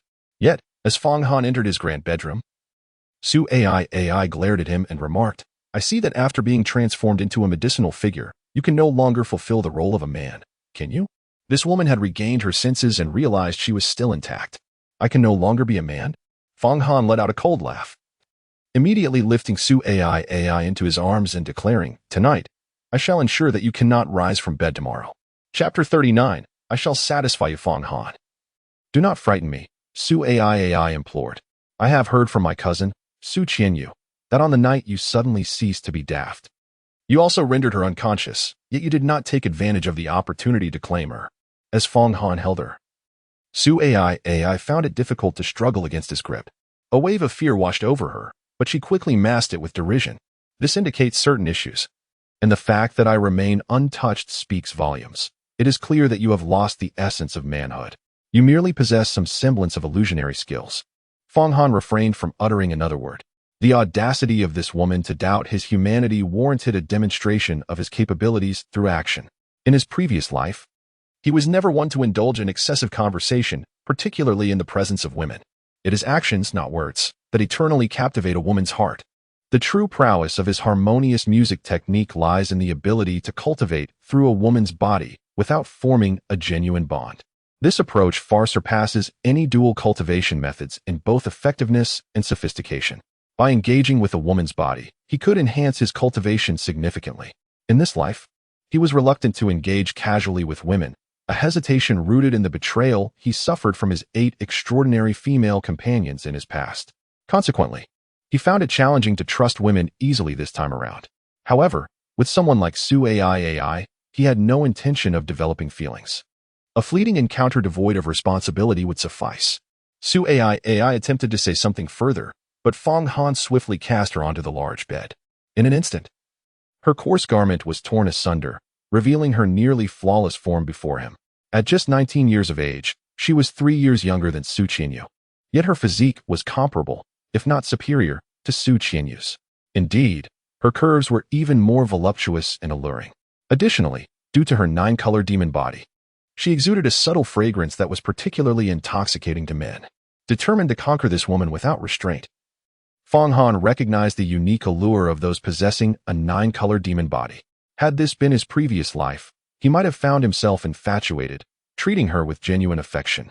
Yet in this existence, he resolved that any woman disloyal to him, regardless of her beauty or extraordinary qualities, would merely be a fleeting distraction. Moreover, this woman belonged to the Su family, a clan with which he currently held a poor impression. Feigning bravado, she earlier shattered all his garments, yet in that moment, she had refrained from any beastly actions, revealing herself as nothing more than a fool. She dared to expect him to serve her. What merit did she possess to command such loyalty? Had he been a true man? Her retention through coercion involving the Su family and the Hahuan sect would have been a begrudging acceptance, but instead, he found her to be utterly inept. Now, Su AI, once flustered, had regained her composure. Looking at Fong Han with a challenging gaze, she declared, "If you possess any real skill, do not render me unconscious. I wish to see what you can truly do." She believed that the more ostentatious a man became, the more it concealed his incompetence. Since Fong Han had already gazed upon her body during their earlier encounters, she had no reservations left. Understanding her own allure, she stood boldly before him, allowing him to admire her. Fong Han's request for her to serve as a maid was intended to humiliate her and disgrace the Su family. Now, she seeks to turn the tables and humiliate Fong Han in return, compelling him to release her. Within the Su family, she holds the esteemed status of a young lady, enjoying resources comparable to those of her uncle, the head of the Su family, and his 2 daughters, Su Qianqiu and Su Chan. How could she possibly resign herself to being Fong Han's slave? Su AI, it seems you are inclined to offer yourself willingly. Initially, I had no intention of claiming everything that belongs to you, but now I have resolved to fulfill your desires. Fong Han smiled faintly. Fong Han remained utterly unperturbed, his calm demeanor only serving to fluster Su AI further. She instinctively shielded certain parts of her nearly flawless form with her hands, stammering, "You mustn't act recklessly. I am merely here to serve you, not to warm your bed. I must establish my worth. Otherwise, if word spreads that Fong Han is incapable of humane conduct, how could I ever hope to marry and raise a family? Furthermore, weren't you just exuding arrogance a moment ago? I have a penchant for subduing the haughty. Now that you are in my service, how dare you speak to your master in such a manner? It is only fitting that I impart a lesson to you, lest you continue to make threats while sulking." Fong Han reassured her, saying, "Rest assured, this time I shall not leave you in a daze." With that, he suddenly appeared and gently tapped a few points on Su AI's flawless, jade-like figure. His intention was not to target her acupoints, but rather to employ the technique of harmonious melodies, activating the channels within her, akin to a warm-up. Fong Han, I was mistaken. I retract my previous statements. Su AI realized that she was indeed playing with fire. If she did not extinguish the flames now, the situation would soon spiral beyond her control. With the arrow knocked, it had to be released. Discussing such matters at this juncture was futile. Fong Han let out a cold laugh. Su AI wanted to flee. But at that moment, she was completely exposed, leaving her with nowhere to escape. Moreover, given that Fong Han could eliminate even a high-level martial sovereign, she, as merely an initial-level martial master, would stand no chance against him. Although she had previously regarded Fong Han as a fool and a waste, she now comprehended the terrifying strength he possessed. The combined might of the Su family, aside from his concealed in Ouyang Yin, was insufficient to contend with Fong Han. She also grasped why Fong Han had the audacity to demand an apology from Su Qianqiu after severing one of his hands. Fong Han's art of harmonious melodies possesses the remarkable ability to envelop women in comfort, rendering them unresisting, even to the point of experiencing amnesia. It can also inspire women to take the initiative. This is not a mere enchantment nor a seduction technique. It is a legitimate and honorable path of cultivation. Yet no woman can escape its influence. Fong Han had just tapped a few times on Su AI, employing a technique that incites women to take the initiative. However, Su AI remained oblivious to this fact. Soon, she felt an overwhelming heat enveloping her, and despite being devoid of clothing, discomfort began to take hold. At that moment, she yearned to throw herself at Fong Han. What is happening to me? This man has slain several members of my Su family. Yet I find myself compelled to approach him. Su AI sensed her own anomaly. She endeavored to exert control over herself, but was irresistibly drawn towards Fong Han, ultimately embracing him.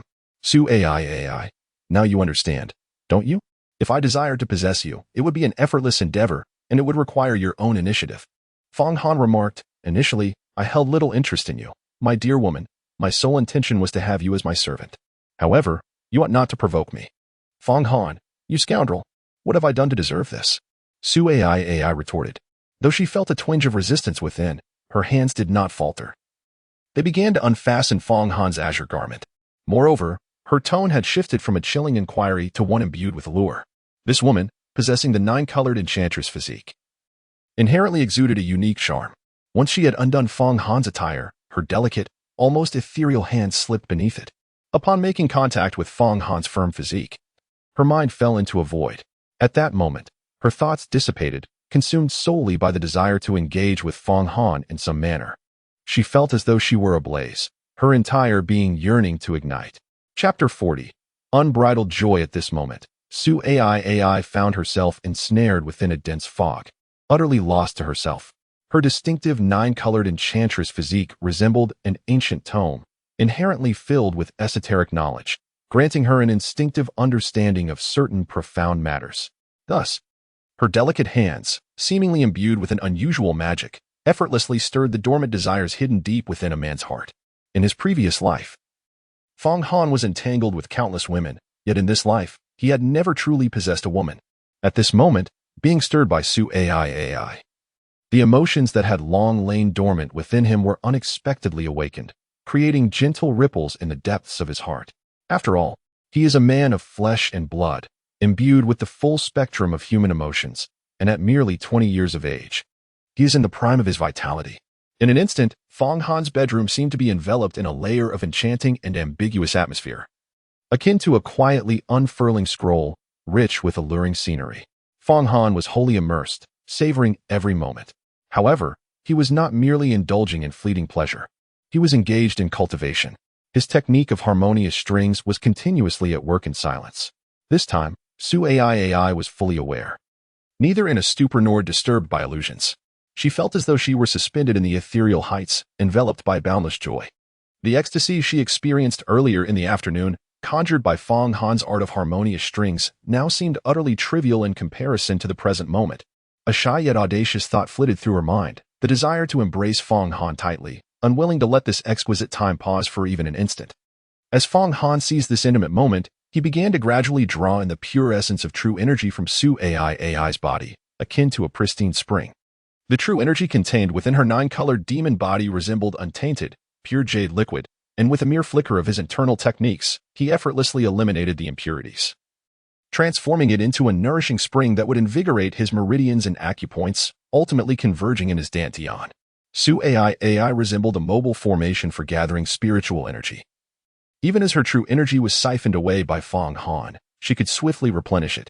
As night descended, Fong Han commenced the performance of his harmonious musical technique, continuing until the deep hours before slowly concluding his practice. This cultivation lasted 7 cycles.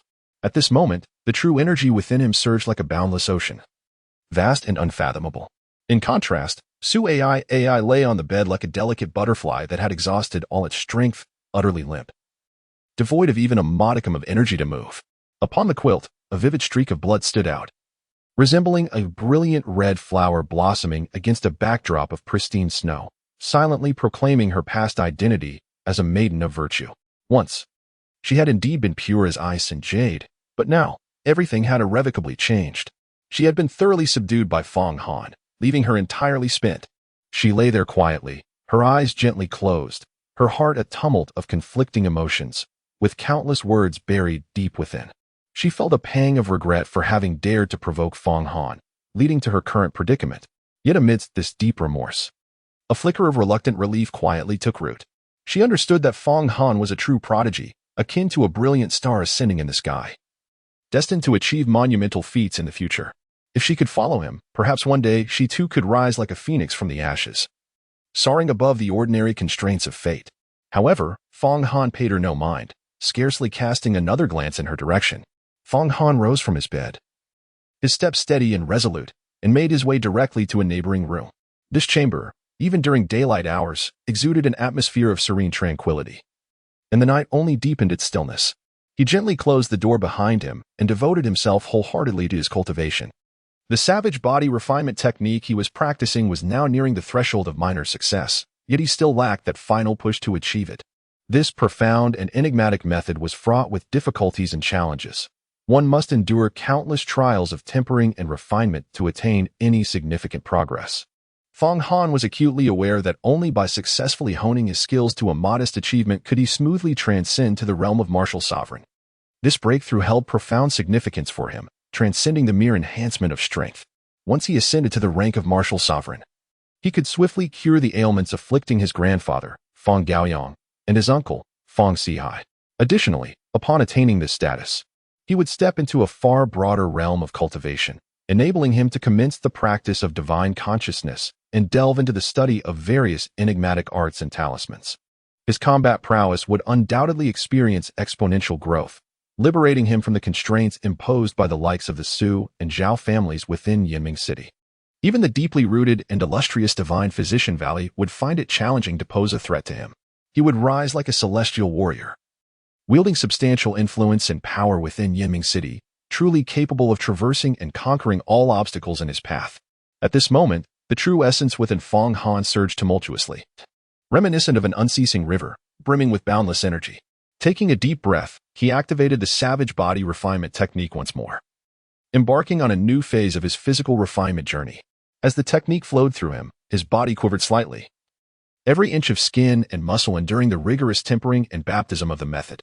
Time passed gradually, and after a full hour, he suddenly opened his eyes, brilliance flickering within them like the dazzling stars scattered across the night sky.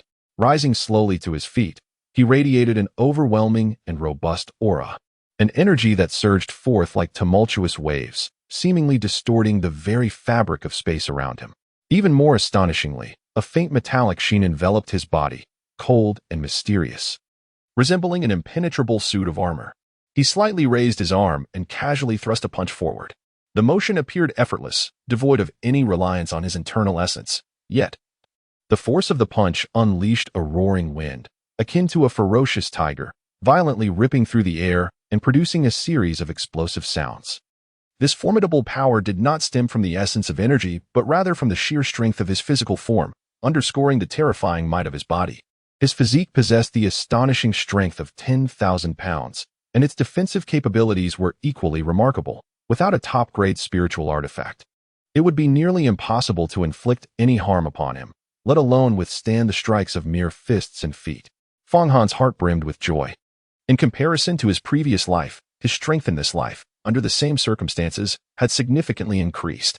The path of cultivation in his past existence was fraught with obstacles and difficulties, with numerous factors contributing to an unstable foundation and slow progress. However, in this lifetime, his foundation was laid with unwavering solidity, ensuring that he would advance much further in his cultivation journey than he did before. It was time to transcend to the martial sovereign realm. Feng Han, without a moment's hesitation or pause, continued to sit cross-legged, preparing for the final push to transcend his current realm. At that moment, Su AI, clad in nothing but a blood-stained blanket, entered the room. Feng Han, I have become your woman. Will you take responsibility? She proposed. Alternatively, I could marry you in place of my cousin Su Qianqiu, thus settling the grievances between our families. What do you think? A hint of tenderness flickered in Su Ai's gaze. Chapter 41. A letter from the Su family. Are you truly willing to marry me? Feng Han paused his cultivation and cast a glance at Su Ai, saying, Remember, you are merely my servant, not my woman. What right do you have to speak to me in such a manner? Moreover, it was you who invited me to share your bed, not the other way around. As for the grievances between your Su family and me, I have extended an opportunity to the Su family.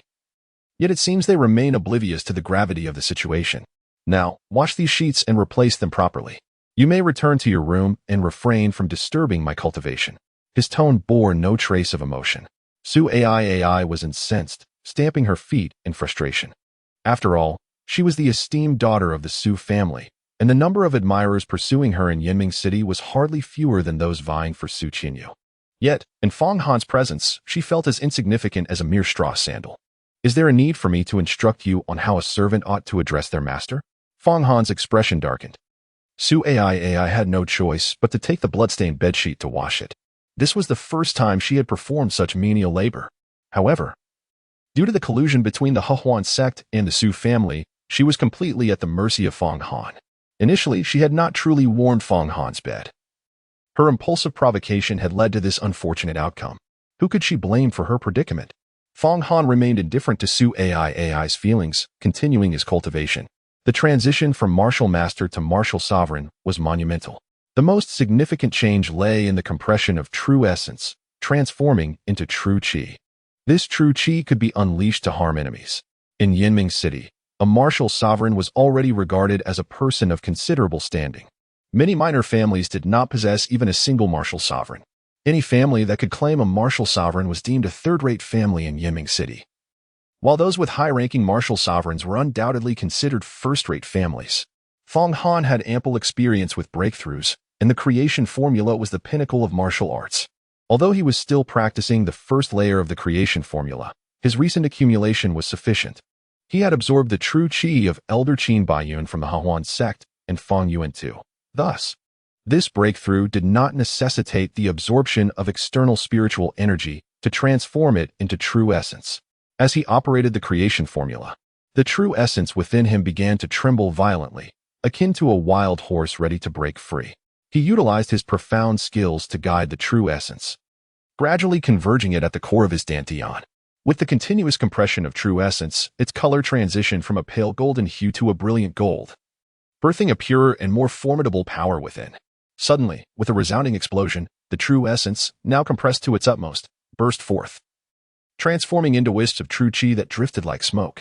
These wisps seemed to possess life, rapidly traversing through his meridians. With each passage, the meridians expanded, and simultaneously, the strength of his physical body augmented at a visibly remarkable pace, with his bones resonating like thunder. His aura surged, swiftly breaking through the constraints of the martial master realm, as a formidable pressure characteristic of a martial sovereign radiated from him. Feng Han gradually opened his eyes, and within their profound depths, a brilliance sparkled like lightning. In an instant, a majestic surge of purple energy erupted from his being, unfurling like a splendid canopy, exuding an overwhelming aura, as if poised to soar upwards, breaking through the vastness of the heavens. Feng Han's heart jolted with alarm, prompting him to swiftly temper the fierce aura emanating from him. He was acutely aware that if left unchecked, this formidable force might very well upturn the roof of his abode in an instant. The path to breaking through was, to Feng Han, seemingly smooth and unimpeded. However, this process had, in truth, consumed a full 2 hours. At this moment, the night was gradually receding, and the eastern horizon was faintly tinged with the pale light of dawn, heralding the arrival of daybreak. Fortunately, Fong Han resided in the most secluded corner of the Fong family estate, and having previously sent away his devoted attendant, Warner. The considerable commotion caused by his breakthrough went unnoticed. However, Su Ai was an exception. After cleansing the blood-stained sheets, she lay upon Fong Han's grand bed. Yet her mind was troubled, rendering her unable to find rest. As Fong Han broke through, an overwhelming force surged forth like a tempestuous wave, instantly enveloping the surroundings. Su Ai sensed this phenomenon and hurried to investigate. Upon her arrival, she beheld Fong Han surrounded by a swirling purple aura, as if a celestial canopy obscured the heavens. She stood in astonishment, utterly transfixed.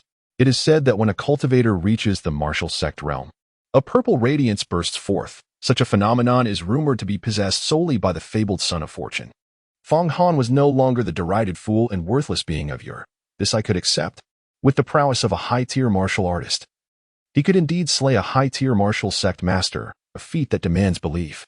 Yet, how could he have transformed into the son of fortune?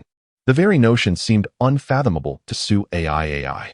She recalled Su Qianqiu mentioning that just days prior to Fong Han's awakening, he was but a fledgling martial artist of negligible skill. Yet, in the brief span of a few days, he had traversed multiple realms to become a nascent martial sect master. Such an astonishing rate of advancement was truly jaw-dropping. What are you gazing at? With my current strength, should I choose to march upon the Su family, I asked, who could possibly stand in my way? Fong Han cast a detached glance at Su Ai. His tone calm, yet imbued with a subtle chill.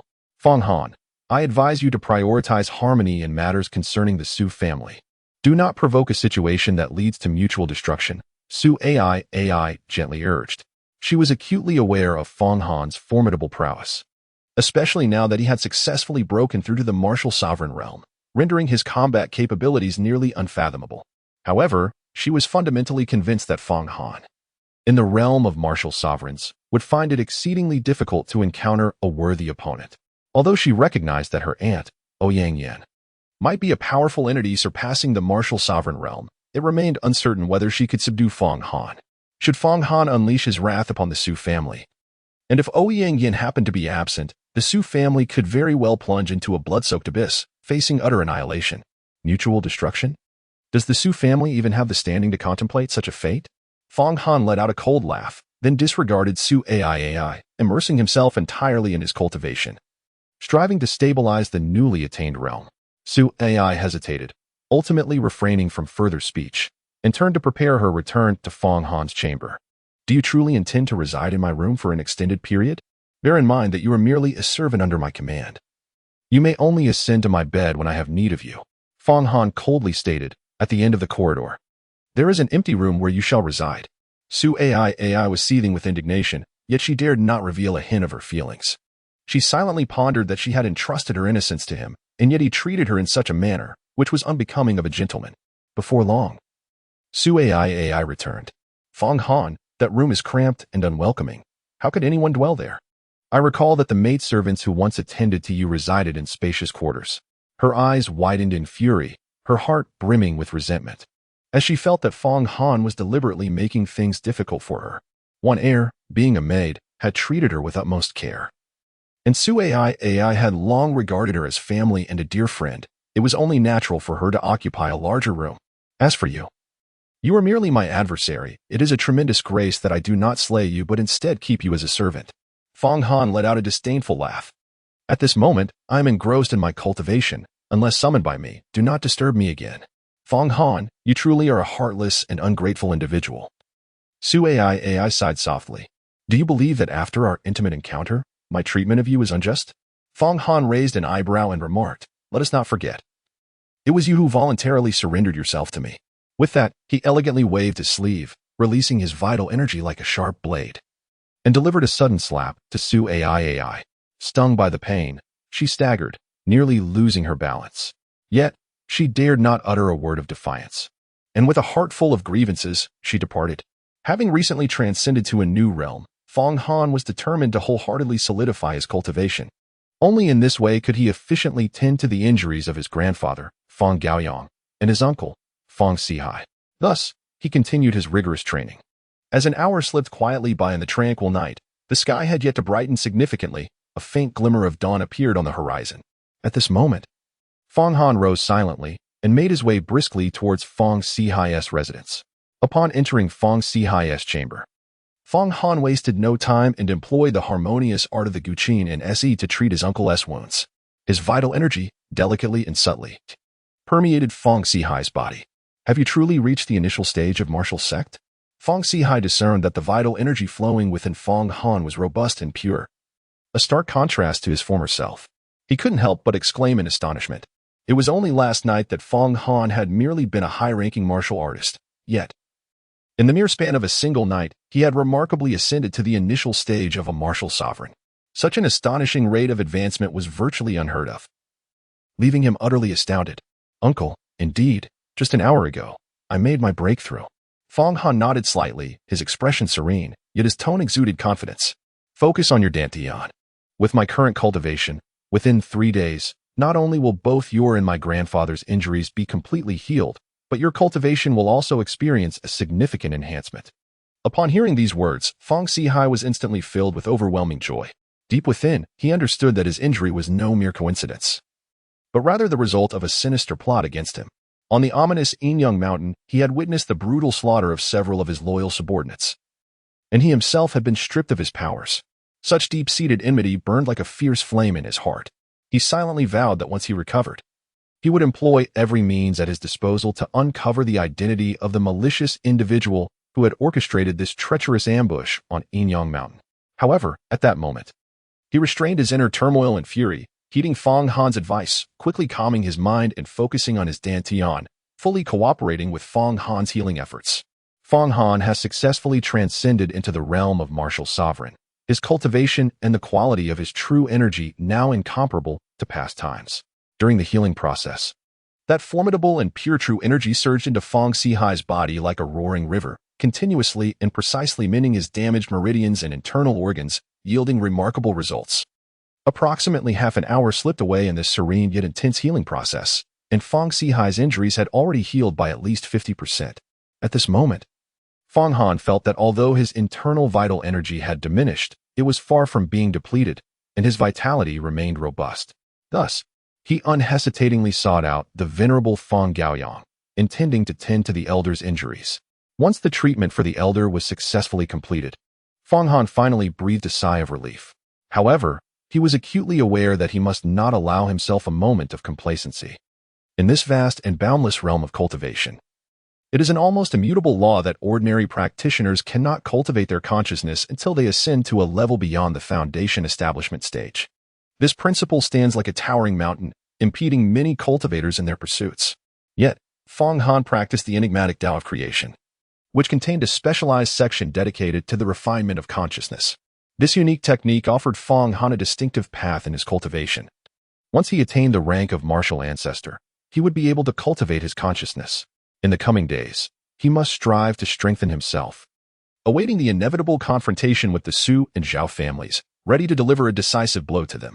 Having already slain several members of the Su family and deliberately spread the news of having killed Zhao Jian, the third young master of the Zhao family, it was only reasonable to expect that the Zhao clan would soon seek retribution. The absence of the Zhao family yesterday had already surprised him, and the likelihood of their visit today was exceedingly high.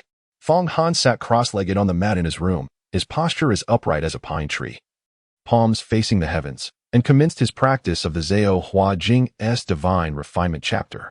The divine consciousness arose from the sea of awareness, located between the eyebrows. Initially, his sea of awareness resembled the primordial chaos of the universe's inception, enveloped in a misty haze that surged wildly, boundless, and indistinct. As the Zhao Hua Jing's technique gradually unfolded, it resonated within him like the tolling of celestial bells, weaving threads of ethereal energy akin to the waters of a spiritual spring, which flowed from his body's meridians and surged into the sea of awareness. This energy appeared tangible yet elusive, akin to a lively and cunning spirit serpent, coiling and undulating within the sea of awareness, stirring waves of dreamlike illusions. Fong Han concentrated his mind, channeling all his energy into this burgeoning force.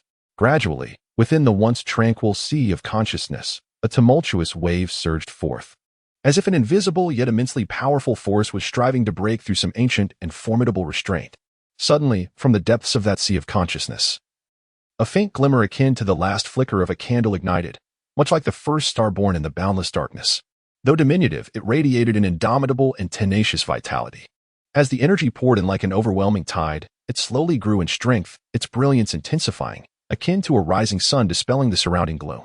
At this moment, Fong Han's consciousness seemed to materialize, transforming into a colossal, intangible golden hand, delicately cradling this luminous orb, as if safeguarding the most precious treasure in existence. As time flowed gently by, this orb of light, having endured trials, finally took shape, evolving into a translucent pearl of consciousness that emitted a serene blue radiance. It floated gracefully at the center of the sea of consciousness, resembling a resplendent star, its soft aura rippling like water, illuminating the entire sea with a clarity reminiscent of a crystal paradise. He had successfully cultivated his consciousness. Of course, his consciousness was still in its nascent stages. For instance, he was not yet capable of wielding a sword or commanding a dark iron blade to vanquish foes with it. In the days that followed, Fong Han dedicated himself to healing his grandfather and uncle, followed by his own cultivation. 3 days later, the injuries of Fong Gaoyang and Fong Sihai had completely healed. Fong Han transmitted the 8 Desolations technique, the 8 Desolations fist, and the 8 Desolations sword technique to them, treasures they cherished dearly, and thus immersed themselves in diligent cultivation.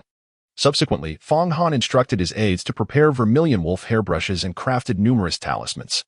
He stored a portion of these talismans within the Azure Dragon Ring and also arranged several within the ancestral residence of the Fong family. Additionally, he bestowed some talismans upon elder Fong Gaoyang, his parents Fong Jindong and Tang Yumei, as well as his uncle Fong Sihai and his cousin Fong Qing. To his most trusted companion, Zhou Qi, he also granted several. In the event that peril befalls the Fong family during his absence, these talismans would empower his relatives to vanquish formidable foes. Initially, he anticipated that the Su and Zhao families would launch an assault on the Fong family within days. Yet as time passed, there was not a whisper of movement. However, he had no intention of remaining idle. He resolved to take the initiative. Young master, the Su family has sent a letter requesting your personal attention. On a morning 5 days later, as Fong Han stepped out of his dwelling, his guard, old Su, hurriedly approached with an envelope in hand. Fong Han took the letter and immediately tore it open, eager to discover what it contained. Chapter 42, The First Brothel. Fong Han unfolded the letter and began to read. The characters inscribed upon the letter, though small and delicate, flowed with a grace reminiscent of dragons and serpents in motion. Beloved husband, Fong Han, your letter is like a sweet melody. The families of Fong and Su have long been acquainted, yet their relationship has deteriorated to such a degree. A situation that is certainly not desired by the Su family. You have been transformed into a medicinal being, not due to the actions of your betrothed, Su Qianqiu, but rather because she was manipulated, her mind ensnared by others. I hereby invite you to meet at Linine Pavilion at noon today to clarify the misunderstandings that have arisen. As for the arm you severed from my daughter, we have devised a means to restore it.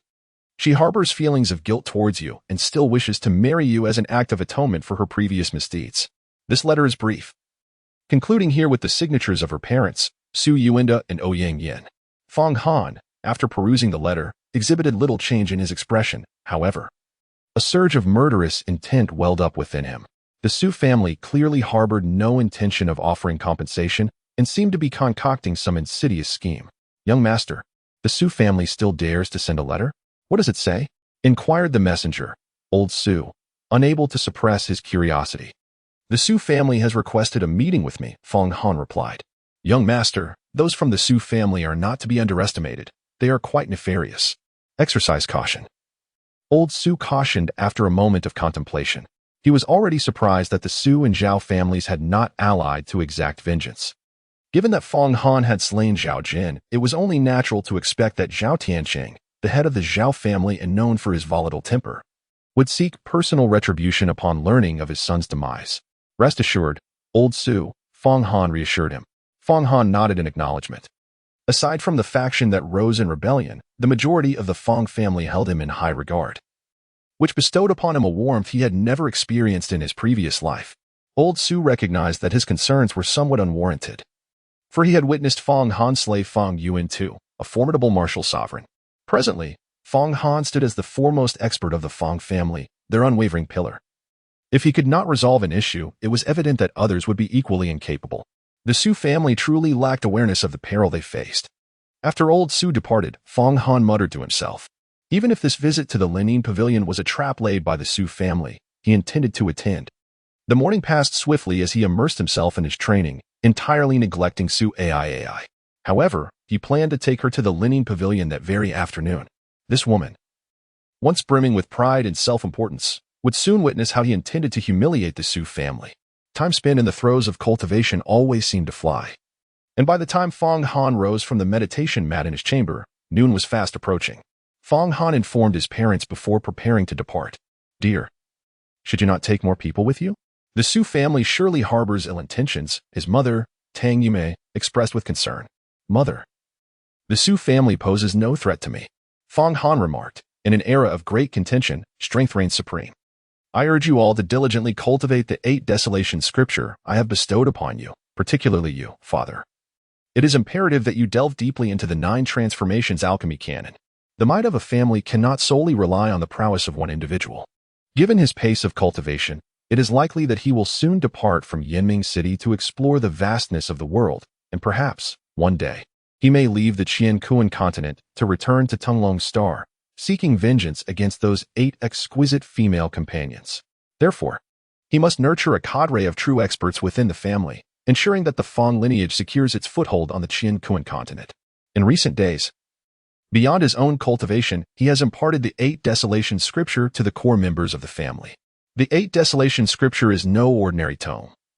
It encompasses the 8 desolations technique for foundational training, the 8 desolations fist for martial arts, and the 8 desolations sword for swordsmanship. The 8 desolations technique begins with body tempering, suitable for all cultivators. With diligent practice, one can ascend from a martial apprentice to a martial master, then to a martial sovereign, and subsequently break through to the foundation establishment realm, the divine thought realm, and the primordial Dan realm. Upon reaching the primordial Dan stage, one could command respect not only in Yanming City, but also in the Tianyuan prefecture, and even make a name for oneself across the Qianqiu continent. For cultivators, unless one possesses extraordinary talent, achieving the primordial Dan realm is a formidable challenge. Generally speaking, those in the primordial Dan realm can expect a lifespan of 1,000 years. And even among ancient clans, they are regarded as ancestral figures. A family that can produce a single formidable expert at the primordial Dan level can stand resilient for a millennium. Thus, having the 8 desolation scripture available for the Fong clan's cultivation is already a significant boon. Fong Han standing as a third-rate family in Yanming City can be largely attributed to his ability to refine elixirs. Although the Fong family can only produce low-grade body tempering pills, the demand for such remedies is immense, even in a modest place like Yanming City, where everyone engages in cultivation. Consequently, the low-grade body tempering pills have generated substantial income for the Fong family. Moreover, with a mere comprehension of a small portion of the 9 transformations alchemy canon, Fong Zhendong could swiftly refine high-grade body tempering pills or even high-grade meridian opening pills. In the future, concocting transformation pills or even foundation establishment pills will not pose a challenge. Honor, he mused, this 9 transformations alchemy canon is truly exquisite. I have been so engrossed in its depths these past few days that I have scarcely practiced the 8 desolation scripture. Fong Zhendong spoke with great excitement. The 9 transformations Dan Sutra and the 8 desolation scripture were of a far superior level compared to the cultivation and alchemy manuals currently possessed by the Fong family. He understood that as long as the Fong family encountered no misfortunes in the coming years, they would soon rise to prominence, becoming a formidable clan in Yanming City and even in the Tianyuan prefecture. Father, enhancing our cultivation is beneficial for alchemy. If you do not attain the divine mind realm, lacking divine consciousness, the only elixirs you can concoct will be the body refinement pill, the meridian opening pill, and the chi transformation pill. Therefore, one must progress in both martial arts and alchemical skills simultaneously. As the hour grew late, Fong Han, accompanied by Su Ai, set forth on horseback towards the Lenin Pavilion. He rode the magnificent black steed he had acquired from the slopes of Yinyang Mountain. This horse was extraordinarily swift, and despite bearing 2 passengers, it galloped with remarkable speed, swiftly arriving at the Lenin Pavilion by the banks of the Bai River. This establishment was far from ordinary. It was undoubtedly the foremost den of indulgence in Yanming City. Within its walls, one could find casinos, brothels, and exquisite dining, each representing the pinnacle of luxury in the city. It could be said that within these confines, extravagance was effortlessly attainable. It was rumored that reserving a riverside private room for a meal would cost no less than 1,000 taels of silver. Feng Han, though considered the young master of a third-rate family in Yinming City, had merely passed through this establishment without ever indulging in its offerings. However, the late Zhao Jian, the third young master of the Zhao family, frequented this place often, drawn by the allure of the renowned brothel within. Reputed to house the most enchanting courtesans in Yinming City. Thus, Lining Pavilion was clandestinely dubbed the premier brothel by certain rakes. Zhao Jian had once spent 10 days within its confines, establishing himself as a significant patron, as he gazed upon the tallest edifice in Yinming City. Standing proudly by the banks of the Bai River, a sense of nostalgia washed over him. Dismounting, Feng Han extended his consciousness towards Lining Pavilion. Having diligently practiced the divine transformation chapter of the creation scripture over the past few days, he had begun to perceive the subtle movements within a radius of several hundred meters. It was no wonder that no one dared to cause a ruckus within. The presence of formidable cultivators at the spirit sense and foundation establishment realms safeguarded the establishment, alongside 4 martial sovereigns, a formidable force. Even for the foremost family in Yinming City. Soon, Feng Han detected several powerful auras. Yet, he remained uncertain whether these strong figures belonged to Lining Pavilion or the Su family. To him, martial sovereigns posed little threat, easily dealt with. However, should a foundation establishment expert and a spirit sense expert join forces, overcoming them without resorting to martial secrets would prove somewhat challenging. On a typical day, even during midday, the opulent private rooms facing the Bai River in Lining Pavilion would be fully booked. Yet today, he found only one room occupied. Strangely, there were also few gamblers or pleasure seekers entering or exiting. He realized that the Su family had made a grand gesture by reserving the entire Lining Pavilion for their meeting, a costly endeavor indeed. Feng Han, what brings you to this place? Su AI inquired, her tone laced with displeasure. She thought to herself that Feng Han could not possibly have come here for frivolity. If it became known that she was his servant, what would become of her reputation, or that of the Su family? You summoned me here to meet, Feng Han inquired. Meeting here? Su AI was taken aback, uncertain of the intentions behind the Su family's actions. Moreover, she had anticipated that the Su and Zhao families would undoubtedly seek trouble with the Feng family in the coming days. Yet there had been no sign of any disturbance thus far.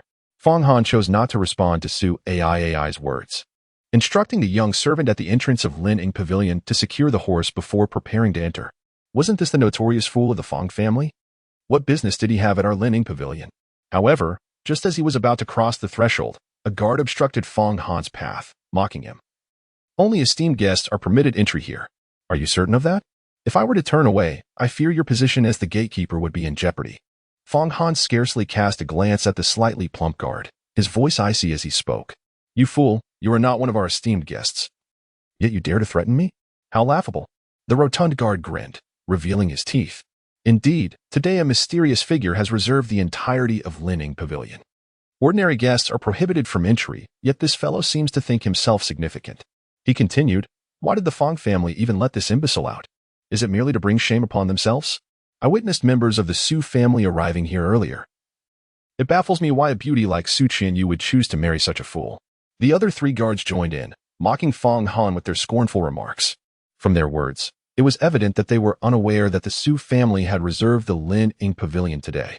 After all, the Su family was hardly more than a third-rate clan in Yinming City, inferior to the Feng family, and it was improbable that they would frequent such an establishment, let alone book the entire venue. Feng Han was aware that, aside from the main entrance, there existed a secret passage to the pavilion, indicating that the Su family must have entered through that route. The Feng family's actions were certainly not as simplistic as they appeared. For decades, they had seemingly supported the Su family, without which the latter would struggle to establish their footing in Yinming City. However, the depths of the Su family's influence were far more profound than they let on. If Feng Han had not captured the 2 demonesses of the Hehuan sect at Yin Mountain, he would remain oblivious to the secrets of the Su family. Naturally, there may be mysteries within the Su family that he is yet unaware of. When someone summoned me, yet no one came to greet me, I, Feng Han, decided to take my leave. Feng Han disregarded the 4 guards and spoke aloud before turning to leave. His voice was not particularly loud, yet his words resonated throughout the Lining Pavilion. He was confident that, given his current level of cultivation, Anyone within the confines of the pavilion would hear him. Moreover, the owner, the steward, and the representatives from the Su family were certainly formidable individuals. This fool, though handsome in appearance, spoke such nonsensical drivel that one could hardly expect him to be saved. Indeed, he still harbored the delusion that someone would come to greet him. What folly! A useless wretch. Now rendered even more foolish after 3 years, he would forever be deemed a failure in Yinming City. His audacity to cause a ruckus in the Lin Yin Pavilion was intolerable. Should he refuse to depart, I would undoubtedly break his legs. The 4 guards, led by a slightly portly man, erupted into laughter.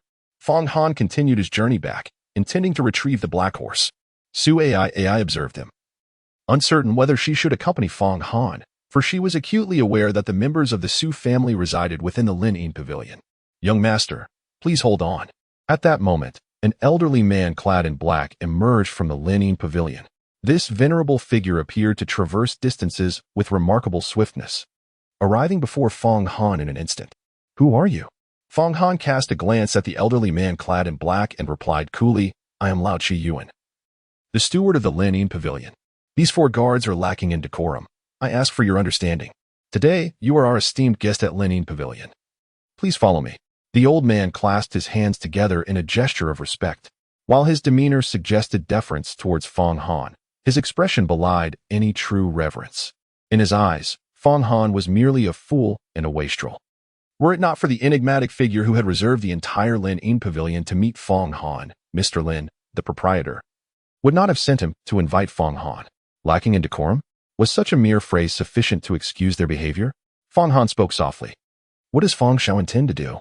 The elderly man in black, Qianqiu Yuan, paused momentarily before responding. Let them bow to me and offer an apology. Moreover, they should mind their words. Should they continue to speak recklessly, I would not hesitate to silence them. Fong Han replied mildly, you foolish one. Asking us to apologize while simultaneously tearing our mouths apart.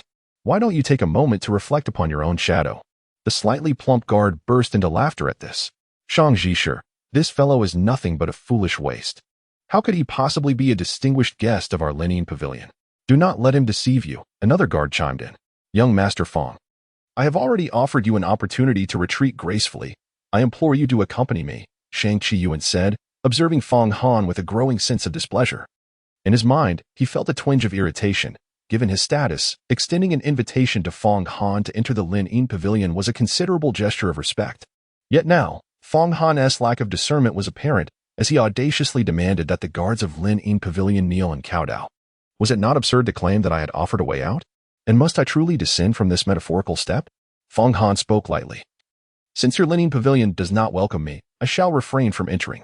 Having said that, he began to untie the reins of the black horse, preparing to depart. The Su family had invited him to meet here, but he could choose to attend or not. If he wished to annihilate the Su family, he could simply proceed to eliminate them directly. The elderly man in black, Qianqiu Yuan, grew increasingly displeased with Fong Han's demeanor. Were it not for someone wishing to meet Fong Han, he would have acted against him immediately. A mere Fong family was hardly worthy of Lin Yin Pavilion's regard. Shan, I instructed you to welcome young Master Fong into the pavilion. Is this such a trivial task that you cannot accomplish it? Those 4 fools dared to mock young Master Fong. If he demands their kneeling apology, then you all shall kneel at once. At that moment, another figure emerged from within Lin Yin Pavilion. It was a tall, imposing middle-aged man with an extraordinary presence.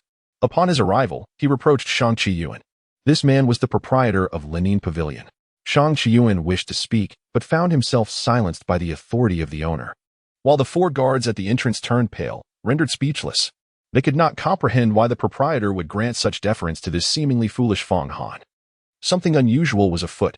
To facilitate my entry into Lin Yin Pavilion, the owner had personally intervened. It seemed the influence of the Su family far exceeded their expectations. Fong Han felt a stirring in his heart. Chapter 43. The young ladies attend to the young master. Steward Qianqiu Yuan found it difficult to accept his employer's words at that moment. Steward Shang, you old fool, what are you still dawdling for? Apologize to young Master Fong. The owner of Lin Yin Pavilion narrowed his eyes, his voice unmistakably icy, imbued with an undeniable authority that brooked no dissent. At this, Steward Qianqiu Yuan and the 4 bodyguards were instantly filled with trepidation. They were well aware of their employer's habits when his gaze turned cold. It was often a prelude to violence. Young Master Fong, I sincerely apologize for my previous demeanor. I am truly sorry. Steward Shang was the first to react. Immediately approaching Fong Han and bowing deeply in contrition. He was no longer the same man as before. His posture had bent low, his forehead nearly grazing the ground. Should this scene be witnessed by others, they would certainly be left in shock. It was known that the steward of Lin Ying Pavilion was an unassailable figure in Yinming City, and yet here he was, bowing an apology to someone deemed a fool. Moreover, word had spread throughout Yinming City that the patriarch of the Fong family, Fong Gaoang, had been poisoned, resulting in the loss of his cultivation and a grim prognosis. Additionally, it was widely known that Fong Sihai had been gravely injured on Yinyang Mountain, rendered powerless by a beast attack, and subsequently stripped of his position by the Demon Suppression Bureau. Many believed that Su Qianqiu would never again marry the imbecile Fong Han, as the Fong family was on the brink of collapse. Previously, the Su family had relied on the Fong family. Now, however, the Fong family had become akin to a clay statue, unable to protect itself. Yet, to everyone's astonishment, the enigmatic Lin Ying Pavilion, which held an elevated status in Yinming City, commanding respect even from the city lord's manor and the foremost family, the Wu family, was treating Fong Han with such deference. With Steward Shang bowing an apology, the 4 bodyguards were now utterly terrified, their souls seemingly adrift. You see, you are indeed lowly beings. I warned you that if I chose to leave, your livelihoods would be at stake, yet you chose not to believe me. Fong Han paid no heed to the steward Shang Qiyuan, instead heaved a sigh directed at the 4 guards. Shang Qiyuan maintained his bowing posture, too intimidated to stand upright. Yet, within his heart, a tempest of fury raged. Had he been bowing before a figure of genuine stature, he would have acquiesced willingly. However, to humble himself before Fong Han, a mere fool and wastrel, was a bitter pill to swallow for someone of his rank as a mid-level martial sovereign. Did this not imply that he was inferior even to this imbecile? The thought of annihilating Fong Han had already taken root in his mind, and he resolved to strike as soon as the latter departed from the Lin Ying Pavilion. Young master, I beg your forgiveness for my lack of discipline among my subordinates. I hope that you do not harbor any ill feelings regarding the earlier incidents. Today, you are our esteemed guest, and I aspire to provide you with a sense of homecoming. The master of the Lin Ying Pavilion, who was also the proprietor, gestured towards Fong Han with an inviting hand. Su Ai, witnessing this scene from the sidelines, felt an overwhelming sense of disbelief. The remarkable transformation of Fong Han has likely gone unnoticed in Yinming City. Is it not rather excessive for the Lin Ying Pavilion to show such deference towards him? It is well known that in Lin Ying Pavilion, the proprietor only personally attends to matters when the city lord, Yi Chong, is present. Are you the owner here? I have heard that in Lin Ying Pavilion, you maintain neutrality in all affairs, provided they do not pose a threat to the establishment itself. Fong Han spoke softly, having discerned that the proprietor was far from ordinary. This individual had transcended the master realm and entered the foundation establishment stage, thus categorizing him as a true cultivator. Previously, Fong Han had sensed 2 formidable auras within the Lin Ying Pavilion, one emanating from the spirit sense realm and the other from the foundation establishment stage. He now understood that the latter belonged to the owner of Lin Ying Pavilion. Naturally, the master of Lin Ying Pavilion was momentarily taken aback and inquired, uncertain of Fong Han's motive behind the question. I hope you remember this statement. Fong Han spoke, his words laced with an undercurrent of menace. The master of the Lin Hidden Pavilion could not help but chuckle inwardly. He had discreetly assessed Fong Han's cultivation level and discovered that he was merely at the initial stage of the martial sovereign realm. Although Fong Han's prowess far exceeded the rumors, he remained an object of disdain for the likes of Shang Qiyuan, an attendant of the Lin Ying Pavilion, who was an intermediate martial sovereign. Shang Qiyuan believed that he could easily overpower Fong Han, were it not for the insistence of a certain formidable individual who commanded that Fong Han be invited to the Lin Ying Pavilion. He would not have given the young man a second glance. His current actions were not a gesture of respect towards Fong Han, but rather a deference to that enigmatic powerhouse. Otherwise, he would never have permitted someone like Fong Han to enter the pavilion. Soon, Fong Han, accompanied by Su Ai, arrived at the Lin Ying Pavilion, where the pavilion master had arranged for another female attendant, Lu Qingyin, to guide them. Lu Qingyin, around 30 years of age, was in the prime of her life, possessing a curvaceous figure and an alluring demeanor. Boss, why must we show such reverence to this waste? Shang Qiyuan quietly inquired of the pavilion master after Fong Han and Su Ai had departed. The mysterious powerhouse from the Su family has instructed me to ensure that Fong Han is brought into the pavilion's premier suite by any means necessary. I had no choice but to comply, the pavilion master explained. You all must endure for now. That young man will not survive the day. Even if the Su family spares him, I will permit you to eliminate him. Thank you, boss, Qianqiu and the four guards replied. Their spirits lifted at the prospect of Fong Han's demise. Who is this mysterious figure that wields such influence over our Lin pavilion? Qianqiu ventured to ask after a moment's hesitation. She is a formidable being of the divine sense realm, the pavilion master replied. Qianqiu was taken aback, his curiosity quelled by the weight of the revelation. Inside the Lin pavilion, the decor was opulent and sophisticated. The guiding attendant, Lu Qingyin, clad in a qipao, moved with the grace of willows in the wind, exuding an enchanting sensuality. Fong Han followed closely behind Lu Qingyin, unable to suppress his admiration. He even found himself questioning whether the stewardess was, in fact, the courtesan reigning supreme in the brothel of Lin pavilion, for her demeanor was undeniably alluring. Could anyone truly be so enchanting? Su Ai, catching the glimmer in Fong Han's eyes, couldn't help but murmur softly. The maid, surprisingly, felt a pang of jealousy. After all, her first experience had been taken by Fong Han, and for several nights, he had relentlessly exerted his influence over her. She could not discern whether he genuinely sought to dominate her or if he was merely weaving a spell around her. Regardless of her attempts to resist him, her heart had already begun to regard Fong Han as her own.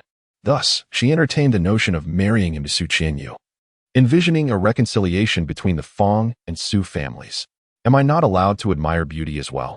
You, a mere servant, should know your place, speak out of turn, and you may find yourself reprimanded. Fong Han's expression darkened, causing Su Ai to fall silent immediately. She was acutely aware of Fong Han's propensity for violence.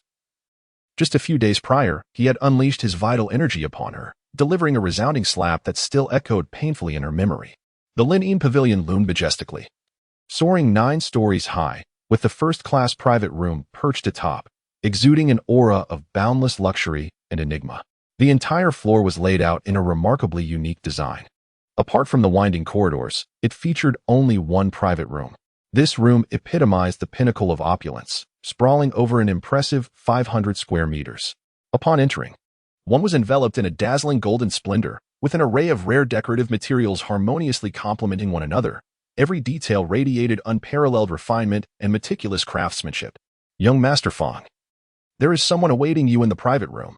I shall not intrude further, as everything has been meticulously arranged within. Lu Qingyin gracefully approached an ancient wooden door, softly addressing Fong Han. Her voice was gentle and melodious, akin to a soft breeze caressing the air. Fong Han nodded slightly, his expression serene. Upon noticing this, Lu Qingyin gracefully turned and descended the stairs. Fong Han slowly extended his hand and pushed open the heavy door. What lay before him was less a private chamber and more akin to a grand hall. Within this space, a young woman sat gracefully, her slender fingers delicately plucking the strings of an ancient guqin, the ethereal melody resembling celestial music, wafting gently throughout the entire area. The chamber boasted an exquisite view. Leaning against the railing, one could gaze out upon the boundless expanse of the White River. The rushing waters sparkled, casting shimmering reflections that enhanced the opulent backdrop of the luxurious chamber. In one corner of the room, a woman adorned with a mask sat serenely in a sandalwood armchair. Her posture was elegant. Though her features were concealed, she emanated a unique aura of mystery. Seated beside her was Su Qianqiu's father, Su Yuanda, the head of the Su family. In his 50s, Su Yuanda was tall and slender, his visage somewhat gaunt, with the passage of time etching lines upon his face, bestowing him with an air of maturity and authority. The chamber also housed several other young women, numbering no fewer than 8. Each donned sheer veils, as light as mist, rendering their graceful figures almost transparent. The room was soon filled with the intoxicating fragrance that lingered in the air, captivating the senses. Fong Han, you have arrived. I have been awaiting your presence for quite some time, Su Yuanda exclaimed, upon spotting Fong Han, immediately rising with a beaming smile to greet him. However, when his gaze inadvertently fell upon Su Ai, who trailed behind Fong Han, a fleeting, barely perceptible change flickered in his eyes. He was well aware that Su Ai had previously been captured by Fong Han and reduced to a state of servitude. In his memory, Su Ai had always been headstrong, a person who would rather perish than yield, yet now she obediently followed Fong Han, which genuinely surprised him. Su Yuanda, what brings you to seek me? Fong Han's tone was as frigid as the waters of a chilling pond, devoid of any warmth. It was once Su Yuanda who proposed that Su Qianqiu marry him. Who could have anticipated that a meticulously plotted conspiracy lay hidden behind this decision? He, the reincarnation of the Sword Sovereign, nearly fell victim to becoming Su Qianqiu's furnace, teetering on the brink of death and annihilation. Such a fate would inevitably incite murderous thoughts within him. Son-in-law, I am acutely aware of the indignation that fills your heart at this moment. Today, I have specially arranged this banquet to extend my hospitality, hoping to clarify matters for you. After all, the Su and Fong families share a long-standing friendship. How could we allow a mere misunderstanding to tarnish the harmony between our two clans? Su Yuanda earnestly declared. Su Qianqiu has been manipulated, her mind ensnared, which led to your being forged into a medicinal being. The true instigator of all this is the divine physician Valley, and it bears little connection to my Su family. Although you have previously slain 7 of our family's elite, I still wholeheartedly wish to betroth Su Qianqiu to you. Su Qianqiu is currently in recovery, having reattached her severed arm, and thus could not attend. However, I have brought you 10 exquisite maidens, once Qianqiu weds you. These 10 will serve as your warm bedchamber attendants. As it was lunchtime, he suggested, let us dine and converse. With a gentle clap of his hands, Su Yuanda summoned the 8 young women clad in sheer silk. They glided gracefully towards the inner chamber, soon returning with a round table. Upon this table lay a stunning beauty, unclad, her skin as flawless and delicate as mutton-fat jade, glistening enticingly under the light.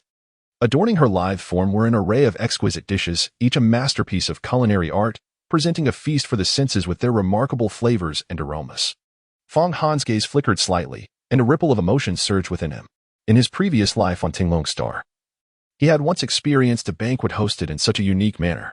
Little did he expect that in this life on the Qianqiu continent, this elder, who nearly became his father-in-law, would employ the same strategy. Earlier, he had been filled with doubts regarding Su Yuanda's claim of bringing him 10 beauties. At this moment, he was struck with sudden clarity. The musician, along with the 8 women in sheer veils, plus the enchanting beauty on the dining table, made precisely 10. Su Ai also caught sight of the beauty at the table, her eyes filled with astonishment. She truly did not anticipate that the Su family would resort to such an extraordinary method to curry favor with Fong Han. Could it be that the Su family has discerned Fong Han's true strength to the point that even her formidable aunt, Ouyang Yin, lacks the certainty to defeat him? Fong Han, please take your seat. Su Yuanda smiled and gestured politely for Fong Han to sit. To him, such a banquet of beauties was irresistible to anyone. Su Yuanda, spare me your self-deceiving words. You are unworthy of being my father-in-law, and I have no intention of accepting a woman as malevolent as Su Qianqiu. Your family conspired with the Zhao family 3 years ago to poison me, rendering me foolish. You orchestrated all of this to transform me into a living medicine for Su Qianqiu's Inshao affliction, sacrificing my life for his. Fong Han spoke softly. I have assisted Su Qianqiu in dispelling the malevolent energy that plagued her. However, I had to sever one of her hands as a lesson. Yet, instead of the Su family coming to my house to offer an apology and compensation, they chose to confront me aggressively. Furthermore, Su Qianqiu had intentions of marrying Zhao Jian from the Zhao family, who has now met his demise at my hands. Thus, it is only fitting that we bring closure to the matters between the Su family and myself. Fong Han, allow me to speak. Su Yuanda interjected, his countenance shifting dramatically. Su Yuanda, there is no need for your words. After all, you are not the one in charge today. Fong Han interrupted Su Yuanda from continuing his discourse and turned his gaze towards the enigmatic woman seated upon the sandalwood chair, adorned with a mask. I wish to hear your perspective. Does the Su family intend to engage in battle with my Fong family, or do they seek to submit to us? This woman possessed profound cultivation, and in the realm of Qianqiu, strength reigned supreme. Fong Han understood that today, Su Yuanda was merely a bystander. It was this woman who was truly the one to arrange their meeting. Fong Han, you possess keen insight, the masked woman remarked with a smile. Today, your father-in-law has prepared 10 enchanting maidens for you, clearly indicating a desire for negotiation. These 10 women shall serve as my Su family's compensation to you. How does that sound? Furthermore, the monthly tribute of 100,000 taels of silver and 10 body refining pills, as you requested from Su Qianqiu, can also be fulfilled by the Su family. After a brief pause, she addressed the veiled maidens, ladies, attend to our esteemed guest's dining needs. Upon her command, all but the one playing the zither moved closer to Fong Han, their youthful forms pressing tightly against him. Chapter 44, The Enchantment Array within this opulent chamber. The maidens draped in sheer fabrics stood gracefully, They appeared to be shy and delicate, akin to fragile blossoms, yet in truth, they were formidable experts. Each a high-tier martial artist, their martial prowess and depth of skill rivaling that of Fong Yuanda, the head of the Fong family. Fong Han stood there silently, showing no resistance to the advances of these enchanting young women. At this moment, the barbaric body-refining technique he had cultivated had achieved a modest level of success, rendering his physique remarkably resilient, even as he stood immobile, allowing this group of beauties to unleash their full array of attacks. They struggled to leave even the slightest mark upon him. He resembled an indomitable mountain, steadfast and unyielding. Two of the women, graceful as ethereal spirits, flanked him on either side, gently entwining their arms around his. Their supple and voluptuous forms pressed against him without reservation. Clad in gossamer garments as delicate as a cicada's wings, Fong Han could perceive the alluring elasticity of their bodies with exquisite clarity, as if an intangible force were gently strumming the strings of his heart. Yet, he remained as unyielding as a statue, steadfastly grounded, his gaze imbued with profound tranquility. "My lord, please," spoke the tallest among them, leaning slightly closer, her breath like the fragrance of orchids whispering in his ear. Her eyes resembled a tranquil autumn lake, their depths swirling with an innate, ineffable allure capable of ensnaring one's very soul. "Shall I serve you some delicacies?" Her voice was soft and melodious, akin to the sweet song of a nightingale. "My lord, do agree to mend ties with the Su family. In doing so, not only will you embrace the unparalleled beauty of Sister Su Qianqiu, but you shall also gain the favor of all 10 of us. Look, the sister playing the guqin in the distance, and the one at this table, are both gazing at you with eager anticipation, each hoping for the chance to attend to you. My lord is truly a genius. Who in this world does not yearn for the rare opportunity to accompany someone like you?" The other women gathered around, each vying to flatter and please Fong Han with their words. These women possessed not only enviable figures, but also spoke with a melody that danced like pearls upon a jade plate, each word resonating beautifully. They exuded a captivating charm in every gesture, yet curiously, there was no trace of the mundane allure typically associated with worldly courtesans. It was evident that they were far from the ordinary women of the brothel. With merely a glance, Fong Han could keenly discern that these young ladies were pure and unblemished, untouched by any man. In an instant, he felt as though he were enveloped in a gentle ocean, surrounded by layers of tender allure. Such exquisite temptation is almost insurmountable for any man. Each of these beauties, a paragon of captivating grace, could enthrall a man entirely on her own. How much more so when an entire assembly of such enchanting maidens encircled him, with a stunning beauty accompanying on the lute. And at the dining table a woman with skin as luminous as though it radiated light and a figure that was both ample and voluptuous. Not to mention 8 other ethereal beauties sharing the meal, this lavish and indulgent experience could rival even that of the exalted emperor himself. Yet, Fong Han remained resolute as a mountain, unwavering in his composure. His gaze gradually traversed the gathering, settling upon the masked woman. His demeanor calm as he spoke softly. "Do you find amusement in such tricks?" In a previous life, he might have succumbed to the seductive embrace of such exquisite softness. But after enduring trials and growth in this life, he was no longer easily beguiled by feminine charms. This was evident in his treatment of Su Ai. Despite her rare 9-colored enchantress physique, she was merely a servant in his eyes, never regarded as his woman. "Fong Han, do you find this insufficient? Perhaps it is too abrupt? Shall I have them perform a dance for you? A little foreplay?" The masked woman chuckled lightly. Her laughter was crisp and melodious, imbued with an enchanting quality that resonated in the ears like ethereal music, intoxicating to the senses. Before Fong Han could respond, she clapped her hands gently, the sound echoing through the space. "Ladies, present your most exquisite celestial dance for young Master Fong to enjoy." Yes, 8 exquisitely adorned maidens, clad in gossamer veils, chimed in unison with a delicate lilt, before gracefully dispersing like butterflies fluttering away from Fong Han's side. Shortly thereafter, the lady who had been playing the zither from a distance deftly shifted her technique, unveiling a different melody. At its inception, the tune flowed with a melodious grace, akin to a crystal-clear spring cascading through the mountains, softly narrating endless sentiments. Yet, as time passed, the rhythm seemed infused with a surging vigor, gradually accelerating. It mirrored the heartbeats of lovers, whose pulses quicken uncontrollably upon the sight of their beloved, growing ever more fervent. Amidst this lively and impassioned zither reverberation, one of the maidens began to extend her form, dancing with ethereal elegance. In an instant, the white veil appeared as a spirited cloud, billowing freely through the air. While her alabaster and elongated legs, partially veiled, added an air of mystery and allure. The enchanting strains of the zither, coupled with the dreamlike ambience and the dancers, who resembled celestial beings descended from the heavens, along with the gentle river breeze wafting through the window from the white river beyond, rendered the entire scene truly otherworldly, captivating the heart and soul. Yet, amid this seemingly harmonious and splendid atmosphere, Su Ai's heart felt akin to an ant on a hot pan, consumed by anxiety. She pondered in silence, contemplating what her fate would be if Su Qianyu were indeed to wed Fang Han, accompanied by these 10 maidens as dowries. Deep within, a potent desire began to take root. She yearned to replace Su Qianyu and become Fang Han's wife. She had come to a profound realization. Fang Han was indeed a true paragon of excellence, destined to soar to great heights, much like an eagle gliding through the skies, given sufficient time. Young master, would you care to join us? At that moment, one of the dancing maidens extended her delicate hand, beckoning Fang Han with a coy gesture. Her eyes glimmered with a playful allure, imbued with shyness. Yet, in Fang Han's gaze, these maidens, once adorned in their diaphanous attire, began to fade from view. As he listened to the enchanting music and beheld the alluring dancers twirling gracefully, a sudden heat surged within him. Fang Han, possessing an unwavering spirit, found himself unexpectedly ensnared by an illusion. The esteemed #1 private room of Lin Yinggu had been transformed into a captivating enchantment by the masked woman.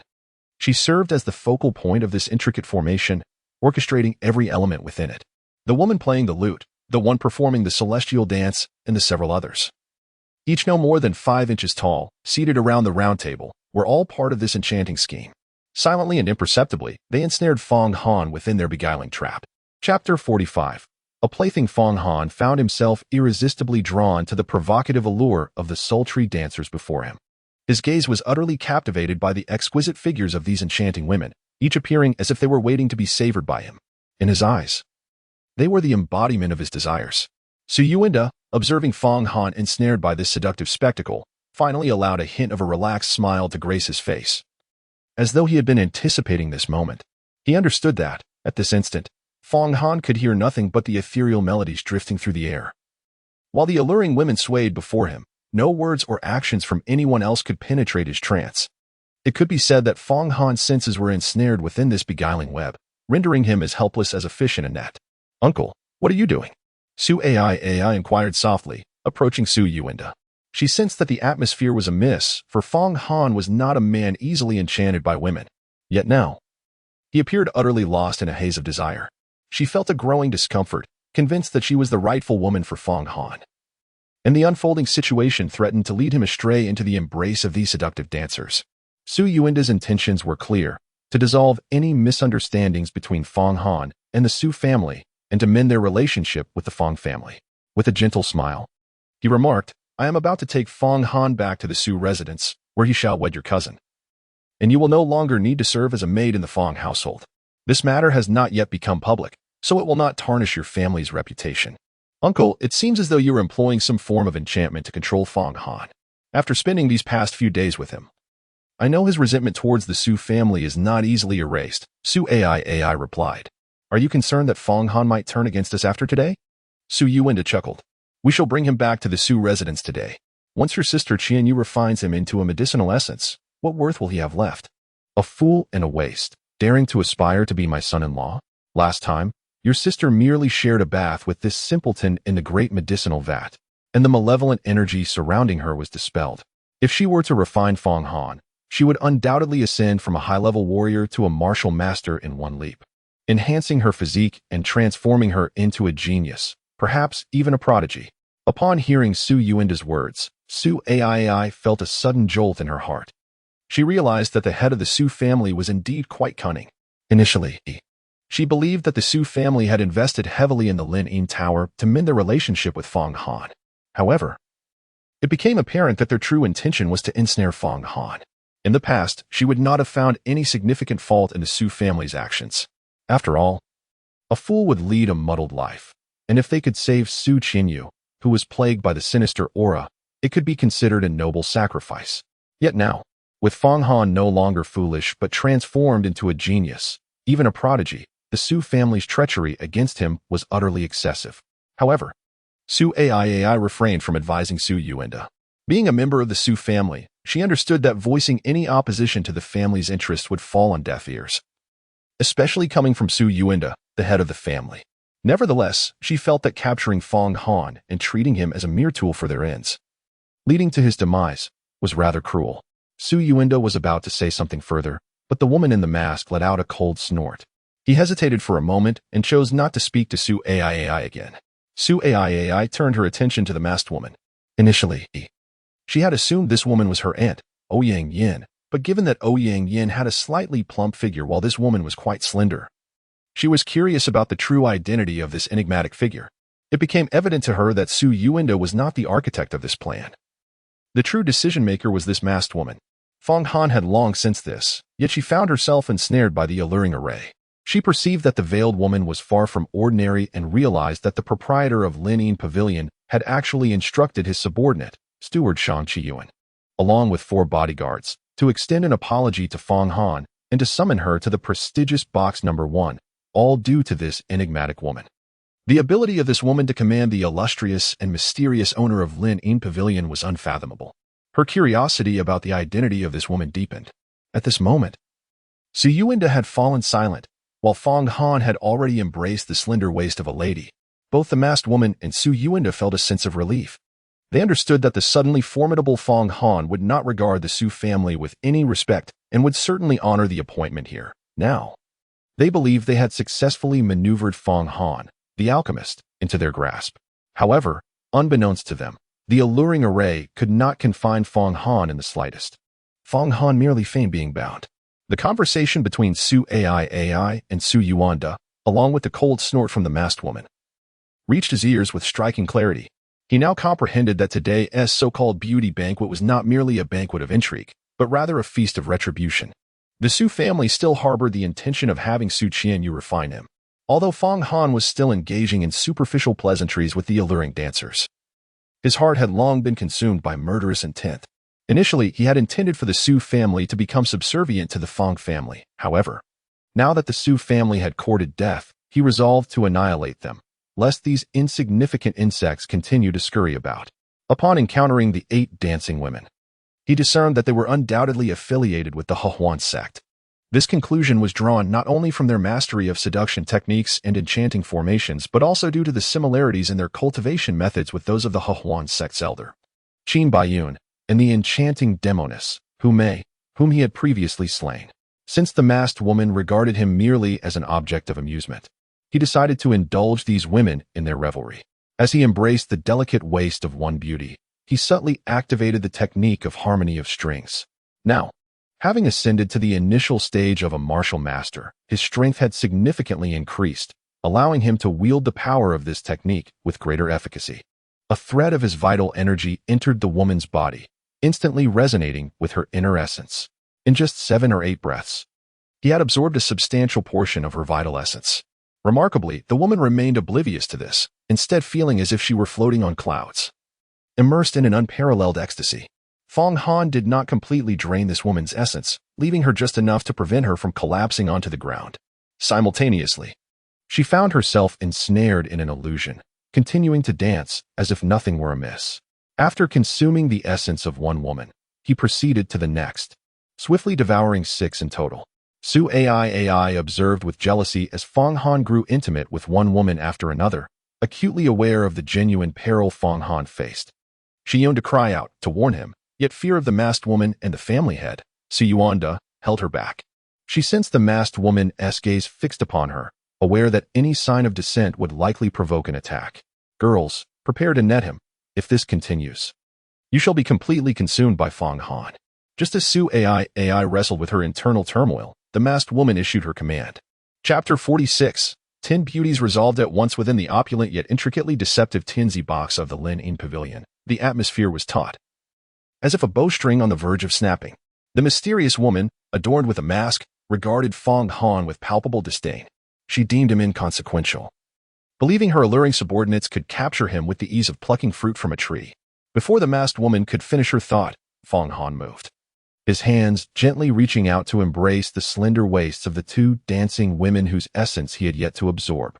It must be said, These women possessed exquisite figures, clad in garments so sheer that their warmth was akin to jade, evoking an undeniable desire. Despite being surrounded by such beauty, Fong Han remained undisturbed, his composure and resolve unwavering. Meanwhile, the other 6 women had succumbed to the intricate illusion Fong Han had woven, lost in their dance. Though their movements appeared sensually vibrant, they were, in truth, little more than automatons, oblivious to the masked woman's urgent commands. They seemed trapped in a world entirely separate from reality. The 2 women in Fong Han's embrace, poised to resist, found their wills swiftly subdued by his enchanting melody. Once this extraordinary technique was employed, they lost all intent to fight back, becoming mere puppets to his will. Thus, not a single one of the 8 women could mount an attack against Fong Han. The atmosphere was uncanny, despite the masked woman's murderous intent evident in her eyes. Fong Han and the women continued to dance, reveling in their intimate contact. Why do you stand idly by? Do you truly wish to engage in dual cultivation with him? Though he is a pure young sacred body, he belongs to Miss Su Qianqiu, and you have no part in this. Anyone who dares defy my orders will face the consequences as per the sect's regulations. The masked woman's expression subtly shifted, her cold voice slicing through the air like a blade in the frigid night. Yet, the 8 dancing maidens appeared oblivious to her reprimands, as if deafened. This peculiar situation alerted Su Yuanda, whose anxious gaze darted towards the masked woman, eager to inquire about the unfolding circumstances. Could it be that Fong Han was not ensnared by the enchanting array? Such a notion seemed implausible, as even those of the spiritual awareness realm would find themselves deeply entrapped, let alone someone merely at the initial stage of martial mastery. The masked woman murmured softly to herself. Though she sensed something amiss, she struggled to fathom that her meticulously crafted enchanting array, devised with considerable effort in this specific environment, could have no effect on Fong Han. Yet, the seemingly intimate interaction between Fong Han and her 8 subordinates suggested otherwise. Elder, the night is long and fraught with dreams. I implore you to act swiftly, Su Yuanda urged, his impatience palpable. The masked woman merely snorted in response. I shall personally play the zither to intensify this enchanting array.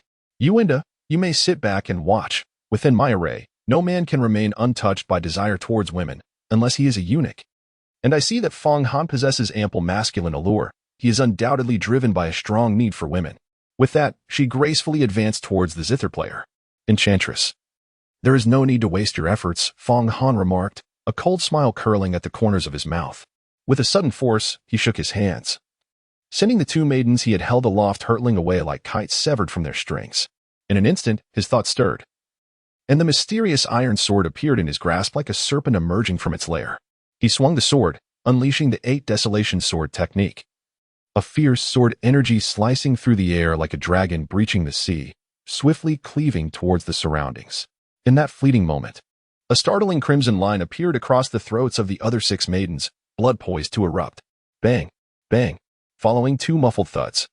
The 2 maidens flung by Fong Han crashed heavily before the masked woman, now lifeless.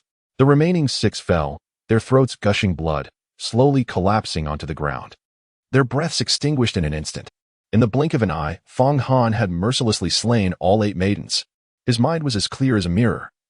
He understood that these maidens were the masked woman's most trusted subordinates, far from the ordinary courtesans of the Lenin Pavilion. Thus, he acted without hesitation or remorse, harboring no feelings of guilt. After all, had he not secretly controlled these maidens with the harmonious playing of the zither, and instead succumbed to the enchantment, he would now be the one shackled in captivity. Fong Han's sudden and violent act of murder left the masked woman in shock, her eyes widening in disbelief. While Su Ai and Su Yuanda were equally astounded. They could never have anticipated that just moments ago. Fong Han appeared to be on intimate terms with these 8 women, seemingly ensnared by their allure, yet in the next instant, he struck mercilessly without warning. The woman playing the guqin and the one sprawled across the dining table sensed the imminent danger. One swiftly drew a short sword from beneath the guqin, while the other retrieved a dagger from under the table. In a flash, they leaped towards Fong Han, intent on vengeance. Among the 10 young women, it had already fallen to Fong Han's blade, and those remaining now understood his formidable prowess, their strikes fueled by the desire for retribution. Clad in a flowing gown, one woman stood poised, while the other, entirely unclad, radiated an aura of lethal intent. They were resolute in their pursuit of death. Fong Han let out a cold shout, his hands casually wielding the mysterious iron sword, unleashing 2 sword energies that sliced through the air like lightning. Now at the realm of martial sovereign, His true energy could extend beyond his body for long-range attacks. With the aid of the mysterious iron sword, his combat prowess had grown immensely. Before the two women could even approach, the sword energy severed their heads. Blood erupted like a fountain, splattering not on Fang Han, but directly drenching Su Yuanda from head to toe. Su Yuanda's complexion instantly turned as pale as parchment, while Su Ai was rendered speechless by the gruesome scene, her delicate form trembling slightly. The decisive and formidable presence of Fang Han instilled a profound sense of dread in them. Fang Han initially intended for you to thoroughly experience the realm of ultimate bliss before being refined by Su Qianqiu. However, since you are so oblivious to your peril, I shall now send you to your demise. The masked woman was filled with fury, her gaze emanating a chilling intent to kill, and her cold voice seemed to freeze the very air around her. As her words faded, her delicate jade-like hand waved gently, and a sword of vibrant green materialized in midair. The blade shimmered with an ethereal green light, as if harboring boundless mysterious power. Go, with a soft command. The emerald sword, glowing with an uncanny radiance, shot forth towards Fang Han like an arrow released from a bow. In an instant, the wind from the sword howled fiercely, and an overwhelming pressure surged like a torrential tide. The entire Lin Yin pavilion trembled under this terrifying force, the walls creaking in agony as if they were on the verge of collapse. Chapter 47. Shall we dismantle the Lin Yin pavilion? Fang Han instantly deduced that the masked woman was a formidable presence at the level of the divine thought realm. Such a realm is far from ordinary. On the path of cultivation, above the martial sect lies the foundation establishment realm. He had previously encountered the proprietor of the Lin Yin pavilion, a master of this stage. Practitioners in the foundation establishment realm can already liquefy their true energy, greatly increasing both the quantity and purity of the energy they can store, resulting in a significant amplification of their power when unleashed. However, the divine thought realm, surpassing the foundation establishment, remains shrouded in mystery. Those who attain this level can cultivate divine thoughts within their sea of consciousness. These thoughts resemble invisible threads, capable of manipulating weapons with unparalleled finesse, rendering their attacks unpredictable and nearly impossible to defend against. Moreover, divine thoughts can assist in alchemy and artifact crafting, as well as in the execution of various techniques. In summary, a master of the divine thought realm stands at the pinnacle within Yinming City, and even across the entire Tianyuan prefecture, their reputation is formidable. The sword launched by the masked woman surged forward with unparalleled speed, striking directly at Fang Han. For an ordinary person, such a fierce onslaught would leave them paralyzed with fear, unable to react before being pierced through the heart by the emerald blade, doomed to perish. Nevertheless, Fang Han brandished his black iron sword, cutting through the air like a dragon emerging from the sea. Buzz! A deafening resonance echoed as the black iron sword collided with the brilliant emerald blade. In an instant, sparks erupted, and the immense force rippled outward like waves. The green sword was sent reeling backward, its blade trembling as if it were in agonizing lament. The energy released from the clash surged forth like a torrential flood, wreaking havoc in all directions.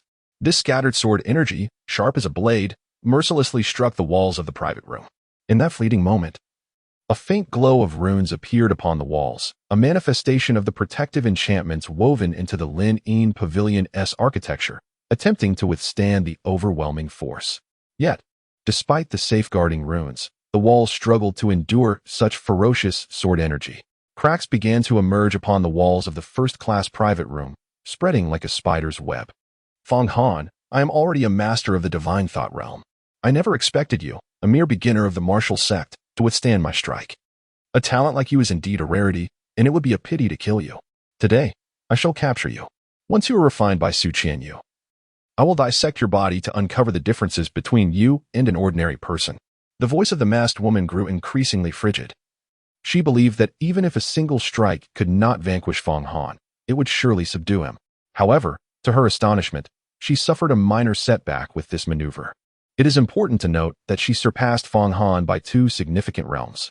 The martial sovereign realm still falls within the category of mortal martial arts, which means that although a martial sovereign is considered a prominent figure in Yinming City, they still belong to the realm of mortals. In contrast, she had ascended to the true martial realm, having transcended the foundation establishment stage to become a formidable presence in the realm of spiritual awareness, thus a genuine cultivator. As her spiritual awareness stirred, the emerald-hued sword surged forth with an overwhelming might, piercing towards Fang Han. In an instant, the sword's ethereal silhouette enveloped Fang Han, its speed reaching an almost incomprehensible peak. It was as if thousands of blades simultaneously aimed at every vital point on Fong Han's body, dazzling the eye and rendering defense nearly impossible. This exemplified the awe-inspiring prowess of a spiritual awareness cultivator. After all, no matter how swift a mortal strike may be, it pales in comparison to the speed of spiritual awareness. Yet, in the face of this tempestuous onslaught, Fong Han exhibited no trace of trepidation. Instead, a glimmer of exhilaration sparkled in his eyes. Although he had once been renowned as the Sword Emperor in his previous life, many exquisite techniques remained unrefined and untested in this life due to various circumstances. Encountering this enigmatic masked woman, now a cultivator in the realm of spiritual awareness, appeared to him as a fortuitous opportunity, a perfect chance to hone his skills. Without hesitation, he unleashed the 8 Desolate Sword technique. His dark iron sword moving with the agility of a dragon emerging from the sea, deftly countering the relentless assault of the masked woman. In an instant, within the first-class suite, shadows of swords intertwined and overlapped, creating a veritable ocean of blades. Each clash of their swords resonated with a deep, thunderous sound that reverberated within the suite, causing discomfort in the ears of those present. As the fierce battle raged on, the entire Linene Pavilion seemed to be engulfed in a terrifying tempest, shaking violently. On the walls, numerous sword marks crisscrossed like grotesque scars. The cracks that had initially appeared widened under the impact of such formidable force, resembling gaping maws that threatened to devour the suite whole. Su Aii, witnessing this breathtaking scene, felt her once rosy cheeks drain of color, turning as pale as paper. In her understanding, a cultivator in the realm of spiritual awareness was akin to an insurmountable mountain, an existence she could only gaze upon from afar, utterly unattainable. Yet now, she could hardly fathom that this individual, whom she had always regarded as mediocre or even worthless, Fong Han, was capable of confronting a spiritual awareness cultivator head-on, successfully resisting such a fierce onslaught. How had this boy become so formidable? Su Yuanda was equally astonished and incredulous, his eyes wide open as he fixated on the 2 combatants locked in fierce battle, murmuring to himself. In his recollection, Fong Han had always been a mere inconsequential presence, an utter wastrel in his eyes. Yet at this moment, Fong Han radiated like a suddenly erupted brilliant star, unleashing a breathtaking display of formidable combat prowess. He pondered silently if he were to face Fong Han in combat. Even with his advanced martial artist capabilities, he would likely find himself unable to withstand a single strike, swiftly defeated or even slain by Fong Han's blade. At this juncture, both Fong Han and the enigmatic masked woman were executing their utmost speed, engaging in a rapid exchange of blows. Fong Han, with his exquisite swordsmanship and agile movements, commanded his sword with deft precision, each strike fierce and decisive. In contrast, the enigmatic masked woman wielded her sword through the extraordinary power of her mind, her blade's shadow elusive and unpredictable. After a prolonged and intense battle, the two found themselves locked in a stalemate on the 3rd floor of the Linene Pavilion. The pavilion master and 4 stewards, including Qianqiu and Lu Qingyin, were present. The 2 stewards, both venerable white-haired elders, possessed strength surpassing that of Qianqiu and Lu Qingyin. While the latter 2 were mid-tier martial sovereigns, these elderly gentlemen were high-tier, their aura as formidable as mountains and seas. Yet, at that moment, the 4 stewards trembled slightly. Pavilion master, they have engaged in combat, and the commotion is quite significant. Surely, it won't bring down our Linene Pavilion? Lu Qingyan remarked. Despite her evident concern, her voice remained melodious and captivating, a testament to her innate charm. It should not be a concern. The Linene Pavilion has been reinforced with runes by a master of the mind realm, and collapse is improbable, the pavilion master replied, his brow slightly furrowed. However, I must admit I underestimated that young scoundrel, Fong Han. Who would have thought he could battle so fiercely against an enigmatic powerhouse of the mind realm? Should he continue to grow unhindered, he will undoubtedly become a formidable presence in the future. Upon hearing this, Steward Qianqiu's face went pale, beads of sweat forming on his forehead as he inwardly lamented. I was planning to settle the score with Fong Han once he left the Linene Pavilion. How foolish. This young man is so deeply concealed. Should I provoke him? I might not even know how I met my end. The master need not worry. In my old opinion, regardless of how formidable Fong Han may be, he is unlikely to escape death today. Another steward, the white-haired elder, spoke slowly. He held an ancient-looking cane, his tall and slender figure exuding an air of elegance. His long hair cascading down like a waterfall and his beard exceeding a foot in length, embodying a certain ethereal charm. Such words are misguided, elder. One must not underestimate the youth. Fong Han has yet to be captured by that mysterious, formidable opponent. The outcome of today's battle remains uncertain, countered the stout steward. The silver-haired blade demon, in a deep and resonant voice. He was robust and imposing, wielding an exceptionally large and heavy long knife, exuding an aura of dominance. How about a wager, blade demon? The white-haired elder suddenly perked up, his eyes gleaming with a combative spirit as he fixed his gaze on the silver-haired blade demon. The challenge evident in his demeanor. Though both served as stewards of the Lin Pavilion, they were often at odds with one another. The white-haired elder, cunning by nature, enjoyed schemes and held himself in high regard. In contrast, the silver-haired blade demon was straightforward and fiery, never mincing his words. At this moment, their rivalry had reignited once more. A wager? Is your previous defeat not enough to humble you?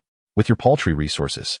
I find it laughable that you would even consider a wager, the silver-haired blade demon scoffed, arms crossed defiantly. This time, I stake 10,000 gold coins. The white-haired elder, tilting his chin, raised his voice, seemingly attempting to assert his resolve with such a lofty bet. 10,000 gold coins? That is equivalent to 1,000,000 taels of silver. You old fool, can you truly muster such an amount? Don't resort to trickery when you inevitably lose. The silver-haired blade demon glared incredulously at the elder. Suddenly, as their argument reached a fever pitch, the Lin Pavilion began to tremble violently. The quaking was far more intense than before. The pavilion master and the 4 stewards stood frozen in shock, and before they could regain their composure, bricks and stones began to cascade from above, shattering the windows on their floor. The entire structure swayed more violently with each passing moment. This is dire. If this continues, the Lin Pavilion will collapse. Qianqiu exclaimed, now realizing that Fong Han was no mere fool or weakling, but rather a true powerhouse, perhaps even surpassing the pavilion master himself. Boss, should we intervene? Lu Qingyan asked anxiously. She and Qianqiu often referred to the pavilion master as boss, while the elder and the silver-haired blade demon preferred to address him as master. I underestimated Fong Han. Now it seems that as a foundation establishment cultivator, I may not stand a chance against him. It would be unwise for us to take sides just yet, the pavilion master reflected after a brief contemplation. As the Lin Pavilion trembled once more, more bricks fell from the structure. We should ascend and investigate, the pavilion master urged, his concern mounting. He understood that the top-tier private room was likely in ruins, suggesting that the roof and walls of the uppermost level had been dismantled. If Fong Han and that formidable spirit realm expert continued their clash, the entire Lin Pavilion could collapse, resulting in catastrophic losses. The pavilion was a place of immense daily revenue. He needed to find a way to bring this battle to a swift conclusion. Meanwhile, the battle between Fong Han and the masked woman had escalated to a fever pitch. The surrounding walls had disintegrated entirely, and the roof had long since been torn away. Debris rained down into the White River, sending up massive splashes. Such was the might of the powerful. The earth trembled as if the very mountains were quaking. Heavens! It seems a mighty clash is occurring atop the Lin Pavilion. As even the rune-enhanced walls have crumbled, all we can see are flashes of sword light clashing, yet the combatants remain obscured. We should flee. If the Lin Pavilion collapses, we could be crushed. The master of the Lin Pavilion is said to be one of the strongest in Yiming City. Never has anyone dared to cause trouble within its walls. Yet, given the current scene, it seems that today may herald a significant upheaval. Numerous onlookers aboard boats along the banks of the Bai River and within its waters have already taken note of this terrifying situation, engaging in fervent discussions. What other tricks do you possess? Feel free to unleash them, Fong Han declared after exchanging over 100 blows with the masked woman. He had nearly deciphered her swordsmanship and martial skills. Little one, you must be nearing your limits, she taunted. You are merely a novice martial sovereign, undoubtedly. You have resorted to secret techniques, burning your own vital energy to match me blow for blow. Once your energy is depleted, I shall see how you can continue to contend with me. The masked woman remained as proud as ever, confident in her impending victory over Fong Han. With a flick of her consciousness, her emerald sword surged forth like a green ray, launching yet another assault on Fong Han. Is that so? Fong Han smiled faintly. Executing the 8 Desolations sword technique. Due to the disparity in realms, he found it indeed challenging to slay the woman. However, should he resort to a different sword technique, the outcome would be markedly different. Without uttering a single word, his sword intent abruptly transformed as he unleashed the creation sword technique. The moment this technique manifested, a golden radiance shimmered upon the black iron sword, forcefully repelling the woman's approaching blade. How could this be possible? Witnessing her sword being sent flying back, the masked woman was utterly astonished, realizing that Fong Han had not exerted his full strength previously, but had instead held back. She manipulated her sword with divine consciousness. And this maneuver had backfired, causing a profound shock to her mind, nearly unsteadying her footing. Su Yuanda and Su AI were equally startled. They had previously surmised that no matter how formidable Fong Han was, he could hardly withstand a divine consciousness realm expert for long. Yet, they found themselves astonished at his capacity to counterattack. At that moment, the master of the Lin Yin Pavilion, accompanied by Qianqiu, Lu Qingyin, the elder with white hair, and the silver-haired blade demon, arrived on the scene. "Senior, please apprehend Fong Han swiftly, or else my Lin Yin Pavilion shall face destruction," implored the pavilion master. Bowing respectfully to the masked woman, his voice imbued with urgency. He was unaware of her identity, but sensed her transcendent prowess, believing her to be undoubtedly a figure of seniority. Moreover, their shock deepened upon seeing the 10 corpses of beautiful maidens sprawled across the ground. The realization that Fong Han had been able to kill so many before the masked woman suggested that he might not be at a disadvantage after all. "I was merely toying with this brat earlier. Within 10 moves, I shall subdue him," declared the masked woman, with a flick of her wrist. Her sword returned to her grasp. Instantly, her true essence surged into the verdant blade, which swiftly became enshrouded in frost. With a swing of her sword, a wave of sword energy was unleashed. Su Yuanda hurriedly pulled Su AI back, creating distance. As the sword energy erupted, an icy chill permeated the air. "Retreat." The pavilion master sensed the imminent danger and urgently commanded the 4 attendants behind him. However, they were a moment too late. The frigid air swept forth like a blizzard, instantaneously freezing everything in its path. Aside from the masked woman herself, all others were encased in ice, transformed into lifelike statues of frost. Fong Han found himself encased in a thick layer of ice, a foot deep, rendering him immobile, his Qianqiu sword frozen in place as well. At this moment, he was completely immobilized, trapped in his current position. Chapter 49. The beautiful woman. The masked lady had perfected her ice sword technique. And with the aid of her mid-grade spiritual weapon, the ice sword, the power of her technique was immeasurable. Recognizing that Fong Han was now completely restrained by the ice and had lost all combat capability, she felt a sense of relief wash over her. She first approached Su Yuanda and Su AI, pointing at the ice sculptures that encased them. With a mere gesture, the ice shattered into mist, vanishing into thin air. Su Yuanda and Su AI gasped for breath, trembling from the cold. Clearly, after being transformed into ice sculptures, they not only endured the biting chill but also the suffocation of trapped air. Had the masked woman not shattered the ice, they would have likely succumbed to asphyxiation before freezing to death. "Elder, perhaps the people from Lin Yin Pavilion could assist in lifting the ice seal as well. If they perish, it could lead to significant trouble. I have heard that the master of Lin Yin Pavilion is backed by formidable figures," Su Yuanda suggested. He had witnessed the masked woman wield the ice sword technique before and knew that once a person was sealed in ice, they could no longer hear the outside world, freeing him from any reservations. Everyone present today must perish. Do not show any mercy. You should understand that some matters cannot be disclosed, lest we face dire consequences." The masked woman replied coldly. Surprised, Su Yuanda quickly grasped the situation. "The elder is right. There are no witnesses here today, and no one will know it was we who acted." He cast a glance at Su AI. A wave of fear washed over Su AI as she pondered whether her uncle, Su Yuanda, might conspire with this enigmatic masked woman to silence her as well. Su AI. "Fret not. I will not harm you." The masked lady discerned her thoughts effortlessly. After uttering this reassurance, she stepped before Fong Han and communicated telepathically. "Fong Han, you are indeed a genius, even a prodigy. In a few years, I might not even be your equal. Yet, regrettably, for now, you are destined to become Su Qianqiu's furnace, a fate that is inescapable for you. She is a master of the realm of divine consciousness, thus capable of ensuring that Fong Han hears her words. She plans to wait until Fong Han loses consciousness before releasing the ice seal and then abducting him. In the presence of Fong Han, she has become exceedingly cautious, for his combat prowess is truly monstrous. Prior to encasing him in ice, she harbored concerns about potential failure. Aware that Fong Han is unable to speak, she resorts to conveying her thoughts to him, intending to humiliate him. After all, Fong Han had slain 10 of her subordinates, a loss that weighed heavily upon her heart. Moreover, capturing a novice martial sovereign had demanded immense effort from her, showcasing her most formidable abilities.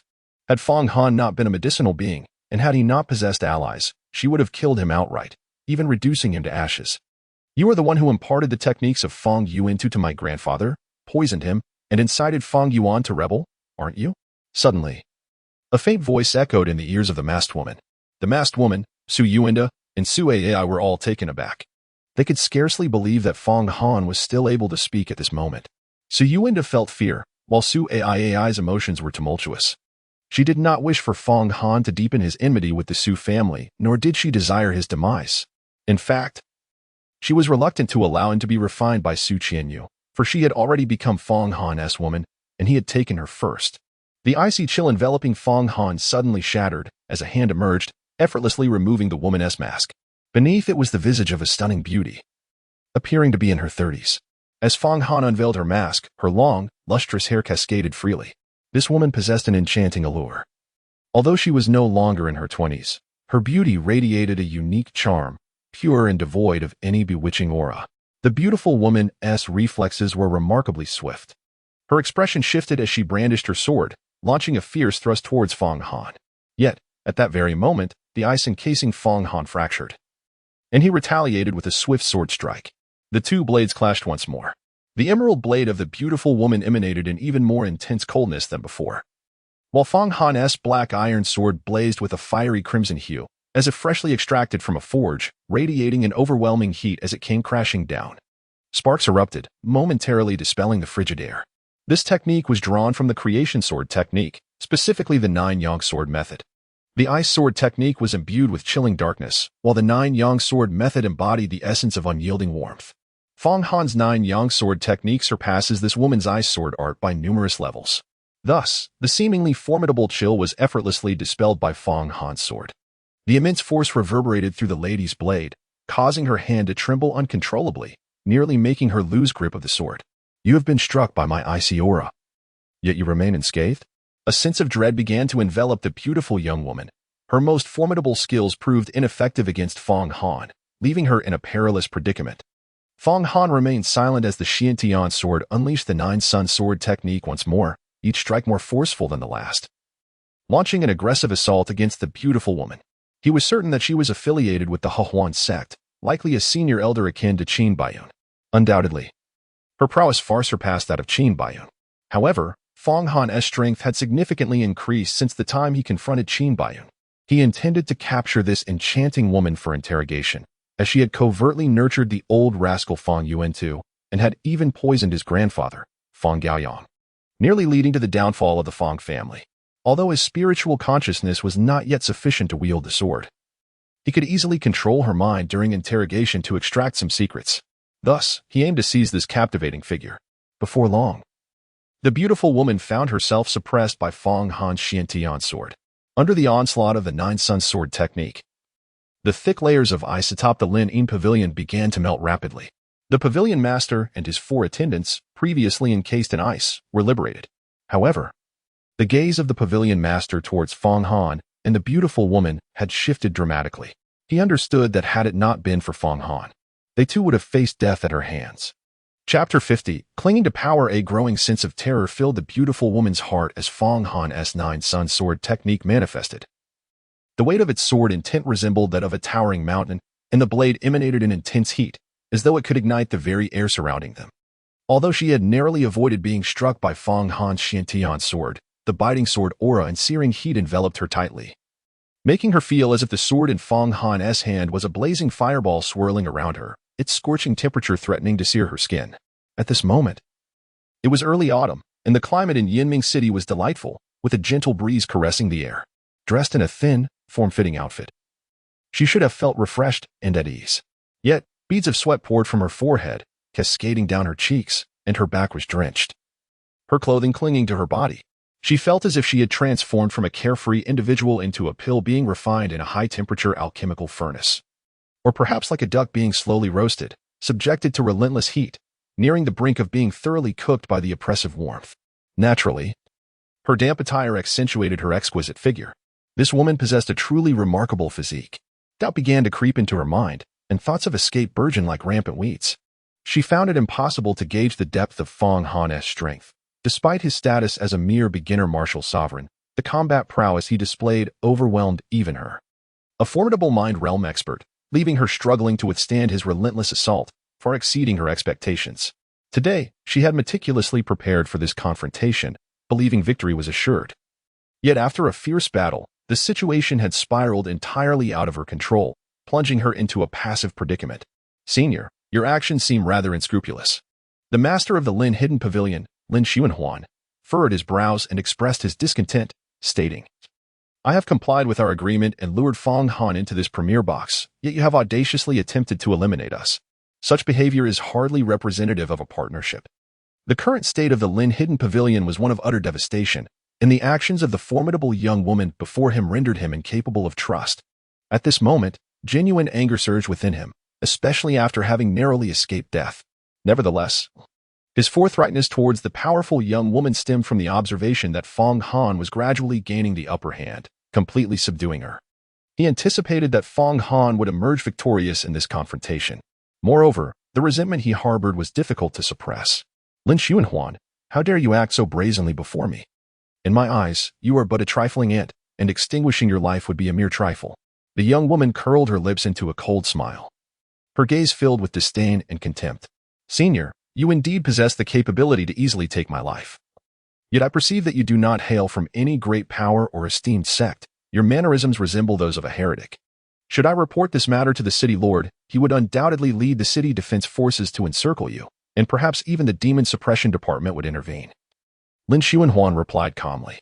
He was acutely aware that although this young woman appeared to be in her 30s, her actual age was surely much greater, marking her as a figure of seniority. This woman was undeniably powerful, yet with Fang Han balancing the scales, he no longer felt the same trepidation as before. As the proprietor of the Lin Hidden Pavilion, he was known by many in Yinming City, but his true name, Lin Qianqiu, remained largely unknown, at least to Fang Han. "Lin Qianqiu, once I capture Fang Han, I shall come for your life," the young woman hissed through clenched teeth, her eyes seeming to promise a fate of consumption for Lin Qianqiu. "You should first concern yourself with your own well-being," he retorted. Fang Han let out a cold snort, his mastery of the Nine-Sun sword technique growing increasingly fierce. The momentum of his blade surged forth like relentless waves, a searing heat permeating the air and causing it to warp around him. The beautiful woman, despite exerting every ounce of her strength to barely fend off Fang Han's obsidian sword, could not conceal the strain etched across her face. Each parry appeared to be a monumental challenge, as if she were on the brink of collapse at any moment. Originally, this was an opportune moment to capture Fang Han, especially since he had come alone. However, no one could have foreseen the situation devolving into such chaos. In the future, Fang Han would undoubtedly remain on high alert. And should she wish to ensnare him again, the likelihood of success seemed almost negligible. Furthermore, Fang Han's rapid ascension in power was akin to a rocket's trajectory. One could only dread the extent of his strength upon their next encounter. "Fang Han, I shall fight you to the bitter end," the woman cried out in fury, her aura suddenly surging to new heights, as if she were willing to risk everything to unleash a secret technique and engage Fang Han in a desperate battle to the death. Fang Han, however, paid no heed to the struggles of the beautiful woman, his Nine-Sun sword technique flowing relentlessly, each move methodically suppressing her. He aimed to utterly shatter this adversary before him with his overwhelming prowess. Su Yuanda had referred to this enchanting woman as an elder, and Fang Han speculated that she might, like Qin Baiyun, also be an elder of the Hehuan sect. The beautiful woman endured for several more moves, yet her defenses began to reveal cracks. Seizing the opportune moment, Fang Han thrust his mysterious iron sword like a bolt of lightning through the opening. If all unfolded as expected, this strike would surely inflict grave harm upon the enchanting woman. However, at that critical moment, an unusual radiance suddenly emanated from her chest, and a tortoiseshell gradually materialized, swiftly expanding into a dark armor that enveloped her form securely. Fang Han's mysterious iron sword struck heavily against the black armor, producing a dazzling spray of sparks as the resounding clash of metal reverberated throughout the surroundings. Remarkably, the formidable blade was thwarted by the resilient armor. In the next moment, the ice sword beside the beautiful woman seemed to respond to an unseen call, soaring into the air with a swift motion. The enchanting lady gracefully flickered her form, leaping onto the flying sword, which then carried her swiftly away from the battlefield. As a formidable practitioner of the realm of divine thought, her mental prowess was immensely powerful. making the art of sword flight effortlessly achievable. Fong Han had anticipated that she might possess such an escape tactic and had considered thwarting her flight. However, he was taken aback to discover that this woman was equipped with such a formidable defensive artifact, the Xuanwu armor. Fong Han, no matter how formidable you may be, you are ultimately not a cultivator of the divine sense stage. Your realm is still too low to inflict any genuine harm upon me. Yet, wait for me. For your fate is destined to be that of a furnace vessel. I shall capture you, and Qianqiu will refine you. The enchanting woman, standing astride the ice sword, cried out loudly as she fled through the air. Nevertheless, she dared not linger in the skies for too long and swiftly sped towards the west. Fong Han did not pursue the enchanting young woman, for he was but a novice martial sovereign at present. Although he had cultivated the divine forging chapter of the creation scripture, his mental prowess remained insufficiently robust. Thus, maintaining a steady flight upon his sword was a formidable challenge. Even should he catch up, the likelihood of overtaking her was slim. However, at the moment the captivating lady spoke with audacity, Fong Han discreetly formed a seal with his fingers and silently invoked a tracking talisman. This talisman, devoid of sound, followed the beautiful woman who soared away on her sword as if it were a shadow, closely trailing her every move. Fong Han quietly calculated within himself. Realizing that there was no need for haste, he could pursue slowly, for this beautiful woman would undoubtedly fall into his grasp. Such is the might of a master in the realm of spiritual consciousness, capable of soaring through the skies on a sword, traversing thousands of miles in an instant. Lin Xuanhuan, the leader of Lin Hidden Pavilion, gazed in the direction the enchanting woman had departed, murmuring to himself.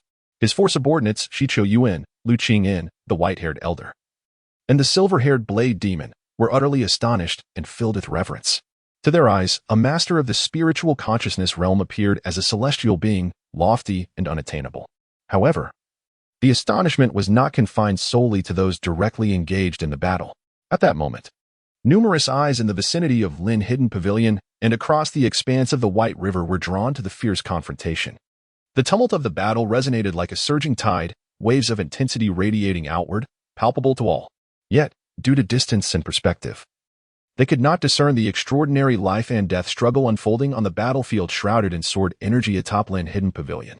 Yet, when the pinnacle of Lin Hidden Pavilion collapsed in a cataclysmic roar, scattering bricks and stones like confetti, all were left in stunned silence, their disbelief palpable. Eyes widened, mouths agape, their faces etched with incredulity. Then, as a figure soared through the air on a flying sword like a shooting star, bursting forth from the swirling dust, their astonishment reached its zenith, nearly causing their eyes to pop from their sockets. It was inevitable that news of this battle would spread like wildfire through the streets and alleys of Yiming City, becoming a popular topic of conversation among the townsfolk in the days to come. After all, such a breathtaking spectacle was not something one could witness every day.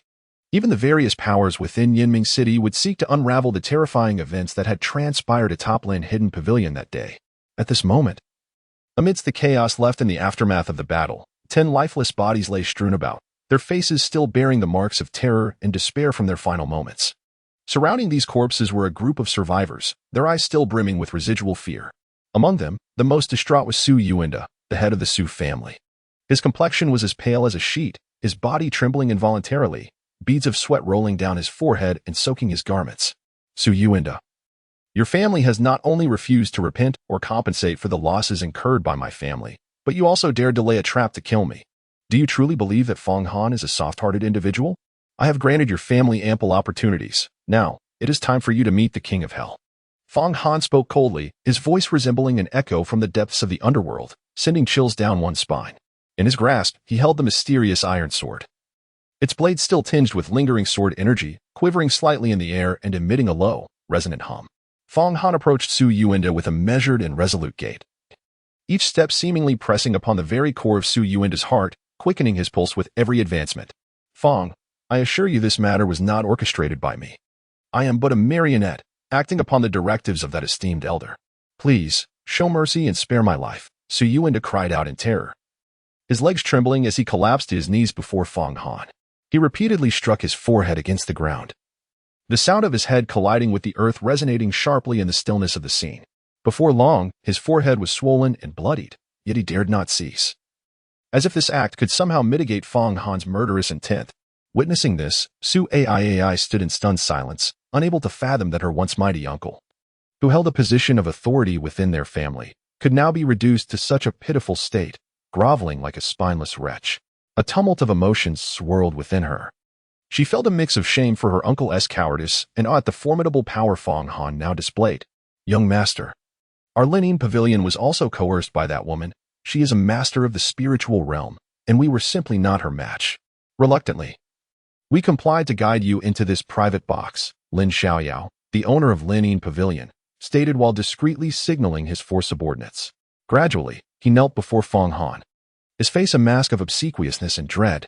The four stewards, Shang Qiyuan, Lu Qingyin, the old man with white hair, and the silver-haired blade demon, exchanged glances, each reflecting profound unease. They understood that with their superior already kneeling, remaining upright would surely provoke Fong Han's ire. Without hesitation, they too prostrated themselves upon the ground. They could scarcely believe that the once derided fool of Yinming City had transformed into such a powerhouse, capable of compelling even a master of the spiritual realm to flee in disarray.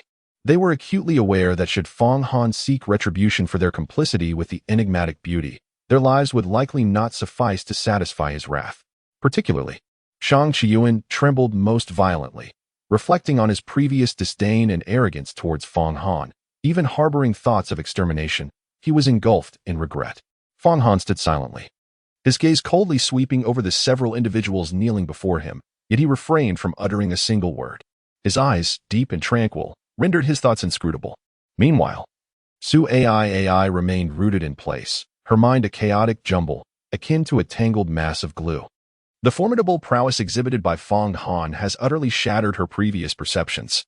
In her mind, the formidable beings of the spirit-mind realm have always seemed akin to legendary figures, distant and exalted. Yet now, Fong Han, wielding what appears to be an unassuming sword, has effortlessly subdued a powerful opponent from the spirit-mind realm, leaving them no option but to retreat in disarray. This entire episode unfolds like an absurd and surreal dream. Young Master Fong, I, Lin Xiaodao, have committed a grave error and shall accept my punishment.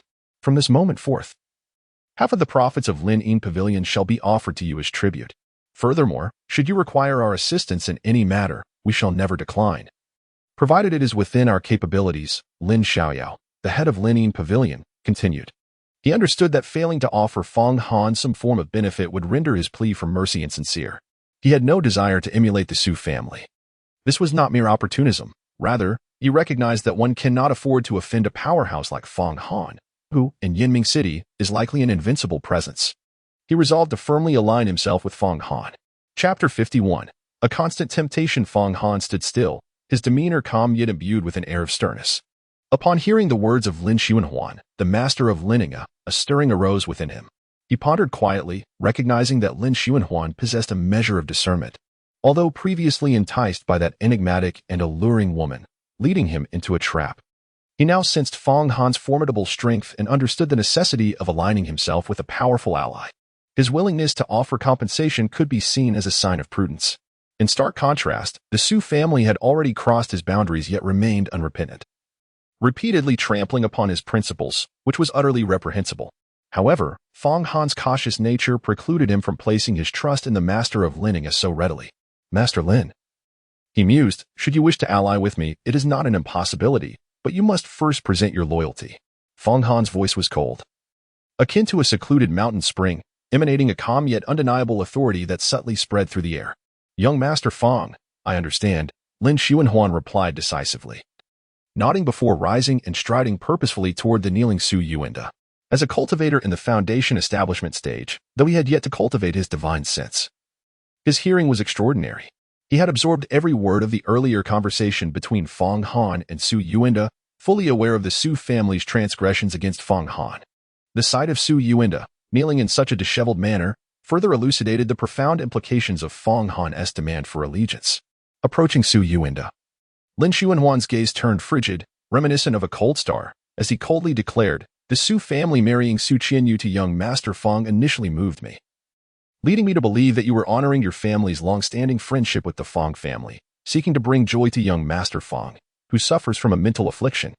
However, I never anticipated your despicable and shameless intent to transform young Master Fong into a mere tool for your purposes.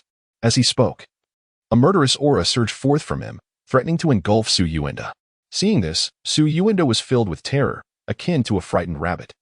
He sprang up from the ground, his eyes wide with fear as he trembled and shouted at Lin Xuanhuan, "What do you intend to do?" "Naturally, I am here to rid young Master Fong of a shameless scoundrel like you," Lin Xuanhuan, the head of the Lin Hidden Pavilion, responded coldly. Each of his words was like an icy blade, piercing directly into Su Yuanda's heart. "You dare to kill me? My Su family has a cultivator in the divine sense realm. Killing you would be as easy as crushing an ant." Su Yuanda attempted to invoke his family's strength for self-preservation, yet his body trembled involuntarily from fear. He never imagined that Lin Xuanhuan, the head of the Lin Hidden Pavilion, would be willing to take action against him for Fong Han's sake. It was clear that Lin Xuanhuan was resolutely determined to support Fong Han. He knew well the temperament of Lin Xuanhuan. Once he set his mind on something, he would not easily waver, proving to be anything but capricious. Today, they had engaged the Lin Hidden Pavilion to deal with Fong Han, and initially, Lin Xuanhuan had opposed it. It was only after that beautiful woman displayed her strength in the divine sense realm that he reluctantly complied. Now, Lin Xuanhuan's demeanor indicated a firm belief that the Su family was no match for Fong Han and a disdain for their underhanded tactics. Showing no desire to remain entangled with them, even at the risk of offending the Su family, solely to curry favor with Fong Han. A cultivator in the divine sense realm? When faced with young Master Fong, they have long since fled in disgrace. "Do you truly believe that such a thing can intimidate me?" Lin Xuanhuan scoffed. "You cannot kill my uncle." Su Ai, sensing the dire situation, rushed in front of Lin Xuanhuan like a flash of lightning. This woman held her family in the highest regard. To her, the honor and dignity of her clan surpassed all else. In her determination to protect her family's interests and safeguard the clan leader, she would not hesitate to sacrifice her own life. "Su Ai, are you seeking death?" The master of Lin Yin Pavilion, Lin Xuanhuan, cast a frigid gaze upon Su Ai. In his eyes, if eliminating the obstacles posed by the Su family meant the demise of Su Ai, it was a price he was willing to pay. "She is now my servant. You cannot harm her. Though the Su family has crossed my bottom line, it is not for you to execute judgment upon them." Just as Lin Xuanhuan was poised to deliver a lethal blow, Fong Han unexpectedly intervened. He then slowly approached Su Yuanda. The actions of the Su family had left him utterly disillusioned, and he was resolute in making them pay a heavy price, an eye for an eye, and a tooth for a tooth. "Fong Han, you cannot harm my uncle either." Undeterred by Fong Han's attempts to restrain her, Su Ai rushed forward once more, arms outstretched in a bid to block his path. "You are merely my servant. How dare you impede me?" Fong Han's expression darkened, a flicker of displeasure flashing in his eyes. With a casual sweep of his sleeve, a formidable surge of true energy surged forth like a dragon emerging from the sea, swiftly delivering a resounding slap to Su Ai. The delicate figure of Su Ai stumbled backward like a leaf caught in the wind. Hastily sidestepping to evade further confrontation, Fong Han grasped the dark iron sword, its blade glimmering with a cold radiance, as if it could slice through the very fabric of the void. He approached Su Yuanda step by step, each stride firm and resolute, as though treading upon the tender heart of his adversary. The anguish he had endured over the years, though not solely the doing of Su Yuanda, undeniably implicated him as one of the principal architects of his suffering. Furthermore, having already severed one of Su Qianqiu's hands, the Su family remained unrepentant, relentlessly attempting to ensnare him and force his subjugation. Such malevolence could not be forgiven. He was determined to impart a lesson upon the Su family that would etch itself indelibly into their memory. "Fong Han, please spare my life," Su Yuanda pleaded, desperation igniting within him like an unquenchable flame. "In the future, everything belonging to my Su family, including Su Qianqiu, shall be yours. I beseech you, grant me mercy." As he perceived the inevitability of his demise, his voice quavered with despair and helplessness. He yearned to escape this perilous situation, yet upon surveying his surroundings, he found no avenue of retreat. The Lin Yin Pavilion lay in ruins, a chaotic tableau of destruction, and beneath the towering edifice, an abyss yawned, forbidding him from leaping into its depths. The passage leading down was securely guarded by the four esteemed elders of the Lin Yin Pavilion: the white-haired elder, the silver-haired blade demon, Qianqiu Yuan, and Lu Qingyan. Each of these formidable figures possessed the prowess to easily subdue him. At this moment, his sole glimmer of hope lay in imploring Fong Han for clemency. He was acutely aware of Fong Han's past infatuation with Su Qianqiu, often lingering by her side, and he believed that the terms he was offering might hold considerable allure for Fong Han. "The women of your Su family hold no interest for me. Look at Su Ai. She is only worthy of being a mere servant by my side." Upon hearing Su Yuanda's pleas, Fong Han merely scoffed, letting out a cold snort as he declared, Su Qianqiu is the most malevolent. I shall slay you first, then rid the world of her. Su Yuanda, upon hearing Fong Han's resolute words, trembled violently, as if shaken by an unseen force. He realized that his entreaties were in vain, and thus rose to his feet. Yet the terror within him surged like a relentless tide, nearly suffocating him. Very well, I shall await her arrival for retribution. Fong Han's countenance remained serene as he spoke softly. Do not presume that the cultivator of the divine thought stage was the extent of my Su family strength. I have a daughter named Su Chun, a true prodigy, who has joined the Wuji sect and become one of its disciples. Should you take my life, both Su Chun and the Wuji sect will undoubtedly eradicate you and the Fong family entirely. I suggest you contemplate this matter with utmost care. Su Yuanda, now thoroughly panicked, clung desperately to his last shred of hope, revealing all his remaining cards in a frenzied outpouring. Fong Han and the Su family have long been intertwined, and he is naturally aware that Su Qianqiu has a sister named Su Chun. However, he never anticipated that she had joined the Wuji sect. It is important to note that the Wuji sect is not an ordinary faction. The Wuji Academy is merely an institution established by the sect in Qianqiu County, aimed at selecting disciples. Only those students who exhibit exceptional performance at the Wuji Academy have the opportunity to cross the threshold of the Wuji sect. Once one becomes a disciple of the Wuji sect, they gain access to profound techniques and abundant resources within the sect. In the past, the Su family claimed that Su Chun's maternal grandparents had no children of their own and lived in solitude during their twilight years, which led them to foster Su Chun there. However, it now appears that the situation may not be as straightforward as it seemed. As for Su Yuanda, it matters little whether Su Chun is merely a disciple of the Wuji sect, even if she were an elder or even the sect leader. What could it possibly mean for me? Fong Han's lips curled slightly upwards, revealing a confident smile as he proclaimed, the more you threaten me, the more I shall ensure that you meet a fate worse than death. With that, he swung his mystical iron sword fiercely, unleashing a sharp blade of energy that sliced through the air like a radiant rainbow piercing the sky, instantly severing Su Yuanda's head from his body. The severed head soared away like a kite with its strings cut, landing precisely before Lin Xuanhuan, the master of Lining Pavilion. Su Yuanda's eyes widened in shock and disbelief, his face etched with a mix of astonishment and resentment, clearly unable to accept his demise. He could scarcely have imagined that his meticulously devised plan to capture Fong Han and offer him as a furnace for his daughter, Su Qianqiu, would culminate in such a tragic end. To encounter such a monstrous talent, one who could vanquish a master of the divine sense realm despite being merely a novice martial sovereign, was unheard of. Not only in Yiming City, but even throughout the entirety of Tianyuan Prefecture. As his head rolled to the ground, his body remained upright for a moment longer, as if still grappling with the reality of his death. After a brief pause, the body collapsed like a tower deprived of its foundation. Fong Han, you have slain my uncle. You have killed the head of the Su family. From this day forth, you shall be my family's sworn enemy. Su Ai stumbled towards Su Yuanda's lifeless form, slowly crouching beside it.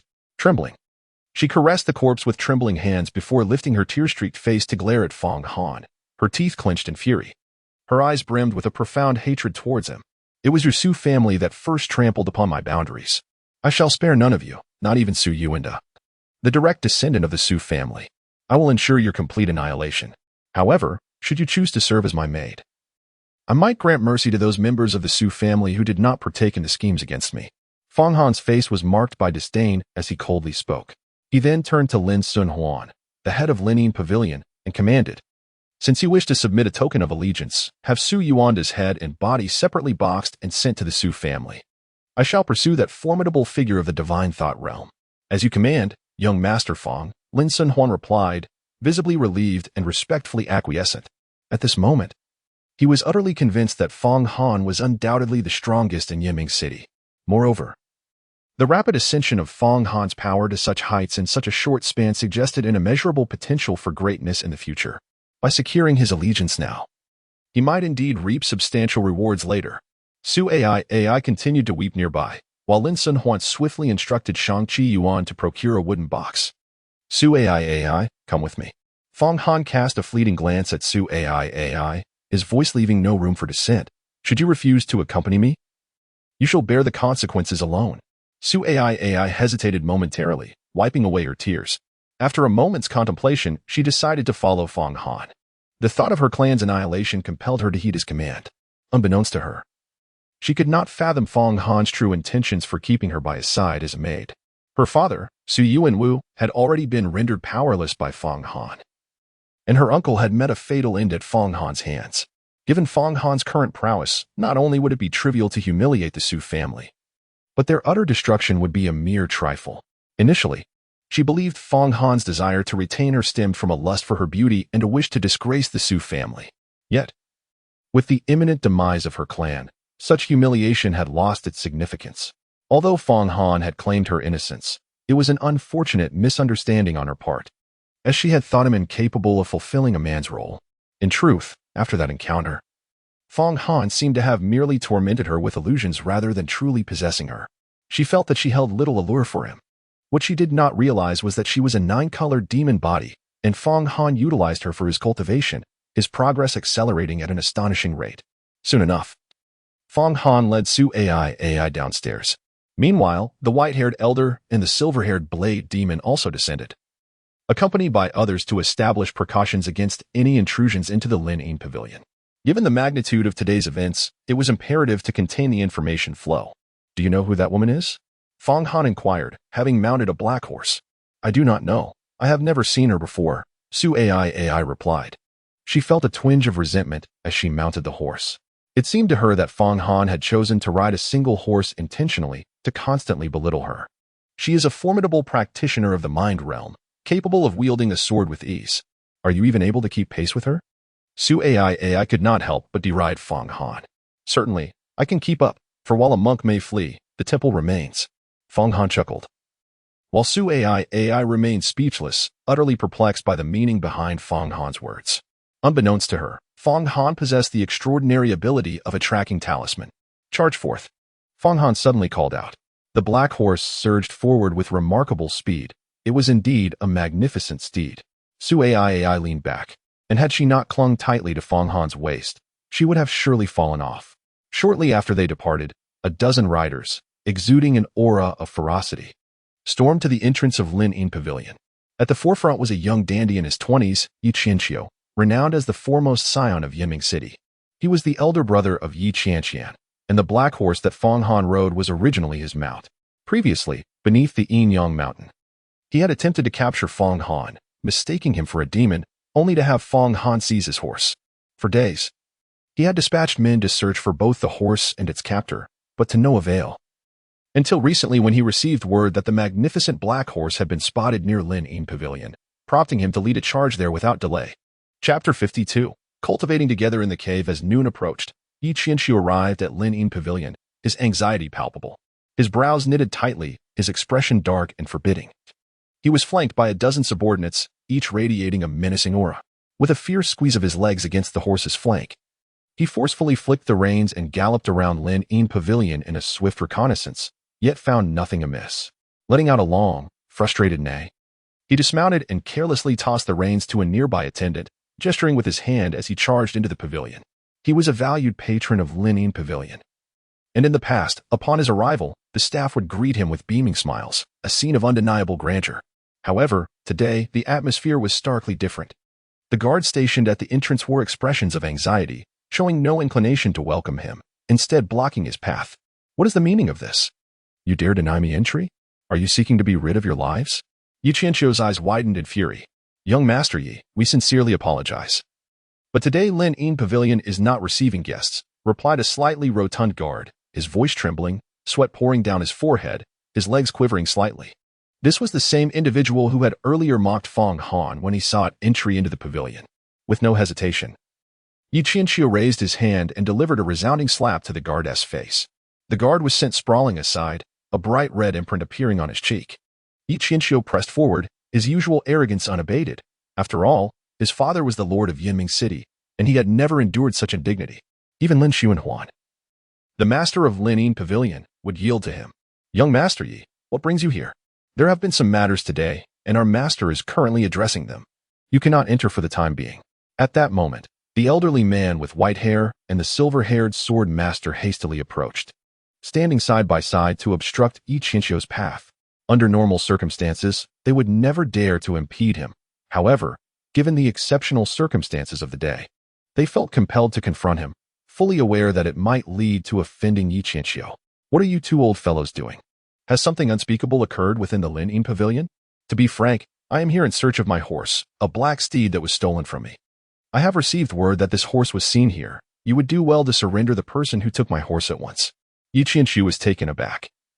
Yet he remained steadfast in his purpose. Upon hearing his words, both the elderly man and the silver-haired sword master were startled, and the four guards exchanged anxious glances, their faces betraying their alarm. They had previously overlooked the black horse that Fong Han rode in on. But now it dawned on them that if the black steed was not Qianqiu's mount, whose could it possibly be? After all, Qianqiu was the son of Yichong, the lord of Yiming City. If a conflict were to arise between him and Fong Han, the consequences would be utterly dire. They stood there, caught in a dilemma, uncertain of which side to take. While Fong Han possesses formidable strength, he is the sole representative of the Fong family. In contrast, Yichong is not only a powerful cultivator at the foundation establishment stage, but is also rumored to have significant ties to the northern king of Yanlong country. This is why Lin Xuanhuan, the esteemed leader of the Lining Pavilion, holds him in high regard, despite being of similar cultivation level. Although Lin Xuanhuan himself is remarkably capable, he lacks a powerful background, which is precisely why he seeks to ally with Fong Han. As the elderly man and the silver-haired blade demon hesitated to reveal that the rider of the black horse was indeed Fong Han, Lin Xuanhuan hurriedly stepped forward. Young Master Yi, there was indeed someone who rode a black horse to the Lining Pavilion earlier, but today we are closed, and I did not permit him entry. However, I am familiar with your black horse. It is far more majestic than the one I saw. Had I encountered someone riding your horse, I would have sent word to you immediately, Lin Xuanhuan stated. There has been an incident here today, so I must ask you not to enter. Yet I must see for myself, Qianqiu retorted provocatively. Although he was known as a frivolous youth, he understood Lin Xuanhuan's prowess in Yiming City. He ranked among the elite, possibly within the top 5 or even the top 3. The fact that someone could compel the Lining Pavilion to close piqued his curiosity immensely. Young Master Lin, should you wish to enter, you may. But I must insist that you keep what you witnessed today confidential, Lin Xuanhuan replied after a brief moment of contemplation. Your subordinates can rest in the private room on the first floor. Qianqiu nodded slightly and hurriedly made his way into the Lining Pavilion. Upon reaching the top floor and stepping into the once grand number 1 private room, he was rendered speechless by the horrifying sight before him. The walls of this floor had completely vanished, and the floor was strewn with the corpses of women and pools of blood, the acrid scent of iron filling the air and inducing nausea. What on earth happened here? Qianqiu gasped, his eyes wide with disbelief. He was well aware that the number 1 private room was not merely for leisure, it served as a venue for settling grievances. Fortified with runes inscribed by a rune master, making it incredibly resilient to even the fiercest attacks from high-tier martial artists. Yet now, it lay utterly destroyed. A clear testament to a cataclysmic battle that had unfolded within. A mysterious powerhouse had commandeered the Lining Pavilion, convening with another enigmatic figure in the know. One private room, resulting in a fierce confrontation that led to its annihilation. The master of Lining Pavilion, Lin Xuanhuan, let out a helpless sigh. His words were akin to a shroud of mist, elusive and indistinct, blending truth with deception. He was as clear as a mirror in his own mind, and would not allow Qianqiu to discern that it was Fong Han and the Su family who were embroiled in a thrilling conflict at this very location. After all, should Qianqiu catch even the slightest hint of the truth, it would lead to a cascade of troubles. Having navigated the tumultuous waters of life for many years, Lin Xuanhuan was indeed shrewd and experienced, yet he was not a despicable opportunist devoid of principles. Now that he had quietly resolved to firmly align himself with Fong Han, entrusting his fate and future to him, he was resolute in keeping all information pertaining to Fong Han under wraps, disclosing not a whisper. Previously, he had discreetly ordered the careful concealment of Su Yuanda's corpse, ensuring that no detail was overlooked. Thus, as Qianqiu searched throughout Lining Pavilion, he found no trace of Su Yuanda's body, which quelled any burgeoning suspicions he might have harbored. At this moment, Qianqiu's gaze was magnetically drawn to the 10 exquisite beauties who lay lifeless before him. They sprawled across the ground, yet their breathtaking beauty and graceful forms remained undiminished. Master Lin, are these ladies from your Lining Pavilion? They are truly exceptional beauties. Yet I have never seen you employ such refined attendants during my visits, Qianqiu remarked, bending down to examine each one closely. His eyes reflected a mixture of astonishment, dissatisfaction, and ire. Suddenly, he straightened up and turned to Lin Xuanhuan, his voice laced with palpable displeasure. Young Master Yi, you're mistaken. These 10 deceased women are not from my Lining Pavilion. You know our rules. When grievances are settled here, we do not intervene. Lin Xuanhuan quickly stepped forward, inclining slightly. His face adorned with a forced smile as he explained. These individuals were brought in by those who rented the pavilion, but they were all brutally slain. In the end, 2 formidable experts leaped away from Lining Pavilion, leaving me with this mess. I am at my wit's end. What a pity, Yi Qianqiu lamented, clicking his tongue in regret. These 10 beauties are truly stunning, and they possess no trace of promiscuity, each one a paragon of virtue. His eyes seemed to linger on the allure of these women, filled with a lingering desire and reluctance to part with them. This fellow, already simple-minded, was further ensnared by Lin Xuanhuan's seemingly sincere and logically coherent words, believing them implicitly. He was not adept at discerning the intricacies of human nature or the subtleties of deceit, acting solely on impulse and emotion. Master Lin, given the state of affairs here, it seems you may need to suspend operations for renovations. I shall take my leave for now. This place is bustling with people. So please keep an eye out for anyone riding my black horse and inform me promptly. Yi Qianqiu, with his head held high and hands clasped behind him, spoke with an air of undeniable authority, as if it were a matter of course for Lin Xuanhuan to serve his whims. Rest assured, young Master Yi. The moment I receive news about the BMW, I shall dispatch someone to inform you without the slightest delay, Lin Xuanhuan replied, his face adorned with insincere flattery. In this chaotic time, I dare not detain you. Once the renovations are complete, I will certainly procure a selection of exquisite beauties, and the exclusive rights to Box 1 will be reserved for you. He could hardly wait for the young dandy to take his leave. Ah, splendid, splendid. I am particularly fond of the first encounter, especially when it involves a lady's debut. The experience is truly intoxicating.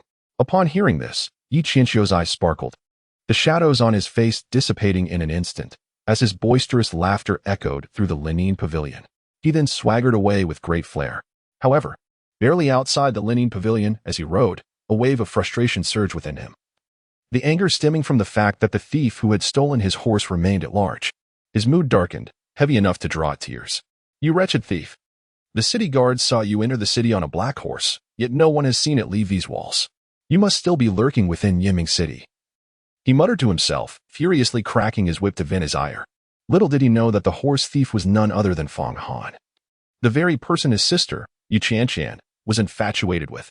Had he known of his sister's interest in such a fool, he would surely have been driven to madness. At that moment, a figure appeared in the distance, dust swirling in his wake. A man clad in the uniform of the city guards rode forth like an arrow released from its bow. The rhythmic pounding of the horse's hooves, akin to the beating of war drums, shattered the surrounding silence. Young master, the black horse has been spotted. Someone just rode it out of the city. The man shouted, his voice carrying over the distance. It was evident that Fang Han, accompanied by Su Ai, had already exited the city in pursuit of the mysterious beauty, and this man, a member of the city guards, had hurried to deliver the news. Could it be that I have not been mistaken? Earlier, someone informed me that there was a rider on my horse outside Lining Pavilion, but it seems there was a misunderstanding, Yi Qianqiu exclaimed, his heart jolting as if a stone had been cast into a still pond, sending ripples through his composure. Yet, skepticism clouded his thoughts. In recent days, the brazen theft of his prized black horse had left him feeling as though his spirit had been stolen, rendering him unable to enjoy food or sleep. For this indignity had become a source of profound shame. After all, in Yiming City, he, Yi Qianqiu, had always walked with an air of superiority. Never had anyone dared to so openly seize what was his.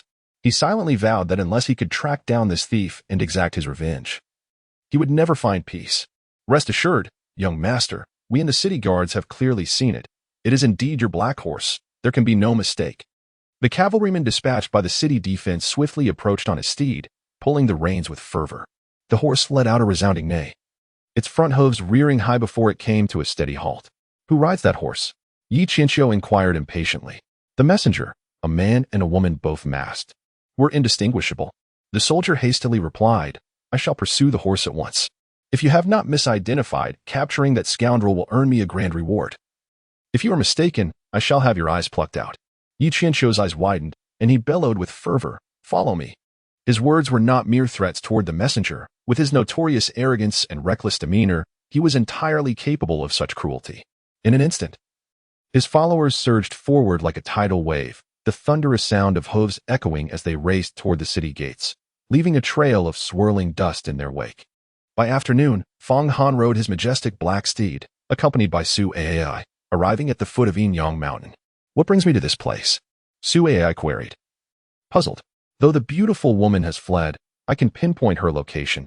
She has now taken refuge within Qianqiu Mountain," Fang Han remarked. "Even if she attempts to flee, surely she wouldn't choose such a place?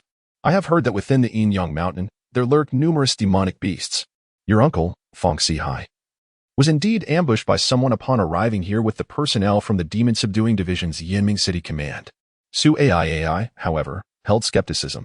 That enigmatic beauty ascended on her sword. How could her location be pinpointed? "I suspect you are merely boasting. As for my uncle's predicament, it was orchestrated by the Zhao family, and perhaps your Su family had a hand in it as well." Fang Han spoke softly, unwilling to elaborate further. He tethered the magnificent black horse in an inconspicuous spot and meticulously arranged several talismans he had crafted during this period around the vicinity.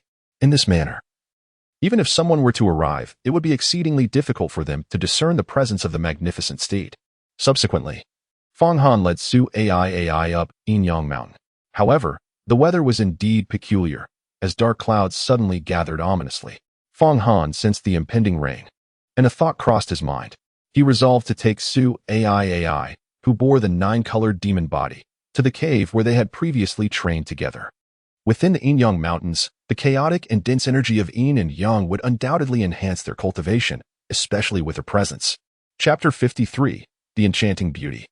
Fang Han guided Su Ai along the winding mountain path with a sense of urgency. As twilight descended, dark clouds swirled ominously in the sky, heralding an impending downpour. Fortunately, both possessed formidable cultivation, enabling them to maintain a swift pace.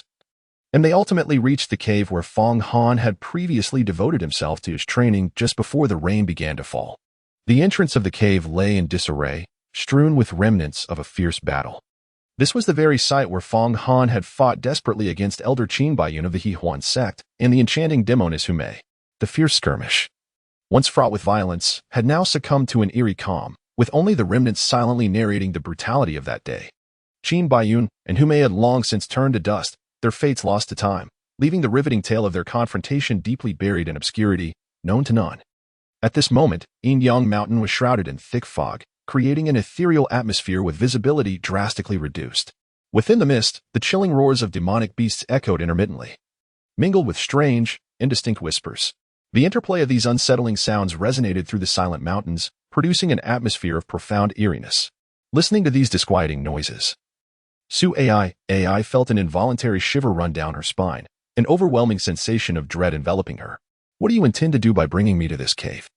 Surely, the formidable mind realm expert summoned by the Su family is not hiding within?" Her voice trembled, laced with trepidation. Had she not been acutely aware that the fate of the Su family rested entirely in Fang Han's hands, she would never have ventured into such a foreboding place. Although she acknowledged that some of the Su family's past actions were not entirely righteous, her heart still brimmed with animosity towards Fang Han. After all, he had personally crippled her father, Su Yuanwu, and had slain her uncle, Su Yuanda. Not to mention the earlier affronts he had inflicted upon her while on that black steed pierced her heart like daggers. As the heavy rain threatened to pour, their retreat to the cave was merely a refuge from the downpour, providing an opportunity for them to cultivate together within its confines.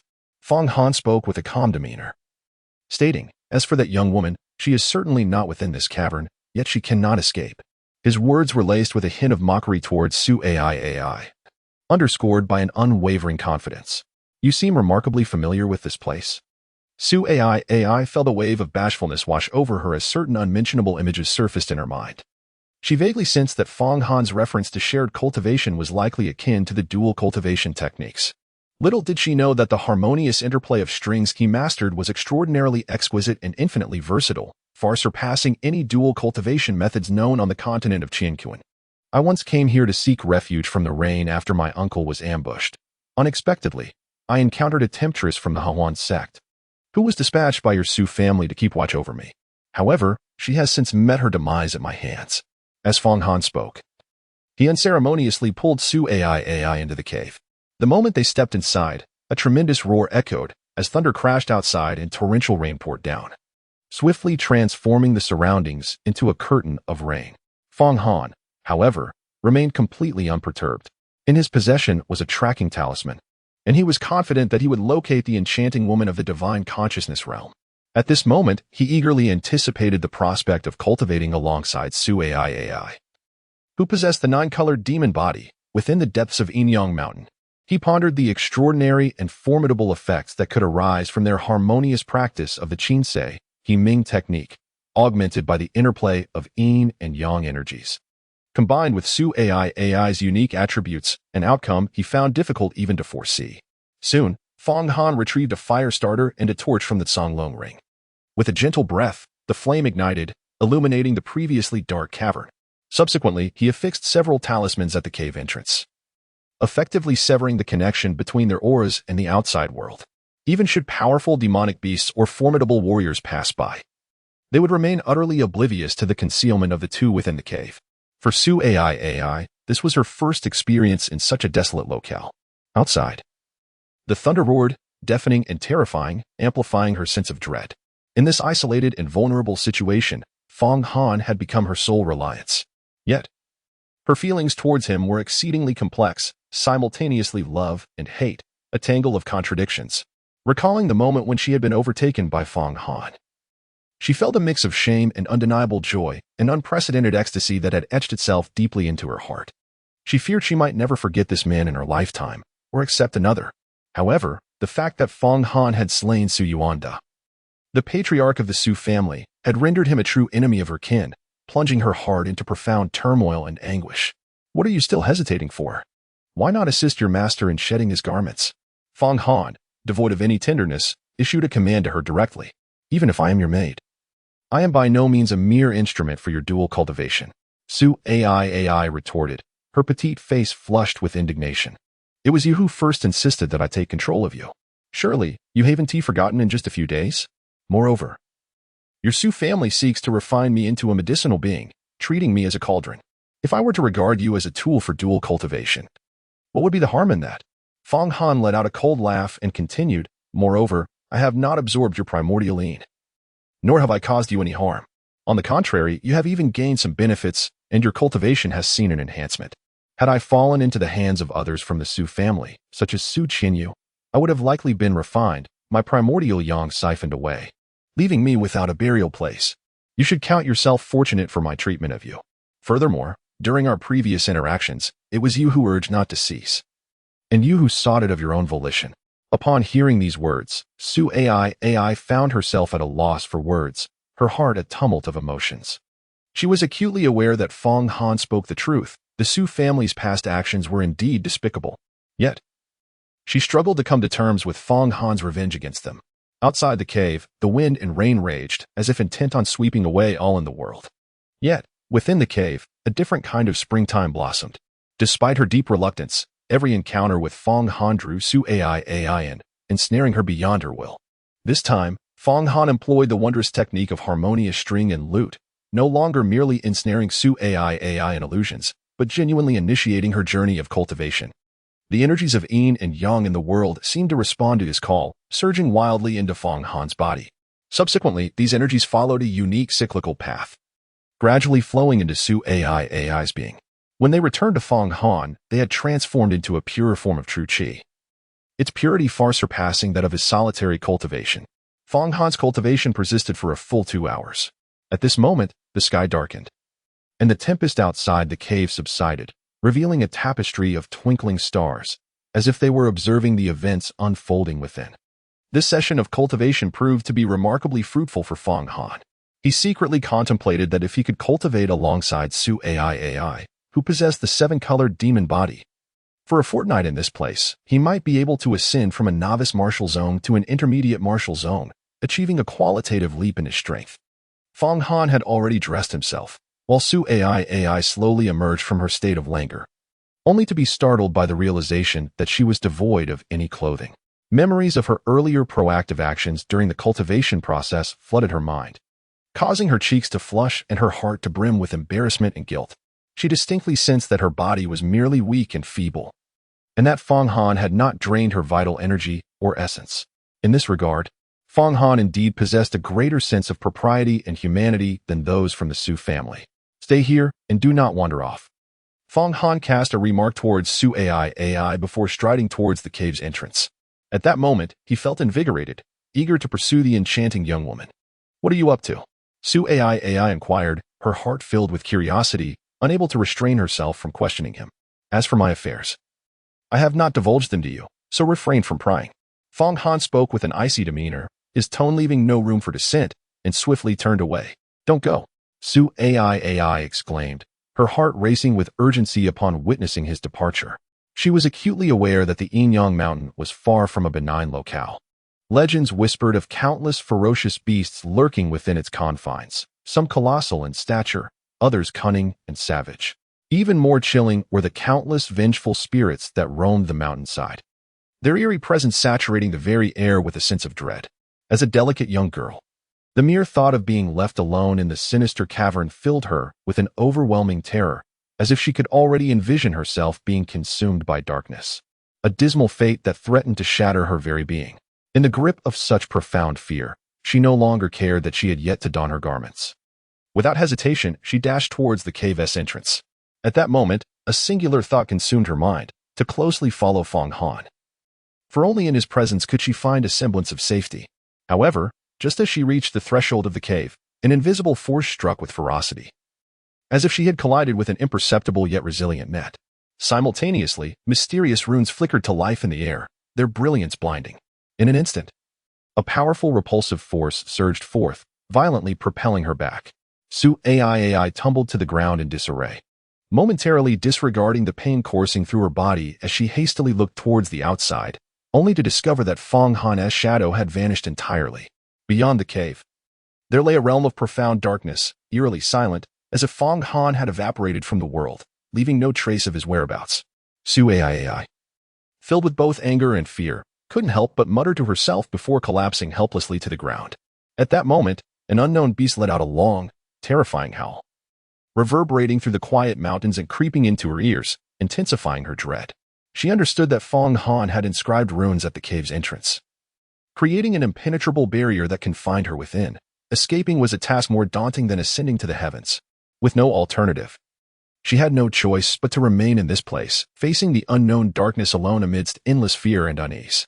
As nightfall silently descended, the moonlit sky, dotted with stars, shrouded Qianqiu mountain in a veil of haziness, rendering everything around her indistinct and elusive. Moreover, as darkness enveloped the land, the yang energy within the mountain seemed to be devoured by the shadows, swiftly dissipating, and the entire forest became suffused with a chilling aura, as if countless hidden eyes were watching the world from the darkness. Yet, for Fong Han, such an environment held no sway. Utilizing the subtle traces left by the tracking rune, he keenly sensed that the enchanting woman of the divine thought realm was now less than 10 miles away. Qianqiu mountain stretched infinitely, extending for dozens, even hundreds of miles. To seek a single person's presence in such vastness was akin to finding a needle in a haystack. Yet, Fong Han possessed the means to do so, a fact that the beautiful woman likely had not anticipated. She was probably still reveling in her narrow escape from his pursuit. Just as Fong Han swiftly ascended the mountain, he suddenly halted, captivated by the grandeur of the towering peak beside him. At its summit, clouds billowed and colors danced, radiant light bursting forth as if a great fire blazed, illuminating half the sky in a brilliant crimson. Such a spectacle heralded the emergence of celestial treasures. A sudden spark ignited within Fong Han's heart, and his eyes gleamed with fervent intensity. He was acutely aware that the emergence of rare celestial materials and earthly treasures often accompanied substantial fortuity. However, such opportunities were fleeting and must be seized with utmost swiftness to be captured. Consequently, he resolutely altered his course, accelerating to his utmost limit, eschewing the serpentine mountain path. Instead, deftly leaping from tree to tree, harnessing their strength to traverse towards the majestic peak. His figure darted through the forest like a bolt of black lightning, cleaving the night sky of this Qianqiu mountain. His reckless dash inevitably stirred the denizens of the wilderness. Soon, a pack of moonshadow spirit wolves materialized before him, obstructing his path. These wolves, under the moonlight, exhibited a speed that far surpassed their daytime prowess, exhibiting ferocity beyond compare. Though they were still at the beast general level, comparable to a human martial sovereign, 100 of these moonshadow spirit wolves charging simultaneously would likely compel even a seasoned foundation building expert to retreat. However, Fong Han remained undaunted. His Qiantai sword materialized in his grasp, and he did not shy away from the wolf pack. Instead, he charged directly into their midst. The Moonshadow Spirit Wolves, known for their astonishing speed and razor-sharp claws, boasted menacing green eyes and lethal fangs that could instill dread. Yet, before Fong Han, this pack proved inadequate. Within mere moments, he executed a flurry of strikes, leaving a multitude of Moonshadow Spirit Wolf carcasses strewn upon the ground. The wolf pack, now deterred, yielded a path for him to advance. Fong Han continued his journey towards the summit, where clouds billowed and the mist danced gracefully. Soon, a mysterious and grand Taoist temple emerged before him. This temple occupied the most perilous position of the mountain. To ascend to the highest peak of Qianqiu Mountain, one must first enter this temple. As Fong Han ventured far from the Taoist temple, he was suddenly enveloped by the alluring cries of a captivating maiden emanating from within. Chapter 54. Enchanting the Soul. Fong Han's footsteps suddenly quickened, rushing towards the enigmatic temple like a swift gale. The moonlight, gentle as water, cast a silvery glow upon his path, his shadow flitting past in an instant. In the collective consciousness of the world, temples are typically seen as sanctuaries where ascetic practitioners devote themselves to the profound understanding of the Tao. Within such hallowed grounds, one would expect to find the delicate swirl of incense, practitioners clad in Taoist robes, reciting scriptures or meditating, all in pursuit of spiritual transcendence and enlightenment amidst an atmosphere of tranquility and harmony. However, this world has long since transformed. For centuries, the Taoist sect has gradually succumbed to decline, its once resplendent glory dissipating like smoke. In Yanming City, temples have become nearly extinct. The former prosperity and vibrancy now mere echoes of a bygone era. Fong Han sprinted forward, his silhouette swiftly gliding beneath the moonlight. As he drew nearer, the contours of the Taoist temple emerged with increasing clarity amidst the silvery glow. The temple was impressively grand, sprawling across a vast expanse of land, with several towering ancient trees standing sentinel before it, resembling loyal guardians silently safeguarding this ancient yet dilapidated edifice. The ravages of time had left deep imprints upon the temple, its walls mottled and worn, with one wall having already collapsed, remnants of shattered bricks and stones scattered about, seemingly whispering tales of former grandeur and desolation. As Fong Han approached the temple, he sensed a palpable aura of malevolence permeating the air. He understood that within this temple, the presence of genuine Taoists had long since vanished. After all, Qianqiu Mountain had always been regarded as a realm of malevolence, fraught with peril. How could a true Taoist temple possibly be situated here? Undoubtedly, there lay concealed secrets yet to be unveiled. Just as Fong Han was merely 1,000 meters from the temple, a valley suddenly unfolded before him. In the valley, a breathtaking scene captured his gaze. A group of colossal leopards encircled a dozen or so muscular men, unleashing a chorus of ferocious roars. These leopards were no ordinary beasts. Each measured an impressive 3 meters in length, their sleek black fur adorned with peculiar purple lightning patterns. As they roared, the electric markings flickered with dazzling brilliance, as if the formidable power of thunder and lightning within them surged forth, instilling a sense of dread. These were the thundercloud leopards. Fong Han gazed upon the group of leopards, a stirring sensation igniting within him. He had meticulously perused the ancient tomes chronicling the beasts of the Qianqiu continent, thus possessing an intimate knowledge of these creatures. The eyes of the thundercloud leopard gleamed with a brilliant golden hue, sharp as lightning, seemingly capable of perceiving all.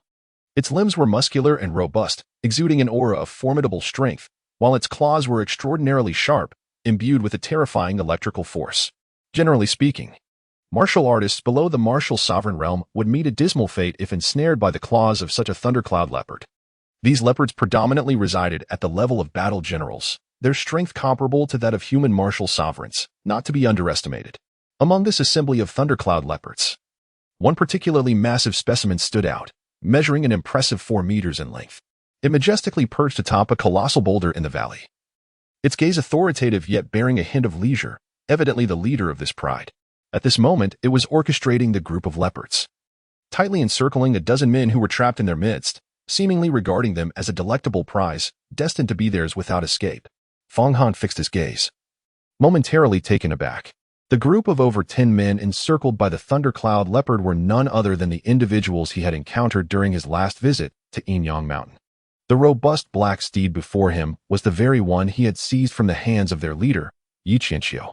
Fong Han had been foolish for several years and had not originally known Qianqiu. However, after the last horse robbery, Qianqiu, infuriated and humiliated, had made a fierce declaration and revealed his identity. It was then that Fang Han realized he had offended the son of Yicheng, the lord of Yiming City. Nevertheless, in Fang Han's eyes, Qianqiu was merely a spoiled scion of Yiming City, and he did not take him seriously.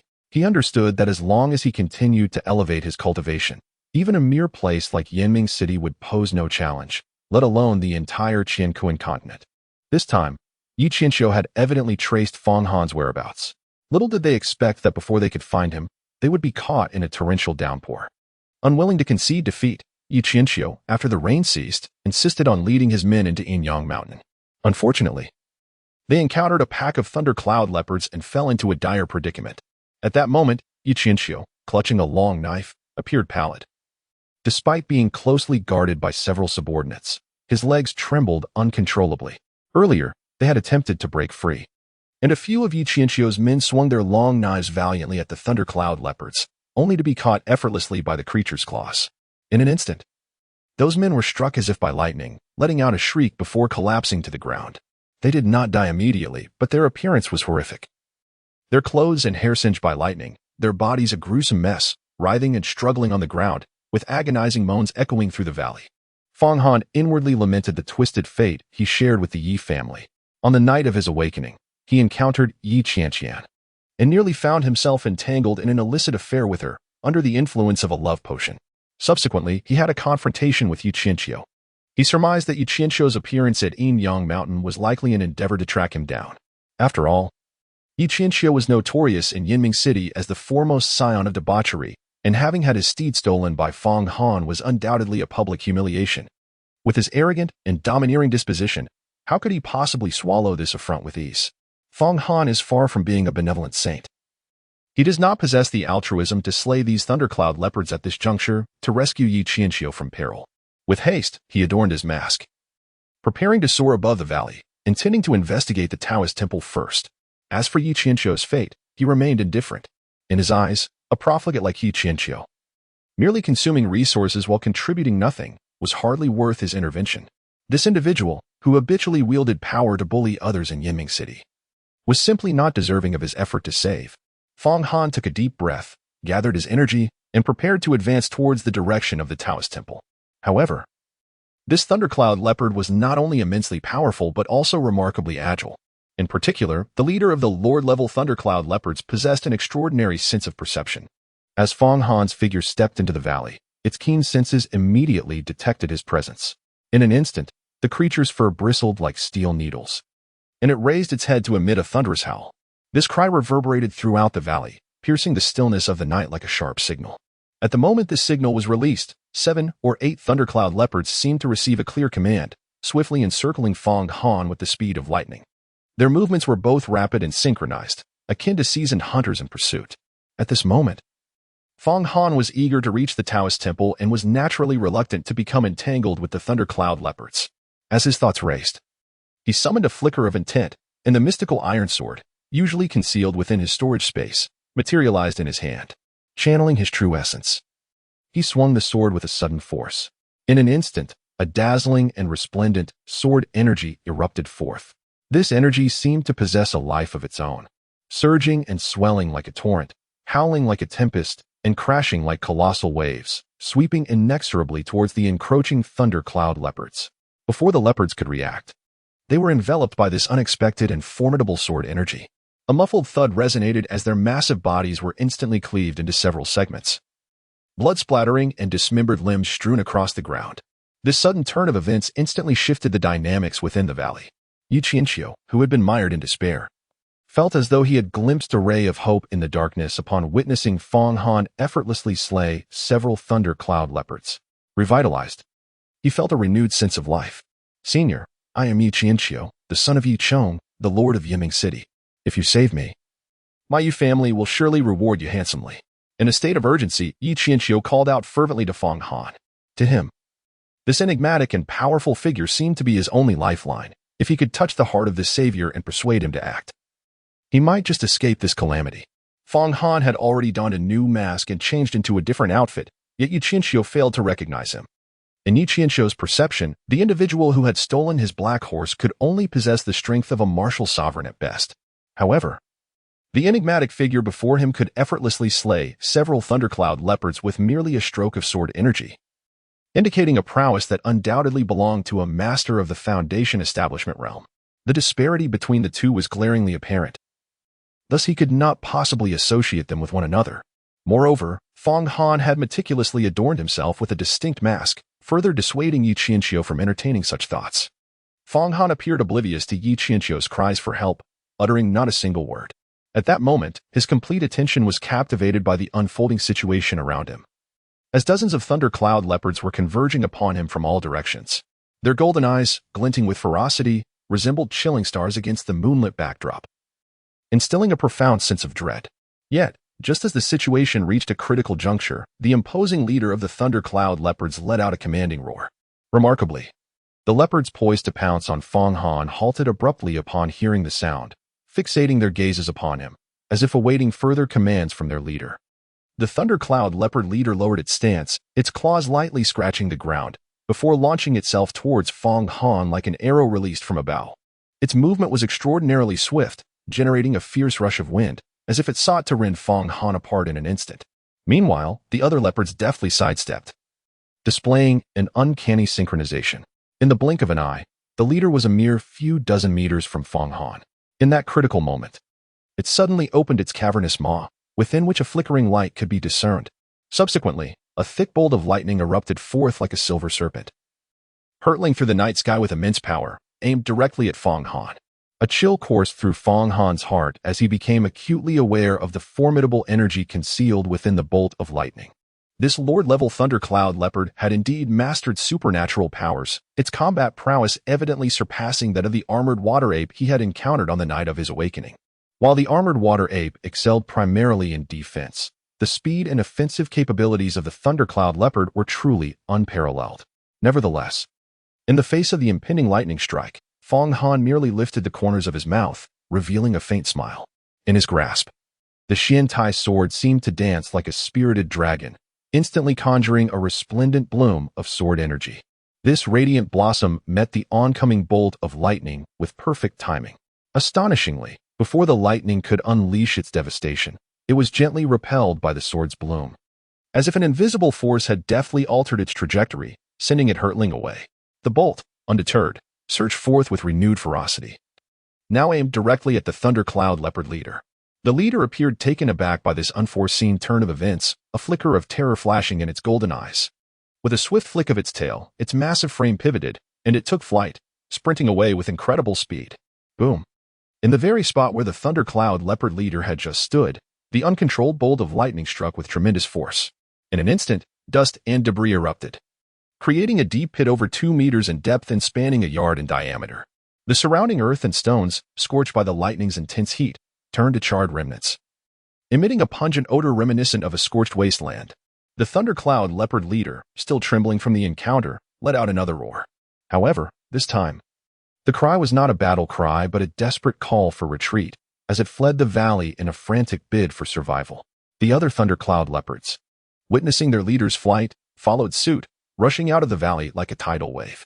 The previously tense atmosphere, thick with the scent of death and anticipation, dissipated as the thundercloud leopards fled in panic. Qianqiu, observing the scene, finally relaxed his taut nerves, his legs buckling as he collapsed onto a large stone. Gasping for breath, his complexion was as pale as a sheet, beads of sweat rolling down his forehead. He had believed that he would meet his demise this night, becoming fodder for the thundercloud leopards, but unexpectedly, at the brink of life and death, a masked figure had intervened. Moreover, this formidable presence had effortlessly scared away the thundercloud leopards, an occurrence that felt nothing short of miraculous. "Thank you, esteemed senior, for saving my life. May I inquire about your esteemed name?" As Qianqiu regained his composure, he persevered to rise to his feet, extending a respectful salute towards Fong Han, inquiring with utmost reverence. To him, this masked figure exuded an air of unparalleled mastery with every gesture, undoubtedly a senior practitioner.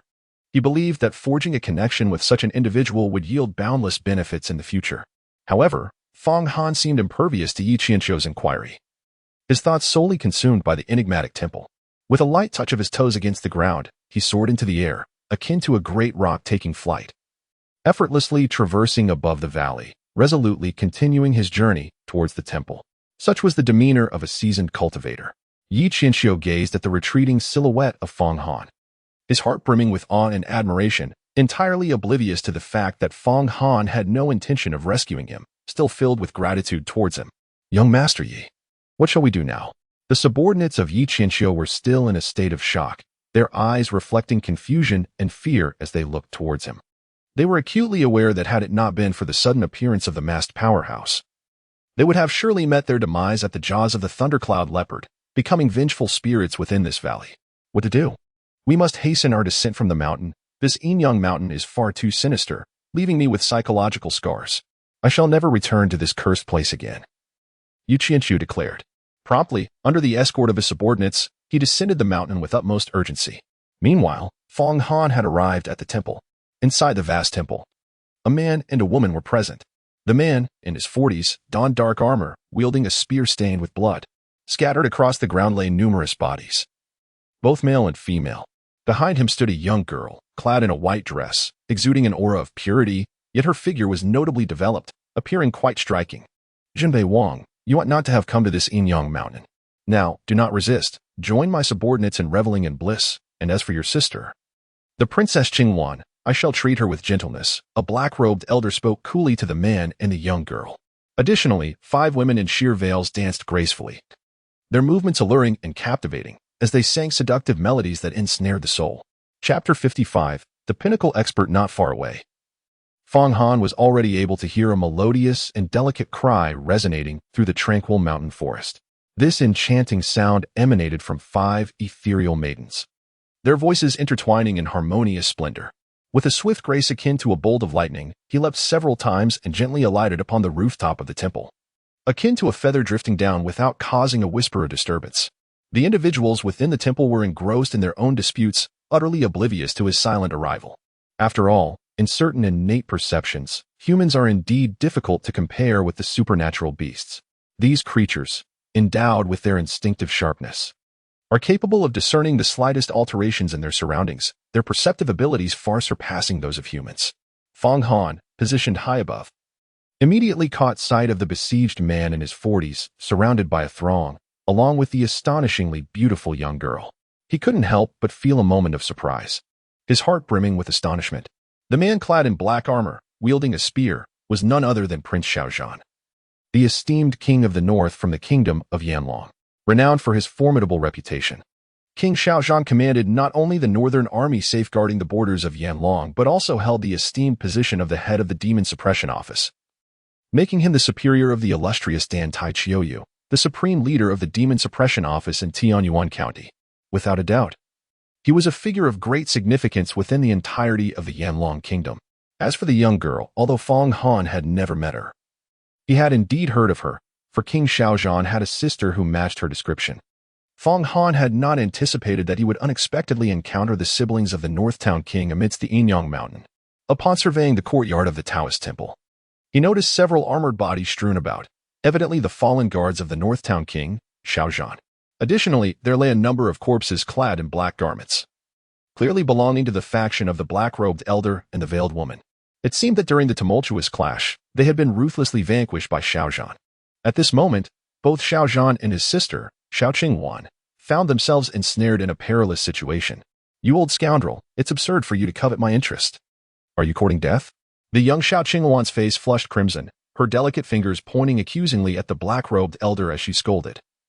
"My brother commands an army of 100,000 Northtown soldiers, alongside the personnel from the Demon Suppression Bureau.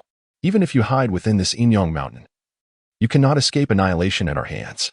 I advise you to contemplate the consequences. Should you cease hostilities now, there may yet be room for negotiation. Princess Qingwan, were we outside the confines of Qianqiu mountain, my sect of harmonious union would certainly not dare to provoke you and your brother. However, regrettably, this mountain is impenetrable even to a great army, let alone your few guards who have already met their demise. You are now akin to fish in a barrel." Utterly unable to summon aid from the Northtown Army or the Bureau, the black-robed elder laughed heartily, his tone brimming with arrogance. "Oh, you little darling. How audacious to threaten me. Once I capture you, you will experience my prowess firsthand." In your current rage, you wish for my demise, but soon, as you embrace the joys of intimacy, you will seek my guidance."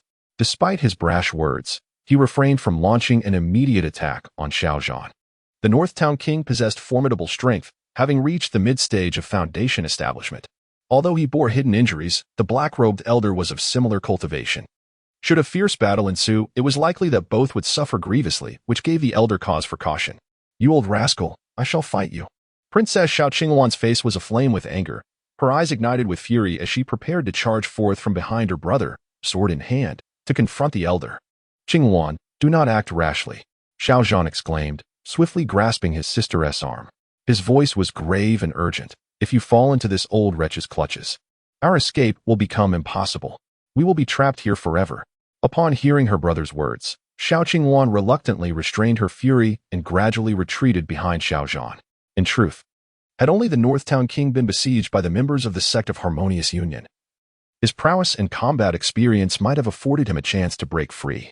Yet, given that his younger sister was beside him as an elder brother, he could not bear the thought of abandoning her to face danger alone. "Northtown king, even if you wish to protect Princess Qingwan, how long can you sustain this? You are on the brink of collapse yourself, and soon you will be entwined with my 5 disciples in revelry.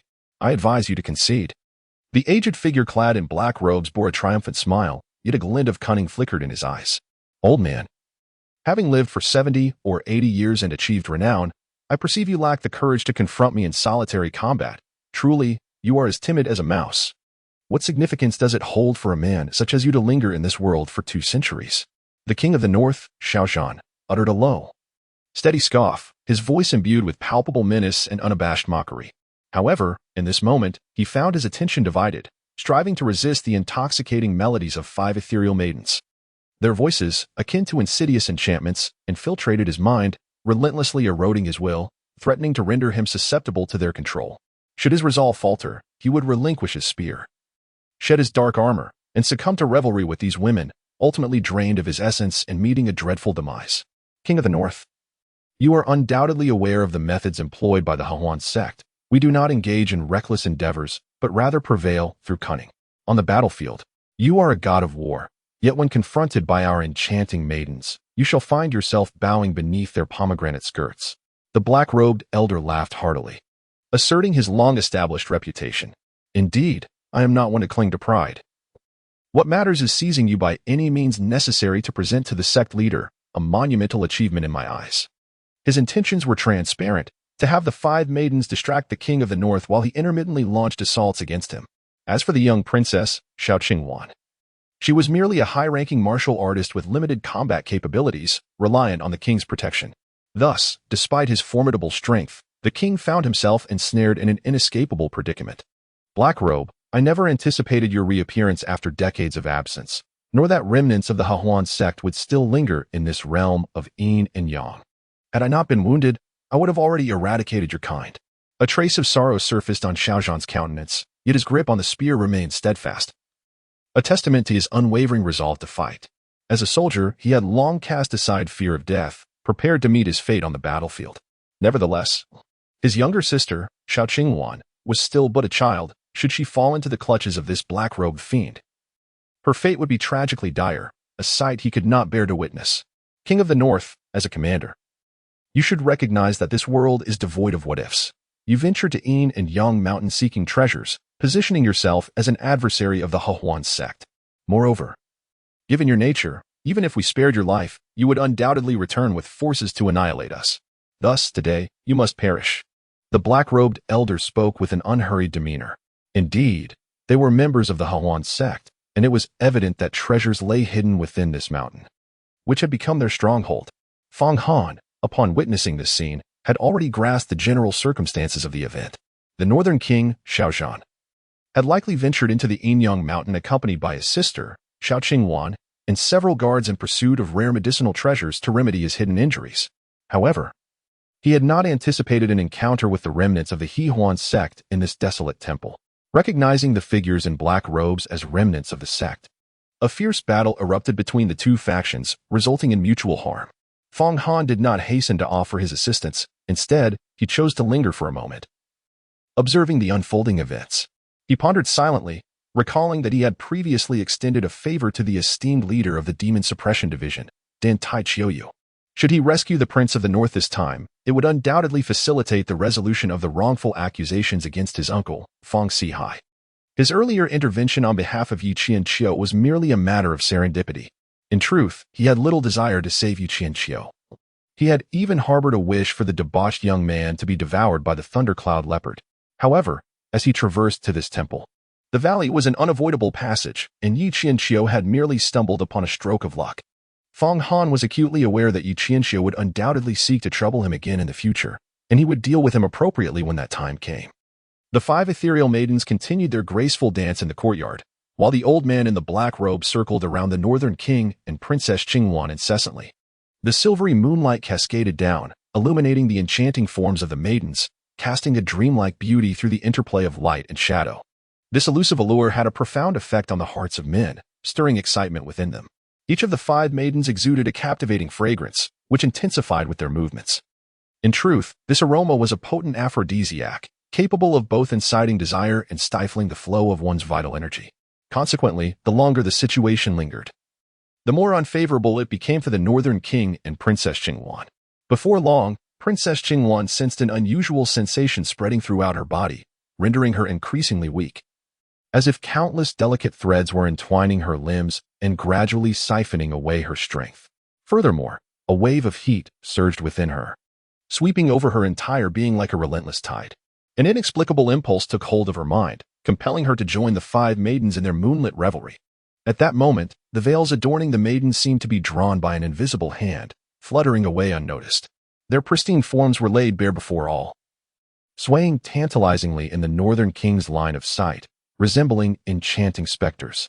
The Northern King, Xiaozhan, understood that with his prowess, he could easily wield his spear and slay the 5 maidens on the spot. However, the old man in black was exceedingly cunning, perpetually circling him like a wolf poised to pounce, ever ready to strike at his sister's side. He found himself in a position of passive defense, unable to take the initiative. As the situation grew increasingly dire, he discerned that his sister, Xiao Qingwan, was in a perilous state. The sword that had once been firmly gripped in her hand now hung limply, and the once neatly fastened white attire had been loosened, revealing a glimpse of her fair skin. Her cheeks glowed with the alluring hue of ripe apples. Xiaozhan knew that if the stalemate continued, they would be like frogs languishing in warm water, helplessly awaiting their demise, trapped in a desperate plight. "Ladies, you are too beautiful. Come, entertain this king." A moment later, the Northern King, Xiaozhan, found his gaze becoming increasingly unfocused, seemingly ensnared by the beguiling charms of the women and the intoxicating aroma of the potions.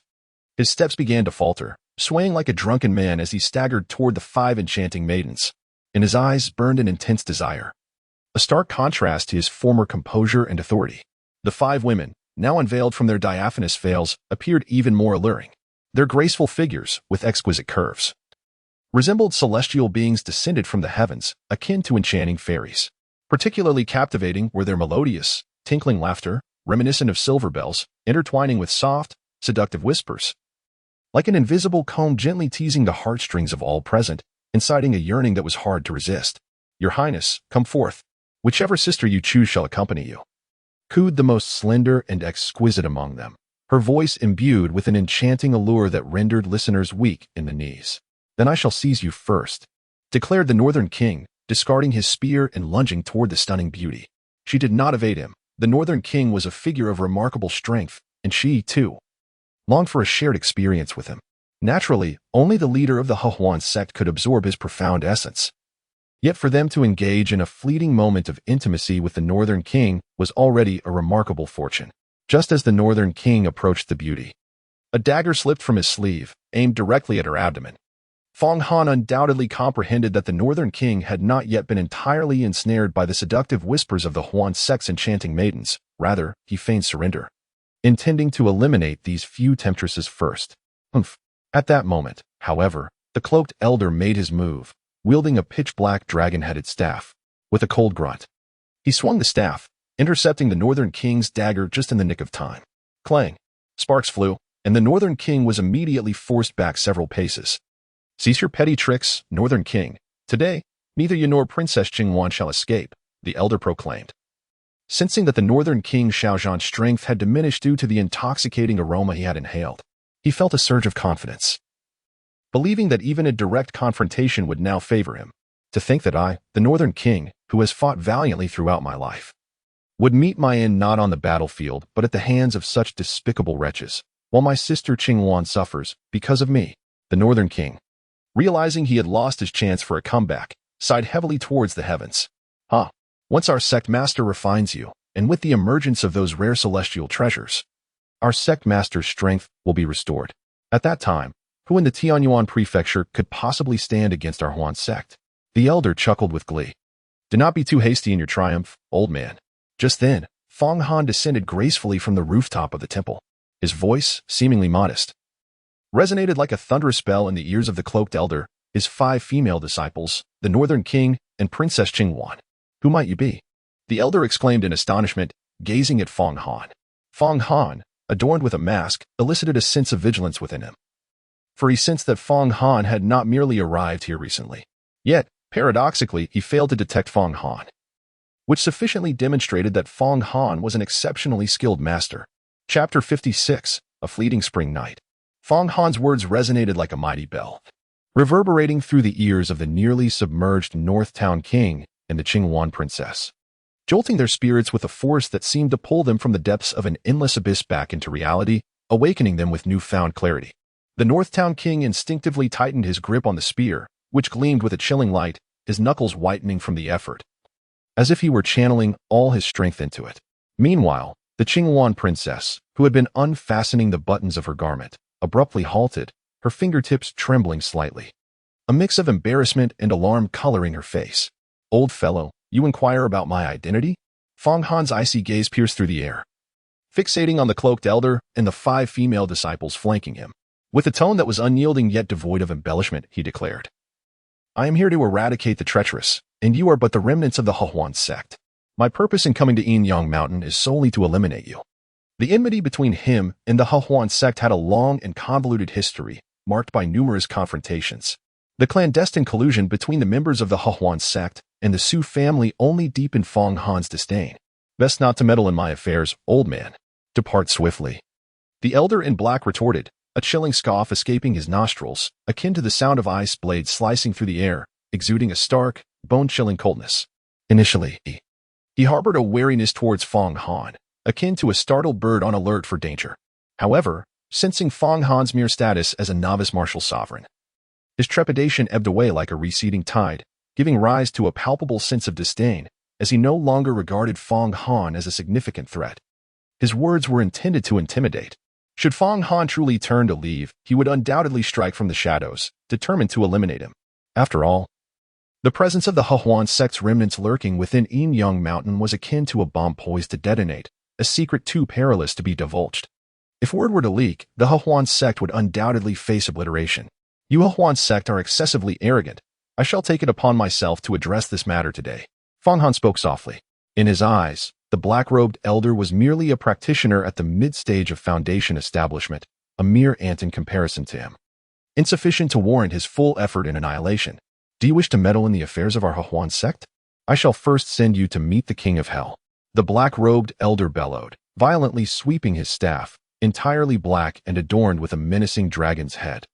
In an instant, a surge of formidable true energy erupted forth like a tempestuous wave of darkness, sweeping towards Fong Han with lethal intent. This true energy resembled an unparalleled blade, its sharpness evident, as it tore through the air, producing a piercing howl. Even the most resilient boulders would surely be reduced to dust if struck by it, vanishing into oblivion. This old man, filled with confidence, believed that with this strike, he could effortlessly obliterate Fong Han. Fong Han, however, remained remarkably composed, refraining from drawing the Xian iron sword from the Songlong ring. With a mere flick of his hand, he summoned a surge of Azure true energy that surged forth from his fingertips like a lively dragon, swiftly coalescing in the air and transforming into a razor-sharp blade of piercing blue light. This ethereal blade seemed to possess a consciousness of its own, darting towards the black-clad elder's dark, true energy with the swiftness of an arrow released from its bow. Upon contact, a thunderous explosion reverberated through the air. The Azure blade, with an unstoppable momentum, cleaved through the elder's seemingly indomitable dark energy, shattering it into wisps that dissipated into the atmosphere. Yet, The might of this azure blade did not wane. Instead, it surged forth with relentless ferocity, akin to a streak of blue lightning, bearing an overwhelming pressure as it continued its assault against the elder. The black-clad elder was immediately struck with terror, his eyes wide with panic and dread. In his disarray, he instinctively raised his dragon-headed staff to defend himself. The impact resonated like the collapse of the heavens, sending tremors throughout the entire temple.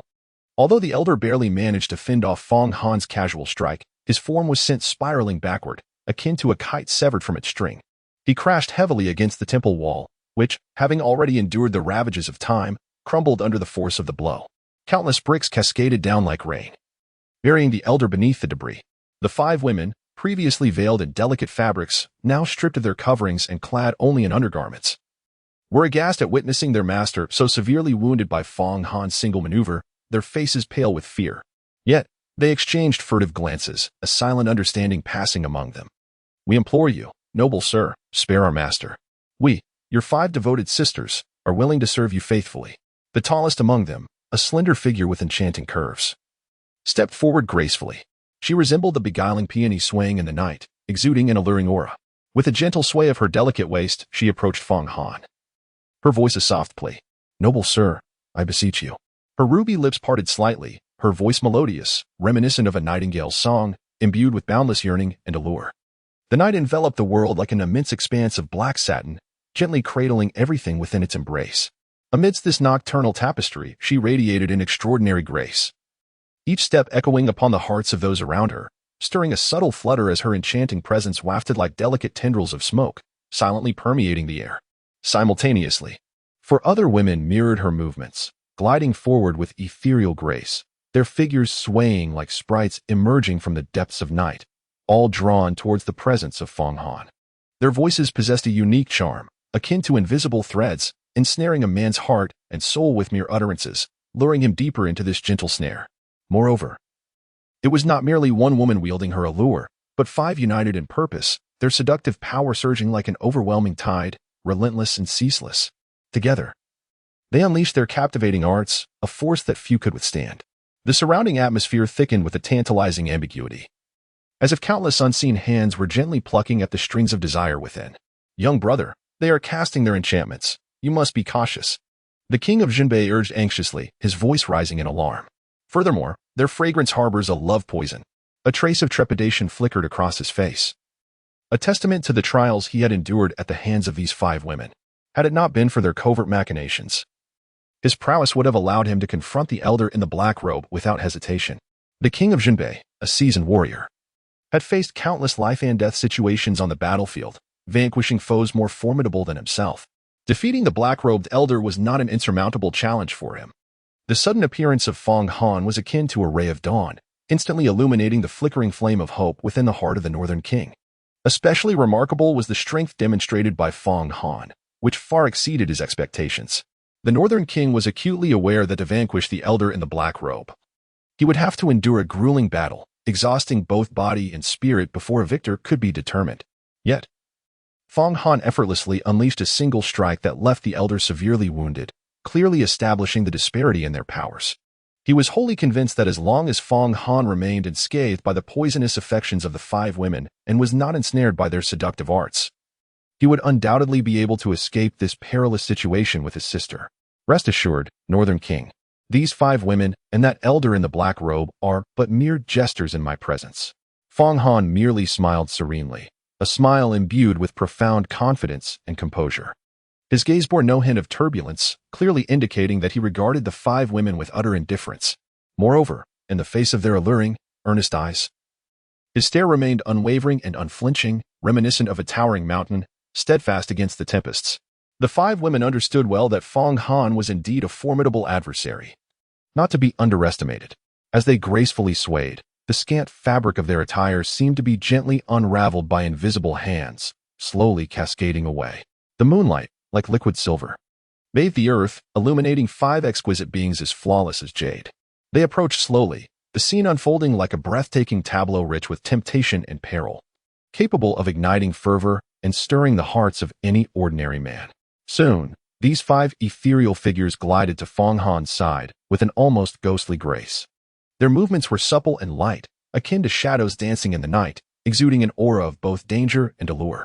They were acutely aware of Fong Han's prowess. Hence they refrained from making any rash advances toward him. Fong Han, with merely a single blade of energy, had previously sent their master, the old man in black robes, flying, his formidable power looming like a majestic mountain before them. They understood well that should they engage Fong Han in combat, their collective strength of 5 would amount to nothing more than a futile endeavor, akin to striking a stone with an egg, utterly insufficient to contend with Fong Han's might. At this moment, they had already unleashed the 5 elements enchantment. Once this formation took effect, the surrounding air seemed infused with an enigmatic magic, rendering it thick and enigmatic.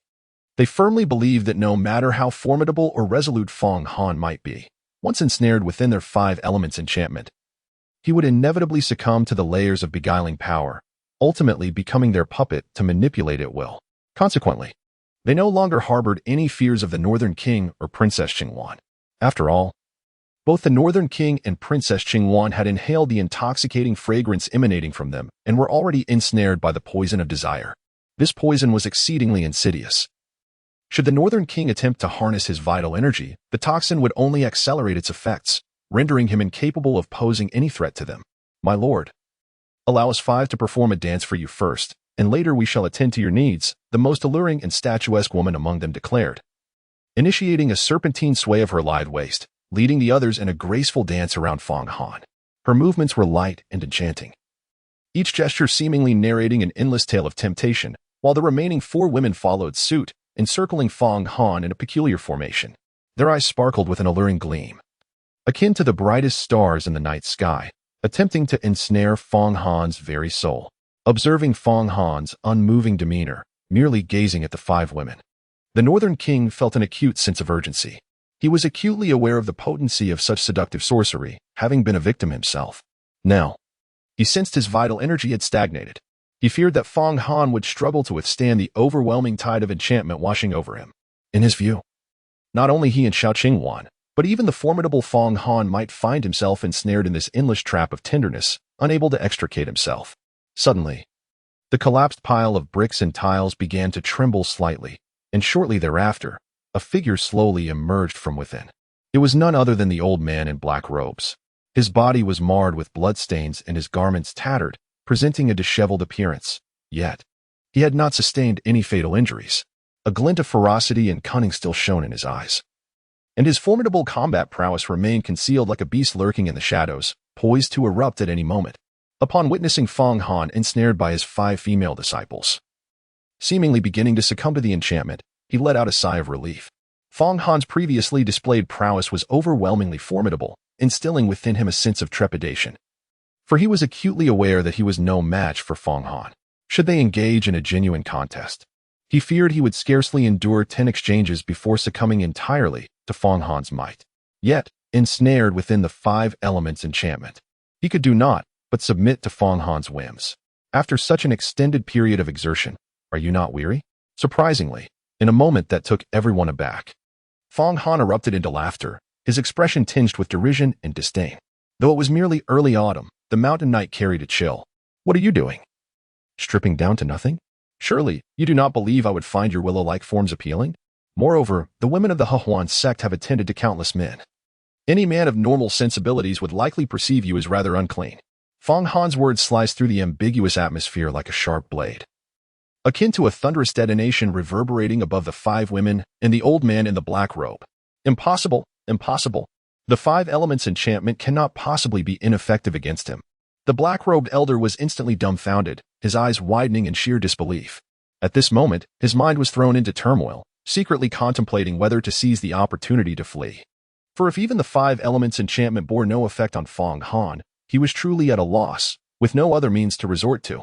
Though he was a formidable figure in the mid-stage of Foundation establishment, he was acutely aware that in the life and death struggle, the chasm between him and Fong Han was insurmountable. He was far from being Fong Han's match.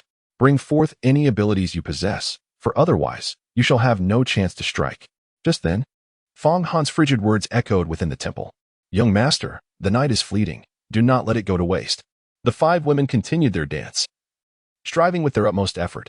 Their eyes sparkled like electric currents, but suddenly they felt Fong Han's gaze pierce through them like a keen sword, blindingly intense, while simultaneously His eyes resembled a deep whirlpool, drawing their very souls into its depths. Their eyes began to bleed. Chapter 57. The Qianqiu, what is happening? I cannot see, exclaimed the tall, voluptuous woman at the forefront, her voice laced with panic as she cried out sharply. Her once lively eyes were now obscured by blood, leaving only an abyss of darkness before her. Her enchanting visage, now twisted with fear, was marred by blood trickling down her smooth cheeks, staining her fair skin with blooming crimson spots reminiscent of striking red plums. I cannot see either, you wretched fiend. What have you done to us? Another woman joined in the fray, her voice tinged with anger and confusion. Her hands flailed desperately in the air, as if attempting to grasp something to restore her vision. Master, save me, cried the others in a state of panic, their bodies trembling slightly, their delicate forms appearing especially helpless at that moment. Their plight was strikingly similar. Not only were their eyes shrouded in darkness, but a sharp, piercing pain stabbed at their eyes like needles, rendering them nearly unbearable. The five elements enchantment was inherently intricate and sophisticated, its potency stemming from the fact that the five of them had deftly occupied the crucial positions within the realms of yin, yang, and the five elements. They had captivated hearts with their enchanting, sinuous dances, reminiscent of willow branches swaying in the wind, accompanied by voices that were both soul-stirring and haunting, akin to the sweet warbling of nightingales or seductive whispers that lingered in the air, complemented by alluring gazes that could ensnare one's very soul. However, they never anticipated that the very charm they relied upon for triumph would lead to their own downfall today, akin to a hunter who, despite chasing geese all day, finds himself pecked in the eye. Once blinded, they could no longer maintain their alluring dance, their movements devolving into chaos, like beasts ensnared in the dark. The once captivating melodies fell silent, replaced only by anguished moans and frantic cries. Thus, the five elements enchantment was shattered by Fong Han with a single glance. Fong Han has already cultivated his divine consciousness, although he has not yet attained the profound realm of sword flight. Utilizing this divine consciousness to dispel the seductive arts of these enchanting maidens is, for him, as effortless as plucking a flower from a garden. His gaze seemed to harbor tangible blades and flames fiercely ignited, that piercing look struck like a swift lightning bolt, directly targeting the five seductive women, instantly scorching their eyes blind.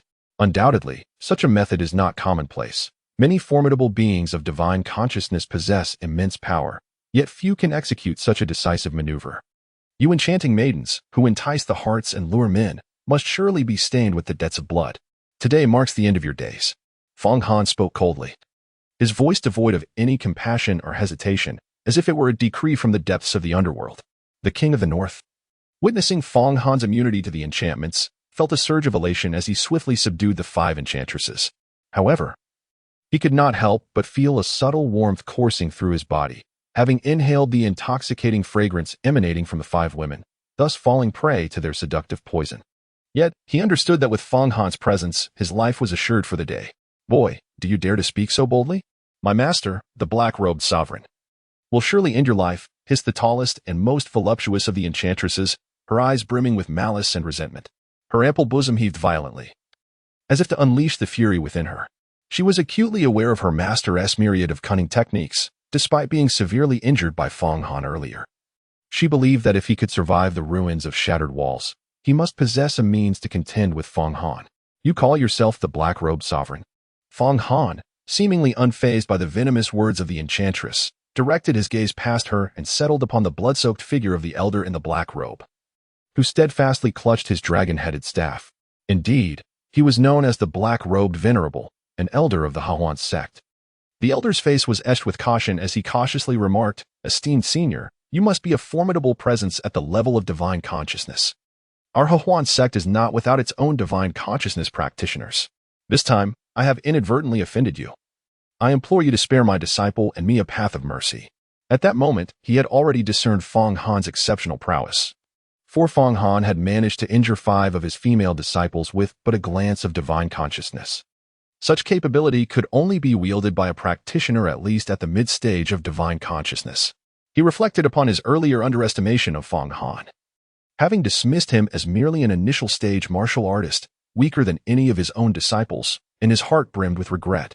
He understood that before a being of divine consciousness, even the mere thought of fleeing would yield a success rate of less than 1 in 1,000.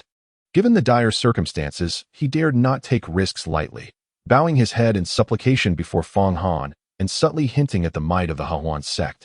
hoping that Fong Han would refrain from forging a bitter enmity over a matter unrelated to him.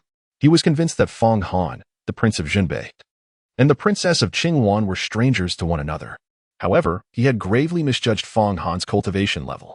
Fong Han is indeed merely a novice martial sovereign, not concealing his true capabilities. However, his mastery of the transformation scriptures, the harmonious melody technique, and the primitive body refinement method has elevated his combat prowess to extraordinary heights. Release you? Shall I allow you to inflict harm upon others once more? Fong Han let out a cold, mocking laugh, imbued with both derision and resoluteness. My purpose in coming to Qianqiu Mountain this time is to hunt down the members of the Hahuan sect. Upon hearing these words, the robed elder was struck with astonishment, his heart sinking in alarm. Given Fong Han's enmity towards the Hahuan sect, it seemed inevitable that he and his companions were doomed, with no hope of receiving Fong Han's mercy. However, a flicker of hope stirred within him, for he had discreetly activated a mechanism within his dragon-headed staff, from which a colorless, odorless gas was silently being released. This was a rare and deadly poison. Once infected, survival was impossible. Senior, perhaps there are those in the Hahuan sect who have wronged you, but I have not offended you, the robed elder implored, clinging to his last vestiges of hope. His actions were merely a ruse to buy time. For the longer he delayed, the deeper Fong Han would succumb to the poison. Known for his meticulous caution, he would not relinquish any chance of survival until the very last moment. The robed elder believed his scheme was flawless, confident that the subtle release of the gas from his staff would go unnoticed. A fleeting spark of cunning glimmered in his eyes as he reveled in the belief that his plan for survival and a potential reversal of fate was about to bear fruit. Little did he know, Fong Han's consciousness had already woven an invisible net, capturing every one of his movements in its grasp. A glimmer of icy coldness flickered in Fong Han's gaze, as a surge of murderous intent welled up within him, growing ever more intense. In his eyes, the members of the Hahuan sect were nothing but treacherous and malevolent scoundrels, unworthy of any mercy. Without further ado, I grant you another opportunity to make your move. Fong Han's expression remained tranquil, his gaze lightly resting upon the dark-robed elder, his tone reminiscent of a benevolent benefactor, imbued with an undeniable authority. Esteemed elder, your strength is indeed formidable, yet your overconfidence and underestimation of your opponents are palpable. The corners of the dark-robed elder's mouth curled upwards, revealing a smirk rife with the arrogance of a plot well executed. Indeed, previously you were the blade and I the meat. However, the roles have now reversed. You have both succumbed to my Hahuan transformation powder, rendering you incapable of channeling your vital energy. If you doubt this, feel free to strike. He stood tall, his speech suffused with conviction, as if he could already envision Fong Han and his companions ensnared before him. Upon hearing these words, the king of the north was struck with profound alarm, as if plunged into an abyss of icy despair. Having already felt the heat from the fragrance of the 5 enchanting maidens, he understood he had fallen victim to a love poison. Now, being informed of the Hahuan transformation powder's effects, despair enveloped him. He knew that without the antidote from the Hahuan sect, both he and his frail sister, Princess Qingwan, were doomed. In a frantic attempt, he endeavored to circulate his vital energy, only to discover that while his dantian brimmed with power, his meridians were ensnared as if by countless fine spider threads, utterly blocked and rendered impotent. He stumbled, and had it not been for the spear gripped tightly in his hand, which provided support against the ground, he would have fallen disgracefully. Looking towards Princess Qingwan, she appeared even more fragile. Her once meticulously arranged hair had fallen in disarray, cascading like a waterfall over her shoulders. Her complexion was flushed, her gaze hazy, as she sat weakly upon the ground, devoid of the strength to stand. Hahuan transformation powder? Such a base concoction could never affect me. Fong Han, however, remained composed and spoke with an air of nonchalance. Senior, cease your pretense. You possess no combat power now. This Hahuan transformation elixir can only be resisted by one who has reached the Yuan Dan realm. The dark-robed elder declared with unshakable confidence, his eyes brimming with greed and anticipation.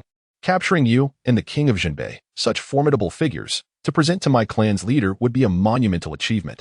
Darkrobe, you are merely indulging in fanciful dreams. Fong Han let out a cold laugh, a sound as sharp as a blade, shattering the black-robed elder's beautiful dreams. He raised his hand slightly and gestured casually, unleashing a brilliant energy blade that sliced through the air like a silver lightning bolt, exuding a fierce momentum directed at the black-robed elder. In an instant, the elder's face turned ashen, as if cloaked in a layer of frost. and the flicker of certainty and arrogance that had once graced his expression vanished without a trace. He pondered to himself. Considering that Fong Han had previously endured such a ferocious onslaught, even if he had not completely lost his combat capability, his strength must be significantly diminished, rendering him nearly inconsequential. Yet, the scene before him filled him with horror. The energy blade Fong Han unleashed contained a potency several times greater than the previous strike that had sent him sprawling. The chilling aura surged toward him like a tumultuous tide. He was not unprepared, but the entire sequence of events unfolded far too abruptly. The blade wielded by Fong Han seemed to be engulfed by a tempest, striking forth with the ferocity of a gale sweeping away remnants of clouds.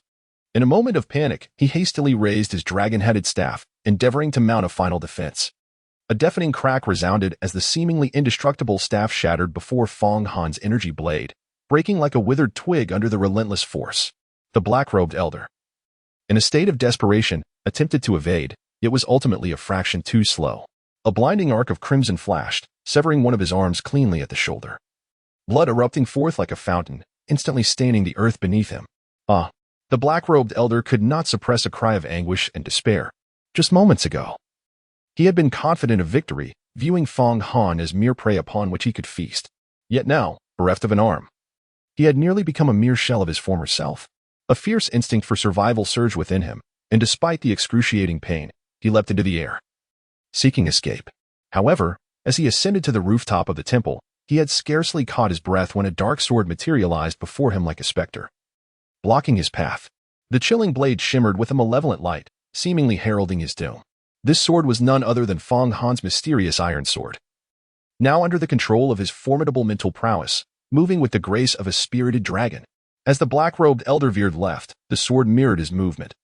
And when he darted right, it followed suit, offering him no avenue for escape. Senior, please do not slay me. I am willing to provide the antidote for the Huan transformation powder. The elder's voice trembled with fear and desperation as he implored. At that moment, his mind was consumed with confusion. He could not fathom how Fong Han could unleash such terrifying might. Little did he know that Fong Han possessed the extraordinary skill of harmonious strings, a mystical art capable of absorbing any poison that invaded his body into his meridians, subsequently transforming it into his own vital energy. To Fong Han, the toxicity of the Huan transformation powder was but a trivial matter, a mere trifle of poison. Do I truly need an antidote? Fong Han let out a cold smile, a hint of disdain gracing his features, and spoke with unruffled composure. Moreover, after I eliminate you, what sort of antidote could possibly elude my grasp? The dark-robed elder, undeterred, attempted a final struggle, insisting, is that so? I do not carry an antidote on my person. You cannot bring about my demise. Fong Han let out a cold snort, his gaze betraying a hint of impatience and murderous intent. With a slight movement of his mind, the Qianqiu sword surged forward like lightning, aimed at the figure of the black-robed master. In that moment, the black-robed master found his dragon-headed staff shattered and lying on the ground, utterly incapable of withstanding Fong Han's inevitable strike. In desperation, he could only attempt to evade, his form flitting across the rooftops like a wraith, darting left and right. Yet, he was ultimately a spent force. After only a few evasive maneuvers, the Qianqiu sword found its mark, piercing his heart with unerring precision. His eyes widened in terror and disbelief as he fixed his gaze upon Fong Han, struggling to utter a few words. Who are you? If you dare to kill me, the Huan sect will not let you go. He could feel his life force rapidly dissipating, the essence of his being flickering like a candle in the wind, and he knew his end was near. Yet, the flames of his unwillingness to accept this fate burned fiercely within him. Soon, his body fell to the ground like a kite with severed strings, lifeless. Master, what has happened to you? The five women, their eyes blinded by Fong Han, now felt an overwhelming sense of dread, akin to frightened birds. Initially, they had harbored hopes that the black-robed master would turn the tide and vanquish Fong Han. But they were utterly unprepared for the sheer terror of Fong Han's formidable strength. Fong Han showed no mercy and sent these five enchanting women to meet the king of hell. Fong Han searched the black-robed elder but found nothing of significance. Why are you, the Northern Guardian and Princess Qingwan, here? He inquired of the Northern Guardian. Esteemed elder, I bear hidden injuries and have sought a remedy for a year without success. However, I recently heard a rumor that on Qianqiu Mountain, there exists a Qianqiu tree, bearing the fabled Qianqiu fruit. This fruit, a marvel of nature, harmonizes the dualities of existence. It possesses the power to heal wounds and enhance one's innate abilities, making it a true elixir of the highest quality. Thus, I ventured here in search of this remedy, only to encounter the likes of the black-robed elder and other nefarious beings, the Northern Guardian lamented. He did not conceal anything from Fong Han. It appeared that the extraordinary treasure destined to emerge from Qianqiu Mountain was indeed the fabled Qianqiu fruit. Fong Han felt a stir within his heart. In his previous life on the Tunglong Star, he had heard tales of the Qianqiu fruit, though he had never laid eyes upon it. To his surprise, he discovered that such a fruit also existed in the Qianqiu continent. He was eager to witness its wonders firsthand. Chapter 58. The naive young princess in the Yanlong Kingdom, the northern town king, Xiaozhan, held an esteemed position. He was undoubtedly a figure of immense power, capable of causing the earth to tremble with but a stamp of his foot, and many could only look up in reverence. When news spread that he required the sacred medicine for healing, it would surely incite various factions to stir into action. After all, the opportunity to forge a connection with the northern town king by presenting him with the precious medicine he sought would yield immeasurable rewards in the future. Whether for the glory of their families or their own career advancement, numerous sycophants would exhaust their efforts to seek out the legendary healing elixir, all in hopes of garnering a modicum of favor from the northern town king. However, the Qianqiu fruit was no ordinary item. It was a rare treasure that one could encounter but not readily obtain. The northern town king deemed it imperative that this news remain concealed from outsiders. Even the slightest whisper could provoke a bloody and chaotic battle for possession.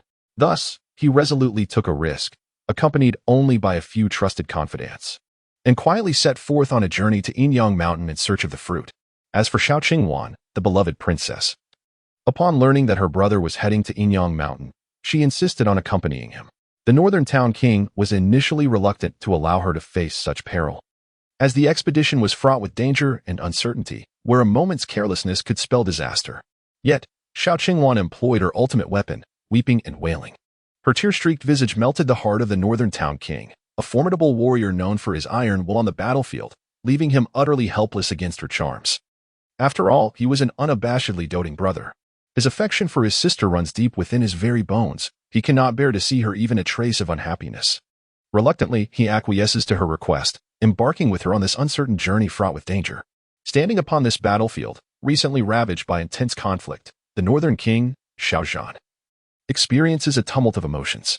This iron-willed warrior, who has always charged fearlessly into battle, finds himself inexplicably gripped by trepidation.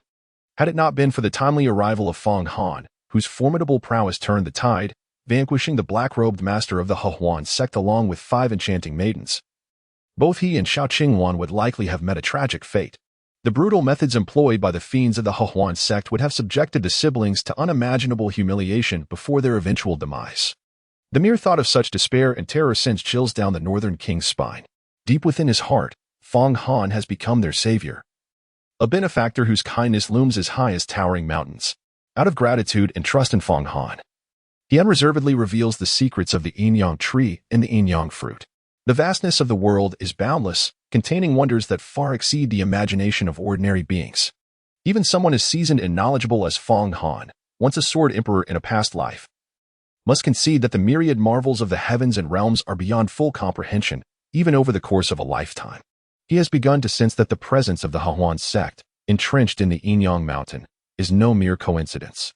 Although this place is rife with demonic beasts and seldom trodden by human feet, its harsh environment conceals the critical significance of the Qianqiu tree. Once a magnificent sect of great renown, the Hehuan sect may have lost its former glory, yet from the words of the black-robed master, it can be inferred that its leader appears to still be alive, despite the sect's stronghold having been dismantled and severely weakened years ago. Should the leader covertly rally the remnants and hide within the sanctuary of Qianqiu Mountain, leveraging its seclusion and the assistance of the Qianqiu fruit, they could gradually recuperate, expand, and inevitably return in force.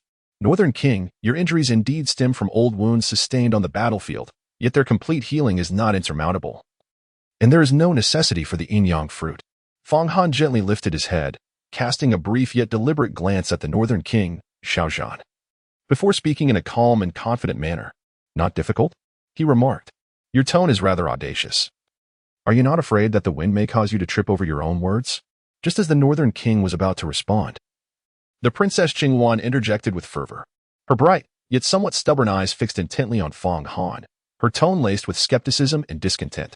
Indeed, your martial prowess is undeniably high. I cannot dispute that. However, a high level of martial skill does not necessarily equate to exceptional medical expertise.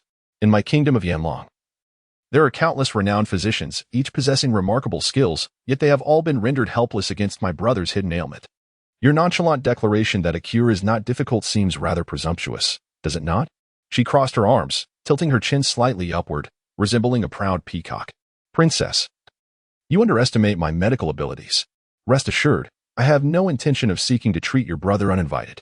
Fong Han cast a fleeting glance at Xiao Qingwan. Internally, he mused that this petite princess was indeed breathtakingly beautiful, akin to a celestial being descending to earth, capable of captivating the hearts of most men. However, it was regrettable that her intellect appeared somewhat lacking, conveying an impression of beauty overshadowed by a lack of depth. In the eyes of Princess Qingwan, it seemed that anyone given the chance to curry favor with her brother, the Northern King, and become his savior, would undoubtedly seize the opportunity with the fervor of a starving wolf, employing any means necessary to ingratiate themselves. Yet, Fong Han was different from such individuals. He acted solely according to his principles and would not compromise his integrity for personal gain. His decision to eliminate the black-robed master of the Hahuan sect and his 5 female disciples stemmed from the sect's heinous misdeeds, deserving of their fate, rather than a deliberate attempt to rescue the Northern King and his sister. Please, do not hold it against my sister, the Northern King interjected. Stepping forward to mediate the situation, his expression tinged with a hint of regret and concern. She is already poisoned and has been spoiled, often speaking without thinking. Fong Han effortlessly vanquished the black-robed elder of the Hehuan sect. And such formidable prowess naturally led the North Town King to perceive Fong Han as a formidable being of the divine thought realm. In his understanding, such titans must be men of their word, incapable of idle boasting. Initially, he intended to beseech Fong Han for assistance in remedying his concealed ailment at an opportune moment, as he was acutely aware that the yin-yang fruit was not easily obtainable. With Fong Han's aid, he might yet glimpse a sliver of hope. Brother, do you imply that I lack intelligence? What manner of brother speaks thus of his own sister? I am indeed poisoned, my body ablaze with heat. Yet my mind remains unclouded. Princess Qingwan not only refused to remain silent, but shot a piercing glare at the Northtown King, Xiaozhan. Her eyes brimmed with grievance and discontent, as if reproaching her brother for doubting her. This sister, unrestrained in the presence of the revered Northtown King, spoke her mind freely, heedless of decorum and the feelings of others. Upon witnessing the situation, Fong Han remained silent, letting out a gentle sigh within the confines of his heart. He understood that the Northern King, Xiaozhan, was indeed an extraordinary figure. At the tender age of approximately 40, he had already ascended to the mid-stage of the Foundation establishment realm, a level of talent and prowess exceedingly rare throughout the entire Yanlong Kingdom. His ability to rise above numerous formidable opponents and secure his position as the Northern King was no mere coincidence. Yet, the Princess of Qingwan was excessively self-assured, truly a product of indulgence. Seeing Fong Han's silence, the princess mistakenly believed her words had struck a chord, further solidifying her conviction that Fong Han, while powerful in combat, was merely a charlatan in the art of medicine. She stumbled towards the corpse of the black-robed master, her mind consumed by a singular thought, to find the antidote for the emotional poison in the Hehuan transformation elixir. Her steps were somewhat frantic, her eyes betraying a sense of urgency and anxiety. She crouched down, meticulously searching the black-robed figure, her delicate fingers probing every corner of the robe, leaving no stone unturned in her quest for the elusive antidote. However, to her dismay, she scoured the old man's attire in vain, discovering nothing. As time progressed, the effects of the emotional poison and the Hehuan transformation elixir intensified within her body. A sense of desperation began to envelop her. The combined toxicity was overwhelming, rendering her unable to circulate her true energy, leaving her utterly fatigued, and even her thoughts began to slow. Visions of hallucinations flickered before her eyes like specters, instilling a profound sense of fear and unease. She was acutely aware that without an antidote, only Fong Han could save her that night. Yet, the so-called method of salvation was rooted in the most primal of unions between a man and a woman. The very notion of becoming Fong Han's woman, as a dignified princess, filled her with resistance and bitterness. Even in the throes of her affliction, suffering beyond measure, she remained unwilling to surrender. Bracing against her discomfort, she hastened to retrieve the dragon-headed staff, severed by Fong Han from the black-robed master. She speculated that the antidote might indeed be concealed within this weapon. The two segments of the dragon-headed staff lay quietly on the ground nearby, emanating a faint, ethereal glow. Struggling, she approached, squatted down, and picked up the staff. Beginning her meticulous examination, her gaze held a glimmer of hope as her fingers gently caressed the staff, seeking hidden mechanisms or secret compartments. Yet, fate seemed to mock her once more as she found nothing. In her despair, she turned her attention to the lifeless forms of the male disciples of the Hehuan sect, slain by her brother, the Northern King, dragging her weary, weakened body. She moved slowly towards them, searching each corpse with meticulous care. Her eyes revealed a flicker of hopelessness, yet she remained undeterred. Even the slightest glimmer of hope compelled her to press on. She even sifted through the delicate veils discarded by the 5 female disciples of the black-robed master, but still, the antidote eluded her grasp. Brother, without the antidote, what shall we do? Princess Qianqiu gasped for breath, her voice tinged with a hint of sobbing. Her complexion was as pale as paper, her forehead beaded with fine droplets of sweat, and the once enchanting beauty now appeared utterly disheveled. The king of Northern Town did not respond to Princess Qianqiu's words. His expression was equally grim. While he had previously tolerated his sister's capriciousness, he now felt that her words were akin to a sharp double-edged sword, offending Fang Han and leading them both down a path of despair. He understood that true masters often possessed eccentric personalities and stubborn temperaments. Given what Princess Qianqiu had uttered, it was likely that Fang Han would no longer come to their aid. As the king of Northern Town gazed at Fang Han, a sense of foreboding surged within him. Fang Han wore a mask. Although his expression remained obscured, one could almost discern the dissatisfaction and detachment within him from his silent demeanor. Esteemed benefactor, my sister is still quite young and lacks understanding. Should she have offended you in any way, I hope you will show magnanimity and not hold it against her. The Lord of the North, Xiaozhan, displayed profound respect, bowing slightly with hands clasped in a gesture of reverence. He inquired, "May I ask the honorable name of the esteemed elder?" "I am no elder. I am Fang Han of the Fang family from Yinming City." Fang Han responded calmly, gradually removing the mask from his face. The gaze of the Northern King, Xiaozhan, was firmly fixed upon Fang Han, who appeared to be no older than 20. The youthful visage elicited a profound sense of astonishment in his eyes. In his imagination, Fang Han was undoubtedly an elder over 100 years old, perhaps even a venerable figure who had traversed 2 or 3 centuries. However, the reality before him was a stark contrast to his expectations. He could never have anticipated that Fang Han was, in fact, so youthful. "Thank you, Mr. Fang, for saving my life." The Northern King, Xiaozhan, did not harbor any disdain due to Fang Han's youth. Rather, his respect for Fang Han deepened significantly. It is worth noting that Fang Han possessed such profound cultivation at such a tender age, marking him as an extraordinary talent destined for greatness. Given time, he would undoubtedly emerge as one of the most formidable beings across the entire Qianqiu continent. "Fang Han from Yinming City? You are the one who studied at the Longyuan Sword School for a year, are you not?" At this moment, Princess Qianqiu broke the brief silence with her melodious voice. "Indeed." Fang Han nodded slightly, a complex emotion flickering across his countenance. Although that chapter of his life was fraught with humiliation and painful memories, he had never contemplated erasing it from his recollection. "It turns out you are the one who lingered at the Longyuan Sword Manor for an entire year before emerging as a mere novice martial artist. And I have heard that you later became a fool. Yet, paradoxically, in Yinming City, a beauty by the name of Su Qianyu willingly chose to marry you." Xiao Qingwan spoke without reserve, her innate curiosity as a girl leading her to be intrigued by such gossip, particularly since she had visited Tianyuan County several times and was thus privy to its trivial tales. "Qingwan, cease your nonsensical chatter. Silence yourself." The Northern King, Xiaozhan, was momentarily taken aback, glaring fiercely at Xiao Qingwan as he admonished her loudly. At that moment, he felt his sister was utterly indiscreet, repeatedly offending Fang Han. He had never heard the rumors surrounding Fang Han. To him, Fang Han was an individual worthy of admiration and respect. In Xiaozhan's life, few could earn his genuine esteem, and this young man before him was undoubtedly one of them. The Northern King had never spoken to Xiao Qingwan in such a stern tone before, and she stood there, stunned by the sudden rebuke. After a moment, she finally grasped the gravity of her error. In her heart, she pondered that the so-called waste of a person, Fang Han, and the profoundly capable individual before her, could not possibly be one and the same.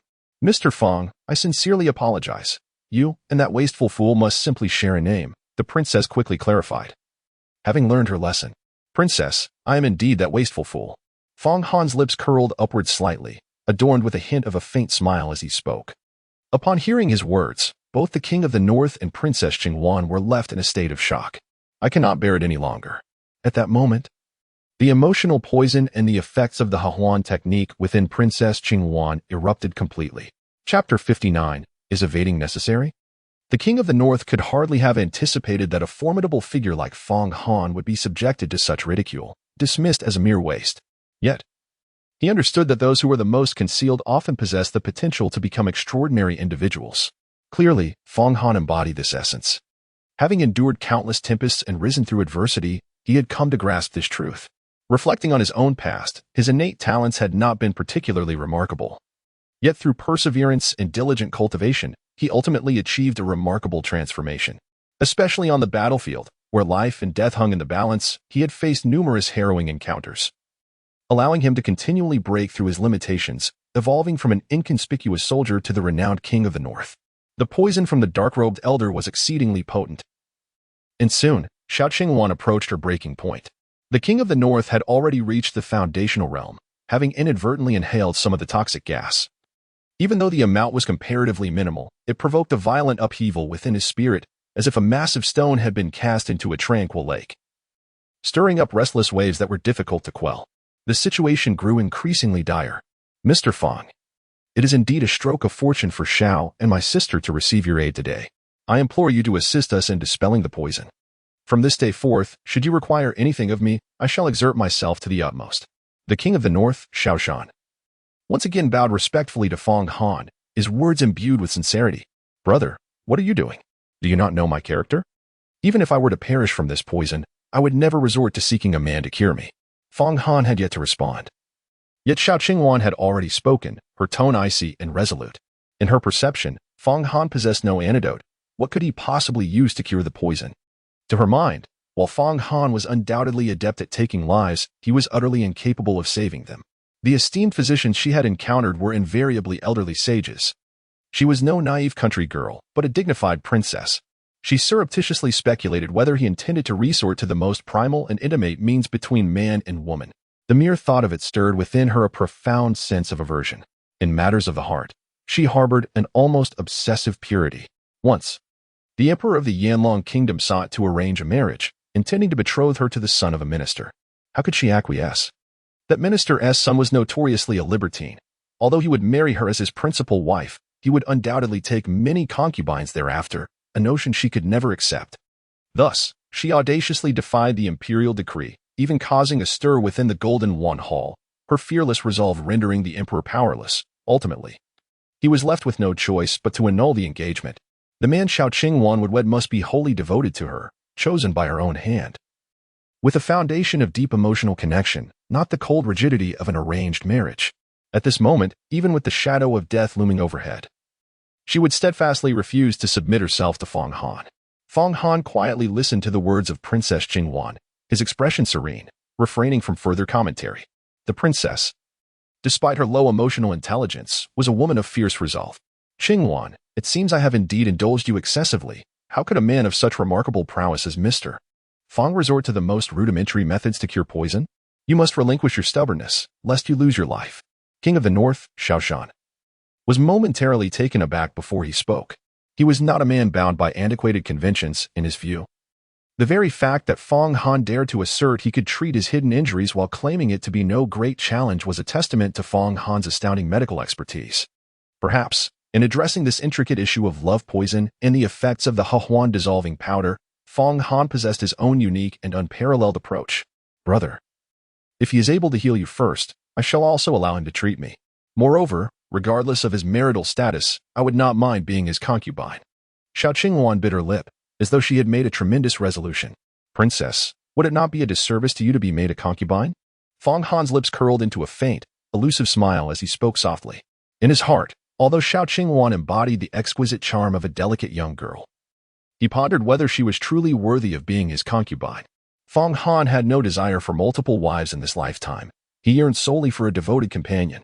The harsh lessons of his past had instilled in him a profound distrust of women, making him reluctant to allow any woman to become his true partner. Xiao Qingwan, Su Qianyu's willingness to marry you may merely stem from the Su family's desire to acquire resources from the Fong family.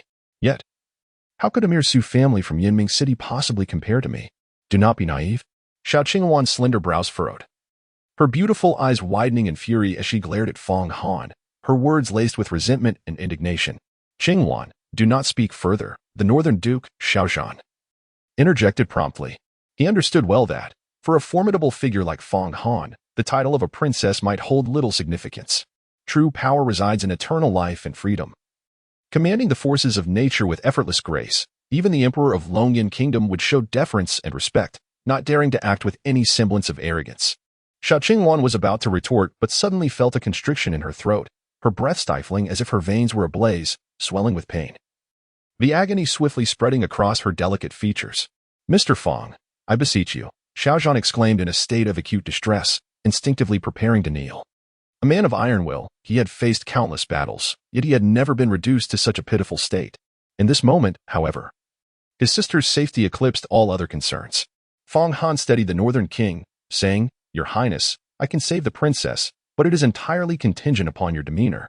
Were it not for you, this sister of ours, whose words often offend, would not even know how she might meet her demise. Thank you, Mr. Fong. The Northern King sighed in relief. In his heart, as long as his sister's life could be spared, even if Princess Qingwan were to submit herself to Fong Han, it would still be a stroke of fortune amidst misfortune.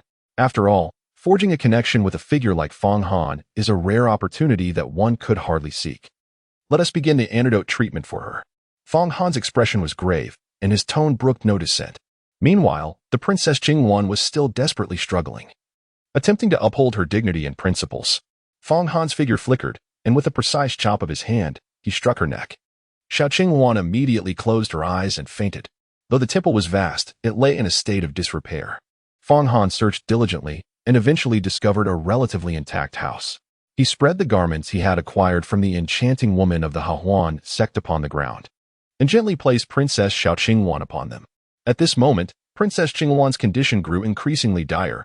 Her vital energy was in turmoil, and the veins in her hands protruded grotesquely like writhing worms.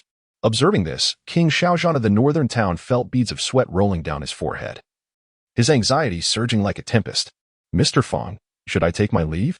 The king inquired, striving to maintain his composure, his voice barely above a whisper. No need, came the reply. Fong Han understood the concerns of the northern king. He offered a brief response before commencing the delicate art of harmonizing the zither and lute, initiating the process of detoxification for Princess Qingwan. The northern king watched intently from the side, scarcely daring to breathe, fearful of disturbing Fong Han. With his parents long gone, this sister was his sole remaining kin, and he cherished her to the utmost. He wished to shield her from even the slightest harm. Fong Han has ascended to the initial level of a martial sovereign, and he is on the verge of stepping into the intermediate level, with his cultivation deepening. His mastery over the art of harmonious strings has surpassed previous limits, making the task of detoxification a mere trifle. The poisons from the Hahuan sect have all been absorbed into Fong Han's body, transforming into true energy that nourishes him. Xiao Qingwan's complexion swiftly transitioned from pallor to a healthy flush, and her engorged meridians gradually returned to their normal state, her breath stabilizing. Upon witnessing this, the king of Jinbei felt an immense weight lift from his heart, and his gratitude towards Fong Han intensified. Mr. Fong, such a great favor cannot go unacknowledged. I will forever remember today's events, he said, clasping his fist in a gesture of utmost respect. As Xiao Qingwan slowly awakened, the rampant toxicity within her had vanished, and her discomfort was no more. Upon noticing her brother standing nearby, she realized her clothing remained intact. How did you save me? Xiao Qingwan inquired, her gaze fixed on Fong Han, a flicker of complex emotions crossing her eyes. Fong Han remarked lightly, I have saved you. Do I still need to explain my methods? You are indeed a troublesome woman. Listen carefully. Had it not been for your brother's earnest pleas, I would not have intervened. Upon hearing this, Xiao Qingwan felt a slight flush rise to her cheeks. She was acutely aware that she had misjudged Fong Han previously, yet her disposition rendered her momentarily at a loss for words to apologize. Moreover, she had never apologized to anyone in her life. Mr. Fong possesses extraordinary medical skills. Dear sister, do not measure a gentleman with the scale of a petty person, interjected the king of Northern Jin, his laughter dispelling the awkward atmosphere. Noticing that his sister's poison had been cured, he dismissed his own affliction from his mind. Xiao Qingwan cast a reproachful glance at her brother, but chose to remain silent.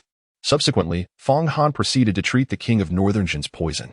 The king's condition was not as severe as that of Princess Qingwan, making the healing process considerably simpler. In less than the time it takes to brew a cup of tea, he was completely rid of the toxins. Furthermore, all his hidden injuries were also mended, and his cultivation showed signs of improvement. This left him greatly astonished. While he had faith in Fong Han's ability to remedy his ailments, he had not anticipated such ease. It is noteworthy that he had expended precious medicinal resources and consulted renowned physicians, yet with little effect, prompting his risky venture to Qianqiu Mountain. This only deepened his impression of Fong Han as an unfathomable individual. King of Northern Jin, you may rest here or descend the mountain at your leisure. I shall take my leave, Fong Han stated, not intending to linger within the temple any longer. Without waiting for the king to express his gratitude again, he prepared to depart. He sensed the location of the tracking talisman shifting. The beautiful woman who had fled to Qianqiu Mountain was likely heading toward the mountain's main peak. As he stepped outside the temple, he beheld the majestic sight of clouds swirling around the summit of Qianqiu Mountain, a truly spectacular view. However, this phenomenon appeared intermittently. Where are you going? The king of Northern Jin and Xiao Qingwan called after him, with Xiao Qingwan inquiring further. There are signs of a rare treasure appearing at the main peak. It must be the Qianqiu tree and the Qianqiu fruit you mentioned. Fong Han remarked, then I shall go as well. Xiao Qingwan, having quickly forgotten her prior injuries, exclaimed with excitement. It must be said that this princess possesses an insatiable curiosity and remarkable audacity. She seemingly overlooks the peril she narrowly escaped. Within these mountains, the demonic entities of the Hahuan sect lurk, and ferocious beasts roam freely, not to mention the presence of formidable beings in the realm of divine consciousness. It is not merely you who should refrain from venturing forth. Even your brother should not dare to tread here, rendering you an even greater liability. Fong Han retorted. A burden? Do you dare to claim that this princess is a burden? Xiao Qingwan was incensed. Do you truly believe yourself formidable as a martial artist? A mere beast could easily devour you. Fong Han scoffed, expressing his disdain for the headstrong princess. This woman was far too troublesome, were it not for her brother, the prince, shielding her. She would likely face daily beatings. Xiao Qingwan was infuriated, for due to the indulgence of the Northern King, none dared to oppose her wishes. Feeling belittled by Fong Han's remarks, she was naturally displeased, for she knew there were countless individuals willing to protect her. However, upon reflection, she realized that Fong Han spoke the truth, leaving her momentarily at a loss for a retort. The Northern King, keep a close watch on your sister. Do not allow her to wander astray. I shall rescue her the first time, but I will not come to her aid a second time. Fong Han departed with a whisper, like a wisp of smoke, heading towards the summit of Qianqiu Mountain, swiftly vanishing into the night. Brother, look at Fong Han. His words are truly infuriating, Xiao Qingwan exclaimed, stamping her feet. Mr. Fong is correct. Qianqiu Mountain is perilous. We should descend. The king of Jinbei decided after a moment of contemplation. Their previous survival was due to Fong Han's assistance. Encountering danger again could spell disaster. Even the invincible god of war on the battlefield felt trepidation regarding the journey to Qianqiu Mountain, especially with Qingwan by his side. He longed to escape this mysterious and dangerous place. Brother, are you giving up on the Qianqiu fruit? Xiao Qingwan asked in astonishment. She understood well that her brother was intent on acquiring the fruit, as his old injuries could not be delayed any longer. Otherwise, his cultivation would not only stagnate but likely diminish, putting him at risk of death should he face a true powerhouse. I no longer require the Qianqiu fruit. Mr. Fong healed my hidden injuries while treating the poison earlier, declared the king of Jinbei. This is impossible, Xiao Qingwan muttered to herself. Previously, she had doubted Fong Han's medical skills, yet she was astonished to learn he had reached such a level. Not only have my hidden injuries vanished, but my cultivation has also improved. Mr. Fong has not only saved our lives but has also aided my recovery. You must be more respectful in his presence from now on, the king of Jinbei advised. This man is quite intriguing, Xiao Qingwan thought. Her perception of Fong Han transformed entirely. She had not anticipated that a supposed fool could possess such extraordinary capabilities. In Yiming City, or even in Tianyuan Prefecture and the capital, one would be hard-pressed to find a young talent comparable to him.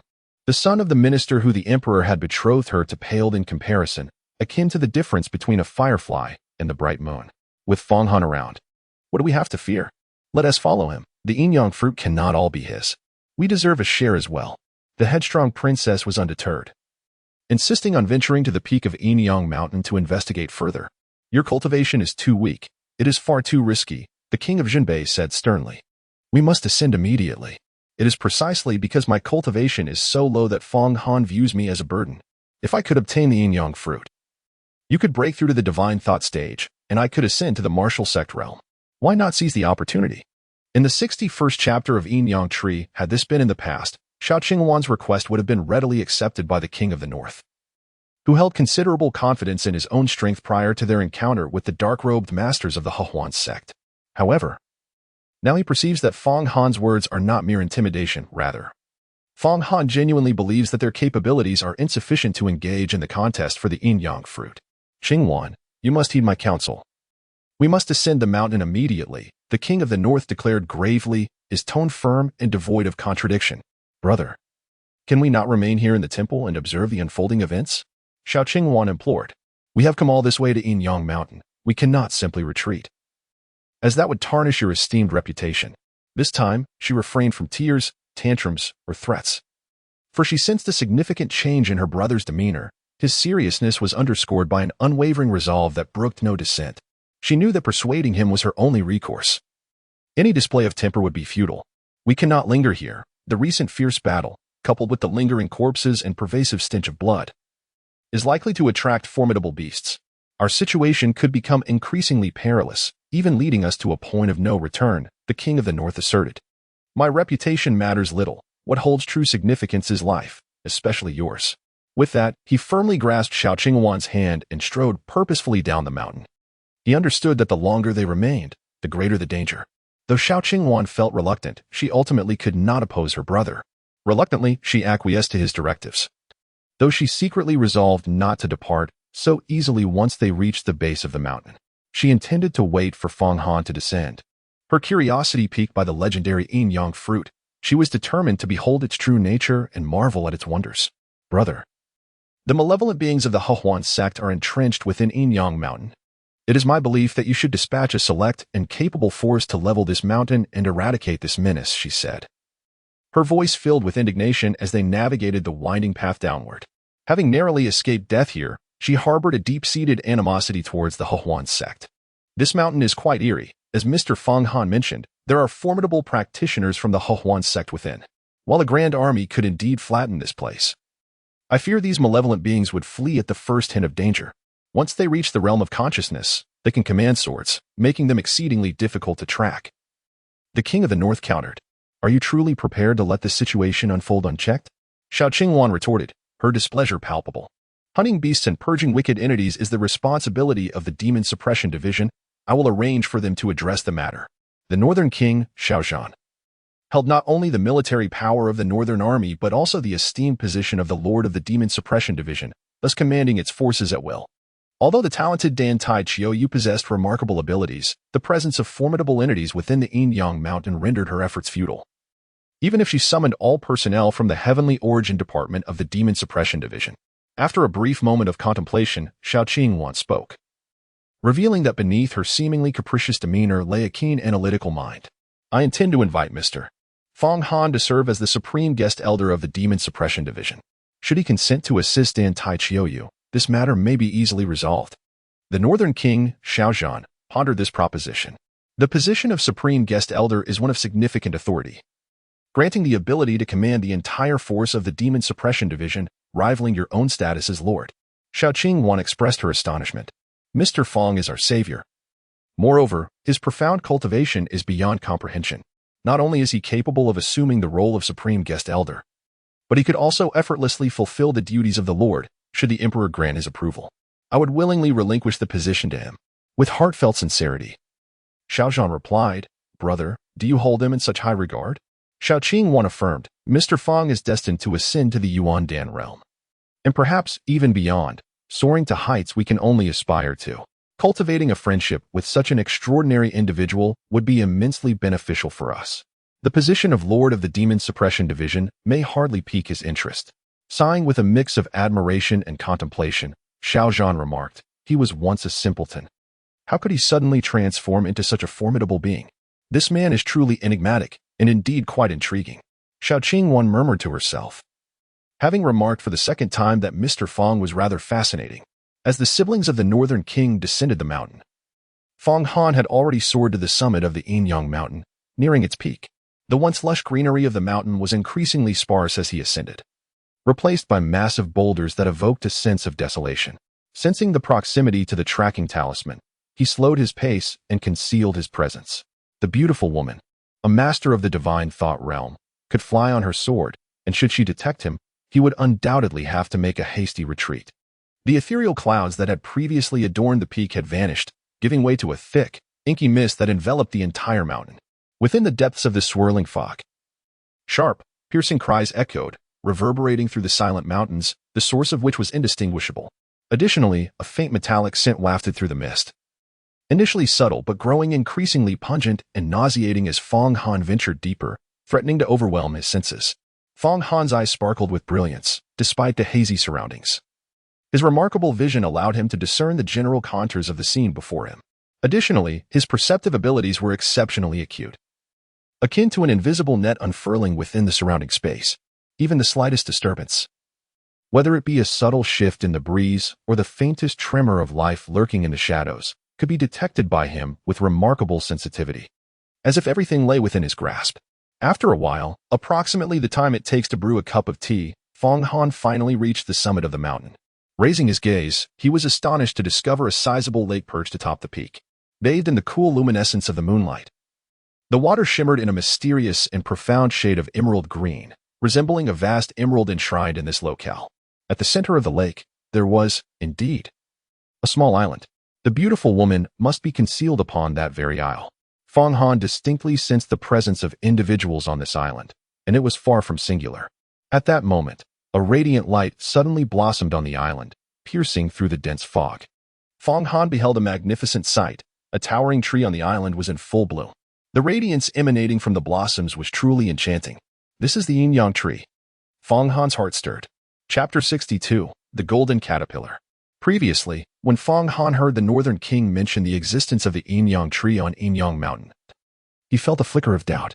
In his past life, he had learned that for a seed to sprout, it needed to absorb the essence of extreme energy, particularly above the fiery dragon veins. The origin of the Qianqiu tree's seeds remained a mystery. Furthermore, the tree required a millennium to bloom, and from flowering to the maturation of the Qianqiu fruit, a full 60 years were necessary.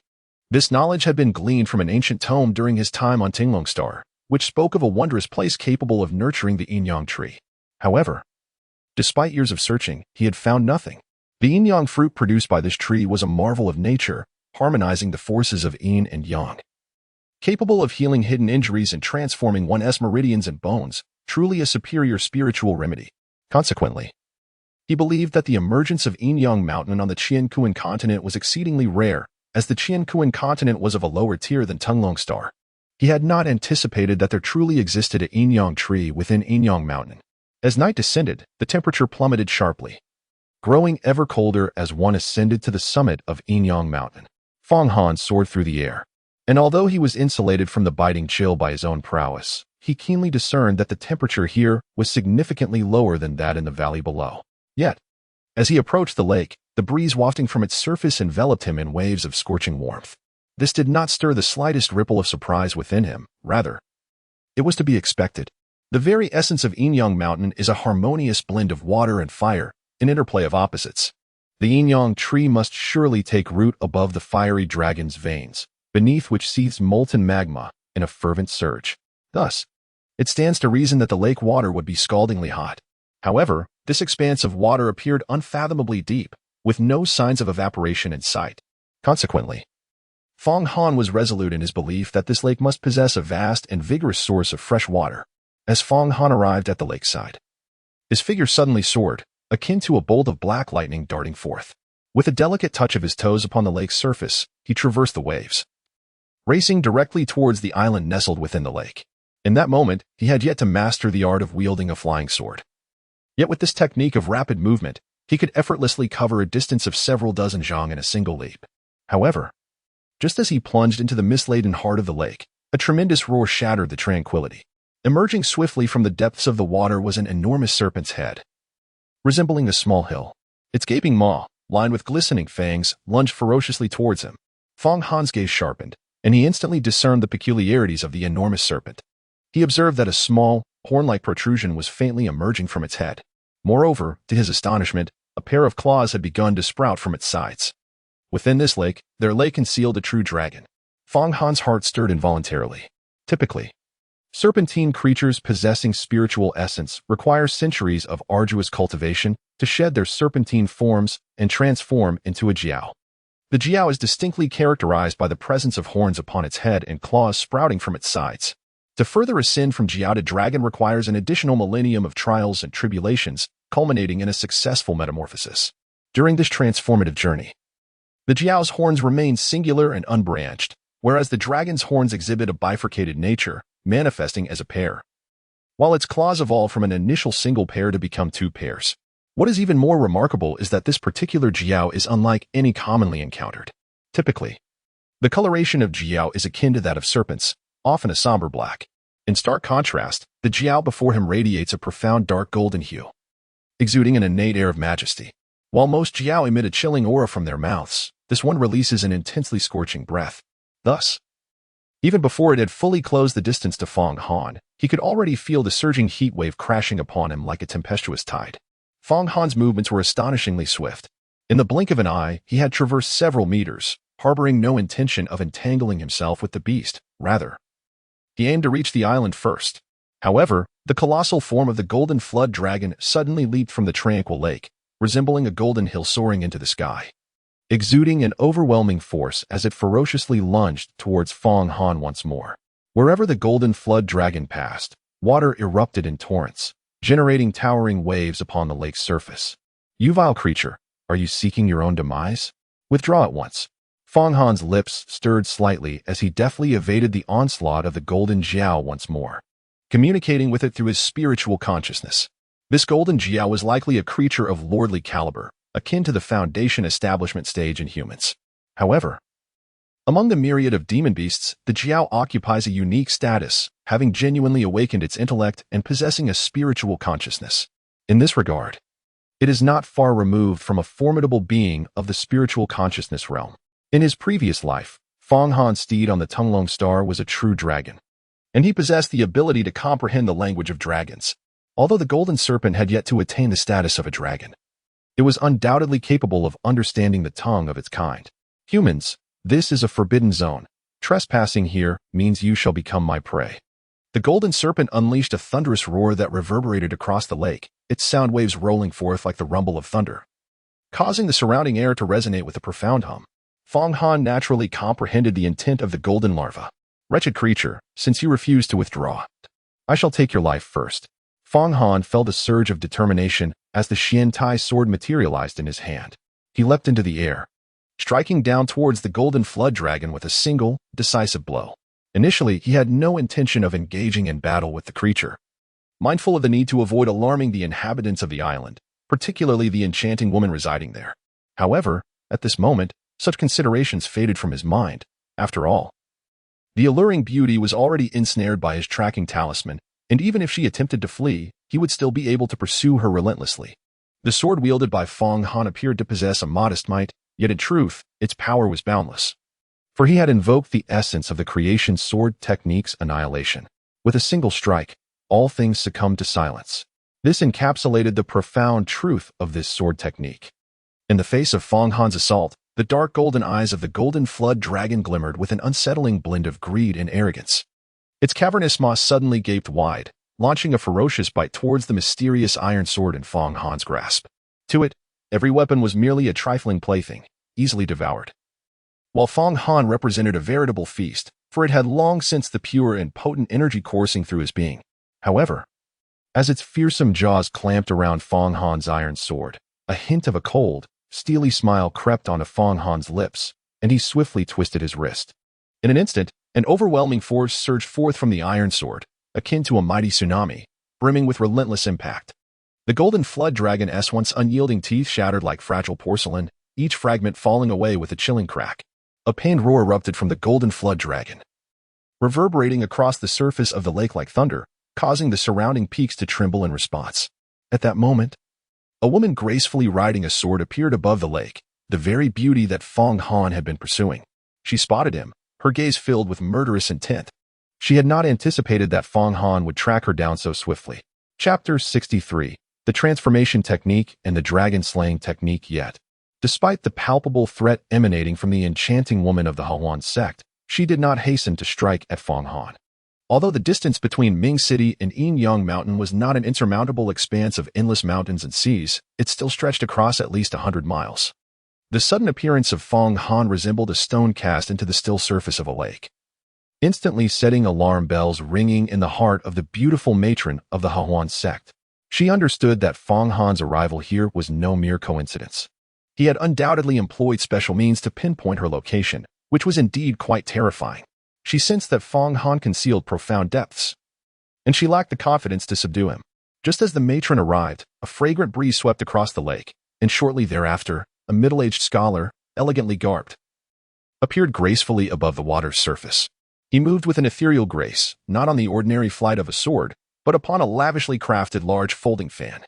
This fan exuded a spirit essence, revealing it to be a mid-grade spiritual artifact. The scholar, handsome and seemingly in his 40s, bore no trace of age upon his visage. Even the fine lines around his eyes were obscured. He emanated an air of transcendent elegance, displaying an effortless charm in every gesture. "Senior brother, we should withdraw," the matron declared to the scholar. "This man is Fong Han, the one who defeated me. Had I not escaped swiftly, I would have perished beneath his blade." She pondered deeply, concluding that risking confrontation was unnecessary, for she could not discern the full extent of Fong Han's capabilities. She believed he must have discovered the Qianqiu tree on the island and intended to approach it. However, the Qianqiu tree harbored great mysteries. Should Fong Han recklessly draw near, it was highly likely that calamity would ensue. At that moment, she could emerge to deliver a fatal blow to him. This young man is Fong Han. From a foolish wastrel to a formidable opponent so swiftly? He is merely a novice master, yet he has managed to intimidate you so thoroughly. With me here, what is there to fear? I have already advanced to the mid-stage of the divine consciousness realm, the scholar chuckled. Moreover, he has caught the attention of the golden flood dragon. Whether he can navigate this peril is still uncertain. Should we then observe the struggle from a distance? The matron proposed after a moment's reflection. The scholar nodded in agreement. The golden flood dragon possessed formidable strength, although it had suffered at Fong Han's hands. It still wielded exceptional combat prowess. Even if it could not slay Fong Han, it could certainly inflict injury upon him. Within the gaping maw of the golden flood dragon, blood was indeed abundant. Fong Han's technique of annihilation inflicted immense suffering upon it. It hastily retreated several dozen yards, distancing itself from the range of Fong Han's mysterious iron sword, and once again let out a roar. The sound of its roar resonated like thunder, shaking the mountains and causing the tranquil lake to bubble and churn as if it were being boiled by a fierce fire.